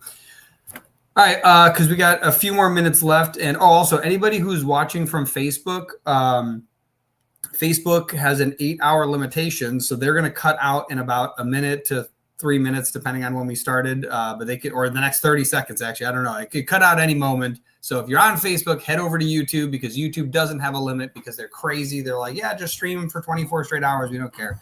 What's Greg want to say? You didn't call on me. Oh, that's what I was asking. That's what I was saying. What's something that you've done with marketing that other people haven't done, and you're like, that was a cool thing that worked well? The first Mittens, there's a flash drive that Oscar Paughton, the mob boss on Planet Yarn, gives to Mittens. We used an actual flash drive as a reward item, and we put a bunch of stuff on that flash drive, like for physical backers. So we put like the recipe for a tuna sandwich and a bunch of other stuff on that. People actually got that. Like everybody got that. Then we had to make another reward tier with that same item, and so we sold like 18 of those or something. Yeah, so exactly. But like if you did a thumb drive for like a random Kickstarter that you might not sell anything. So Yeah. in this sense, we're targeting a sci-fi community, right? We're giving them tech, even though it's just USB. And it's also like the cute, funny idea of the fact that there was like a hidden recipe for the best tuna fish sandwich. You know what I mean? Like that's just silly stuff, but it's enough for someone to go, oh man, that's cool. I like that. I would support that. So yeah, I agree. That was that was a very unique, clever marketing strategy we did. Greg, who's that? Who is that? They just said Greg, and that's it. Gareth. I know, but all he said was Greg. Yeah. All right, what's up, Gareth? Anyway, that was just strange. It's like, Greg, yes, his name's right there. Oh, you can't see me. I just realized I'm like pointing at it. It's like his name's right there. All right, so we only have a few minutes left. I want to actually open it up first before we do outros. Somebody's new to Kickstarter. Actually, before I do that, first off, have any of you seen other Kickstarters? So not your own, that have been out there where you were just blown away by the fact that they were able to raise a bunch of money. It could be something like those crazy ones that raise 150,000, or it could just be something that maybe is like 10,000. You're like, wow, like their goal was like $1,000, and this is a brand new first timer, and for some reason they crushed it. Has there been any campaigns that you guys have seen that they did something and you saw the thing that they did that was unique, that you believe that's likely what led to their success? It's not like you just found some random thing and it's like, wow, they have big boobs on their comic. That's really weird. They got all this money. Or they put cats in space and they got a lot of money. Is like, so other than that, is there any campaign you guys have seen, maybe you've even backed them because they were just so compelling, where you were like, man, that was really awesome? Anybody? Gosh, I'm trying to think of all the campaigns I've backed to narrow that down. I don't know. There's like tidbits that everyone offers that are like, I always find are really cool, but just not for me in some senses, and that's kind of hard. It's hard for me to kind of answer that because I kind of look at everything of, would this work for me? Although I think a lot of things are cool, I don't really put them in my memory bank unless I really want to steal them. I mean, stuff like metal covers, I like to experiment with and things like that. But like, I've learned that variants, like you should maybe just have one at max at that point, and make it worth it two at that. But I don't know. Variants covers, just for anyone who's new in the space, that became a really big thing, especially during the COVID eras, where people are like, here's 27 variant covers, and for some reason people bought all of them. I can't imagine if it's because their pockets were lined with government money, but for some reason they had tons of funds to buy these variant covers. They're like, these are gonna be the best things ever. But regardless of how or why they purchased them, they basically flooded the market so much that now it is over the top. People are tired of them. So now people are paying to get a bunch of covers made and nobody's buying them. So, there's some people that still do it. Like, don't get me wrong. There's definitely some people that is the thing. That's the hook that they got, where like, I'll be honest. Some of them are the boob mag covers. You know what I mean? They're like, hey, here's 16 different dresses that they're wearing. It's like, all right, like whatever. I bet you anything, blind bags are going to be the next big thing people are going to try to chase after. Everyone's going to jump on the blind bag train pretty soon. See, now there we go. Now explain to the listeners what a blind bag is. So a blind bag's basically like, they've done it for numerous superhero books, but basically you're getting a comic inside a marketed bag. And you can't see what cover you get in there, what type of comic you're getting in there. So it could be like a metal cover, a foil cover, an exclusive, like a sketch cover. It could be anything. You kind of get a randomized book. And that's kind of trending right now because of DC with Batman. And then they have the V Friends people doing it right now. And I know indies are looking for that right now, which, we're working on it at Comics Wellspring. But I think that's going to be the next trending thing that indie creators are going to want to be doing. And by the way, for those, are each person that buys it getting a different thing, or is it one unique thing that everybody's getting, but nobody knows what it is till it arrives? So that's the thing too, is figuring out true randomization with blind bags and manufacturing, and that's where it can get tricky. And that's figuring that out is the only thing that we really need to like understand. But you can do that yourself, maybe. I'm sure there's some people who know how to package stuff. But like when it comes to manufacturing and getting it shipped to you, like that, I think it's just figuring out true randomization push your cause a bit further to that. Yeah, I think if you're an indie creator who wants to do this and don't have a fulfillment center to do it, I think an easy thing to do is get a collection. If you want to make it randomized and not one thing, because the easiest thing you could do is go, okay, I have this foil cover I made. I didn't tell anybody about it. Or maybe you just have it. Not everybody knows about it because you're a small independent creator. And you're like, hey, you're going to get a random comic that's going to have a specialized cover. And then they all get the same one, which is cool. If you want it to be randomized, an easy way to do that, take all the comics that you're going to submit to the randomizer, put it into an Excel sheet, give them each a number, and you can literally just raffle them off. There's tons of websites where you can get like a raffle, like a ticket puller, and you can just pick them at random. And then if you want to seal them so that they're secret, or honestly, it's going into a box, they're just going to see a comic that they didn't order, put a sticker on it and be like, this is the mystery one. Or another fun thing you can do is you can get those, you can just get a opaque bag so you can't see through it, and get like just what are those, the plastic bag sealers, where it's like it melts the plastic together. I can't remember what they're called, but basically you slide them into the bag and just go and you melt it across. Now they got to open it and it's a whole fun surprise. But there's tons of ways to do it. But yes, that's a awesome idea. The mystery bag, essentially. Everybody loves the mystery box. What's in the box? Awesome. And Jonathan, what's there we go. Nope, it didn't bring it. There we go. Gotcha. What is something you've seen other people do that you were like, that's really cool? And maybe you want to copy it, maybe it is for you, or maybe you just think it's a cool idea somebody could copy, but it's not for you. Doesn't matter. What's something amazing you've seen another Kickstarter do that was either, hugely successful or just like more than normal successful, and you're like, that was very awesome? I backed a lot of projects also, and I don't know that I could put my finger on one thing. I'll say this: when I was starting my Kickstarter, I was terrified that I didn't have enough tiers, and I was just kind of frantically trying to figure stuff out to do. Luckily, all of them kind of worked out. A great trailer is probably, for me, paramount, like in terms of things that I tried to take from other Kickstarters. Like I didn't have anybody that I tried to make the trailer on my own, and it was just a disaster. So finding the right person to work with, and I found somebody that was incredible, I think was a big thing for me. And I got a lot of the advice that you guys are hinting on right now about like big boobs and stuff. And ironically, I kind of did the exact opposite. Like I actually went away from that, and that was a tier that I actually offered. So this is a virgin variant of chapter 1 of the book, where there's actually a panel in the 2 panels in the book with someone that's nude. And I actually had my artist change that. Like, so in the actual novel itself, she's not nude anymore. And the reason for that is that wasn't the brand that I wanted, but also of the early people that read the book, that was something they commented on every single time. It was like 20 reviews that I had, and they were like, oh man, this panel with this. And I was like, that's not what the book's about. The reason why she's nude is because it's a birth of a universe. It was the first panel of the book. So it was the birth of a universe, birth of my writing career, all these things. That's why it was there. So then I ended up turning that into a tier, and actually I think I've sold out of these. So that was something that I don't know that I saw it on something else. It was more learning from the other campaigns and then kind of adapting it to be something that I thought would work for my campaign.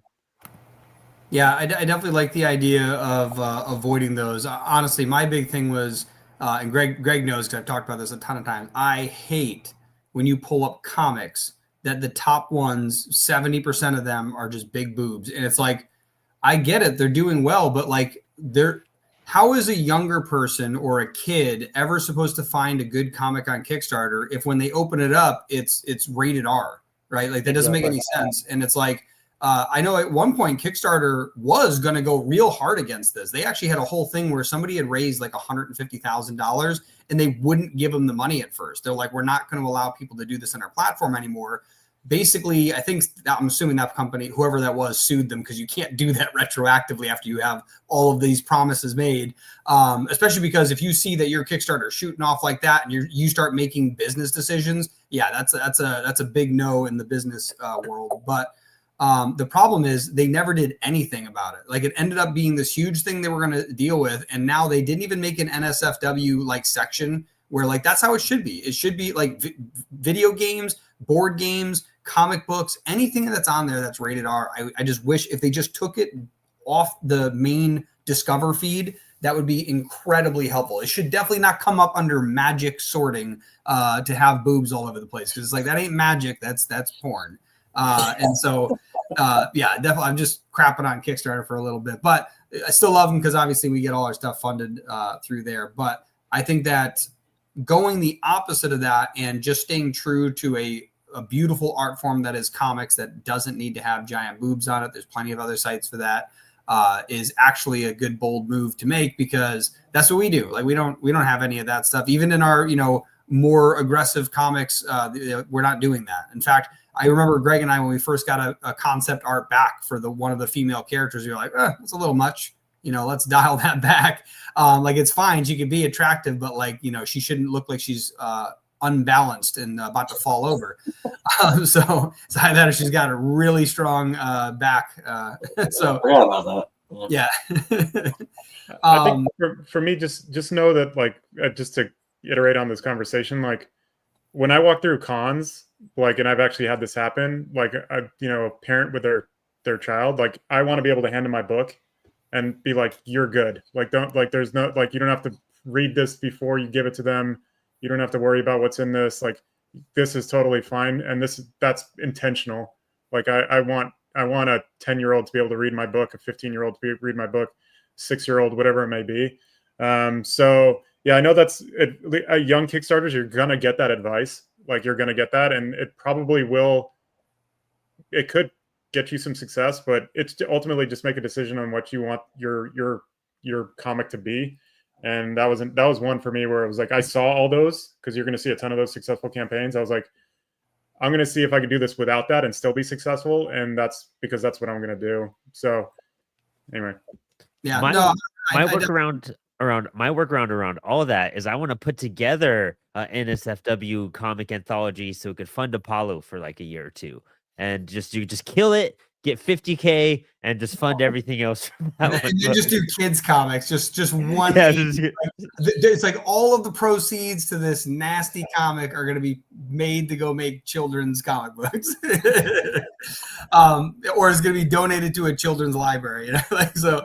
But no, I definitely think that that's a important thing to, like, don't destroy your brand for a marketing ploy, because in all honesty, like, you might get a bunch of people on that first one, but then the other pretty comic book that comes out is going to take all your fans next time, because they didn't like your story, they liked the cover, right? And there's plenty of other people selling those covers too, so you're not going to compete long term with that. Unless you've got lots of money to make lots of variant covers. And Joseph, I don't think we heard from you yet. What's something that you saw somebody else do that you didn't necessarily do, but you were like, man, that was cool, and someone could do that whether it's you or not? So I know in Symmetry Creations, Matt Knowles and Steph Cannon, they do socks with their campaigns, and I have not been brave enough to try that, but they keep doing it, so it must be working. They make like custom socks with stuff from the comics on the socks, and they've always got a handful of people getting those, and that helps them. No, I definitely like that, and like we talked about too, it's like having something that fits your needs. Like, I don't think that would work for everybody. But yeah, no, Matt Knowles definitely, it's fun. It's a cool way to, especially if you become known for something. I would say that you could probably pick almost anything, but if you become known for it, it can be like a hook. It's kind of like ugly Christmas sweaters. The joke is now that they're ugly, so let's make them as ugly as possible. I think that if you do something and it's very obviously a joke, some people will buy it, and then some people will continue to buy it because it's funny. It's like, yes, I want this to keep on going. Like, so I think that's another thing. It's like, yeah, you could be really on point. Like I mentioned, the gold coins that somebody, they weren't gold, but like medallions somebody made, and one person sells none of them and the other person funds their whole comic doing it. I definitely think it's, find your uniqueness in all of that. It's very cool. Did I get Greg? Greg, did you go? We kind of rambled. I don't really know. Come on, you backed like 500 Kickstarters. There's gonna be one where you're like, that was the coolest thing I've ever seen. We should probably do that. Or somebody else could do it because it was really cool and maybe it just doesn't fit us. There's a bunch of cool things. I just don't know. Like like Matt Knowles and Steph Cannon, they've done like glow in the dark pics, but I don't do any music comics. So No, that's what I said. It doesn't have to be something we do. Just something that you think was cool that somebody else could use. And because you got so many, give us 3 examples because I'm going to torture you. All right, so the glow in the dark guitar picks. They have like leather dragon masks and stuff. Actually, Travis Gibb has done like mystery bags and like Cthulhu books on Kickstarter, so technically he did that already.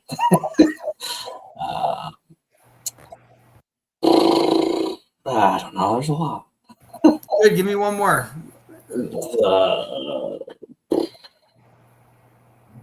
There's so many. Full screen. Put the pressure on. Well,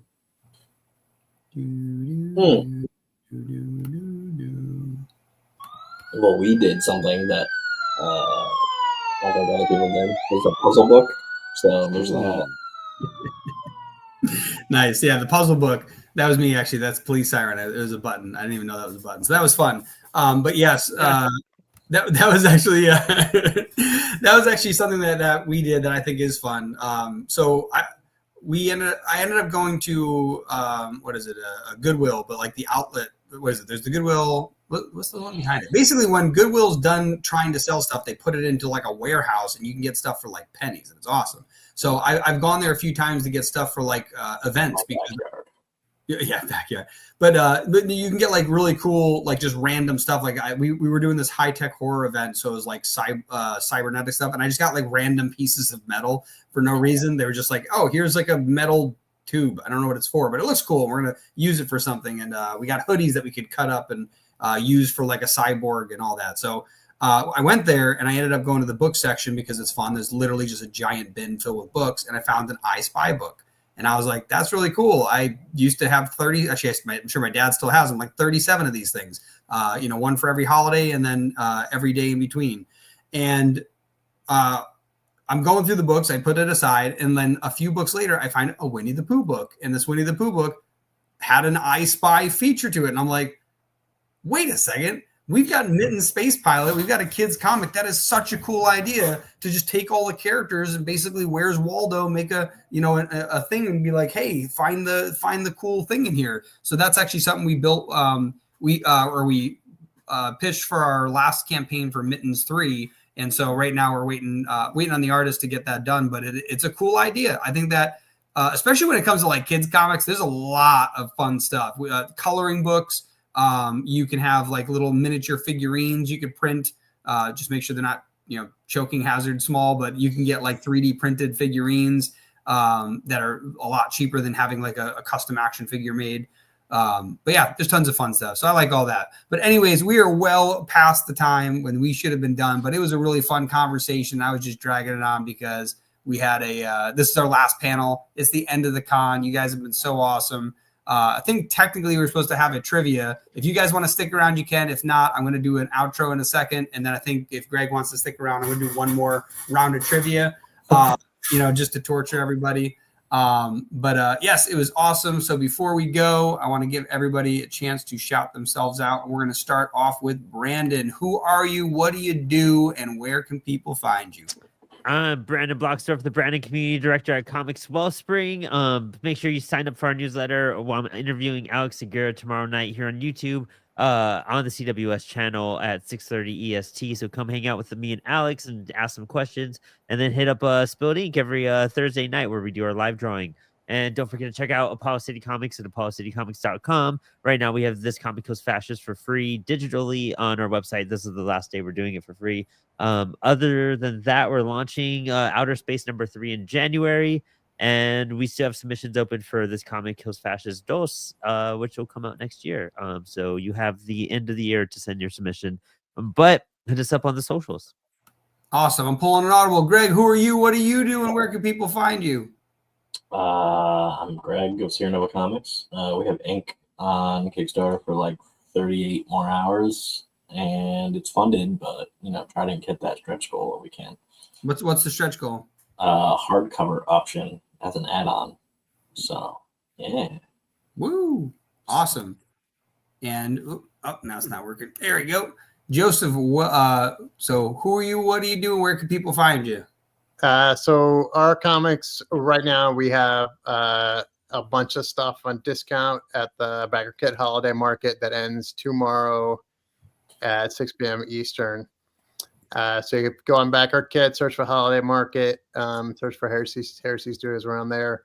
You got bundles, everything discounted, getting rid of some inventory. So everything is cheap.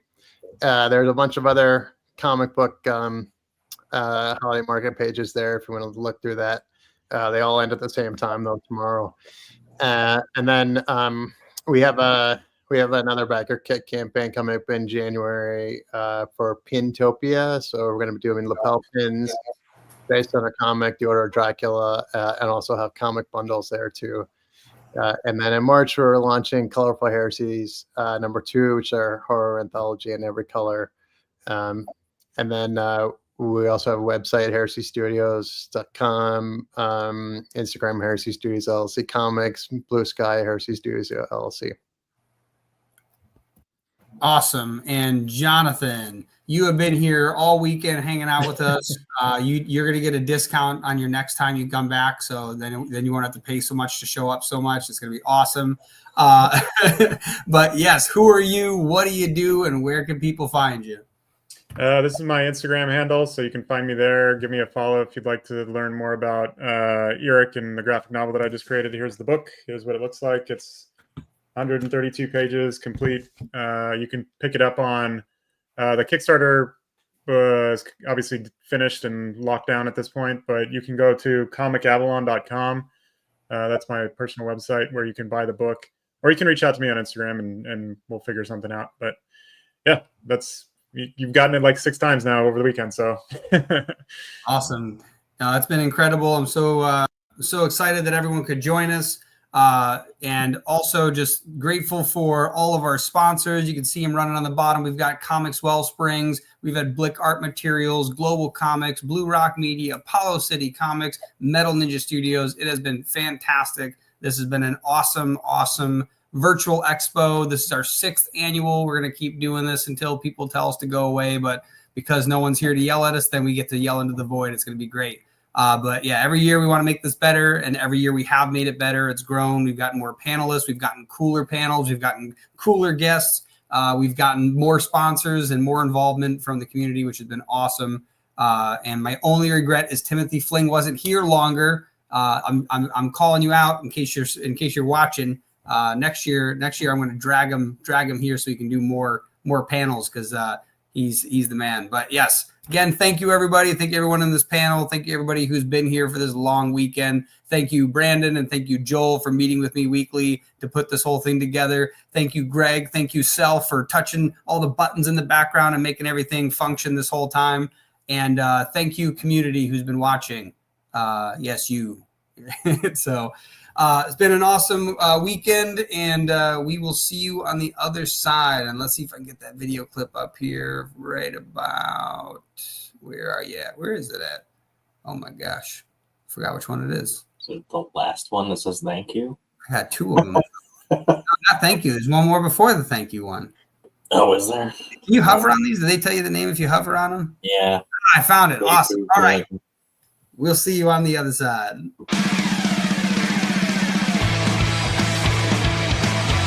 Hey, thank you guys so much. This was a blast. This virtual con means so much to all of us, to all the creators involved. Thank you for tuning in. Thank you for sharing. Thank you for following all these creators. Support their projects. Thanks for supporting us. Print with Comics Wellspring. Anything you need, we're here. Check out Metal Ninja Studios. Check out Sierra Nova Comics. Check out Apollo City Comics. Thank you to all of our sponsors who we will name now.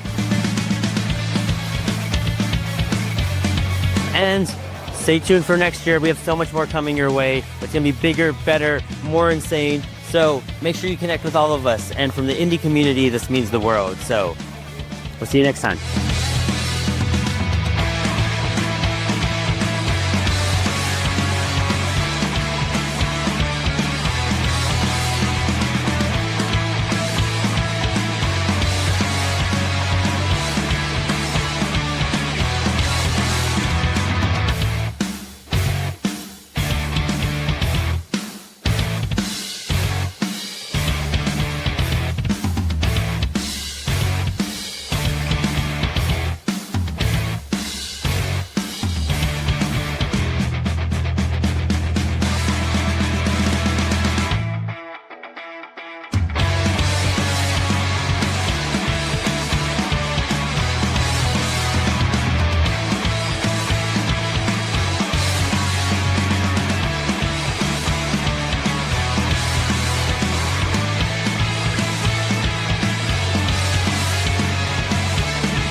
Nice. That was pretty epic.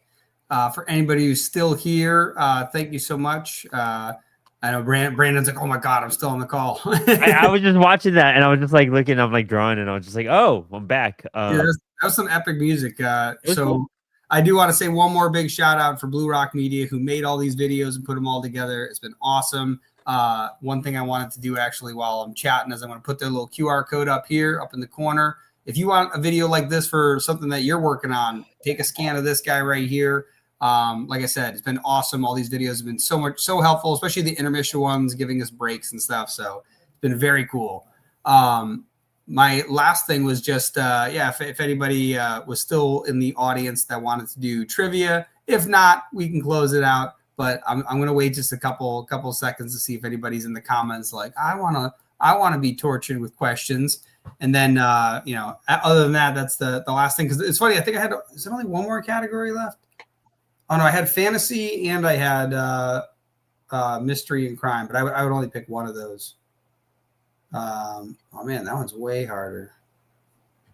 Ooh. Bunch of Columbo questions. That's all. I was going to say, you guys mystery and crime guys? I might do a speed run of it real quick, and then anybody who watches this all the way to the end and they're like, oh, what's this little extra bonus thing at the end? It's like, this is a trivia, and anybody who leaves a comment and answers all the questions, I don't even care if it's because we said them on the live stream. First person who does it will also get a prize because we have too many prizes and not enough people to give them away to yet. I have to figure out how to give away the other prizes. Like, that's how many prizes we have. So it's going to be exciting. So I think I'm going to do it. I'm going to go through it. We're going to do mystery and crime trivia. So I'm going to do a speed run. Let me get the music on, right? We got to get a little background music so that it's not so dry in here. Where is it? Nice. Now we're feeding the ducks. That's what the, All right, ready. Question number 1. Who created the famous Detective Sherlock Holmes? Oh, man. Oh, shit. I know that too. I'm just too tired on this Sunday to... No. If you get any part of the name correct, I'll give it to you because this one's Howard. Huh? Howard. No, not Howard. Jonathan.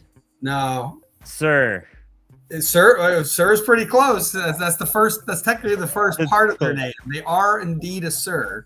Okay. All right. See, I'm getting close. He might have been of a particular table that might be round. It's Arthur. Yes, Sir Arthur Conan Doyle, right? Oh, wow. So, there you go. Look at that. Yeah, that's what I was saying. It's so funny. The mystery and crime one, it's like I like a lot of that stuff. And even this, I was like, oh, like, I don't know about that.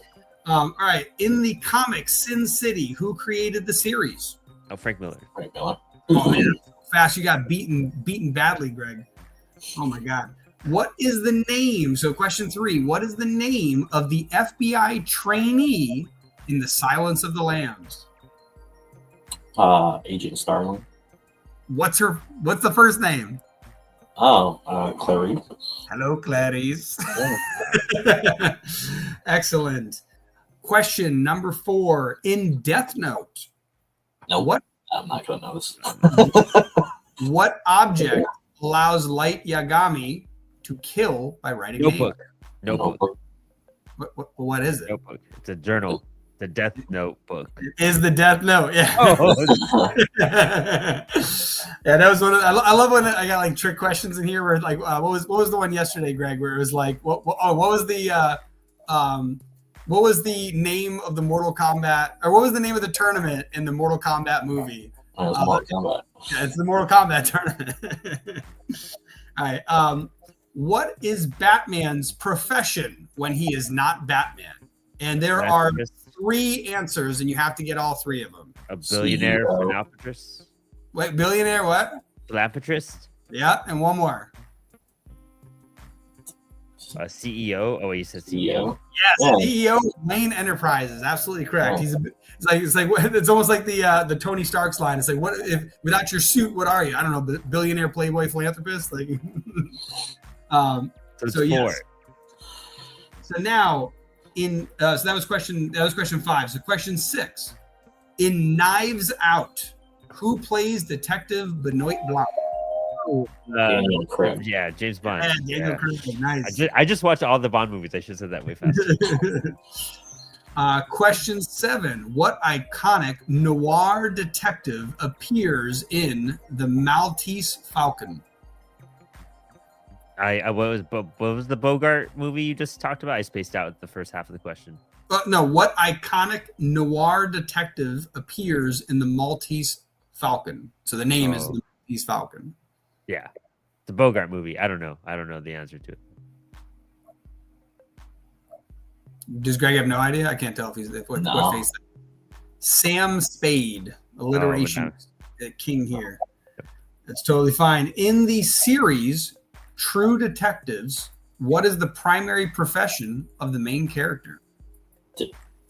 Detective? Yes, it is. It is a police detective.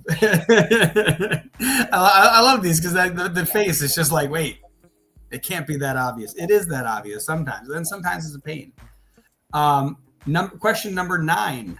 Which Agatha Christie character is known for solving mysteries in quaint English villages?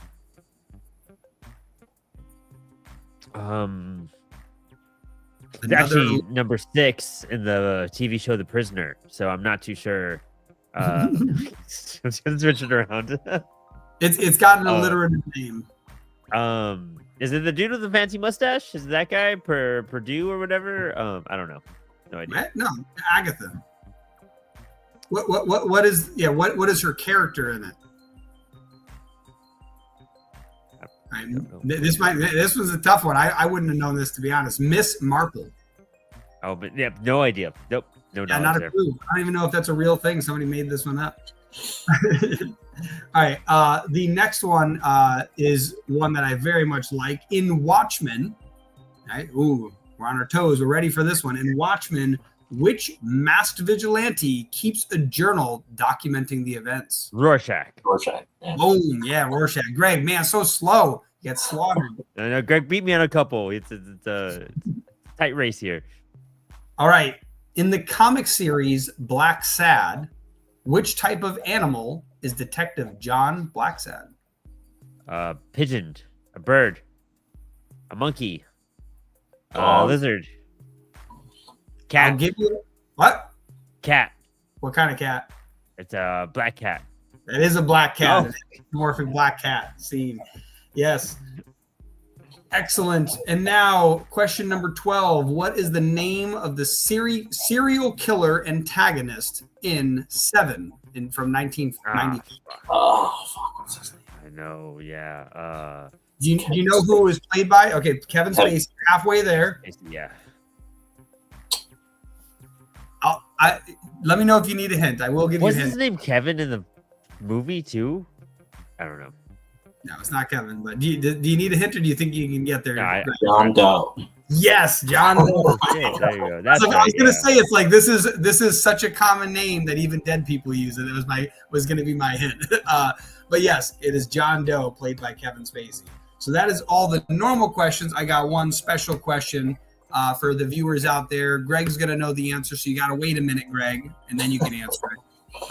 But from the series, the Seer Chronicles, the discontinued series, issue 2 is like a crime detective noir. What is the name of the detective who takes one for the team? Greg. No, it's not Greg. Columbo. No. Greg, I'll give you a countdown and then you can list off the names. Dylan, Steve, John, Twitch, Sam. It's a body of water. Pacific, Indian, Atlantic, Northern. Lake Holt. Detective Lake Holt. That is correct. So for any fans out there who watch this later, He'll be in like Fireproof, but he won't be like in Seer Chronicles. I would have eventually guessed that once I got to the lakes. You were like, Great Lake, Superior. Superior. Lake Holt, right? That's a lake. Anyways, that was awesome to do one last little bonus round of trivia. Thank you so much, Brandon, for sticking around, and Greg. Now Happy to be here. Yeah, now we can play the final video, and when this one plays, we're just going to let this one play out. And once it's done, Greg, we can kill the feed. This one's about 3 minutes, Greg. So it's just, you might be able to kill the feed in the middle of it. I don't know. We'll find out. But I'm just going to let it play out so that people have a nice little outro. But thank you so much, everyone. Thank you, Brandon. Thank you, Greg. Thank you, Joel. Thank you, Universe. Thank you to our sponsor, Comics Wellsprings, Blick Art Materials, Global Comics, Blue Rock Media, Apollo City Comics, and Metal Ninja Studios. It's been awesome. Peace.